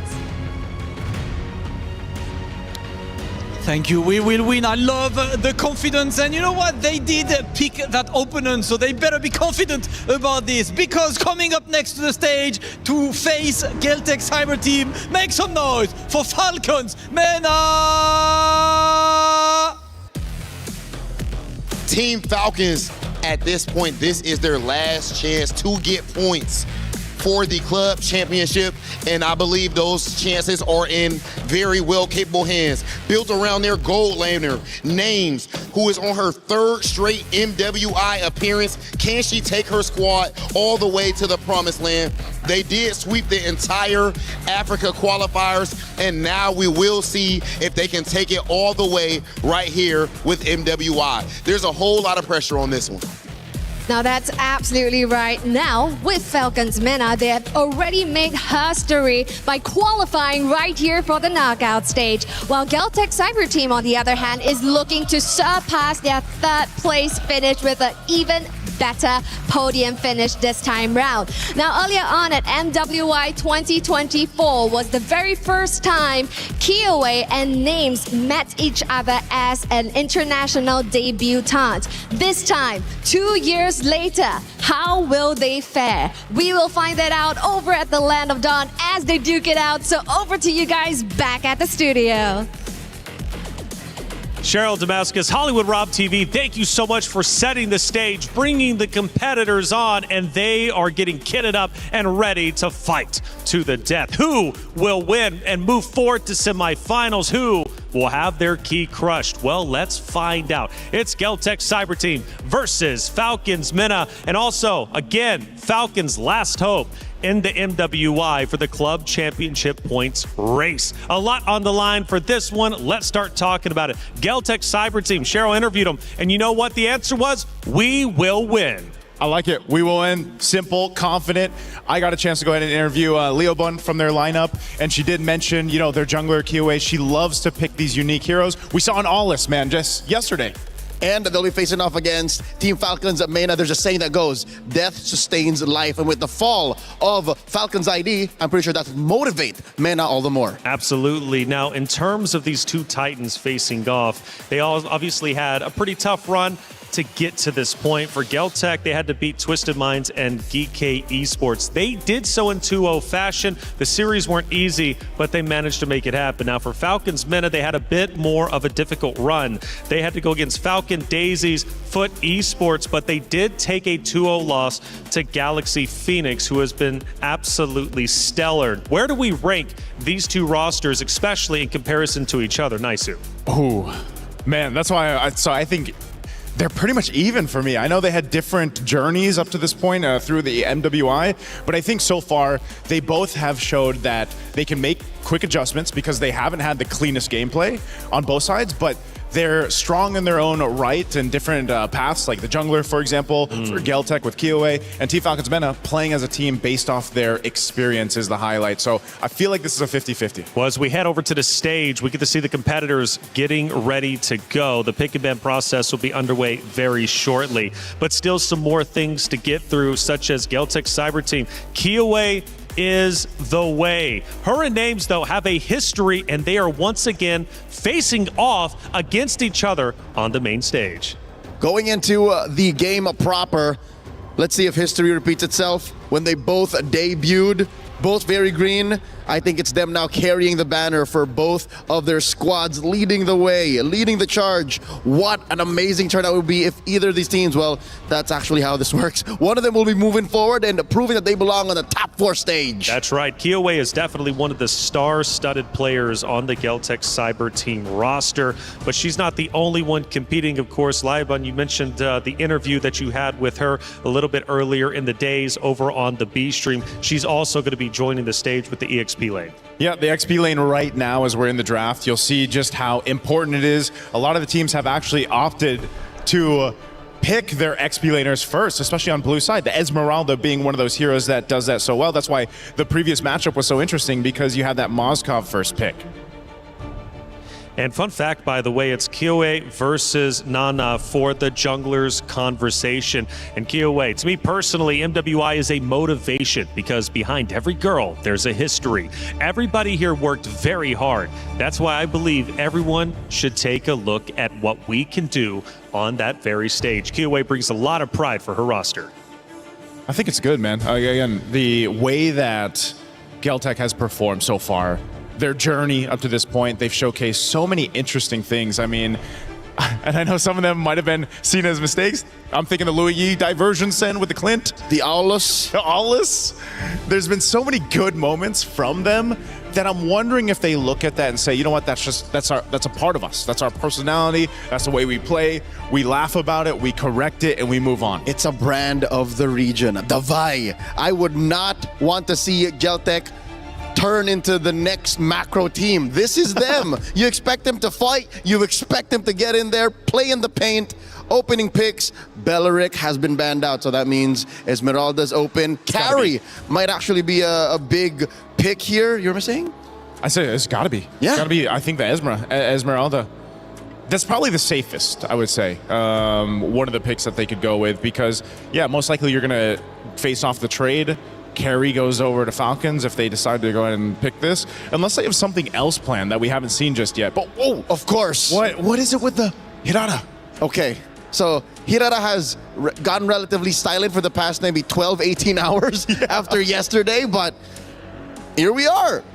If Kiowe decides that this is the way, then we're expecting a snowball. Beleric, again, already banned out. I'm expecting him to always be open anyways. Freya's open too. Yeah, the Hirara is a weird pick. You know, Seda Esports were the first ones to truly dive in to Hirara after the new meta, of course, ended up giving her a buff. But the thing that I've learned is Hirara is only one piece of the puzzle, and you can't rely on it. Oh, Joseph.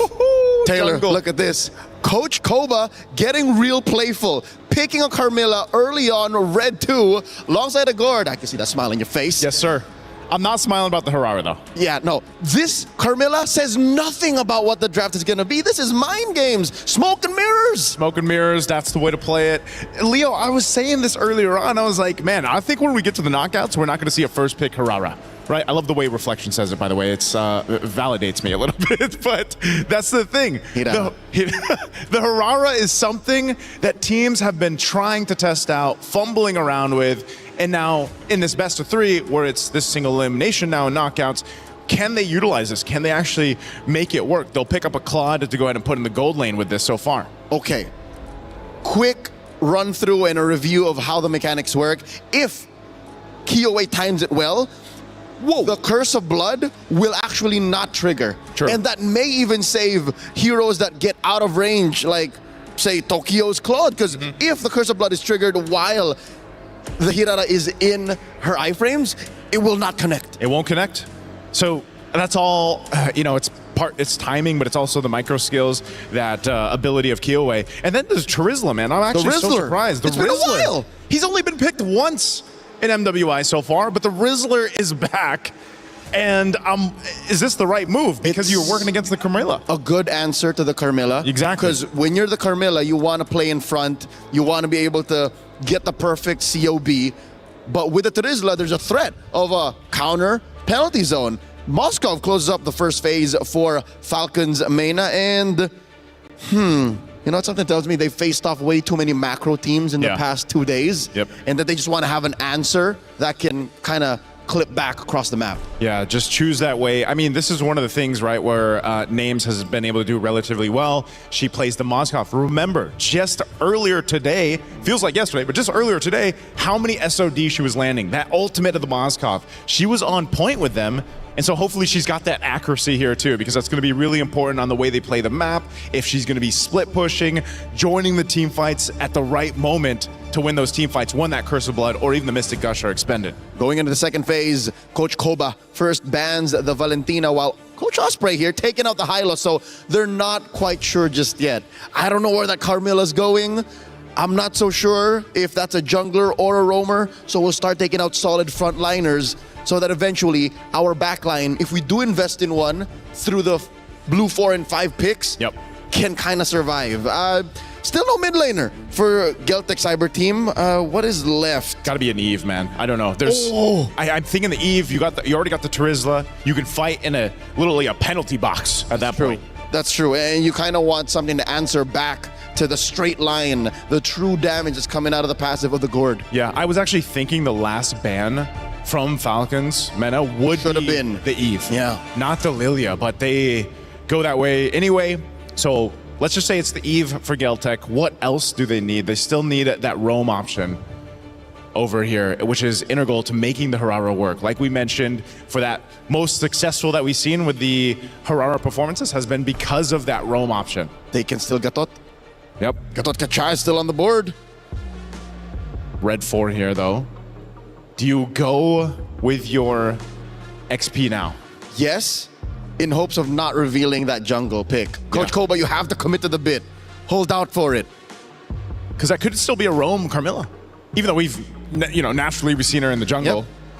Mainly for this. Yuzhong got banned. I was going to say, you need more ways to pop that Purify. You gotta pop that Purify. There's Sora! Sora, all right. That one of the best to do it. One of the best to do it. Picks that up, got your crowd control, set up potential so that the Carmilla doesn't have to be the only one to do that. You can follow through from the projectiles. And deny the natural predators, the Gourd. Fun fact about Sora, Sora has only lost once today, okay? Only once, and that was during our last matchup, map number 1. Until then, Sora had a 100% win rate. Sora's a menace. He's always been. And it tells you so much by that red 4 ban. Exactly. The Valentina. Yeah, well, they don't want, and that was why we were so surprised earlier today too when we saw the Sora and the Valentina actually face off. Joseph, what if? Yeah. Atlas Red 5. Atlas Red 5. He's open. It would make it even more deadly. Imagine all of the linking. Too much layering. Okay. Geltec's going to take one out of the book that we saw from Vitality. They'll take a Cho. They've got the Jushin. That's a lot of crowd control. Everyone but the Claude can actually either slow, stun, or knock you up. Yep. Hirara to a smaller extent. But are we going to get it?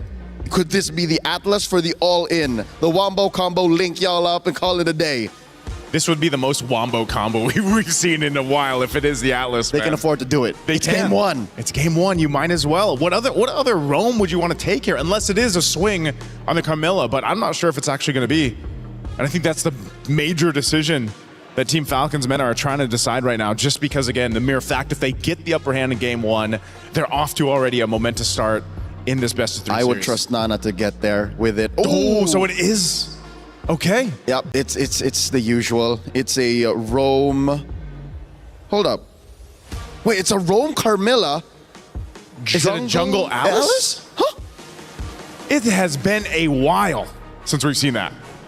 And it's been a while since we've seen these two teams face off against each other, but it's also a classic. Kiowa versus Names. Geltec Cyber Team versus Falcons Mena. For Falcons Mena, not only trying to make history, but also trying to stay alive for the club championship race and represent Falcons on the biggest totem we have at EWC. Geltec Cyber Team faces off against Falcons Mena. Let's get it started. Miracle Eterna, take it away. This was a matchup that Nucci really wanted after her previous accomplishment by taking her previous opponents down. And she finally gets it here and now with a very interesting and peculiar draft. The Alice in the jungle, Nana once again flexing her versatility in that role. Ridiculous to bring this up so late into the tournament as well. We'll find out if it actually works. Again, though, at the start of the game, we can see Sanjika and Koejo holding the mid very, very well. Already winning the trade. Names in the bottom lane. Gonna have to deal with Kiowa double dash. Baiting out the Purify early. Quite a big win for GCT already. Yeah, you can see the control coming through there, and it looks like GCT also want to look for something even more. Already going in for the invade into the enemy jungle. The Cho and the Jushin in the mid lane. That mid duo, it's going to be difficult to try and look for something. As the pickup happens, Syrinx getting caught. Nana with the walk up too on this Alice jungle. I think GCT will have enough shred to deal with Alice later on in the game. I think they have enough damage as well early to just pin her down. Especially with Liubon here already getting the XP crab. It's all about that first turtle. And yeah, the Sora has lost map 1 earlier, and also I believe it was game number 3 with Fumieko on the Arlet. Was that a flicker? It's very interesting. Series flickers out but walks up again, giving the opportunity for GCT to walk up and to get even more punishment down. Another battle spell already taken out of the play before the first turtle. It's Syrinx and Nucci having to use Flicker and Revitalize. I think it was a little bit of pressure. I think a little bit of nerves perhaps here in the stage, because once again, this is a elimination match. If they want to move forward here in MWI, they do need to take each other down. Meanwhile, now Nana already in position to pick up the neutral objective. Nucci, Nocturne, and Syrinx are there as well. Let's see what Kyoe can do. Walking up, shifting skies, the immobilization already there. Nana picks up the retreat onto the neutral objective. Pops in the throw in a ruin. That's gonna be the lot of damage coming through as Nucci is taken low. But look at Kyoe. Picking up a kill in the back line now as Kuejo's able to flicker out. But Kyoe's still in the back line, trying to get Syrinx assassinated. Kyoe caught against 2. Mystic projectile lands as Sanjika pops in Crimson Beacon, and Kuejo jumps into the G Kundo. Just one more hit onto Syrinx with no flicker. Great Mystic projectile with the region, and now it's Kuejo stuck against Nucci with a stun. She gets away. Oh! Nana with a fadeaway pick. Eventually, it all gathers into a 1-for-2 trade, and it looks like Falcons Vega also pick up the neutral objective. So far, still, it looks like Falcon Vega pick up the control here, despite that early control from Geltec. And right at this point, Kyoe, we don't really feel the impact just yet. What are we waiting on from Kyoe? Wait a second, could be a solo kill up top. Right now for Kyoe, it's the cooldowns. It's all about the cooldowns when you're playing Hirara. It's all about how you can get those sliding skills up as fast as possible. Kuejo gets away with the G Kundo there. Oh, the SOD from downtown Names! Playing it safe the entire laning phase, but striking when necessary. What the heck? And now the Spear of Misery to pin Tokyo down. BMI, but Syrinx is right there. Frozen Blazing Red to throw to ruin. Gives Nana the killing spree, and it's Falcons Mena who are just running away with this game. The panel literally just talked about it. In their previous match, Names was able to pick up the Moskov, and the SODs landed perfectly. And then we see one right at the get-go here, 3 minutes in, and she gets a snipe of her own. An imbalance for the lane, despite Tokyo being able to survive for just a bit until, well, Nana came in and said, no, Kyoe! Gets away with the untargetable Curse of Blood though. Double untargetable, now it's Kuejo walking up, getting stunned, and now a turret for Falcons Vega. Turtles up, but GCT cannot contest. It just seems like Falcons Vega are gonna go for another fight. Nocturne is the one who forces out the Crimson Beacon. Yet another big resource burnt out as Nana will just book it straight onto Turtle too.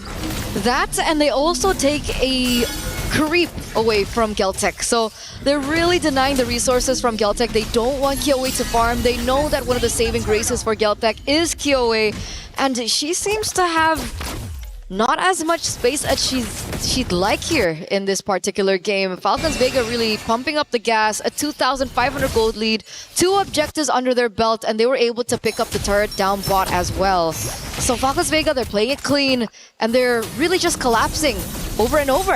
And yet again, they do it. Liubon flickers out, gets the penalty zone. Defensively, the SOD. Close, but not close enough. Kuejo now with the G Kundo, able to get the G Kundo down, but no way the Dragon just yet. Shifting skies brings Kyoe right into the midst of it all right now. No untargetable. It's still on cooldown. Names takes her out, and Sanjika has to use the Crimson Beacon defensively. Now, can they get a trade in the bottom lane is the question. Nana rotates over. Tokyo's gonna have to respect this. And up top, it's all Falcons Vega. Picking up a turret for free yet again. Down below and now up top. They don't get the trade. They don't get the trade. They deny it away from Tokyo. And Tokyo is forced back here. You can see Nana just chasing her down. And it looks like the composition from Falcons Vega is working really, really well.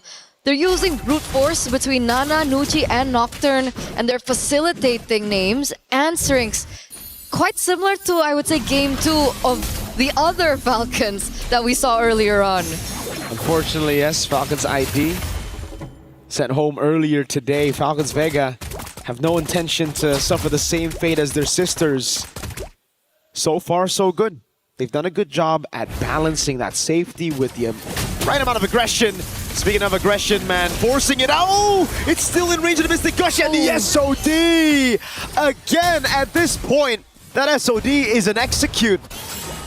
Who needs Flame Shot? Who needs Flame Shot when you have an SOD that lands like that? 2 out of 3 so far for names. And she is really working with this Moskov. I think this is one of her new power picks from the, old Clint, Brunos of the world. She's finally picked up another hero that really suits her. And it's working really, really well for them as well. 4,400 gold lead. You can see the turtle already spawning back into the game. But Nocturne is already in position to deny Kyoei from entering into that vicinity. And I think she knows that. Kyoei only focusing on the buffs and looking for something elsewhere. There's nothing for them to trade it with. This is getting very scary for GCT. It's only a best of 3. Getting that game 1. Huge momentum, huge morale boost. They're always doing a good job here just farming up a storm, but question is, will it be enough? Tokyo on the cloud as well, under farm compared to names. Uh-oh. Kyoei spotted, unable to get these waves. Falcons Vega, such a good way to suffocate their opponents, not to conceal. Cancel with the Mystic Projectile straight into the Mystic Gush. Now Kyoei jumps onto the Moskov, but names has a Spirit of Misery. Now Kyoei's on cooldown. The Curse of Blood, not even necessary. Lantern Flare knocks Nocturne up, and Nucci gets the stun on Kuejo. Now names with the SOD and the Misery. A double for names. What a follow-up. What a follow-up there by Falcons Mena. You'd think that they were, just chilling for quite a bit, but it looks like they still have their eyes on the prize. The insta follow-up coming in from names and the initial stun there from Nucci. You can really feel the chemistry just beating into their gameplay, and they pick up yet another structure in the bottom lane. It's looking bleak for Geltec as even the buff gets taken away, and it's in the hands of names of all people. 5-0-1. She better get the orange buff at this point, man. She's the hyper carry right now, dealing so much damage, and at 8 minutes, almost completing that DHS to make it the Swift Trinity. A whole 1,500 gold ahead of her laner as well. This is just fantastic stuff from names. So she afforded all that without her Swift Trinity. And without the Bargain Hunter as well. Usually you'd expect a Bargain Hunter for a Moskov that does, to get this Swift Trinity early on. Kuejo, wait, to drag it out to Nucci. Nucci's gonna find a Curse of Blood very soon now. She's gonna wait for the moment as well. They can see on the SOD lands again. The Spirit of Misery locks her down. Names with a monster kill. 6-0-1. She's tearing it up. She is for sure. And what I wanted to say was, before Kuejo could afford these things, right? Of course, Kuejo is expected to open up the map, look into bushes, look for opportunities to create a turnaround for Falcons Mena, but at this state in time, the damage it's really amounting to something. Names is already with her Swift Trinity. You do see that Geltec are looking for something else on the map. They do take a structure there down bot with the help of Kyoei and her fast rotations. But that's all they've been able to get so far. I guess slowly but surely they can come back, but it's a 7,000 gold lead in 10 minutes. Against a composition that should be the good one in late game. This is a scaling comp. It's a Gord, a Moskov, and even an Alice in the jungle. GCT were the ones that should have had the early game here with their composition, but we'll see if they can defend this. Nana's already looking for the entrance here to go for the skirmish. You're going to track and get the Holy Shield down before the Lord even gets into the siege of Falcons Vega. I feel like everything banks on Kuejo right now. I mean, Syrinx doesn't have Purify, so there is an opportunity. Wait a second! Mystic Gush, defensive penalty zone. with the flicker from Liuban. But they've already dealt with the Holy Shield. Now they go for the charge with a Trident on the Lord. Good stun on Sonjika, who has to use the Crimson Beacon. Now they track back, holding the Lord into the mid, getting the Holy Shield. But again, it's such a massive victory for Falcons Vega. Far lane control already. Kyoe walks up. Mystic Projectile not in range. Falcons want more. The Ice Queen. Throwing a Ruin. Gets one, just one now. Kyoe trying to go for the clear in the wave already. Liuban's coming there, but the Shifting Skies brings Sonjika back into the Mystic Gush. Names just caught the Milfit gun now. Could have been a kill on Kyoe. Liuban taking up a storm, but that's enough against Names. Way the Dragon Purified out of now is Names. Is able to just go for the damage. Kyoe's gonna fall to Syrinx. Names on the base. Kuejo's trying to take that damage again, but Names stays locked in. 11 minutes, and it's game 1 for Falcons Vega. Such a decisive victory here by Team Falcons Mana. It looks like after their victory against Foot Esports earlier on, it was enough energy, motivation, and momentum for them to carry it through here for game number 1. But remember, ladies and gentlemen, this is a best of 3. This is just the beginning. Geltec Cyber team still have a chance to come back and force a game number 3. It all depends on the reset here. But my oh my, did not expect Falcons Vega Mena to come guns blazing like this in game number 1. And I think you even had some thoughts about the draft. When you snowball like this with a late game composition, when you beat GCT's win con and take it away from them that early on, it's chopped either way.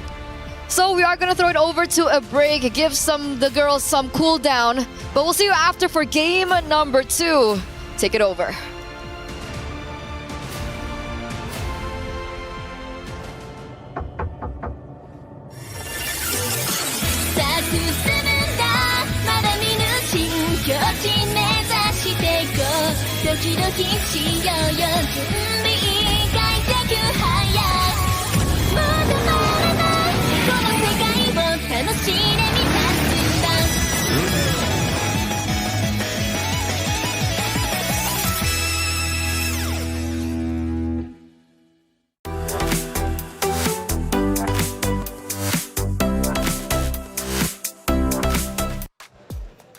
Falcons men have already made history coming to this very stage, making it to the knockout rounds. They continue to do so by winning round number 1. They are 1 round away from moving forward into our semifinals. Boys, a great matchup. Falcons men are coming in a lot stronger than I was expecting, quite honestly, especially given the fact that Geltec Cyber team won 2-0, 2-0 in their respective groups. Falcons men are surprising everybody.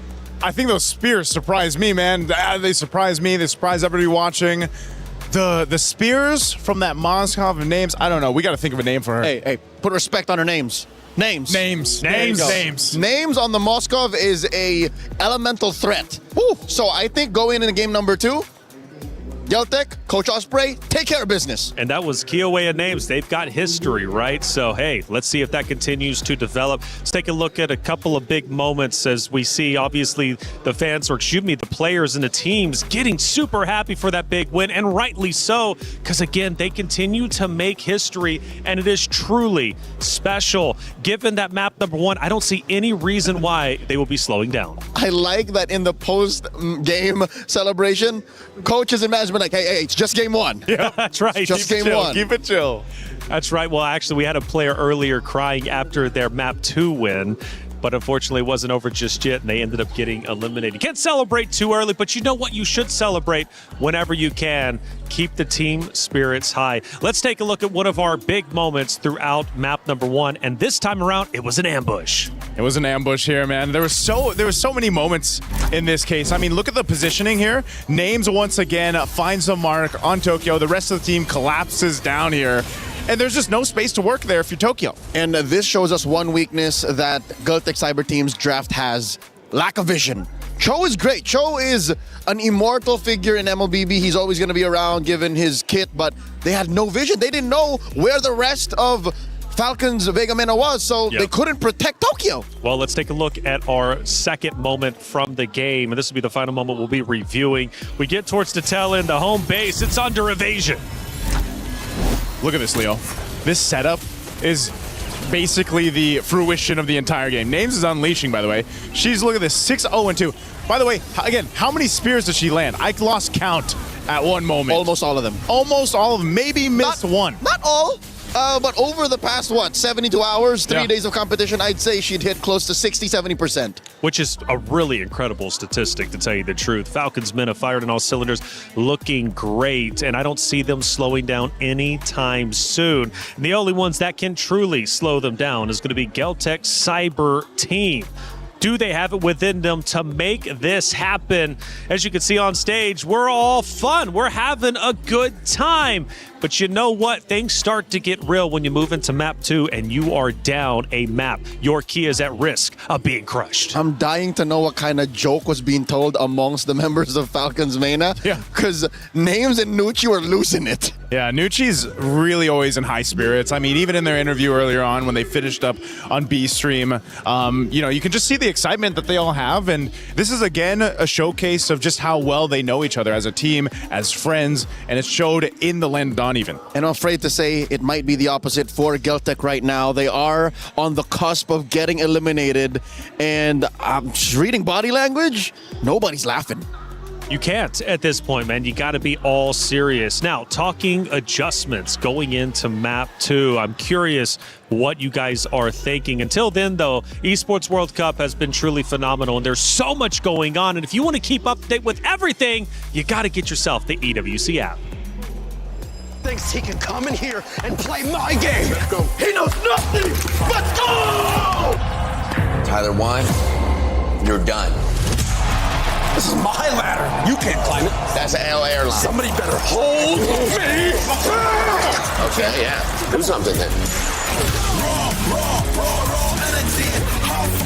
Blow the house down.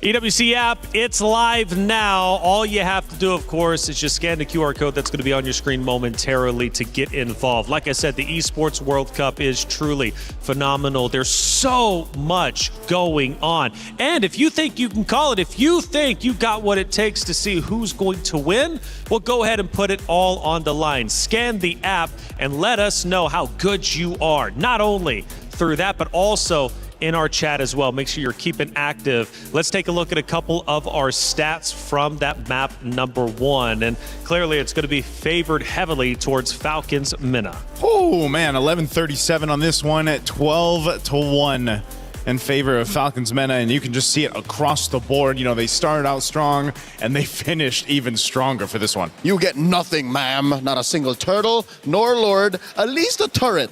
So Geltec have to revisit that. If there is something they're going to change, Joseph, just one thing. Name it with me. 3, 2, 1, Hirara. Hirara, yeah, I was going to say Hirara. I've said it so many different ways, but yes, Hirara. Yeah, they needed something out of the jungle to actually help out because Koejo was just taking too much. She was a sandbag here. Names was just taking names, farming heroes instead of minions. Syrinx to carry, of course, the gourd. Big smile on Big Papa Knight's face. And Syrinx also the best wing woman. So, again, the draft was just almost perfect for Falcons. Geltec, not even in just execution. I'd say the draft needed a good tweaking. That's right. We take a look at our stage once again, and the pressure heats up. Falcons Mena on your right, and the Geltec Cyber team on your left, the team that needs to improve going into map number 2. If they force a game 3, who knows what's going to end up happening. But right now, Falcons Mena have too much momentum, it seems anyways, after that map number 1. Now, you mentioned the hero selection. I want to start breaking that down a little bit more. Falcons Mena clearly did their homework, but do you think Geltec Cyber team fell too far behind in the hero select? You know, I think it starts with when we've seen Geltec Cyber team do really well, they do these kind of weird drafts, right, Daniel? I mean, they pretty much decide to go with whether it's the Alice, whether it's the Louis, whether it's the Clint, whatever it might be. Sometimes it's the method of madness that makes sense for these teams competing in MWI. We go into Flying Cloud. By the way, Sora, I don't know what percentage it comes to, but only lost once today, and that was earlier to Vitality. But Sora might return again because we're going to Flying Cloud. This is one where Sora has been quite dominant. Flying Cloud should, on paper, benefit Galtech. It allows for them to keep fighting, keep going, and reconcile possible execution mistakes. But here's the thing. Going back to the question at hand, did they fall behind on the draft? I'd say yes. The early pick, Hirara, might have been such a big target that Falcons' main attack that said, hey, just deny that, attack elsewhere, and force the Hirara to deny snowballing and put her on a defensive position, makes the hero an assassin already half as efficient. Yeah, because it almost feels that way, right? This is the point of the Hirara pick that we've been talking about so much. If she's first pick, if she's stopped in the jungle, that's the thing about assassins right now. The jungle assassins, if you pressure them early on, if you stop them from even getting a hint of momentum, they seem to struggle extremely terribly right now. I don't know what it is about the current meta. That's why, despite Moonton's efforts in the recent Scarlet Embers update, when we all thought, hey, they killed the big three, Fredrin, Akai, Baksha, they didn't. We still live in a utility world. Praise be, opening with a Baksha. Yeah, I was going to say, speaking of the Baksha, there's one of the big three. Lock it in. You know, this is good. Yeah. He appears. Pick it up, roll around with it. Again, this stalwart of a hero has, I don't know what his cross KDA is for Baksha right now, but I know it's one of the junglers that has the least deaths out there currently, just how fast you can move around the map, how tanky you are. And that's not even what proves his efficiency. He can die like 5 or 6 times and still do what the team needs. Him not dying just shows that the opponent had nothing on the squad. Pretty much. So how do you slow down the drive-by? Find a way. Oh my Lord, you give him the glorious way. Yes, but I was going to say also, get a carry, right? Yeah. And she just strides through any tank, but not when you got the Pharaoh's spear on you. I like it. I like it. The Pharaoh's spear. For sure, you've been I've been throwing it out there, but yeah, you know, I wanted to make sure that she was, you know, the accuracy was there, and Names has done it, so might as well just go the Moskov again. And the Hylos allows for a front line to exist, which is something that we didn't get to talk about much about Game 1. What impressed me the most about Falcon Vega's playoffs form is, in Game 1, despite them not having a traditional box, they were able to make one along the way. How'd they do that? The Sora starts it up. Great initiations from Nocturne. You have the threat of the linking from the Carmilla. And that automatically just creates a box that doesn't have to be a physical box like an Eve. It's like a moving box. It's a moving box with the Gord too. Galtech now looking to try and dismantle that with a lot of on-ground damage, almost literally, with the Lilia, and of course the carry to answer to the Hylos. How does Mena close up the first half? Do they lock in the mid lane option now, or do they also pick up a jungler just to make sure that more aren't banned out? I mean, there's a couple things, and one thing that Falcons Meta has really showcased is that versatility in the draft, you know, and they've showed us here, they're going to go ahead and pick up the Fanny. Speaking of versatility, it's only been picked twice so far for MWI, and now we get to see it showcased here. There's Fanana. She's phenomenal with it. Phenomenal. I mean, there's got to be a reason why Coach Koba agreed to picking it here in Red 3. Good news is they're going to be able to protect it through the Red 4 and 5 bans, and then still Red 4 power pick. Which is, come to think of it, maybe the reason why assassins are still scarce in the current metagame. It's because you have to protect them. You have to find a way to get them to work in a certain environment. And looking at Galtech's draft right now, the box is what, 50-50 with the Fanny. You have to find her midair to stop her, or else she just goes rough shot. There you go. Getting rid of the Ruby. I wouldn't be surprised if Red 5 was a Cho. Red 5 Cho. Something to support that Fanny pick. These are basically the picks being banned out that just counter the Fanny directly. Yeah. The Hilda, the Ruby, deny her the purple. Yep, get rid of those. What's the last ban going to be from Galtech here? They still want to hone in on the XP option. We still need a mid lane or two from Falcons. Oh, yeah, Sora, because they can't invest in a Valentina anymore. Yeah. One of the few valid ways to beat a Sora, so they put Nocturne on check. Red 4, I believe this should be the mid laner. What do you want to take up here? Eve? Eve's open. Yeah, Eve's open. You're going against Lilia. There's not too much, unless you are looking to experiment a little bit. And you outrange the carry. Yeah. Eve seems like the only answer, unless there's something else up the sleeves here of Falcons Mena. This might be the swerve. There could be a swerve. But I do think, yes, Eve is the categorically correct answer. Because other than that, it's just, what, the Farsa? They're gonna hold off on the mid lane pick. They'll pick up a Lapu Lapu for now. Yeah, no rush. They know it's a Lilia, and they know that there's no way that Eve can get denied anymore. I wonder if that's something Coach Osprey at this current moment is thinking about, or did it even cross their minds or come up in conversation? Yeah. I almost thought they'd just hold off on the XP just to see what the XP lane would be for Geltec first, but I think this is also just kind of showcasing how confident Nocturne is in her play and her ability to go ahead and fight off. Coach, give it to me. Coach, let me take it. Coach. Also, it's another way to, in the early to mid, put the carry on check. Yeah. Keep that in track. Enough pressure towards the Lilia if you need to. You're kind of that front line. Yeah, which is just how they won a majority of game one. So just by being in your face. What's this answer here? Phovius. Phovius goes in the XP lane, and then a Kaja. Debut Kaja. Interesting pickup too, hero-wise. I mean, lore-wise, to pick up against Falcons Mena here. Could this be the answer? Because I was saying that uniqueness of the draft from Geltec is what has helped them get to this point in the knockouts. And then it comes out again. This is unique. Right when they needed it the most. At match point against Falcons Vega Mena. One more pick, the mid laner. As we mentioned, is the Eve still solid? Would you still, even with the Phovius and the Kaja? Yeah, I think you still go Eve. Gives you control, gives you utility, fight around the objective. You know, you're not going to be even so. Whoa. The swerve is here. Another debut of Vexana? Double debut in game 2 of this best of 3. I haven't seen enough Vexana in recent history. Correct. She's such a stationary hero. Where's this coming from? Where is it coming from? Well, we all want to know, and we want to know for sure if Geltec's Cyber team can in fact come back, or will Falcons Mena close the series out with a 2-0 victory, once again continuing the history they've already made so far. Geltec Cyber team, do they have it within them to come back? Let's find out. Miracle Eterna, sending it to you. We're at match point, ladies and gentlemen, here with DD. Whoa. The double debut. All right, we have the Vexana on one side and we have the Kaja on the other.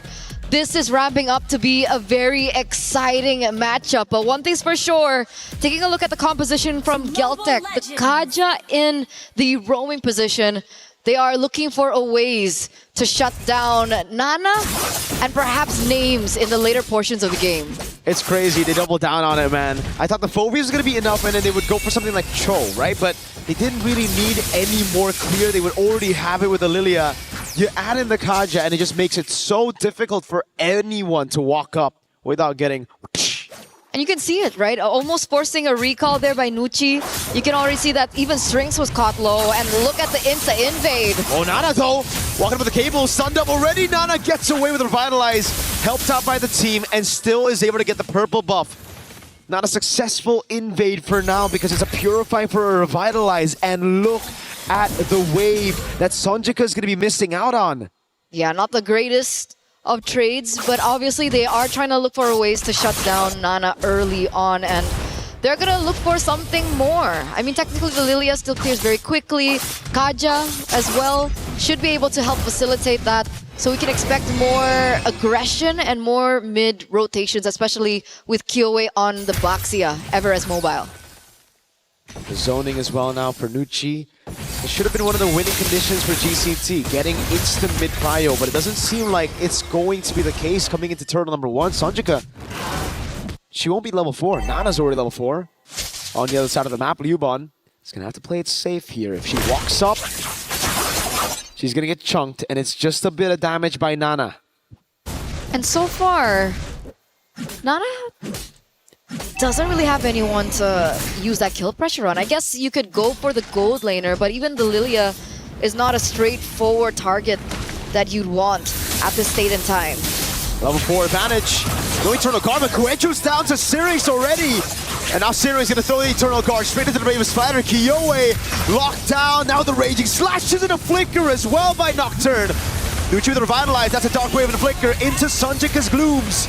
Tokyo with the rotation all the way from the bottom lane. No SOD, just a turtle for Falcons Vega and 2 kills to GCT. Which is not bad, right? That's a trade that we didn't really see from game number 1. I mean, Falcons Vega went a little bit too greedy into the enemy jungle, and Geltec was able to punish them for it, right? 2 members. Luckily, there was, you know, the facilitation or the backup coming in from Liuban on the Phobius, and they were able to get a little trade of their own. Now, the big question is, what do they use alongside it? Where do they go after that? Because obviously neutral objective will go into the hands of Nana, and that is going to push them a little bit further on as we get into the mid-game. Kyo is going to go in with the shield unity a couple of times there. Well, for me, it's just strange. Falcons Vega, they got enough damage on Kyoe to guarantee turtle, but then they just overextended. The Lapu Lapu Nocturne decided the Raging Slash, missing the first 2, but wanting to flicker past for the third one to hit. A bit off on the calculations, but at this time, it's still okay. They were able to make it away, but it could have been a big win. Could have been. It's not that bad, though. They do see the rotations coming through from Falcons. Whoa. Mena. It looks like they want to target the gold lane like we talked about earlier on, but Nucci there gets spot out. Kuejo and Sonjik are in the vicinity, but the thing is, if the Kaja gets the Divine Judgment, there's no insta-burst to follow it through. It's a Lilia. It's not like a Farsa. It's not like a Kadita. So it's going to be interesting to see that chemistry between these two. Yeah, the combo will be for later. I agree, the Lilia won't be able to go for it, but that's why Nana is trying to deal with Tokyo. That's the real one-shot that they have right now. With the Divine Judgment straight into the carry. Now that the carry, Tokyo, has already used the ultimate, I think Falcons Vega have just depleted GCT of that resource, that main resource, negated the insta-kill with the Divine Judgment now. And that's going to make it a little bit more difficult for Geltec if they still want to contest for the second neutral objective, the second turtle of the game, considering that Kyoe is a level below of Nana right now. I guess she does catch up. There is still a chance for a drive run. Let's see if they're able to get it, because it looks like Geltec are actually in a better position to pick up this turtle this time around. It should be Geltec with the advantage over the neutral objectives with the Phobies and the Baksha. Nucci then has to escape from this one. Dark Wave comes out with the Eternal Guard, locks them down. 2 members. AoE coming around with Nocturne and Nana with the cut thrown around Tokyo. Nana with a double. Now the Black Shoes baited away already. Nocturne trying to go for this dive again. But Sonjika is able to escape. Names in that skirmish, so chaotic, getting a double as well. A 4-for-2 trade at the very end of it. And Falcons, they're able to utilize the composition really, really well in that particular team fight. We're going to take a look at the replay here. And Strings, just impeccable timing with her ult, and the follow-up definitely was there. You can see Names unable to get that SOD, by the way. And if she did, Tokyo would have been eliminated way, way earlier. But it looks like it's a reset for the neutral objective, and eventually Falcons Mena are going to be able to pick it up for themselves. This is a 1,000 gold lead now for the Mena reps. And yet again, Eterna, it's Geltec Cyber Team who find themselves in the same situation. Divine Judgment on Names, no one there to follow it up though. And now it's the Eternal Guard. Names still able to cut away as Nana's going to try to go in. Able to clean up on Sonjika. Forcing the Black Shoes, and a big cursed blast to send Liuban running back to base. It's uncanny because game number 1, if we're looking at the composition from Geltec, right? Kyoe has always been like a really important figure in the team with the way the team fights go and how the tempo of the game goes as well. Game number 1, risky play. Wait a second. Nana 3v1. Still able to clear. Not a bad job there, as it looks like Kuejo might be looking for something, doesn't necessarily get it. And it looks like they might be able to pick up that structure in the bottom side of the map. A good trade, unless Nana can do something about it again.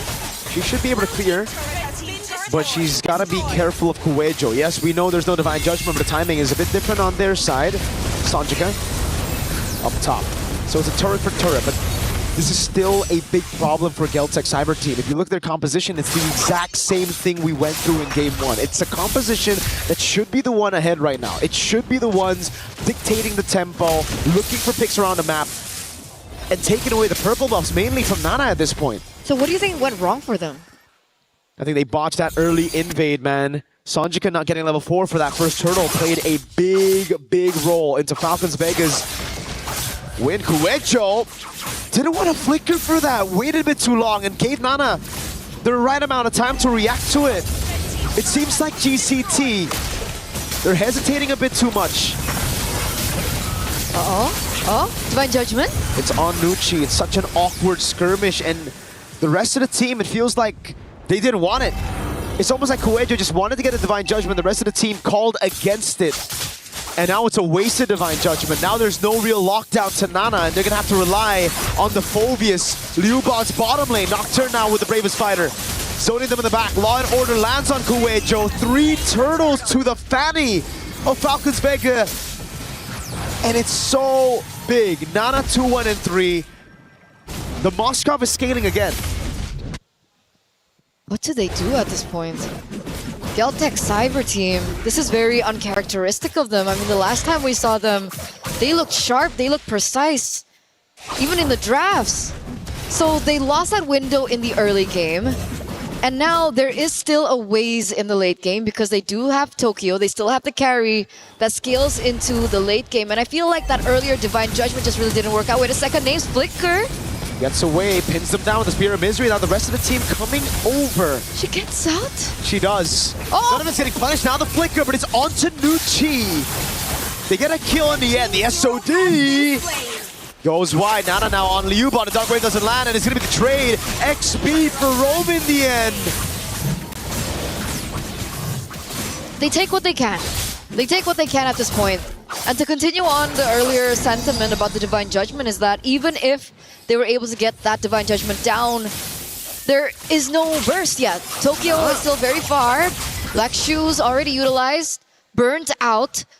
The cooldown isn't as bad, and it should be up for the next neutral objective to spawn, which is the Lord, in under 40 seconds. But there you go, the items aren't there yet. Corrosive Scythe, and we also have the Golden Staff. But she's a ways from, DHS and so forth. You can see that she's falling behind of Names, who already has that Swift Trinity down. We're still losing out on so much farming space, so you can see Names and Nana constantly in the side lanes working up. Doctor knows the Black Shoes was used earlier, so now the Purify gets sped away. Nana's going crazy with the cables, but it's on to just the frontliners. A few of those shots. Nocturne getting caught by Divine Judgment straight up into Tokyo. Dark Wave lands on 2 Syrinx. Trying to cut away, but Kyoi's going to be able to cut her down as Tokyo gets a double. It might be the way for them to come back in the game. That gold lead now erased completely. Falcons Mena need to be very careful when they choose to pick their team fights. Yep. Right? Because in situations when they take the team fights in the enemy jungle, the nooks and the crannies, those are prime positions for Sonjik to deal out the damage, for Ryuwon to go for an engage. So that's why they lost 1 by 1 there. And Geltech, they finally find their rhythm, they finally find their footing here in the 10th minute of the game, and it feels like that gold lead that Falcons was able to get earlier on easily taken back. Well the comeback play. It really is. It's a punish. Geltech were just waiting for that punish, and like you mentioned, Falcons Vega Mena, they have to be very careful where to pick these fights. If they go around those choke points against this AoE of the Dark Wave and those glooms, to be fair, it's going to be really tough. So GCT, they do better while they're moving backwards through Falcons Vega's crazy aggression. But a lot of times, Coelho again doesn't want to use that flicker, is going to stay very conservative. Sees 2 members' names. Oh. Whoa, these are crazy moves to be making on Kaja with the flicker up. Nucci just face checks that push and gets obliterated. Not sure what the plan is. She really can't underestimate the damage from Geltech at this point. She felt the damage earlier on in the top side. I think it was the first 7 minutes or 6 minutes of the game. And she did get obliterated after that. There was still a Lord marching, by the way. So it looks like now Falcons Vega, they're going to have to be on defense. They lose all the outer turrets. The inhibitors still stand, but even the shield gets popped there in the middle and at top. Full defense mode for Falcons Vega. They have pretty good clear with the Moskov still. GCT, on the other hand, it's going to be very tough for them to siege past these base turrets. Tier 2s, all right. But then into the base turret, that's where their lack of range will start to hurt them. Tokyo's going to have to get a Melpick gun before she can actually threaten these base turrets. But finally, this is what we were talking about in the early game with this composition. It's all about tempo and then taking the purple buff away. Nana wanted to get a bit more compensation of that purple buff take. Melpick gun, there you go for Tokyo. So far, so good now for GCT. They can just play to peel for Tokyo. And that's a winning condition. After they lost that window in the early game, like we were talking about earlier on, they just needed to buy a little bit more time to wait for Tokyo to come online, and she is coming online. They are gonna really feel that damage sooner rather than later. Even though the damage dealt ranking, it looks like Sonjik is still up top. Lilia, again, the burst damage, sometimes you just really don't feel it coming. It's uncanny. It's like you don't feel it and then suddenly you're dead. Especially when the items start rolling in. And the penetration. It's tough. Wait, what? Sonjika walking up way too aggressively. Kuwejo with Divine Judgment, it's only onto Nucci. This is actually the angle for them to go in. Dark Wave lands. But that's about it. Nana, no purple buff's gonna have to play it safe now, but they have split the fight open. The Terror fight comes around and they bait it out. Oh, Tokyo! Taking them very low already. Insta shred, like you mentioned, a turn onto Nucci. A big blast of damage, and now it's Geltech Cyber Team. It's looking for a shield unity.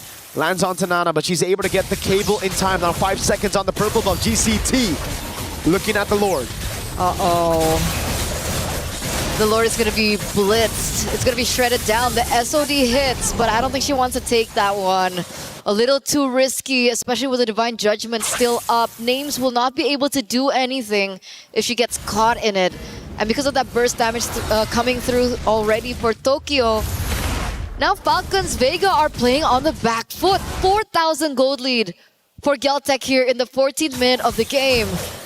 Is there a way for Falcons Vega to come back?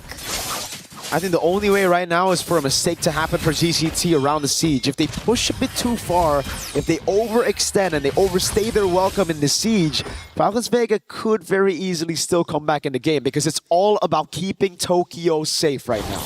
If she's able to free hit in the back, I think it's GG. But if Falcons Vega can somehow break that box, get past the frontliners, there's a chance. It's very small, but there's always a chance right now. No Kyowe. Shield unity into mid. Your Curse Blast able to clear out the wave. And it's all up to Names to clear it out. The Moskov. How do they do that? Nocturne, can she look for a crazy play of her own? Get a pick onto Tokyo. You can see the clear really going through. It's happening. But the Invade and the Engage is happening as well. Kyoe is looking for a pick onto Names.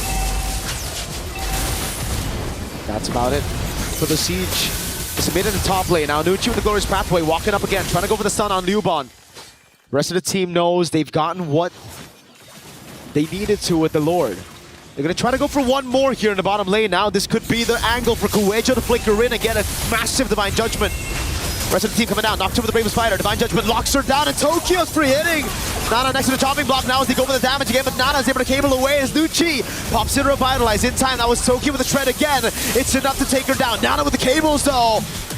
Is it enough? Syrinx needs to flicker out. Nana's going in again with the black shoes already from Sonjika. It's Names who takes the SOD. That's Nana with the jump again onto Tokyo, who still is able to keep herself out of harm's way. And it's GCT with a clean 3 base turret take as they disengage and wait for the next neutral objective. Good defense, but an even better offense by Geltech. Right? They came in, they saw that they were able to get 2 inhibitor turrets top and mid. They took a gamble for the bottom side, and they get it. And it's great that they were able to get it as well, right? The bottom side of the map, the inhibitor turret being gone will allow them to utilize this to their advantage as they go for the next Lord of the game, and it does give them a lot more to work with compared to Falcons Vega, who have to constantly think about that far side of the map. They do still have the Moskov to work with, but with how fast Kyoe roams around the map, with how things have been really just unfolding in front of our very eyes here in game number 2, it feels a bit too risky if they send Names down there alone. Everyone's so squishy too, so there's no way for them to just enter in. Wait a second, conceal! Kuwejo there, good Terrify in. Divine Judgment not used just yet. Eternal Guard, a kite away. Nucci gets away with the Glorious Pathway, and they've already baited big resources. Tortoise's Puissance, Tokyo's ult, together with the Divine Judgment. If there's an angle to go for a fight, it's now. But Falcons Vega, do they know? They should. They should. They use the Flying Clouds to come back into the game. They re-engage. Nucci once again just receiving the bad parts of it. She's at 0-7-6. She's been taken down 7 times. She's always the target of the Divine Judgment as well. But you're right. The wave is pushing on the bottom side of the map. Falcons need to make a decision now. Nana's finding an angle here. Off angle. Wave gonna be reset again. GCT. One of their strong suits, playing the macro game, waiting for the wave in the bottom lane, waiting for Nana to show up. And they started again before Nana can show up. She shows in mid. Kuejo's taking a beating from that Lord though. They have to be careful of their health bars here. Curse Blast coming down. Kuejo! Flicker in Divine Judgment as well, but it's good peel from Syrinx as he's able to land the Eternal Guard. Liubot's all alone in the back line as Nocturne is able to deal with Kuejo. And now it's a shred coming down as Nana will lose her immortality. But the rest of the team is dealt with the front line. And now it's 3v3. Syrinx, Nucci, and Names up against Sonjika, Kyowe, and Tokyo. It's still a huge advantage for Geltec, right? Nana gets taken out. They have no source of retribution. Names was so low as well. The SOD lands, but she's not going to take it. This is a free Lord over to Geltec. A really good way of making things messy and chaotic in that particular team fight, and still able to come out on top. Tokyo is hitting like a truck. She certainly is. She's shredding anything in her way, and that's why she sold boots.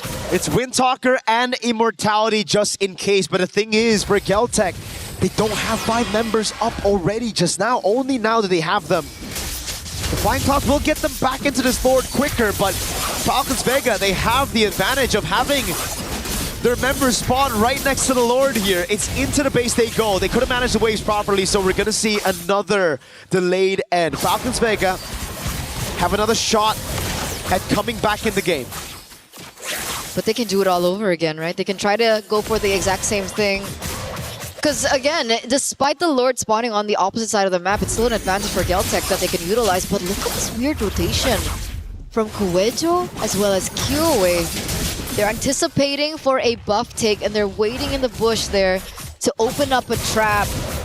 They see no one picking up the bait, and Tokyo picks that orange buff for herself. They're just abusing this map control, utilizing to get everything out of Falcons Vega. No purple buff, no orange buff, not even a single green camp given over to Falcons Vega. They're literally suffocating Falcons Vega inside of their own base, waiting for the neutral objective to spawn and not giving any chance for them to build a lead in goal to try to swap those items later. But it looks like there's a gamble. Wait a second, Nucci again? Does she want to go for 8? Divine Judgment and a Dark Wave. Nucci's gonna pop the Revitalize, but she's gonna go down. Kyowe zoning them in the back line right now, as that's gonna be the bravest fighter by Nocturne, and the Flicker out as well. Now a stun onto Sonjika, who still has the black shoes. Nana tries to walk up. Waves good for GCT. Nucci is down. It's a 1-man advantage. It was a gamble. It was a gamble made by Nucci once again, opening up the map, but they're not going to get anything out of it. It's just another death. The Black Shoes gets picked up there, and it looks like they want to still look for the end. The Curse Blast is doing a lot of damage. They're able to clear out the wave. 19 seconds on the Lord. Tokyo, very dangerous, very risky move, but she gets out of the way. Nucci's up in 16. Lord's up in 8. Can they buy enough time? I don't think so. Geltec, yeah, they have a carry. They can shred this Lord instantly. With a Windtalker as well. So additional attack speed, but it looks like that's not the first thing that she goes for. She actually goes for the orange buff instead. That's going to give Falcons a little bit more time to, you know, come back into the game. What I really wanted to highlight was the fact that the Holy Crystal was built in by Syrinx. So you can obviously think that the damage will be felt. She has the Divine Glaive as well, so they have to be careful. Falcons, they just go to the other side of the map. They go for the far lane. They don't go for the contest. They let it completely go. And Geltec pick up this Lord uncontested. Falcons pick up a structure on the top side of the map. It's the only thing they can get. Yeah. They can't walk up to the Lord. If they do, it's an easy insta-kill for any one of their frontliners. And at this point, they need all their members to be alive if they want to defend this Lord. Geltec Cyber Team this time around, not losing a single member to... Well, what?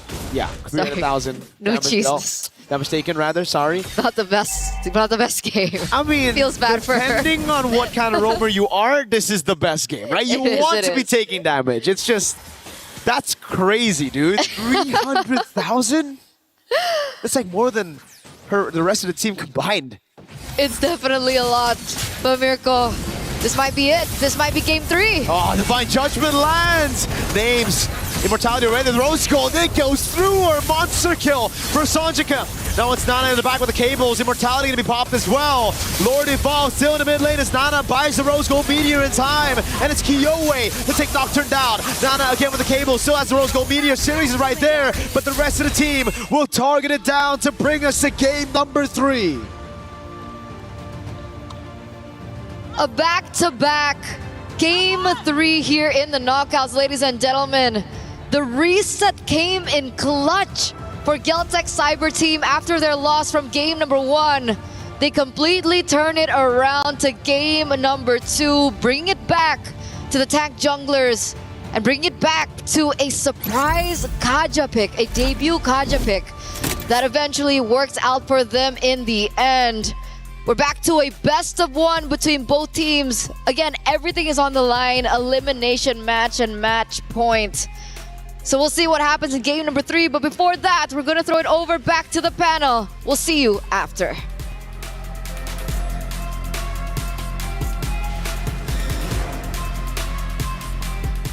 We're there. For every click, every clutch, every respawn. We were there for the years of grind. And we're here. Now. The proud founding partner of EWC. Powering the biggest event in gaming. Shoulder to shoulder with the world's best. Making history. Greatness deserves a stage. Lenovo Legion. Reach your impossible.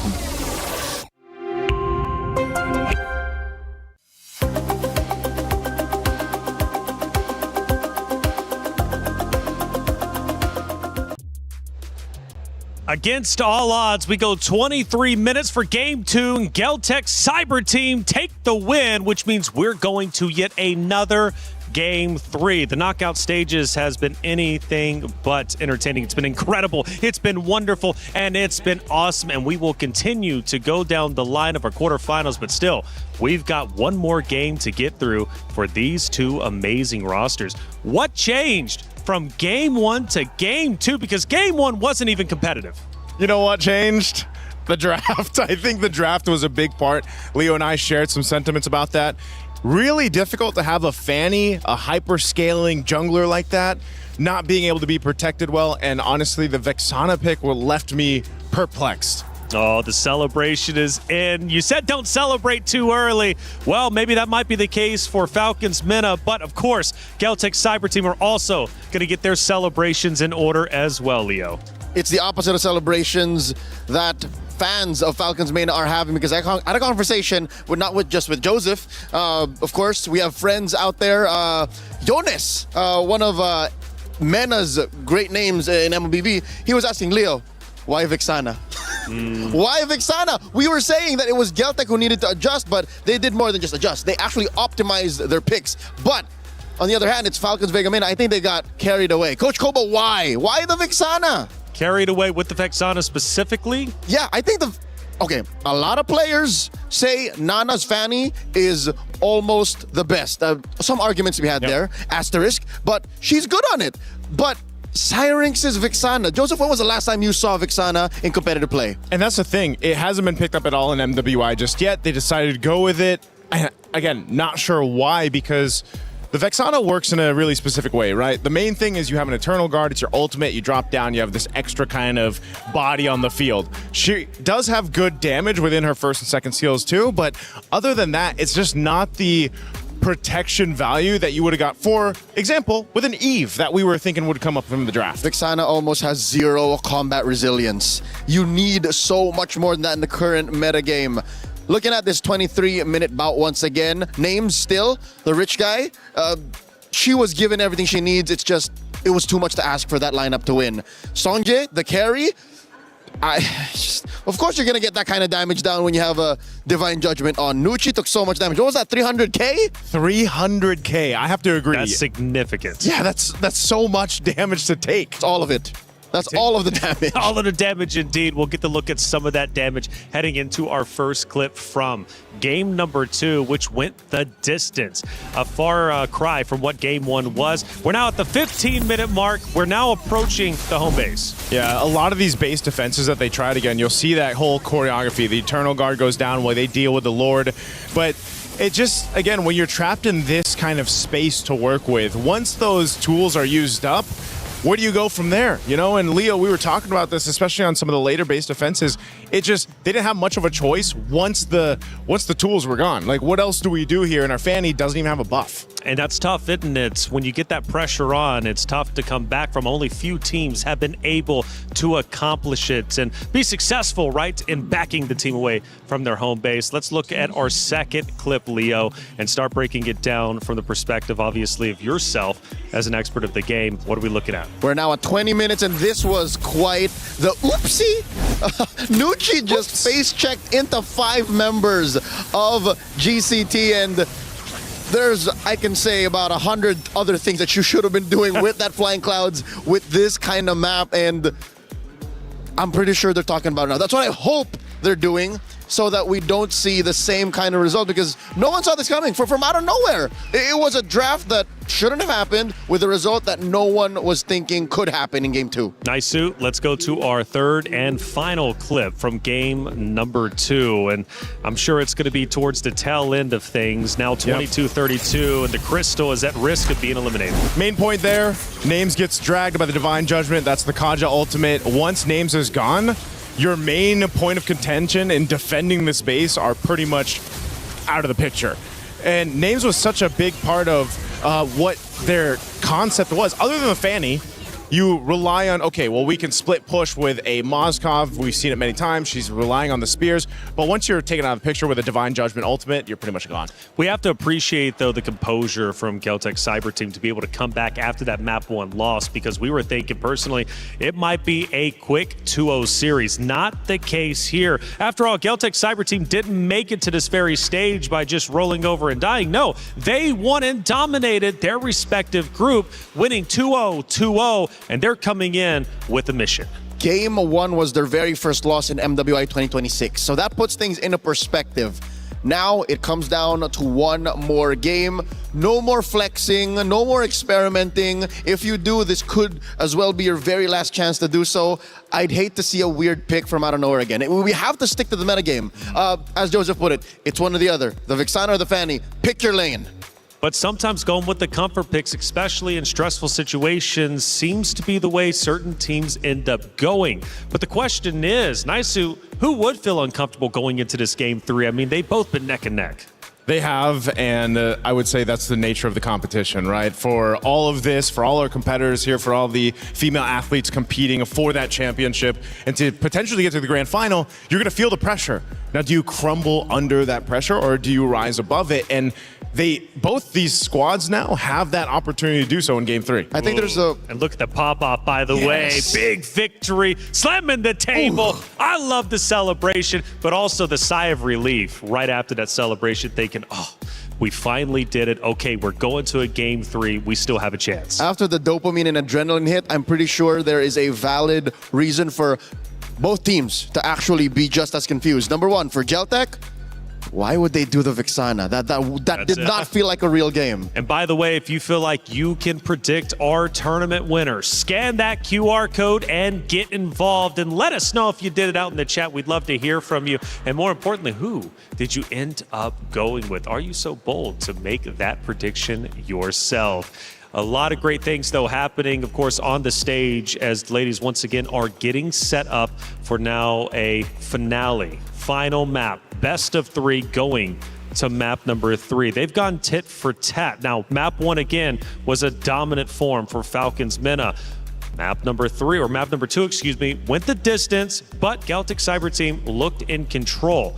What will map number 3 look like? I know we're all waiting on bated breath to see how this is going to end up unfolding. Again, for both of these rosters, history is being made, you know, for Falcons MENA, especially for their region. They're looking to catch up to the top dogs such as Indonesia and the rest, right? They want to be the best region when it comes to the MWI, and of course for the ladies for MLBB. But you've got to beat Celtic Cyber Team. And for the club championship race, Falcons need this win in map number 3. Oh, I was hoping it'd be Expanding Rivers for map 3, man, because I was like, give them even ground, you know? Flying clouds from the last map, it either works for teams or works against them, like we just saw. It gives you so much room to just make mistakes and shoot yourself in the foot. Yeah. And hence that last clip featuring Nucci. But now in Expanding Rivers, you can just play fully optimally. Make the right rotations, draft better, and make the right calls to respond to your opponents. Not just to plan for the sake of planning. And I think that's where Falcons MENA are right now. It's a matter of recentering and respecting the metagame, respecting your opponents, getting back to your winning ways. And if I'm not mistaken, I think we've had 3 unique maps across the 3 games on the stage, which doesn't usually happen. A lot of times we'll get a repeat map.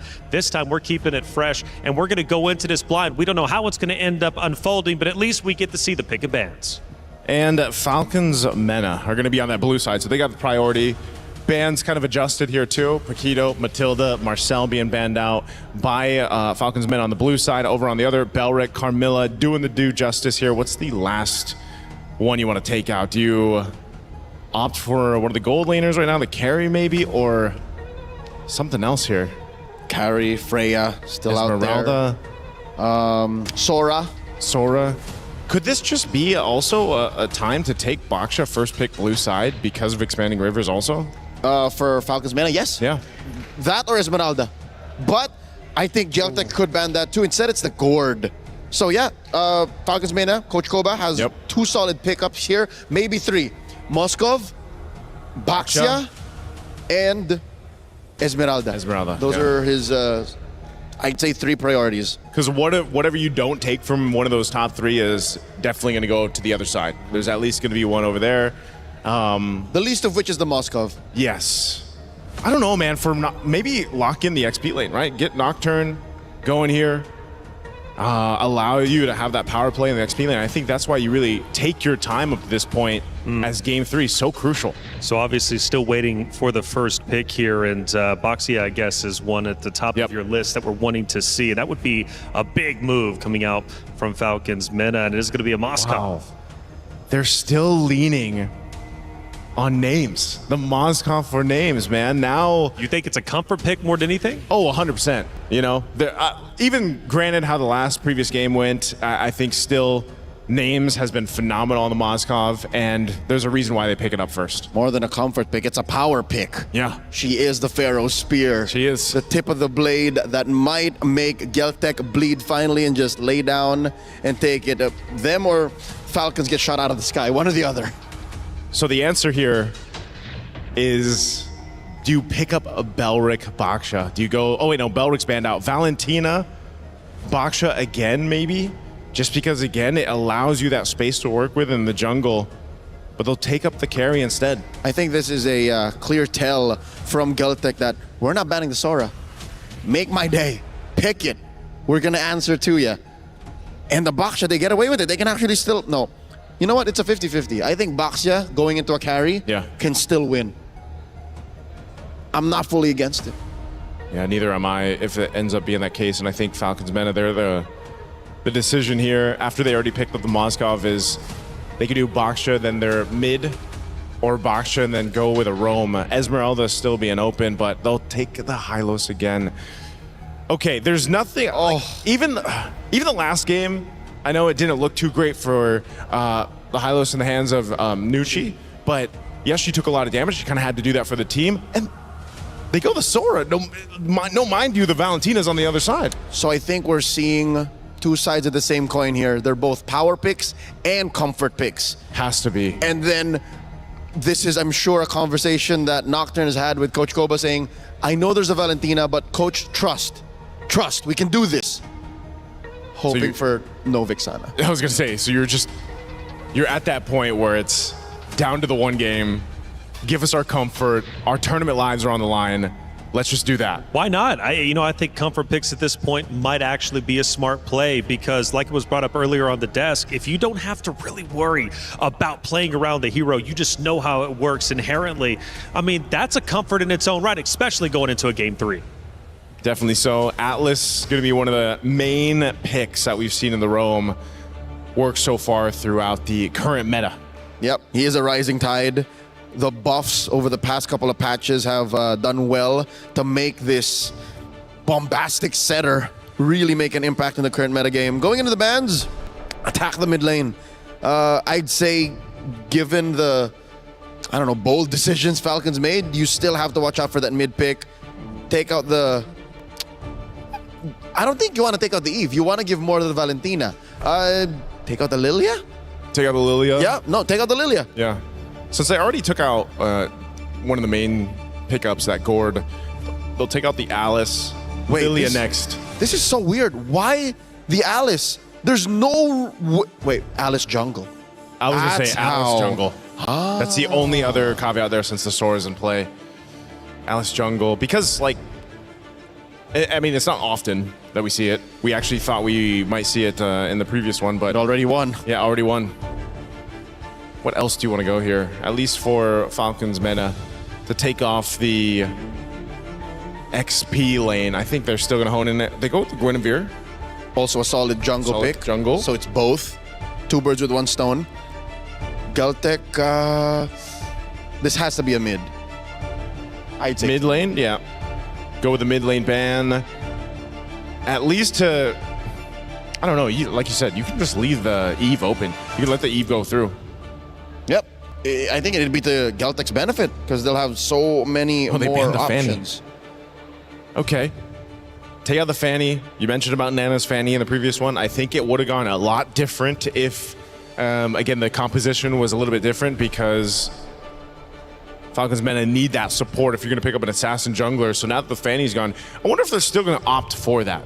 Knowing that both junglers haven't been picked up, and how this has changed the course of the meta in its way, at least here for MWI, has changed where sometimes it goes this way where it's down to the last 2 picks for both sides. You don't have the jungler yet, and you kind of leave that swerve opportunity. So here for Galtech, do they just go with an XP laner now and then hold off on that jungle? Or just jump to the best jungler that they can think of now because they want to see what the XP laner has to deal with in terms of early rotations after Mena's blue 4 and 5. You're not thinking it could potentially be an Aulus again, right? An Esmeralda first, so we're going to have the suspense. That's what I'm saying. Yep. They want to have the element of surprise. So that could possibly be totally nothing, and they just go back to a normal meta pick, or everything that just shocks Falcons meta into submission. Now, 4 and 5, Coach Koba back in the driver's seat. I'd say, looking at Galtech's draft for now, and knowing how Falcons meta rely so much on names, maybe a tank jungler or a fighter, a tank or a fighter jungler. Tank or fighter jungler, Eve, but they'll go Lilia. Very good. At least a Lilia's there. Either of the 2 were great. Now for jungle option, what do you pick up? Oh, the YSS. Okay. So fighter, I mean... And a hybrid. Hybrid, basically. He's a tweener. Yep. In between right there. And then now for the last pick. And I think it's just so much better given that his ult Mountain Shocker provides vision, something that Falcons meta was struggling with in game 2. 100%. So now this is up to Kiowe. What is she going to put in the jungle? Ice Queen, what you got? She going to be cold with it, or is she just... Because if this is a standard pick, this would be one of the most standard compositions that we've seen Galtech actually play. And I would be all the happier for it. Same. I don't want no shenanigans. I want them to earn their slot in the top 4 by playing the best MLBB they got. Oof. Decisions made. It is the Aulus. And I'll say this again. Leobon mentioned, I asked why the Aulus. She said, you know what? Kiowe just likes playing the Aulus. If they're going to make it a top 4, they're going to make it with style.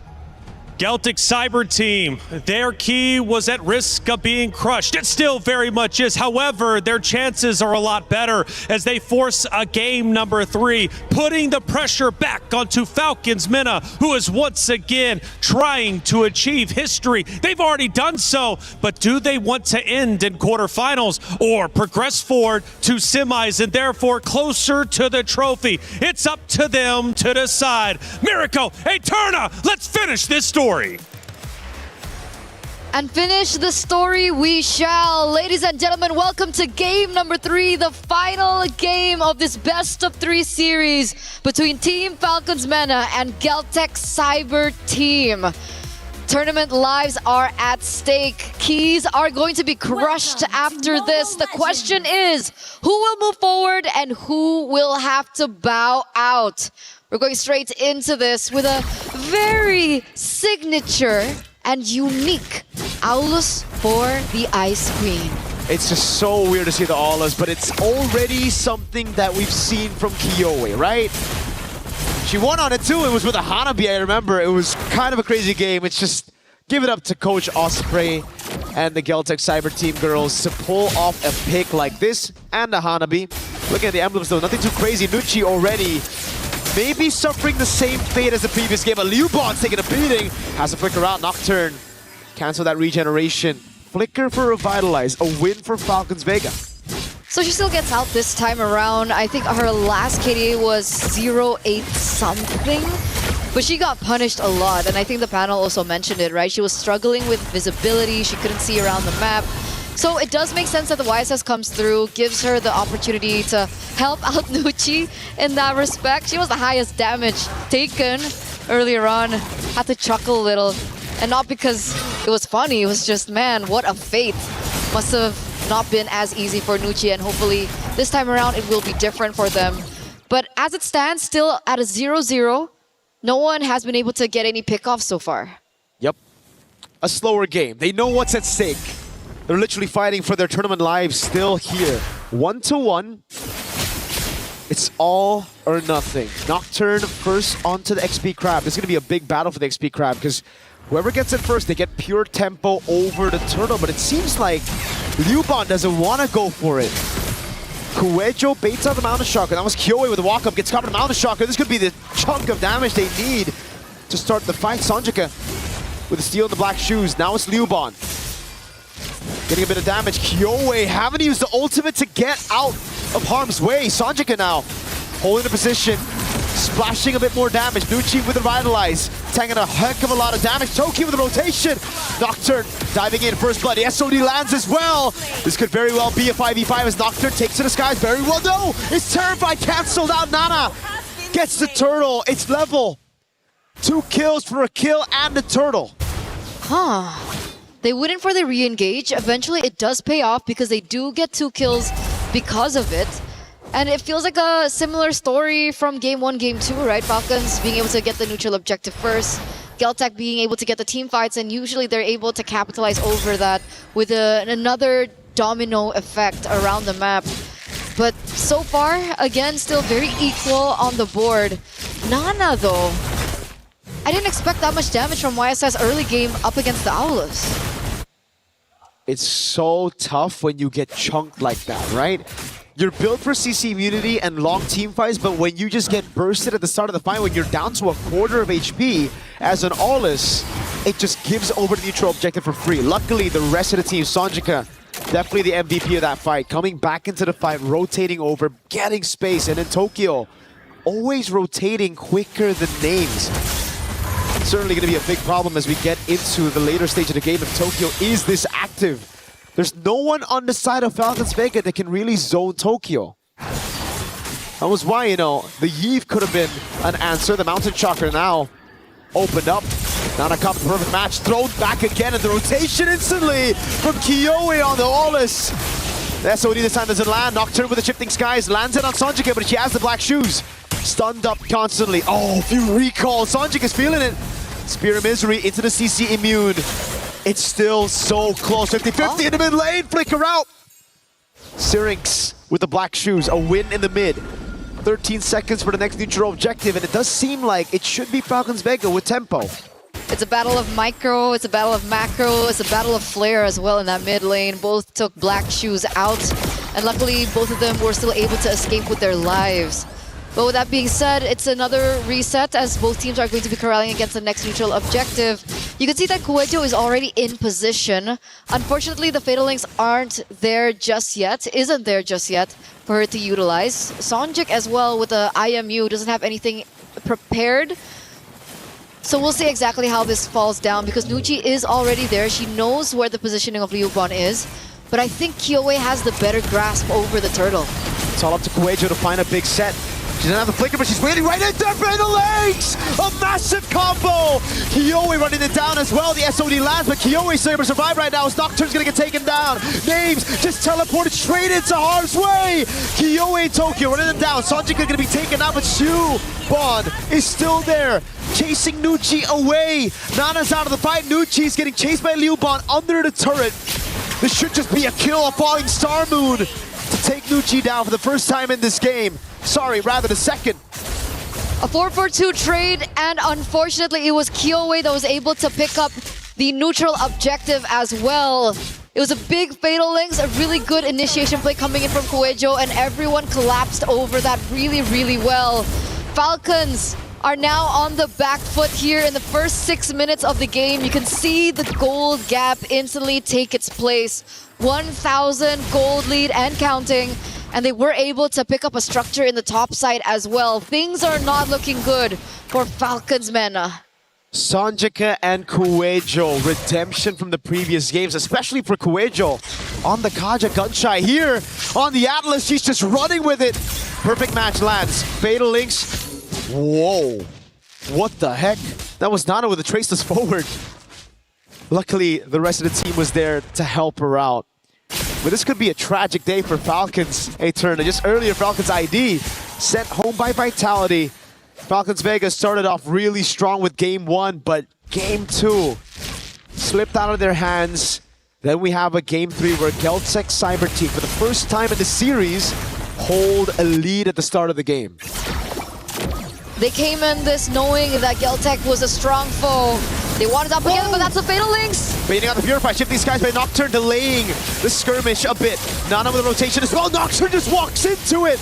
Toki with the tread. That's a big mountain shocker, but there's no follow-up now. Black Shoes in the midst of it all. Black Shoes again from Sonjika. Lubon, falling Star Moon, stops Syrinx in her place, but no more kills. Just an open turtle for GCT to take. Another advantage that they are able to put in their belt, or under their belt rather, a neutral objective, a kill over, and they have as much map control as ever. You see the SOD being placed but doesn't get its mark. Nucci tries her best to try and prevent this structure take. They go ahead and open up that ult. I think it's fine if they lose Kuejo. That's a sacrifice that they should be willing to take. Kyoe, CC Immune gets out of the mountain shocker. Tokyo picked up the turret while all that was happening. So it's value. And we're now just about to hit the power point of Owlus. Typically, mid-game is where they're the strongest, and we're heading into that point, and Geltec already had the early game under their belt to begin with. So things are going according to plan for Geltec here. 2,500 gold lead. You could see the top lane being bullied. Names and Liubon. Look at the damage that she's outputting onto Names. Names has absolutely no space to farm. Nowhere to farm. Wherever she goes, there's one of the Geltec Cyber Team members just stalking her. And this time it's Liubon, always on her. In the skirmishes as well, what makes it so good for the Aulas is that usually as a normal, assassin jungle, you gotta be creative. On an Aulas, you can just brute force your way into it with CC immunity. Through the front line, right into Names and Syrinx. And Sonjika always stealing the Black Shoes has given Falcons Vegas such a tough time because there's no one that's vulnerable on this team. It's really hard to look for an advantage. It's really hard to look for something to trade with. And now you can see that Nana is taking a risk there, trying to push in that bottom side of the map. She should be able to get it, but wait a second, the SOD does not land. Esme, she's gonna be able to clear it. They don't even get the structure down bot. It's almost like Names made a sacrifice in that game 1 to land all the SODs, but never to land them again in game 3. Tokyo with a shred on Nucci. Sanjika with a terrifying Purify comes out, but Sirix gets away in time. Now it's the pullback. Tokyo shut down. In the midst of it all, the Pale Links lands. Now with Liuban on the falling Sarmoon. Sanjika trying to provide damage. Oh, the AoE is big. Names survives Liuban. Flickers in forward, but Names is able to blink out in time. Signs of life from Falcons Vega. It's mid for goal. Tokyo finally shut down in this game. Really, really worth. They don't even lose the structure in mid, so they do still have a control over their own jungle, but Nana's in trouble now. There is backup coming from Nucci. Do they really want to go for this re-engage? Kuejo's in a tough spot. Nana, oh, shifting skies and a flicker, bringing her back as well. Nana on a quick spree, Names. Spear of Misery lands. Sanjika now. Does she pop a shifting skies? He goes in deep onto Names. Spear of Misery. Peels for herself. Gets Nana the double. That would have been too much. That would have been too much if Sanjika could get that kill over Names. Luckily, she still had the spear to bring her back and eventually have the damage to take her down. Tokyo. And this does mean that 2 members are down. Falcons should be able to pick up this Lord. Kyoe went for the chase. Lord's already very low. Kyoe won't be able to make it in time. The retreat from Nana is good. And Falcons Vega get their hands back in the game. 10 minutes in. Only a 1,000 gold lead. And I do think that Falcons Vega have a very good scaling comp. It's a Lilia and a double marksman composition. They should be able to shred now with items. So they're still in the game. They still have the foot in the door. It's not a 50. Wait a second, Kyoe, what is she doing? Nocturne goes in, but none of the other members capitalize on that. Nana, Mountain Shocker just a zone, 2 levels ahead of this Aulus. She's fine, she's fine. Falcons take something of their own. They pick a structure up top. What it was really peculiar for me was during that entire Lord. Wait a second. The first time she got away. The second time it might just be a bait. The whole team coming around. Oh, Kuejo! Fatal links into Tokyo's free hits. That's Nana taken down, and Nucci's gonna be next on the chopping block. Kyoe gets rid of them. Sanjika with the SOD! Breaks the formation, and it gets Liuban to get a falling Sarmoon on Nocturne. Oh my god, we thought it was a mistake. It turns out to be a bait by Kyoe. What a play, what a play, what capitalization from the rest of the team. Early pick Valentina. Black Shoes was the choice. Suddenly she picks up the SOD and she gets a pick for themselves. 4 members are down from Falcons. They're gonna be up in a few seconds. Nocturne, the only one left standing here as Geltec look for more and take them away from Falcons. How did they go from a 50-50 to what we're seeing right now? It's these very thin margins. They literally just out-mechanic their way into that win. Logically, it shouldn't have been a win. Kyoe is out of the fight. It was a 4v5 they were taking, but they split Falcons Vega just right for them to capitalize. Again, Nucci walks up. Now the glorious pathway backwards. Oh! Kuejo! Fatal Links finds everybody! Kyoe gets a triple. Tokyo gets 1 on top. And it's Nana to try to cut the waves in mid. Wave bot is good. Nana's gonna have to pull a miraculous defense, but she's still handling the wave mid. She won't be able to recall in time. This is it. This could be the very end. And it truly is. And Nana will not be able to deny it away from them. Geltec Cyber Team pull a reverse sweep to make it the top 4. And they move forward, ladies and gentlemen, up against an experienced roster in Team Falcons Mena. Kyoe has brought her experience from her last run at MWI and have brought Sanjika, Kuejo, Tokyo, and Liuban forward here in MWI 2026. It was a symphony of skills together, baiting out those purifies in the prior fight, and then a massive Kuejo set into a follow-up from Sanjika. It was immaculate. It truly, truly was. We want to hear from them. We want to know what they have to say about that victory. And with that, we're going to throw it over to the stage.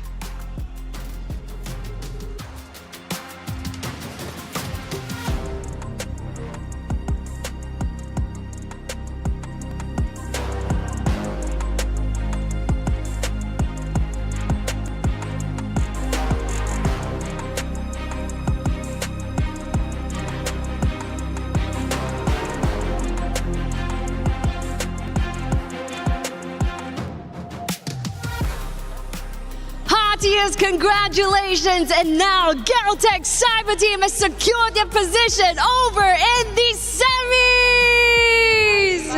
Wow, the team are so excited. You can hear cheers coming from across the floor right here. Now, we would like to ask, what happened in the first game? You guys had a real smooth game so far without dropping a single game, but that one game happened. What happened? Tell us more. У нас не было урона на миду, тренера налажали. Well, we didn't have the drop, but anyway, the coaches, the trainers somehow screwed up. Oh, so there has been a misdraft? То есть, получается, произошел мисдрафт. Okay, and then they regrouped and has taken the series itself, so congratulations. And now, we would like to have Falcons MENA hand on over the keys to Galtech Cyber Team.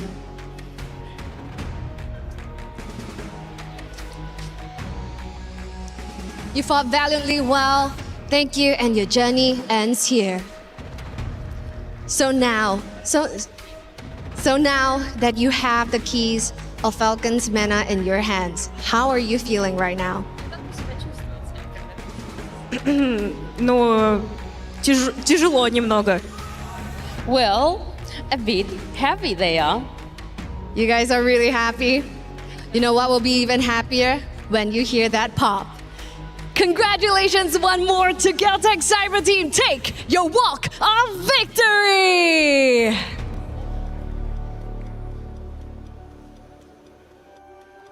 Galtech Cyber Team getting it done in the clutch when it matters most, and we've seen the trash talk as well. Love to see that type of energy. They hit him with the, I like that right there, baby. You know what I mean? Galtech Cyber Team showing that they are here to stay, and the trash talk wasn't enough. You know, they're about to savor. You can hear their fans in the background. They're about to savor this key pop. It's gonna get serious. It's gonna get serious all the way. Congratulations to Galtech Cyber Team. You see what type of energy we have right here. You only get this action right here at MWI, ladies and gentlemen, EWC26. We have one match left for today. Let's go ahead and check out our highlights.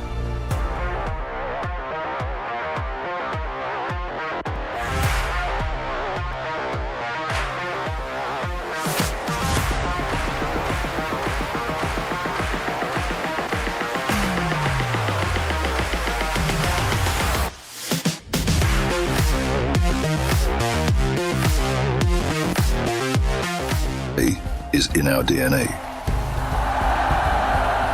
Whenever we let it out, it becomes our superpower. Now imagine an entire city being built to supercharge it. Kadir City, powered by play. It wasn't easy, but they got the job done. Galtech Cyber Team get the win, crush the key of Team Falcons MENA, and just like that, Falcons are now out of the MWI, but a valiant effort nonetheless. And hey, shout out to the fans for Galtech Cyber Team showing up, not only cheering on their team to win, but also going over to the Crusher. Yep, it's unfortunate. Again, another key is crushed. Nature competition. Both Falcons now have bowed out. That's it. Back-to-back heartbreak. Heartbreak. I think they still get 400 total, or at least 200 points for sure for the club championship. But Falcons have had a tough run so far when it comes for the club championship, of course, run. Now, of course, there was a lot of great moments throughout that game. Number 3, let's take a look at least at one of them and start breaking it down of how Galtech was able to get this win in the end over Team Falcons MENA. As we take a look, Leo, what do we see? So this is the second turtle take, and this is, I think, the main storyline. Galtech Cyber Team are just all the more locked in. There may be a factor of, I'd say, fatigue, because Falcons MENA Vega have been playing since the morning today.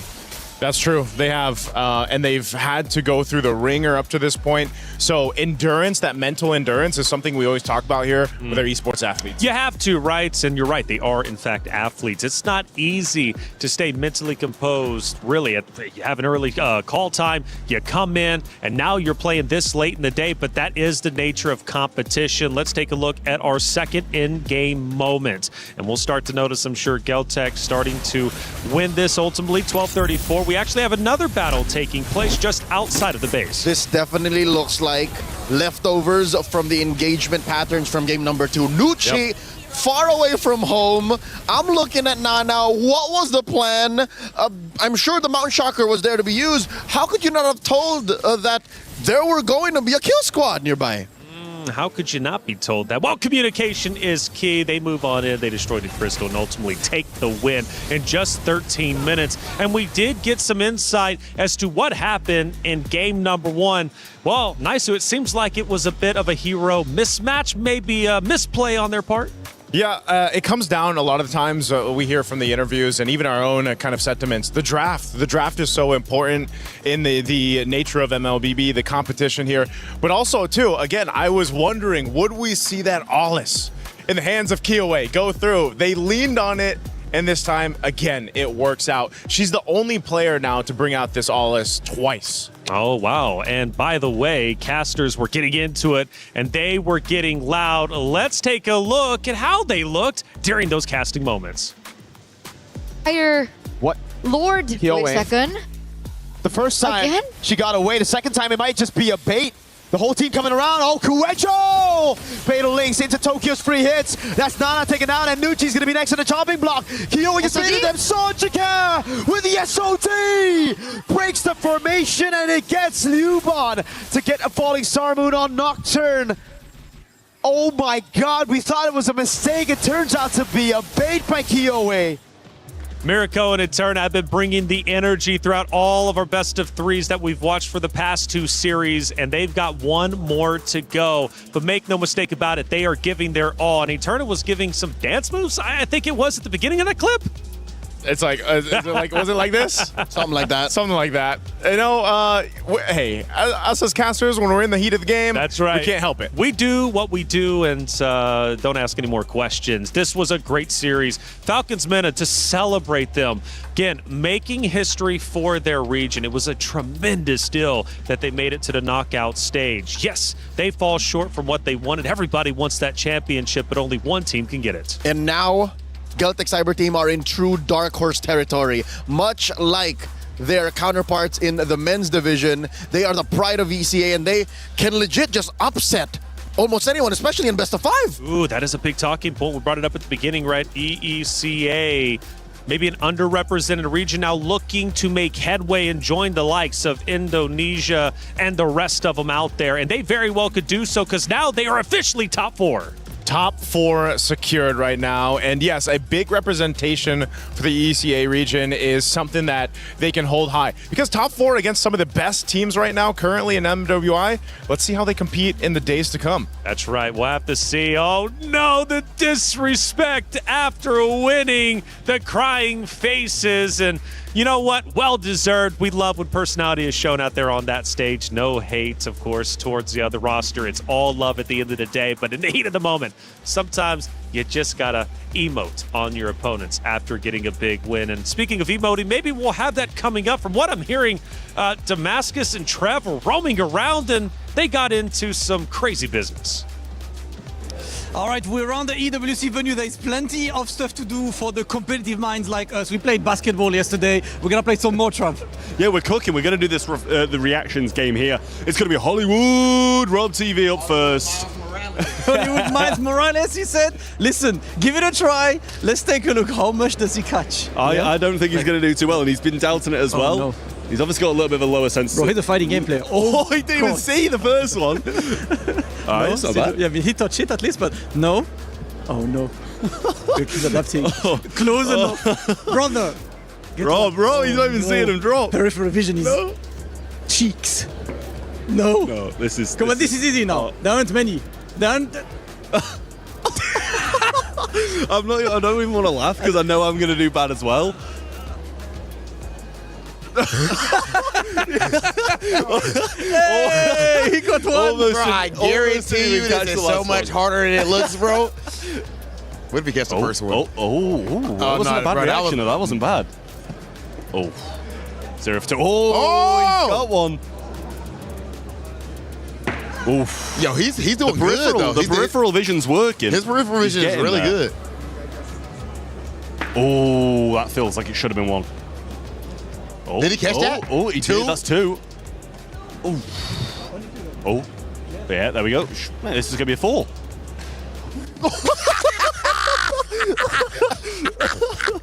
Don't ask us no. Trap did when we did basketball. Yeah. Trap did win. Yeah, so he can't win 2 in a row. So I'm definitely rooting against you, brother. I'm sorry. I got to root against you this one time. Hey, look, he's in position. He's ready. Okay. That was a good reaction, though. Okay. You got it? Yes, let's go. Last one. Almost. I'm scared. He got one right now? Oh, no. All right, still one. Okay, 2. Come on. What 3. we doing? Can he match it? 4. Yeah, that's it. Bro, don't. Can I be salty for a moment? His last 4 were the last 4 next to each other. My last 4 are like this one and this one. That's rigged. It's all excuses. It's all excuses. But we have a victor, and his name is Trav. Trev can't keep getting away with this. He won basketball. He took that away from Hollywood Rob TV, who's American, by the way. And now we just lost the reaction test. Somebody put a stop to that, man. I hope so. My goodness. But we're having fun around the EWC venue. It's a lot of fun in here, and I hope all of you at home get a chance to come and visit and check it out because it is nothing but good fun. Hey, welcome back into our desk. I'm Taylor Reflections Noble. Nice, Sue. And hold up. Wait a second. We got Zorn on the desk. How you doing, brother? Yeah, I'm good, guys. Hello. Hello. Good to see you, Zorn. For maybe the people out there who might not know you, which you should, who are you, man? Because from what I'm hearing, you're a serious competitor. I'm known as a pro player, as far as you guys know, and now I'm here to be a KOL or media for Malaysia. Okay, and now one of the best. And now he's an analyst, right? So another feather in your cap. One of the best out there for sure. And you're watching the best in MWI play. These ladies are truly talented. Have you had a chance to watch any of them? Because coming up next is our unfinished business. Keyboy and Quinn get another shot at the trio that ended their MWI 2024 campaign. It's a revenge match, and the business is unfinished, but it will be finished by the end of this series. Now, for you, Zorn, you've been watching MWI. I'm sure of it. You've been seeing some of the upsets. What has been some of your favorite moments or maybe even surprises? I feel like I'm surprised with so many country that already improved a lot, I guess, for this MWI since last year, I guess they cannot play very good as this year. So I guess it's going to be interesting to watch them. Interesting to watch indeed, and we just had an interesting series ended up unfolding. And we've got Rose with our post-match interview. Hey, Trentmar here right now with KOA, fresh off of their victory. I want to start off asking about your Aulus. What's so special about it? Why is it your pick now? По поводу Аулуса, просто мне очень нравится персонаж, и мы с ним в целом очень хорошо играем, поэтому вот так вот получается. Aulus, I really love the hero, and it just comes into play that we have a great chemistry, and that's exactly what happened. So the chemistry is unlocked, of course, by the Aulus pick. Now, after that Game 1 performance, what was the discussion like behind the scenes?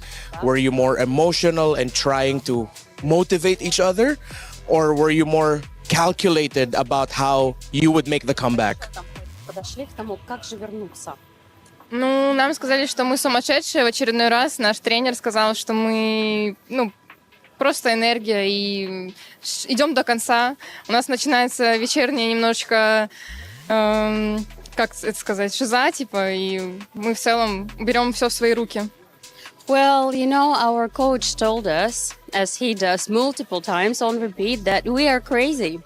And we thought, well, we have no way back. We just gotta move forward, that we gotta do something. And you know, it's late in the evening, we get into our vibes, and we just decided to refocus and move on. Well, you got it. You got that win, and you're moving forward. Real quick, a message for your fans. Message, посыл для ваших фанатов. Спасибо большое за то, что вы нас поддерживаете. Я очень надеюсь, что мы покажем завтра очень хорошую игру. Наслаждайтесь, смотрите, болейте за нас. Thank you very much for your support. Thank you. Tomorrow we'll try to bring up our best game. And yes, watch, enjoy, and continue supporting us. Thank you so much. Thank you. Congratulations. Geltec continues to fight. И Geltec идет дальше. Geltec continues to fight. They're now top 4, but we still have one more spot in our semifinals to determine what it's going to look like. Let's go to the stage and get it started. Thank you, Taylor. It's time to kick off with our final match of the day. The knockout round has been incredible, and once again, there is one team that will stay away as a victor today and one last out. Without further ado, let's get our first competitors onto the stage, qualifying out of Malaysia, Team Ray Young. Team Ray Young has pulled up this year with an absolute vengeance. They are representing Malaysia, the phenomenal region, a phenomenal country, and they're led, of course, by Quinn and Chiboy, who missed last year's event and have come back here to right all wrongs. This is a newly assembled team, but make no mistake, they play with the chemistry of 10-year vets. Chiboy, remember 2 years ago, exact same team. Anything you would like to say to Navi? Good luck, have fun. So friendly, but I'm sure she will not be over at the Land of Dawn. Take your positions at your battle station. Okay, ladies and gentlemen, and their opponents, the 2024 champions, put your hands together for Navi! We talk about regional rivalries. Navi qualifying out of the Philippines, and that team has been going through the trenches, losing early to Galaxy Phoenix, but then a big comeback against Falcon Thesis and eliminating last year's runner-up Gen G to make it all the way to the knockout stage. And now the mission is simple: keep winning, come back tomorrow. All right. 2 years ago, you have met the exact same team. Any comments to your competitors? Just say good luck and have fun. So friendly, but I'm pretty sure there will be absolute bloodshed at the Land of Dawn. Please take your positions.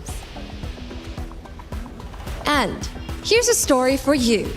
2 years ago in the path to victory, Navi PH took down and crushed Quinn and Chiboy's dreams, sending them home in 2024.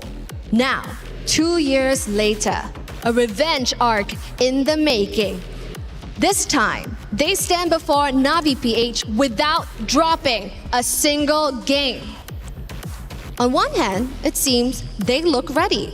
Question is Navi ready? Let's settle that score over in the Land of Dawn. Over to you guys at the studio. Thank you, as always, to our stage hosts, of course, Damascus, Hollywood Rob TV, and Cheryl. Thank you for the story as well, setting the very stage, the history between these two great teams. This is our last quarterfinal matchup to determine what the semifinals will look like. Nice, Leo. Let's talk about it. It's Team Ray Young versus Navi. This means a lot for both regions. Just to add a chapter to the story that Cheryl told 2 years ago, yes, Navi PH, then known as Smart Omega Empress, dropped Quinn and Chiboy, and they lived happily ever after. In case you missed out, they became champions. They eventually did, and they rode their way all the way in a sweep, I believe, in that championship in 2024. So this is a great story of redemption, revenge, however you want to put it, for Team Ray Young. Team Ray Young has shocked us all, making it this far, not because it wasn't expected, but just because of how well they continue to play. Such a very talented roster. And they are officially known as the momentum stoppers, stopping those rosters who have the momentum, who try to push forward, but simply cannot take down this talented roster. If you had to pick one lady from Team Ray Young to be the decisive factor for victory, who would it be? I personally say, not biased because I'm a jungler too, but I'm looking at Tan. I think, Tan. Tan. As the Indonesian import, I think she does so much to make this momentum breaker character come through for Team Ray Young. And now I'm looking back at history. This is not the first time they're facing off against a Na'Vi. They took down Na'Vi MY in the qualifier. Yep, and I think either way at this point, I know Zorn mentioned this too. He mentioned that last year, it was so different watching MWI because the quality of teams, the quality of gameplay we've seen from these ladies so far for 2026 has been a huge leap in just performance and improvement. And so who's to say that maybe new history is about to be made with Team Ray Young defeating potentially Na'Vi here. That's right. And Na'Vi, by the way, has made great headway in our tournament. Also, not only winning the 2024 MWI with 3 out of the 5 members currently playing on that very stage, but also beating Jin Ji, a powerhouse, the runner-up from last year. But from what I'm hearing, not Ayanami, she's her, right? Bottom line, period. And she's been playing incredibly well since their comeback win against Falcon Daisies yesterday. Not Ayanami has shown a true mastery in her role. Gwen, Na Ayanami, Diagon, a national athlete at that, has awoken. I think that's the key to Navi's rise throughout the brackets in MWI. The first couple of matches we saw her play, she wasn't her. She was not Ayanami. And by the way, she is going to be picking first. And just so you all know at home, she's got a deep hero selection. 7 unique heroes in just 7 games. And she needed to be that for Na'Vi Philippines to get back in form, because at the opening matches of MWI, we were in kind of in the agreement that they were struggling. Yep, in disbelief of what we're seeing. But now we're back to reality, snapping into the game after Coach Salman, King Salman, bans out the Atlas glue and carry to pick up the Baksha, which is, again, an effort to put Keishi in a good position, a comfortable way to roam through in mid. That mid trio should be solid. Team Ray Young, Coach Frost picks up a Lilia and a Belleric. I missed you, Big Tree. Big Tree, man. You know who else, surprisingly, is banned out is the Chips. I mean, because Chip was picked up by Na'Vi yesterday. I don't know if it's still the only team to actually bring the Chip to play, but a good smart ban from Coach Frost and the rest of Team Ray Young here. This Lilia plus the Belric pick already pose a huge amount of threat, and that's why you have to pick up the Eve. If you're Na'Vi, again, Claude being the most picked gold laner aside from the Moskov right now is going to be the choice. These first 3 picks for Na'Vi are already solid across the board. Team Ray Young to match this. What do they pick up? Their jungler now? Maybe Esmeralda. She's still open. That's true. Does well against the Eve. Yep. Stops Zach holding its tracks. Might struggle against the Baxia, but again, a powerhouse pick is such, given the metagame, overtuned, this one. Esmeralda? Still, I believe so. She's a little OP. Yep. And look at that. In your first 3 picks, you get 2 out of 3 best in lane. Yep. Eve is on the other side. I'm going to die on this hill. Eve is the best mid laner right now. Yeah, that's unfortunate. So I would say Gord is like, it's weird how much he's climbed in the meta. 50-50 maybe? Do 50-50. they share the podium? I don't think they share the podium. He's like almost there. You know, maybe I put him at like number 3, maybe 2. Who's the other choice? Other than Eve? Valentina? Lately Valentina, yeah. Lilia's working her way up. Lilia is starting to get there too. Maybe 5. A solid start for Team Ray Young. Going into the bans, Gatot Kacha, get out of here. Moskov. So, Na'Vi PH, the play seems to be choke out Quinn. So this could potentially be, because the carries already banned Moskov, you already picked up the Claude. Harith? Is it gonna be a Harith, a Harith, who we haven't seen picked up as much as we used to, which I'm not complaining about. It needed to change. That gold lane was getting a little stale. What else is there for the SEA Games gold medalist in Quinn? Granger? What else? Other than the Granger, maybe, I don't know if there's room for... A Bruno. A Bruno. We've seen that in the hands of the likes of Lunar. These are the choices left. Alice taken out of the equation by Coach Frost. King Salman. Oh, the there you Obsidian. go. Another one. There is an absolute that you have to get out of your opponent's hands. Now Quinn has to have a conversation with Coach Frost. They took it all away. What do I pick? Maybe just the Granger, Harith. Who else do we have? Bruno. Granger, Harith, Bruno. Those are your choices. That's about it.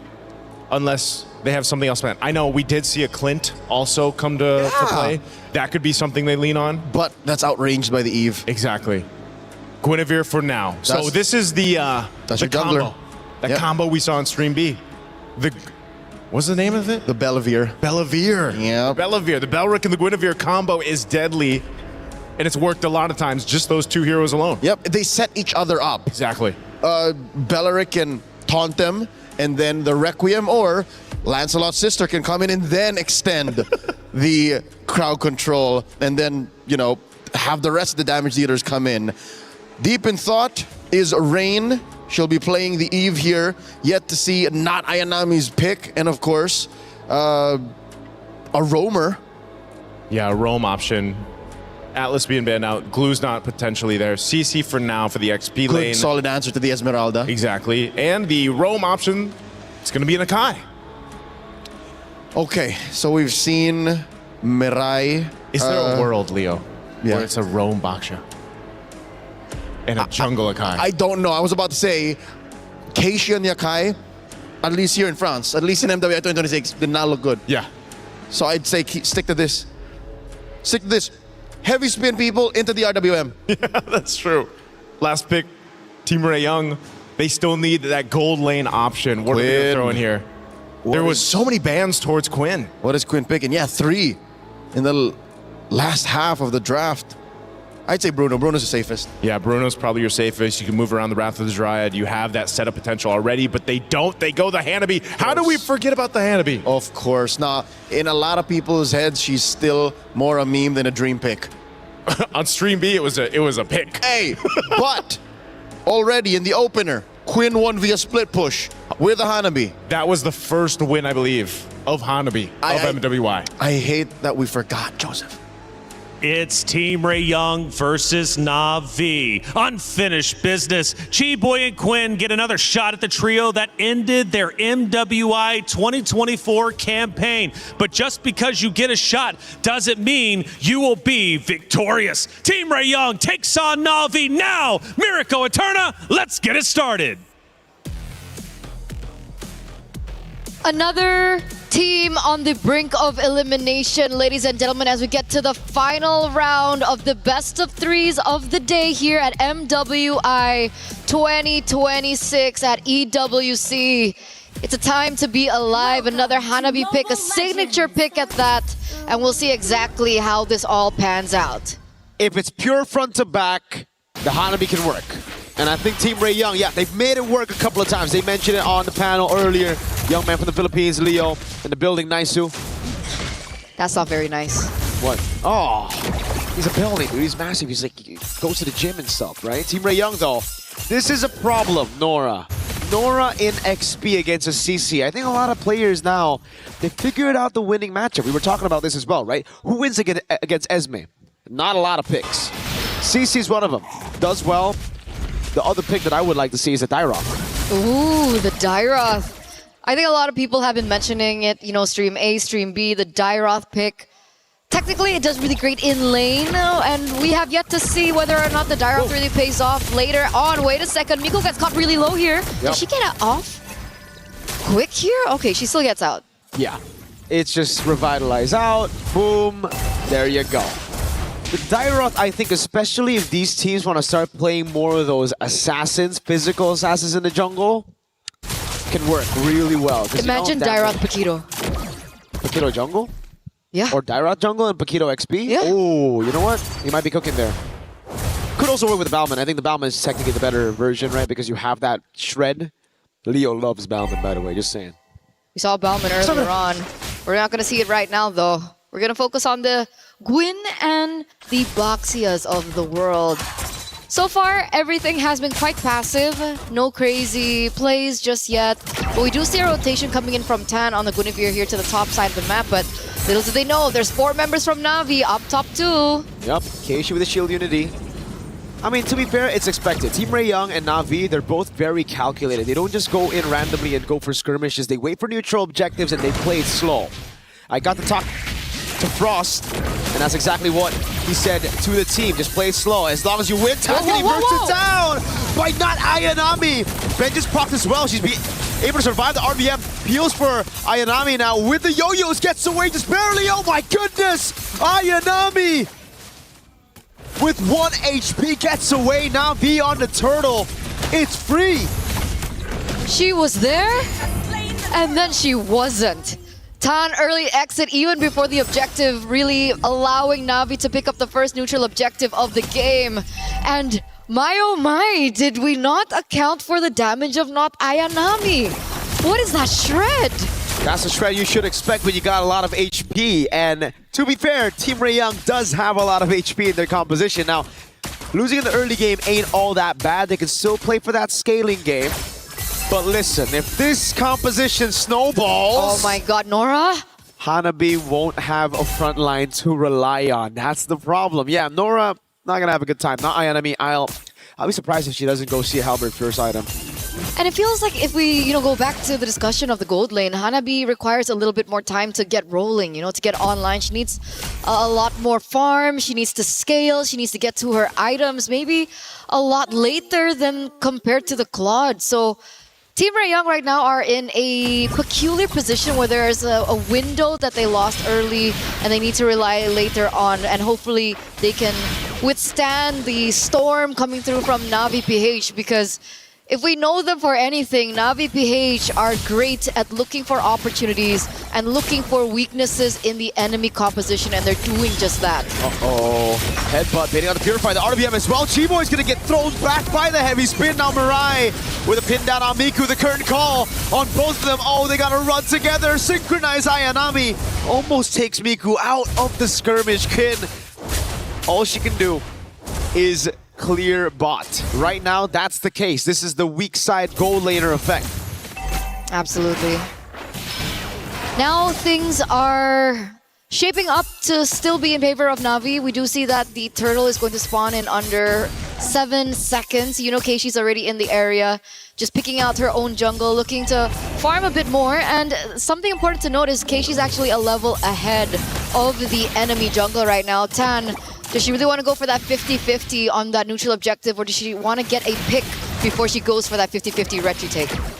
I don't know. It's going to be very, very tough, man. I don't even think it's 50-50 with all the poke that Na'Vi have and the heavy spin. That's an all-in over on Chiboy. Wrath of the Triad going to use up, but look at the heavy spin again. Able to pin her down for Keishi to get a free retribution as Rayan walks up with the Blazing Duet. Rain gets away as well. Now Riyadh goes back to the BMI onto Nora with the anti-regen honor for the passive. Ayanami just tearing her apart. Nora goes down. Rian's on Quinn. She has CC immunity. She's going for a little bit more damage. Keishi's going to walk up, slam onto the minions. 5-0. Na'Vi are just clean. Brutal, brutal, brutal, brutal. They made a decision there, Team Ray Young, and it really didn't pay off. Maybe they'll understand that they need to play for Hanabi more. It looks like there are rotations coming in from Miku and Chiboy to the bottom side of the map. Maybe looking for a punish on not Ayanami, who's sitting at 2-0-2. Let's see if they can make it happen. Ikebana lands, the taunt doesn't. The Wrath of the Triad though lands, but Ayanami is still able to survive for a bit. Gets 1 kill before she dies, but it's now going to be 2 on the board, and Miku might just follow next. Rain is going to go for the chase right now, and Mirai is looking for the cut. RWM dropped on her, and the Panda gets a big body slam to take her down. Rihanna instantly with the Blazing Duet. Headbutt and the heavy spin. Tans just pinned down. 8-1. This is a stomp and a half for Na'Vi. Whoa. Nora with a walk up. Huh? Yeah, she just purifies out. This is very unlike Team Ray Young. Okay, I think they're really playing into the tempo and the momentum that has shaped from Na'Vi PH. And you would think as an experienced roster from Team Ray Young, they even have a gold medalist in the midst, that they wouldn't, fall into that kind of momentum. But Na'Vi, again, taking so much control over what's going on right now here in the 7th minute of the game. That was a 1-for-4 trade, by the way. They only took not Ayanami for the price of everything. But luckily enough, Team Rayoung, they do get something in return. They get a structure. Keishi just really wants to go with the fights, man. This is Spatial Migration and a Vilo Requiem landing, but Keishi with the Poissons is unkillable. Quinn, though, is very vulnerable. Mirai with a pin down of the heavy spin. Tan and G-Boy isolated from the rest of the team, and it's just pickups here and there. Nora gets a trade in the end with Ayanami falling, but Mirai is practically soloing Miku with the help of the Blazing Duet. Now Rian's gonna take the kill on Miku, and it'll be all good as Rain flickers out to safety against Nora. 13-3. That's a 10-kill gap in the span of 7 minutes. We were talking about them being two teams that really love the objective plays. Two teams that really play slow, and yet this is what we're getting here, as it seems like Na'Vi PH are playing like they have something to prove. But here it is, the replay. You can see the collapse coming in from Mirai as well with the heavy spin and the follow-up damage coming through. Not Ayanami still is just wreaking havoc, and it was somewhat of a staple before, and it has come back again. Not Ayanami, again being one of the pivotal roles here in Na'Vi PH from then and now back here again. And you can see it already, perfect turtle, that impact showing right in the Land of Dawn, man. Dominance Ice picked up by Mirai. She's got to be careful. She has a bounty on her. 3-0-6 on the roaming panda. That's kind of crazy. Huh? That's your what? She got more kills than right. Rian. If you cover the names, you'd expect Rian to have that KDA. Maybe she's like, you know, Rian, it's okay. Just chill. I can do it for a bit. I thought that was going to be like an inspirational message. There. Just, okay, Rian, it's okay. Do I want to bring up stoicism now? You know stoicism?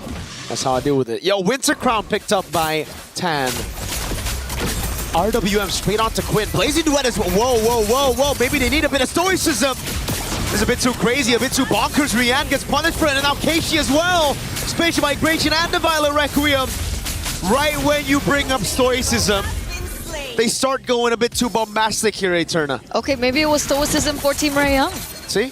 You know, despite being behind for the first 9 minutes of the game, they finally see a loophole in Navi's gameplay and they completely punish and take advantage over it. They come back here.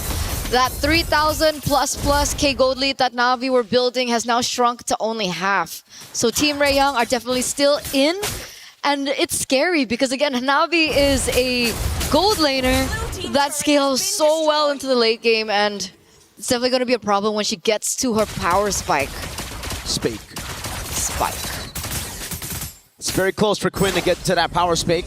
Ayanami. Curtain call, but it's only on Chi-Boy again to go for a fight, but now it's going to be all the damage placed out. Oh, Quinn gets pincered all over with a flicker. Ayanami survives again, getting chased down by Nora. Miku has to flicker out of the way. Ayanami is going back to sustain, and it's Nora who got baited by Ayanami. Now the rest of the team falling through, and it's Nora that pops into Purify, gets out with the help of Chi-Boy's Revitalize. That's the second time. That's the second time not Ayanami has done something like that and still is able to get out alive. She is so good at baiting, and Team Rayoung always fall into that. Look at the space now Na'Vi instantly has. Team Rayoung was able to find a moment of capitalization, and yet Na'Vi adapting again on the fly, and they have all it takes. They have the tools, but they don't have the ults just yet, so they do have to buy a little bit more time for those resources to come back up if they want to go for the 5v5 contest on the Lord. The gold lead's gone though.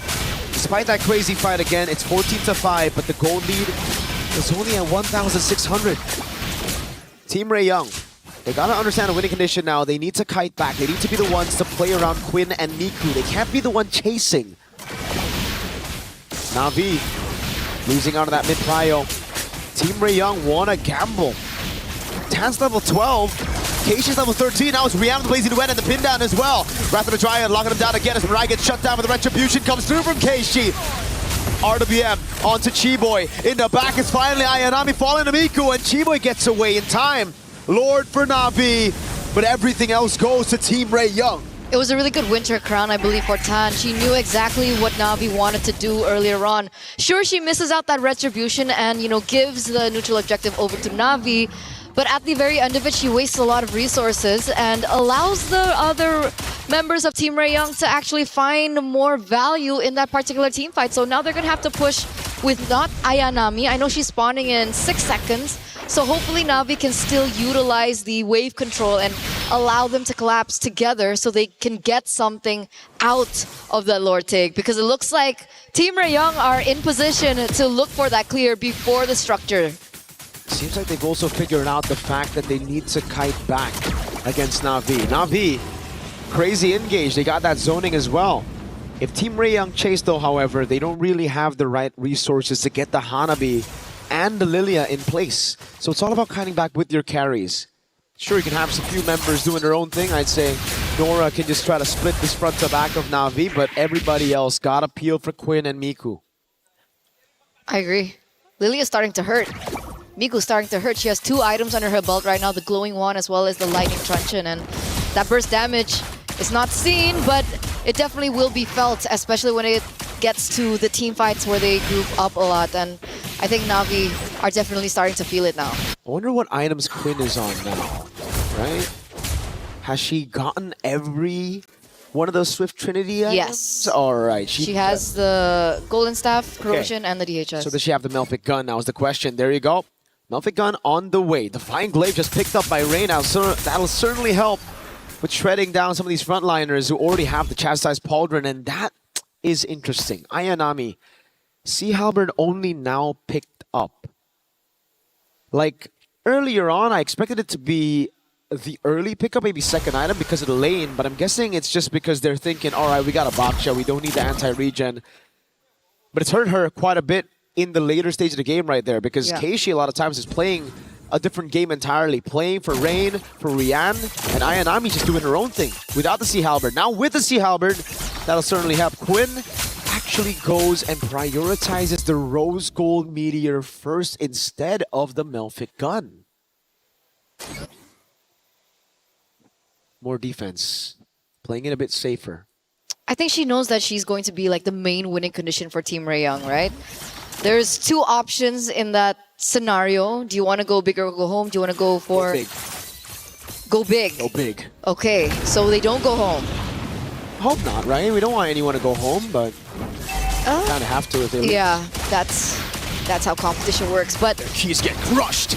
14 minutes in, 14th level here for Keishi. It looks like Tan has actually caught up. They go for the pincer maneuver again on Tam, but the winner crown buys a little bit more time as Mirai gets bursted down entirely. Going to the back line though, pops into Aegis, is able to kite for just a bit longer. Miku's right there, but it's Rian with a triple kill, tearing through the back line, and now it's Nora next. The Sea Halberd doing work. Ayanami trying to go for the dive. Tan and Nora surviving, but it's just a big win for Na'Vi. It's crazy how one item can alter the course of the game, can alter the course of the team fight, and alter the fate of Team Rayoung earlier on. I mean, you guys saw that, right? The shred coming through once again, Nora unable to have the impact that she initially had, and we were talking so much about, the itemization coming in from Quinn, and little did we realize Rian hit her power spike as well. The Swift Trinity is already taken by her, and she was able to get 3-1-7, that triple kill in, and things are just turning around. 3,000 gold lead now for Na'Vi, and it turns out that's a 1k gold difference between both gold laners. No wonder. You can see the damage definitely, and the go big factor. That's a Melfic Gun instead of the Rose Gold, and the winner crown is going to give her so much more ways to actually just dive in, honker down, and then freeze while gunning people out. Winter crown for Keishi as well. I love the response here. Team Rayoung, they were the ones first onto the winner crowns for the Guinevere. It's just kind of like a common item though for the Guinevere. It's like the usual build for her. Now for Keishi, she realizes that. She realizes that Team Rayoung can actually start shredding down a lot of the frontliners, so she wants to delay the fights as well. Rain, just for a bit more safety, picks up another winner crown. So we got 3 winner crowns for Na'Vi. That's crazy. That's a lot of winter crowns. Gotta say it right. That's crazy. That's crazy. But wait, Here goes the siege. That's a real world manipulation. Crazy zoning with the Winter Crown already used by Tam, but she's gonna get changed CC now with the Wrath of Dryad locking him down as well. Mirai loses the immortality, but the rest of the team's right there. Mirai is able to flicker out, so they just crack open the far lane base turret and they back away. Signature Filipino discipline. And that's all they need. That's all they need. They don't even have to risk anything more. They know, once again, the opposite side of the Lord Inhibitor was taken down, and that's something that they can play to their advantage. And if Team Ray Young forget housekeeping, remember, there is a Claude on the other side of the map. We already saw a Claude backdoor in MWI earlier on. I think it was the first day of the MWI groups. I don't think we want to see it again. Not with everything on the line here. 150,000 damage taken by G-Boy. Retreat from Keishi to take the purple buff away. It really is a battle of front to back. You see those numbers on the frontliners. It's purely who has the better front, who has the better peel for their backline. Thing is, for Na'Vi, only Ray needs peel, really. Rian's diving with the rest of the team, and that's really what's caused such a problem for Team Ray Young's backline. Miku and Quinn, they don't have enough sustainability to deal with a Claude and Ayanami walking up on the CC with all the CC of the Akai. And that's not even taking into consideration of the magic damage coming in from Rain. And Keishi. It would be interesting to see what items Eve has right now, like how far she's in. Fishing Lantern, Glowing Wand, Divine Glaive, Winter Crown. At this point, I wouldn't be surprised if that's a Holy Crystal. But it's probably Blood Wings. That hurts for the frontliners, man. Oh, yeah. That's the reason Chiboy's been taking a lot. Number one in the damage taken. And look at the waves in the bottom lane. This is why Na'Vi just back away after getting that base turret. They have a slow push built up bot, and they know for a fact no one on Team Ray Young can be sent down below. So right now for Team Ray Young, it's either you gamble on a 5v5 or a Lord take, or you lose out completely on the bottom lane. They need to make a decision now. They need to make a decision quick, because the waves are still crashing there in the bottom side of the map. Tan, Macroed. You want to go 50-50? You're both at level 15 now. Oh, but, no. Huh? They sent Quinn to mid? Just for a bit. No vision, though. So that's why Na'Vi are going to play with it. And the bottom wave's going to crash into the base. This is big. Who are you going to send? Oh, they're hesitating. They don't know who to send, and it's already going to be crashing in. And again, they're just going back and forth with the waves still there. Na'Vi love it here. They thrive in this position. It's Team Ray Young that need to make a move. Nora's going to be the one sent down below, and this might be the time for Na'Vi to look for a 4v5 or to look to burst it down. Keishi taking position, forcing Nora away from that wave again, and that's going to be another wave crashing down as Chiboy looks for an opening. Wrath of the Dryad and the heavy spin comes around from Mirai. That's an RBM as the Lord gets taken, and now Chiboy is going to lose her immortality. Isolated in front of everybody. Headbutt knocks her up for Ayanami to take her down. It is the perfect Lord dance for Na'Vi. So smart, so intelligent, and the experience is definitely showing here for Na'Vi PH. The winners of MWI 2024 once crowned champions, and it's definitely showing here. Not Ayanami, very smart build with the Winter Crown earlier on. She had it just before the Lord, and she utilized it in that Lord take, understanding the amount of resources that would be wasted to take her down, and the amount of time that she was able to buy for the rest of her team to do the work for her. 7,300 gold lead now for Na'Vi PH. 20 minutes already has elapsed, and that enhanced Lord is marching in the bottom side. They're relying on Miku and Quinn to be able to clear this as fast as possible. Whoa, Quinn's doing so much damage. Ayanami down very low.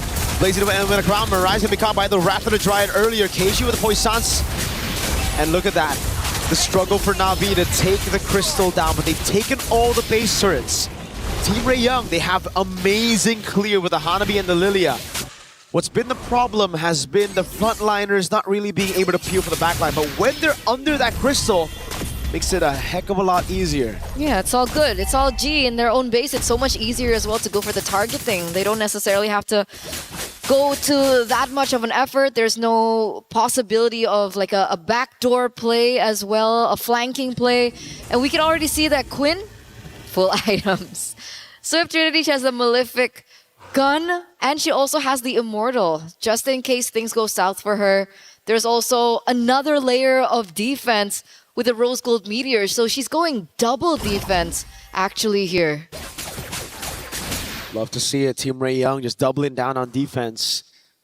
Winter Crown again. Rian swapped it out earlier after utilizing the Winter Crown, going straight to the Immortality.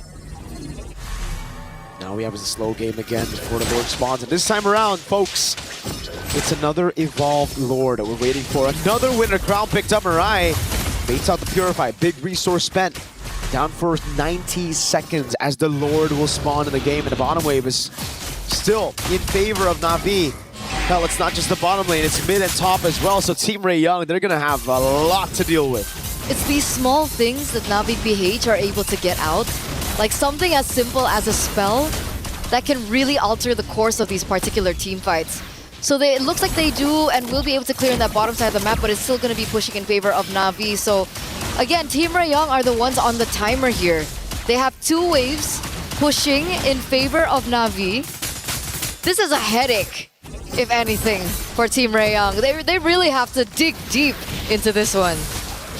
And Na'Vi are not giving them any chance. Constantly resetting the Lord, not giving Team Ray Young any space. Ayanami will shove in mid to force these rotations and to force Team Ray Young to reveal themselves. Quinn and Miku both visible on the map. That means Na'Vi are going to go straight for the Lord again. They know Team Ray Young have no hold, even in their own jungle. Na'Vi, a free Lord. This time it's Evolved. They're going to have that damage reduction as they look to close this one out. They don't go for it. They don't go for the gamble. And No chance. I guess it makes sense.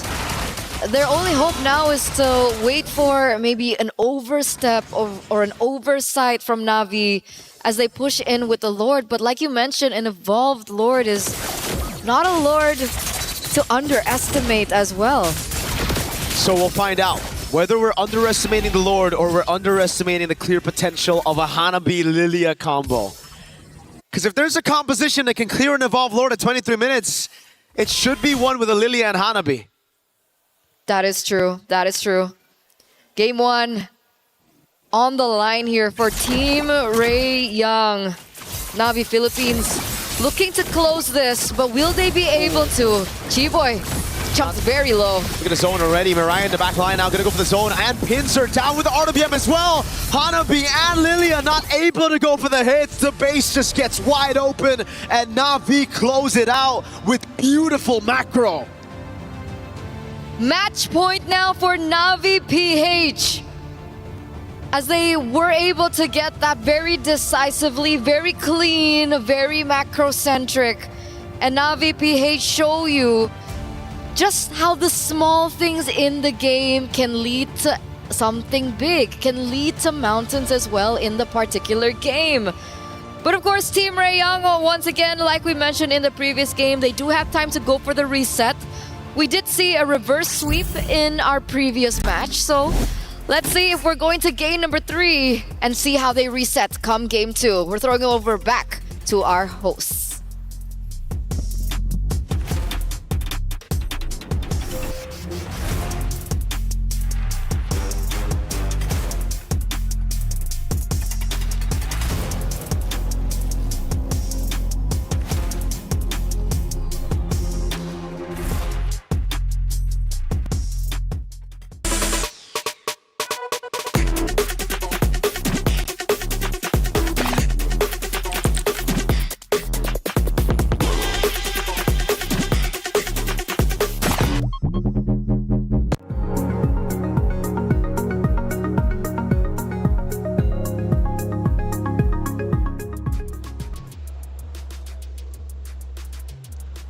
Well, that's it for our first quarterfinal matchup, or last one, I should say, anyways, for map number 1. Potentially 2 more to go. That's how we've been going, anyways, for our quarterfinals. They've all gone game 3, but now it's up to Team Ray Young to force a third map. It's not going to be easy. Na'Vi played that very, very well. They did. They started off strong. I mean, I thought it was going to be a much quicker game than it was, but there were some good adjustments throughout the game from Team Ray Young. They did challenge Na'Vi Philippines, kept them guessing, but I mean, this is a long game, 24 plus minutes, but they can bounce back. Who knows if they do that starting in the draft. After the first few engagements, I could have sworn it was going to be a quick one. Yeah. Maybe like a 13, 14-minute banger. But Team Ray Young, partially the reason why I think they took this past the 20-minute mark was the fact that their draft was solid. Even the Hanami, I'm not even going to laugh at the Hanami anymore. I've watched enough of Stream B, called enough of the matches to say Hanami is a legit threat. So going into game number 2, in the effort to force a game number 3, take us all the way, finish the 3-3-3-3 streak, I'd say change nothing in the draft. Change nothing. Let it be known what you want to bring to the table. It started to work out for Team Ray Young. It just took them some time to basically get this to cook. But yeah, I heard Mirko say it. If any composition can defend at this 20-plus minute, it's this kind of composition with a Lily and a Hanabi. Lilianabi. Lilianabi. Ooh, that's why. Yeah, see, so that's why I'm okay with it. If there was something to change, right? Yeah. Coach Frost, take heed. I beseech thee, change the order. That's it. That's true. The heroes are solid. It's just, it was tough for Nora to run into not Ayanami, especially now that she's awakened. She's definitely Ayanami now. She's not She's not Ayanami. She wasn't not Ayanami. She's not a one, yeah. Now she is. You guys are ridiculous at this point, but I'm loving it. Not Ayanami was phenomenal. We'll be seeing her in just a second, but let's take a look at our first clip from game number 1.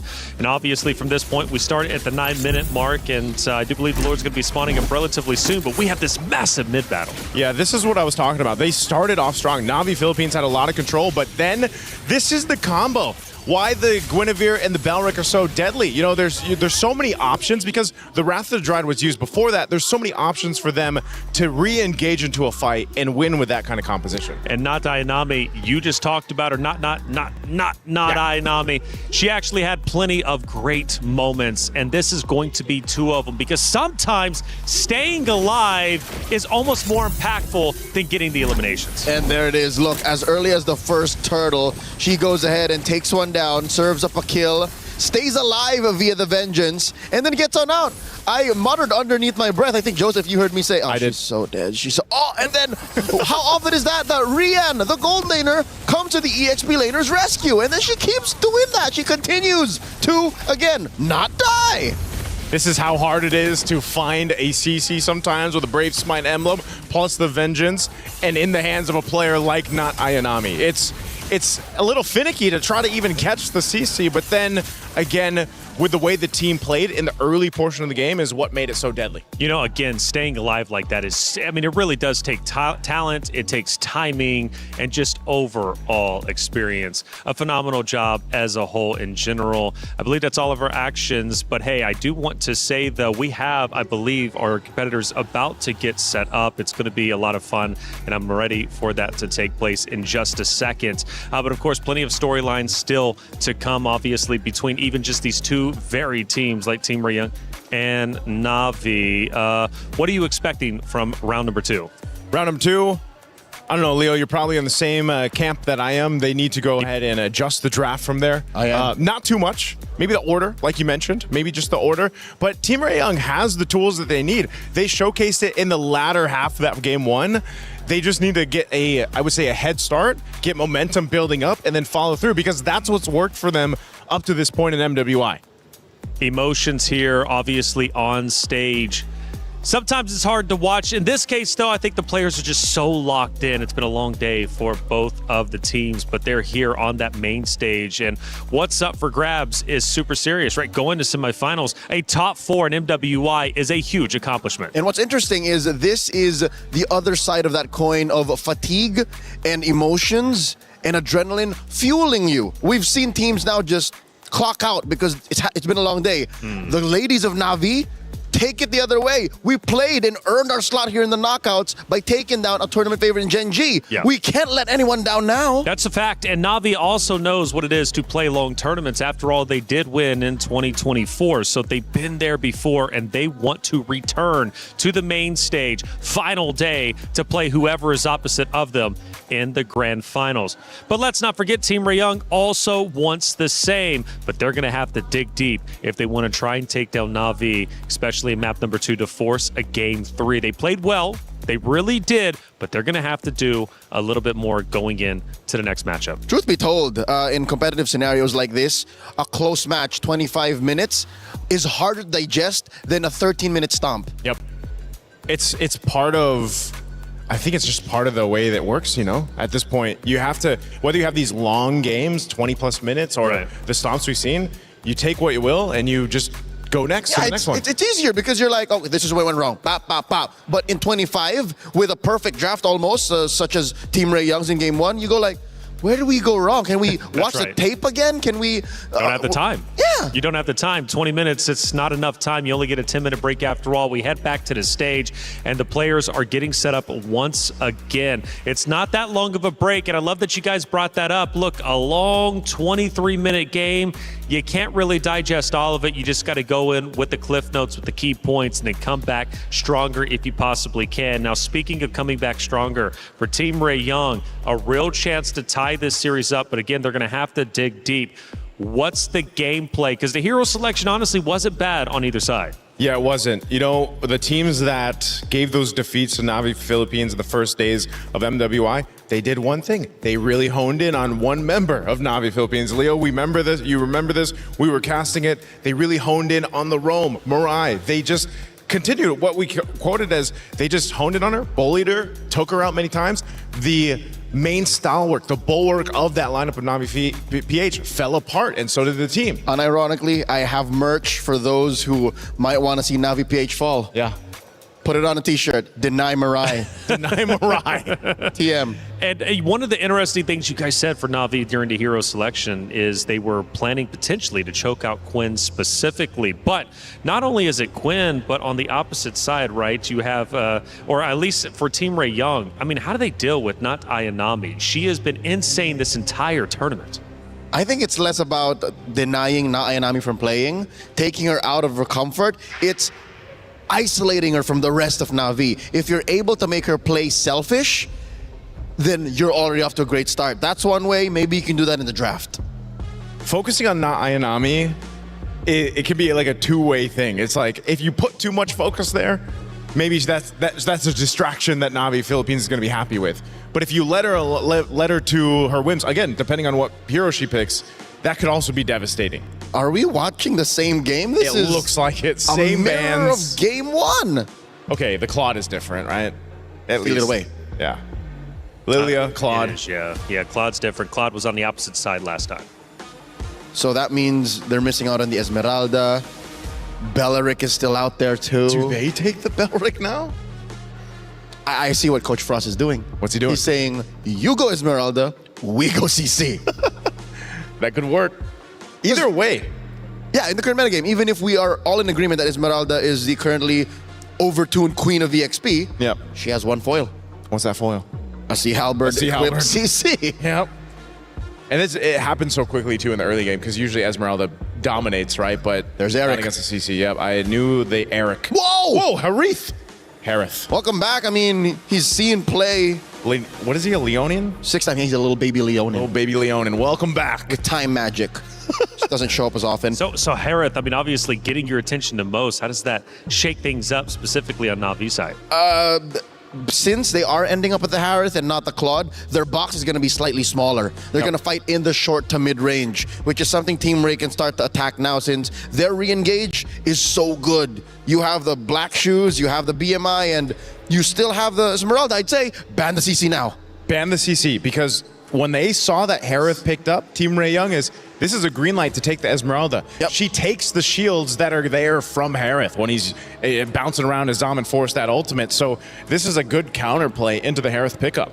Wait, let me just put on my tinfoil hat here. There's a world where possibly this is not a Roam Belleric, nor is this a Roam Baxia or a Jungle Baxia. What if, hear me out, Taylor, hear me out, Joseph. Here now. What if Roam Baxia, XP Lane Belleric, Bammond. What if it's Valmond, right? Has it been that long of a day? That's one of the few answers to an Esmeralda. It came from the horse's mouth. That's Navi. true. Navi explained it, right? That's how you dealt with that durability that Esmeralda has. Shred it out. And then but you might be overshooting. You might overcook because you're all the more accepting the stereotype of we're playing in the mid to short. And it came from the horse's mouth, aka Leo. Daniel. Well, yeah. don't paint this as Balman propaganda, all right? I'm just saying. No, he loves the Balman. If you want shred and you want to work on the Esmeralda, then that's how you do it. Hey, you know what? I know you missed the Bane. Balman could be the next successor of that. But yeah, it makes sense. I think you're right, though, too. It's a little bit overcooked. It's too in your face. It's too much, yeah. This is interesting, though. The export ban comes through. This is possibly telegraphing the fact that Na'Vi want to play in that short to mid-range. Yeah. And imagine how difficult would it be for this front line to survive and to succeed when you're getting scorched, getting barbecued. I was going to say, you know what else is counter into the tree? Fire. That's it's right. either the Valier or the X-Borg, so... no room for the Valier, though. No room for the Valier. Might as well take out the X-Borg. This was actually played earlier today as well, if I recall. As a jungler. As a jungler. And which is exactly what Team Ray Young still needs. They're going to pick up the Gatakacha. This also has been kind of slept on throughout MWI. It looks like Team Ray Young, whatever conversation they had with Coach Frost, there was one keyword, re-engage. Yep. They have all the tools to re-engage, man. The only thing that would be better is the Matilda, but... That's true. What are they? So jungle-wise, if they want to lean into that re-engagement against a Baksha, because the Kai's gone, we don't see the likes of Fredrin. Are you ready for this? I'm ready. Harley. That's the double shadow jutsu. That's true. Duo, right? That's true. BMI and Space Escape. Yep. Even if they nerfed his Space Escape a little bit, he's still deadly. There he is, Yu Zhang, Valentina. Last picks here for Na'Vi. This is good. I mean, the Valentina, you have... What do you mainly take here, though? Avatar of the Guardian or maybe the Black Shoes? Avatar of the Guardian is your main choice. Black Shoes we've seen do very well in recent memory. That's a weird ult that's usually used defensively but can win you fights. But you're right, what's in the jungle? Harley, by the way, just came to mind because it looks like what they need. It looks like, yeah. But is that enough of a front line? Esmeralda Gatot, I think it is. It could be. I mean, those two heroes alone built up the front line. You can use the thing I'm worried about is, again, the Gatakacha being picked up. If you're not able to actually jump in offensively with the Avatar of the Guardian and you have to defensively use it, then that's the thing. There's the Suyo, though. That's going in the jungle. Last pick for Team Ray Young. How could I forget? Ooh, it comes down potentially to this. Na'Vi is one map away from moving forward in the tournament and getting that much closer to reclaiming what they lost in 2025. Can they make it theirs? Well, they're going to have to get through Chiboy as well as Quinn, who are still on that unfinished business because they want a shot at taking down the trio that ended their run in 2024 MWI. But time might be running short. They need to get to work. It's Team Ray Young versus Na'Vi, map number 2, Miracle Eterna. Let's get it started. Potentially the final game that we are going to be seeing here at MWI 2026 if Na'Vi PH get their way. But of course, there is still potential for Team Ray Young to come back here in game number 2 in this best of 3 series. Let's head over into the land of Dawn. It's not potentially the final game, it is the final game if you're Na'Vi. You gotta look at it that way, 2-0. But Team Ray Young, they've got a solid composition and it relies on, I think, what we've seen more of from Team Ray Young towards this tournament, right? It's a lot more aggressive. It's a lot more, all right, in your face with the Suyo. Thing is, though, they picked it up against a Baksha, Harith, Valentina, and a Yu Zhang. There's going to be so much punishment for Tan with the slightest of mistakes.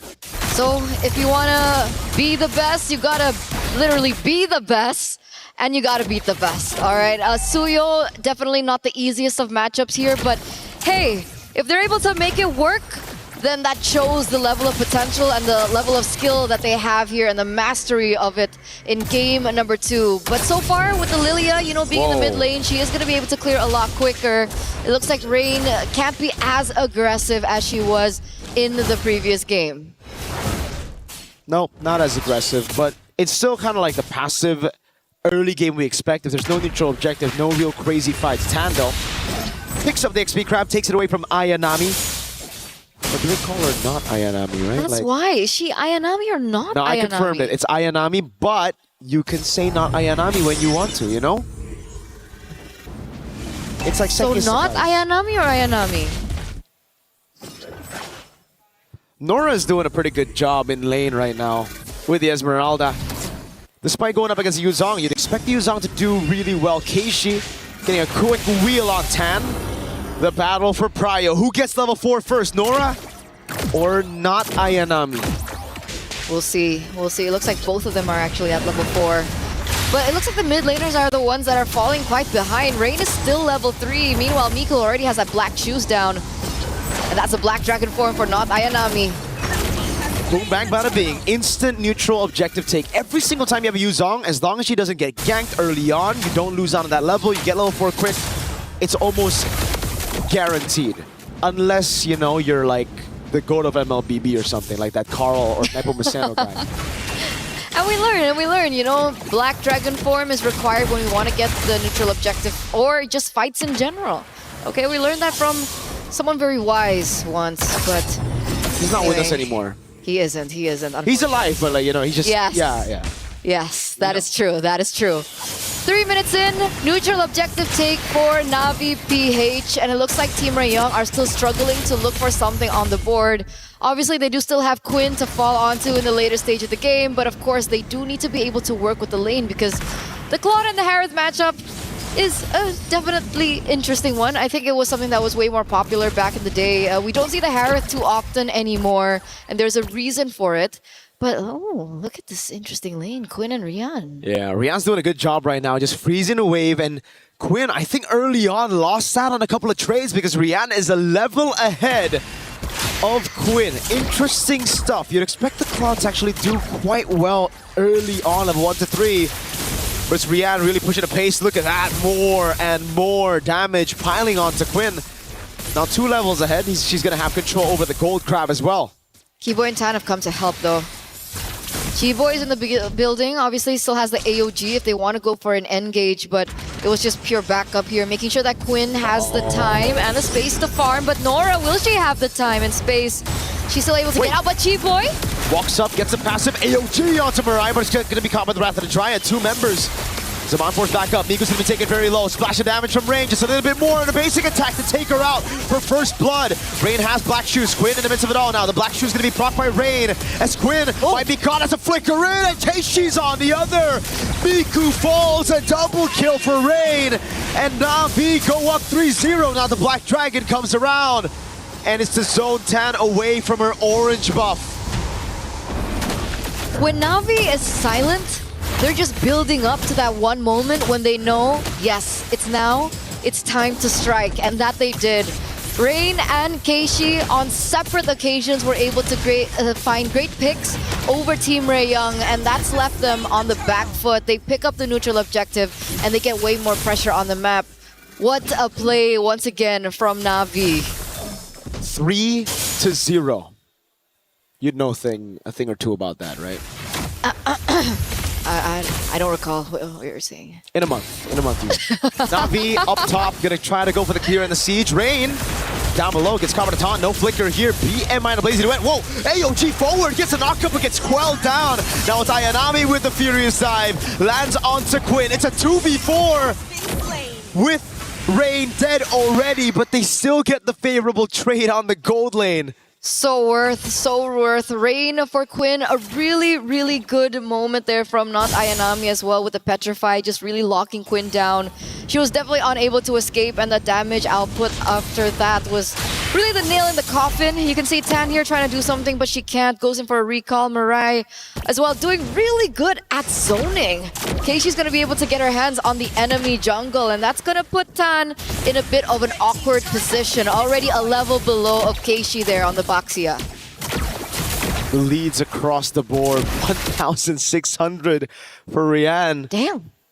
Damn indeed. It's looking tough, and this is what happens when the Harith wins out in the lane early, level 1 to 3, and then you get all the control over the gold crab. Such a good lane for Rian so far. It's been fantastic, and you can already see how desperate Quinn is getting. Trying to get farm in the mid lane as Rian just zones up top. Look, doesn't shove. gets the gold crab, rotates straight into the mid lane, now catches the wave up top, and it never shoves over so that Quinn can get free farm.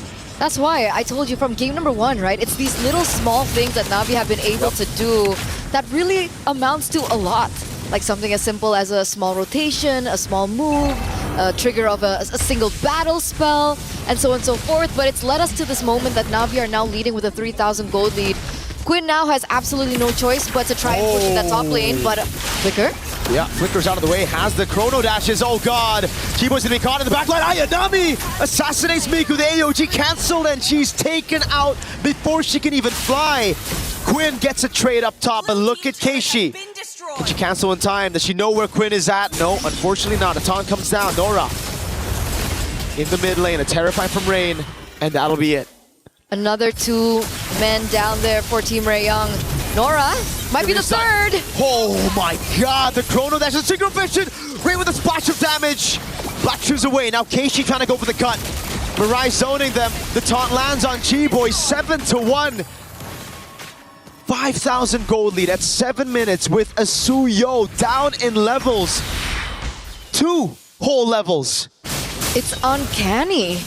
It's uncanny, the aggression and the dominance that we're seeing here from Na'Vi PH.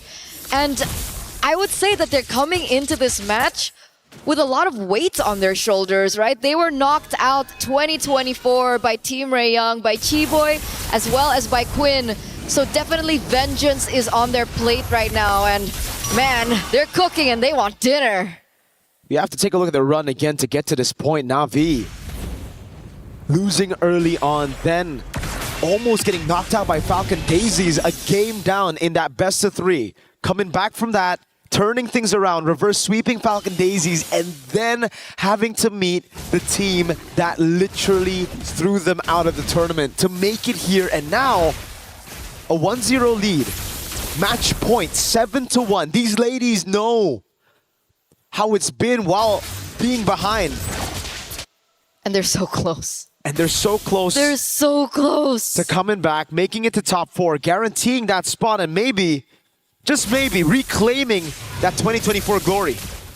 That's been the whole story for them right now, and it's looking really good for them so far. Look at them now rotating back onto the Lord. Nora is in the vicinity, and it does look like Tan is near as well, but with her so far behind, Keishi's level 12, Tan level 11, there's no way for a contest. This is a free Lord over to Na'Vi PH.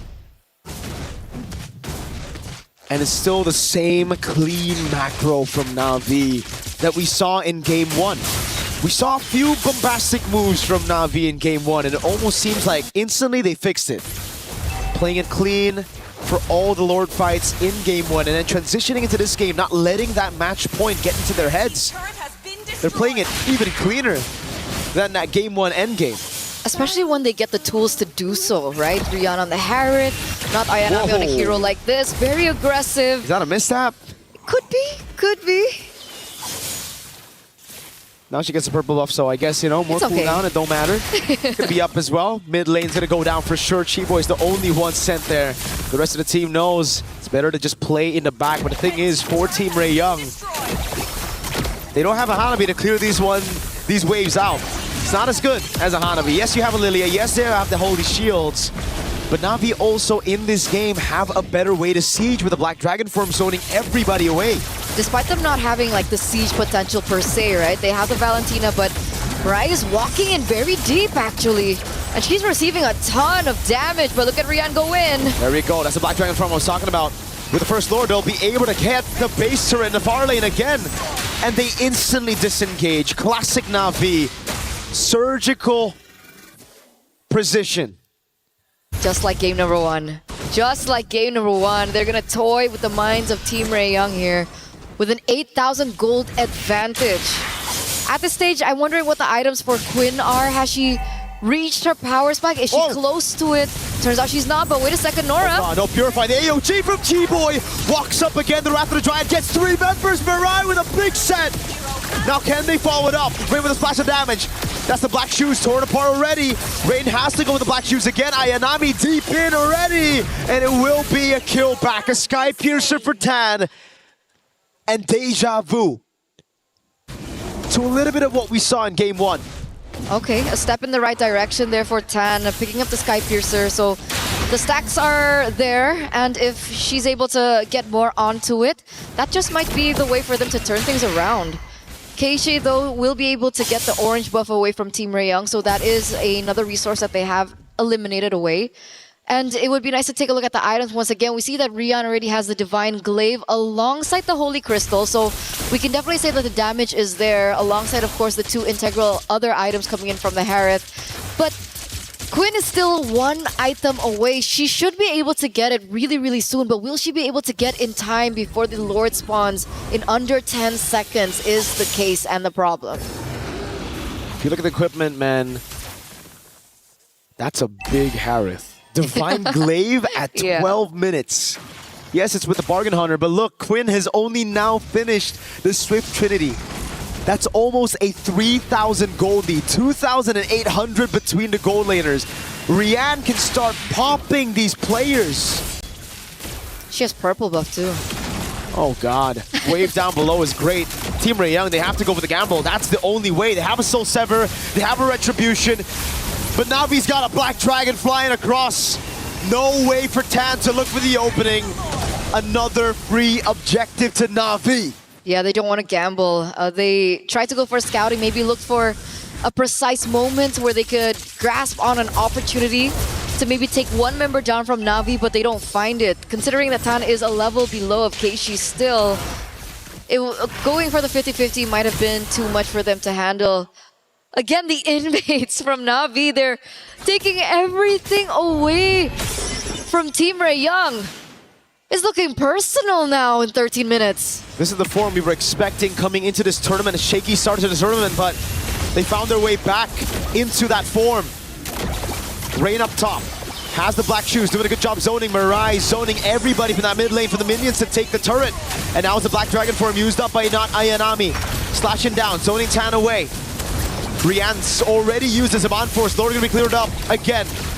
Team Rayoung stripped down to just their crystal. The Wrath of the Giant catches them. Miku has the black shoes, but now it's gonna be Chiboy jumping in with the AOG, finding everybody. Tan gonna get Sky Piercer stacked, but it's Rian with the retaliation already. Rain! Just a bit more damage. The Rose Gold Meteors right there. Tan, Soul Sever. Nora still able to stay alive as Rian goes in for the Synchro Fission. Bloodwing spot in time. Zaman Force coming out as Rian goes for the pop, and Keishi takes Tan out. A big mega kill for Keishi. The Synchro Fission again. Rian's gonna go for the kill under the base. Not quite enough as Quinn gets the healing from the fountain, but they have more waves. It's a 2-for-3. It's a 2v3, and they still want to go for it.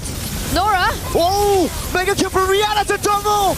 Nora's gonna be next to the chopping block. Rihanna has no mana, and it saves Nora. Just in time, Chiboy back up. Waves, they need to handle it now for Team Rayoung to survive.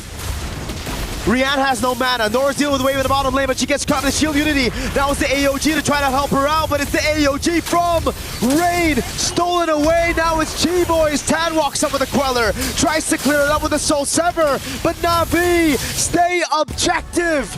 Welcome to the top 4, Na'Vi. After placing so low last time around at MWI 2025, Na'Vi PH, the 2024 champions, come back. And they come back with a vengeance. They woke up today and chose violence up against the former rivals Team Rayoung, as they will be the ones to crush their keys later on. They did it. They found their revenge here. What a time to be alive. They must be so excited as they move forward here at MWI.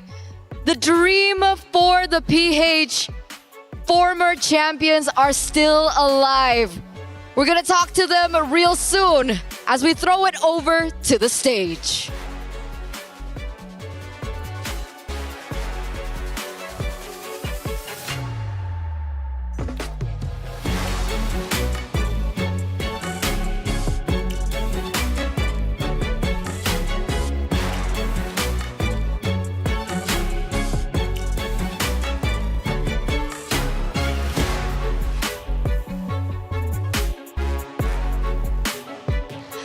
biggest congratulations to Navi Philippines! And here I have Marai with me. Congratulations. Now, the thing is, this exact thing happened in 2024. And you remember what happened in 2024? You remember the ending? Do you think it gives you a good feeling? Yeah, I think it's just a deja vu. Yeah, for me. Deja vu moment. We really hope you keep that momentum. Now what's coming would be what you earned here in this matchup. Team Ray Young, please hand on over your keys to Navi Philippines. Respect, you guys did amazing. As a Singapore representatives, you guys did MYSG really proud. Your journey ends here. Amazing showing from Malaysia. Thank you, Team Ray Young. And now, Marai, next question, all right? It was a little bit shaky, at the start, but with this matchup, you guys looked flawless. So now you guys are heading over to the semis. Is there anything you would love to say to all the Filipino fans out there who are literally sitting on the edge of their seats? You can say in Tagalog. I just want to say that thank you to everyone who is believing in us, especially we had a rocky start at first in group stage, and yeah, thank you, and keep supporting us up until the playoffs. So can we say, Pinas lang malakas? Pinas lang malakas. Take your walk of victory! It's Navi Philippines! An ecstatic win for Navi Philippines, staying alive in this tournament. And we mentioned it, their start was extremely difficult. They've been through the trenches. But is there anything better than an early loss to just get that confidence back? It is time to go through the grueling process. That is the key crusher. This is the 8th key that's about to be crushed today. 8 dreams that went completely out in shambles. And this is the final one of the day, to the delight of Team Navi and all the Filipino fans out there. Ooh, a good old loud key broken to finish the day.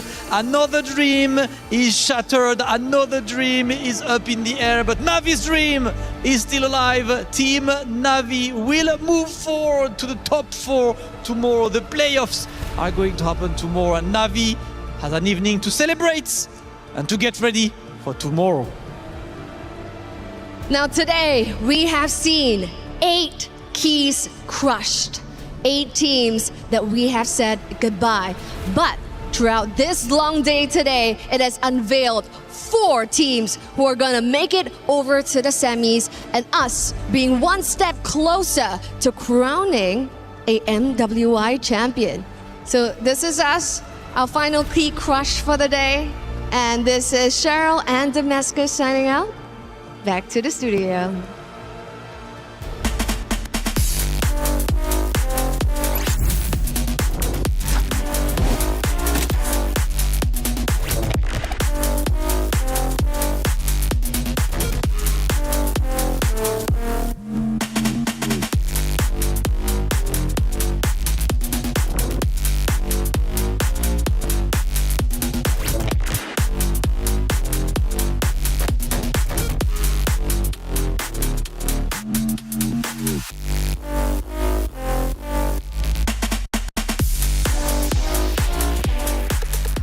And that is the final series of the quarterfinals. The semifinals are set up, and Navi will be one of those teams aiming for the grand finals.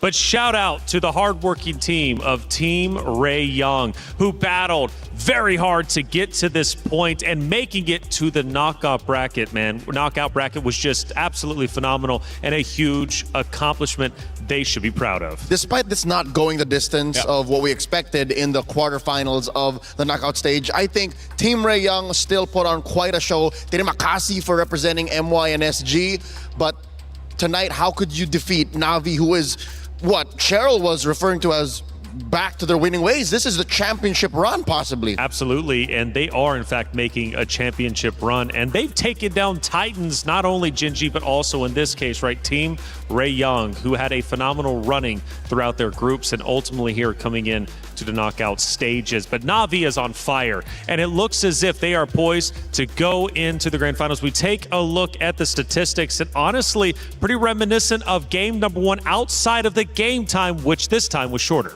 Yep, and you can see it. They controlled the macro, the objective that they had to, and that seems to be the key issue here for a lot of teams when they do eventually face up against Na'Vi, who has again found that form. When they find that form and they are in this position, they're nearly unstoppable when it comes to taking objectives, fighting against that. Yeah, I mean, definitely so. Their stats don't lie. Na'Vi is on fire, and they're looking great. Now, of course, as some of the teams do move forward into semifinals, that unfortunately means keys were crushed. As we go through the day, some talented rosters unfortunately had their heart of the competition, their key crushed, their route towards the grand finals officially coming to an end. However, again, I celebrate the fact any of these teams made it to the MWI stage. Regardless, we must celebrate them even though they had an earlier exit than they wanted.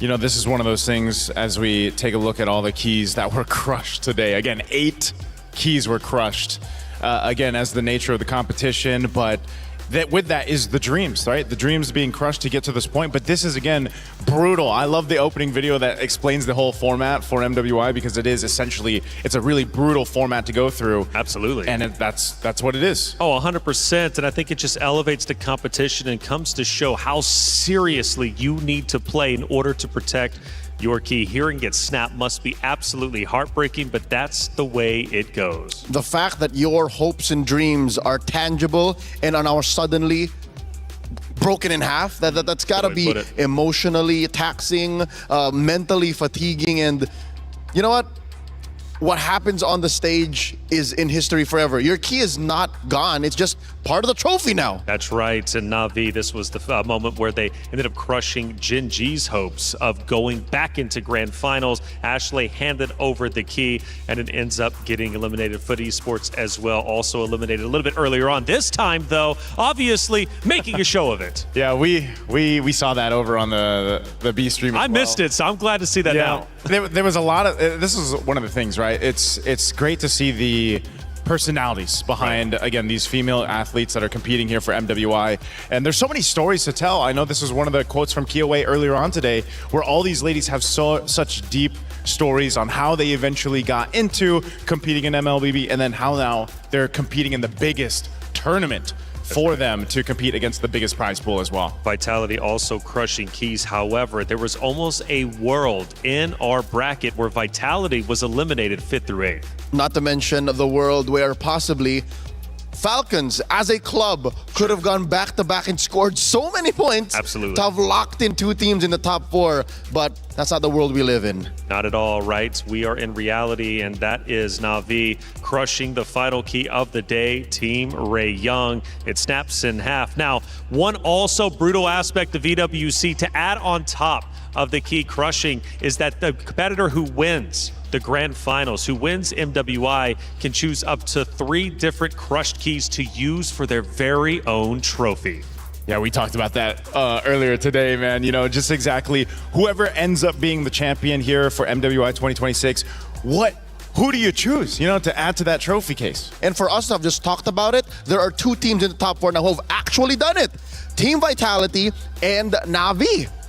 And looking at some of these emotions, again, you'll see elation, happiness as the teams win not only maps, but ultimately series, but heartbreak as well as you see tears flowing from the competitors' faces. And this one, man, well, actually, maybe not this one, but a little bit later on, just the tears flowing down the face truly breaks my heart. It never gets easy seeing the keys get crushed, and ultimately never gets easier seeing some of these competitors on stage crying. Here's our knockout bracket as it stands. We went through all the quarterfinals today, and now the semifinals is set up, and it is looking epic. Oh, I love that, man. Galaxy Phoenix versus Na'Vi Philippines. That's a rematch. That's a rematch that needs to be made. And then, of course, Team Vitality versus Geltec Cyber Team. Oh, that is the tournament favorite versus the penultimate dark horse. I like the way that sounds. It's not going to be easy for any of the competitors, but obviously it never is to be a champion. But one thing is for certain, for the 4 teams in semifinals, they are just 1 series away from being guaranteed up to 2nd place. Hey, let's start recapping the day and see how everything ended up unfolding.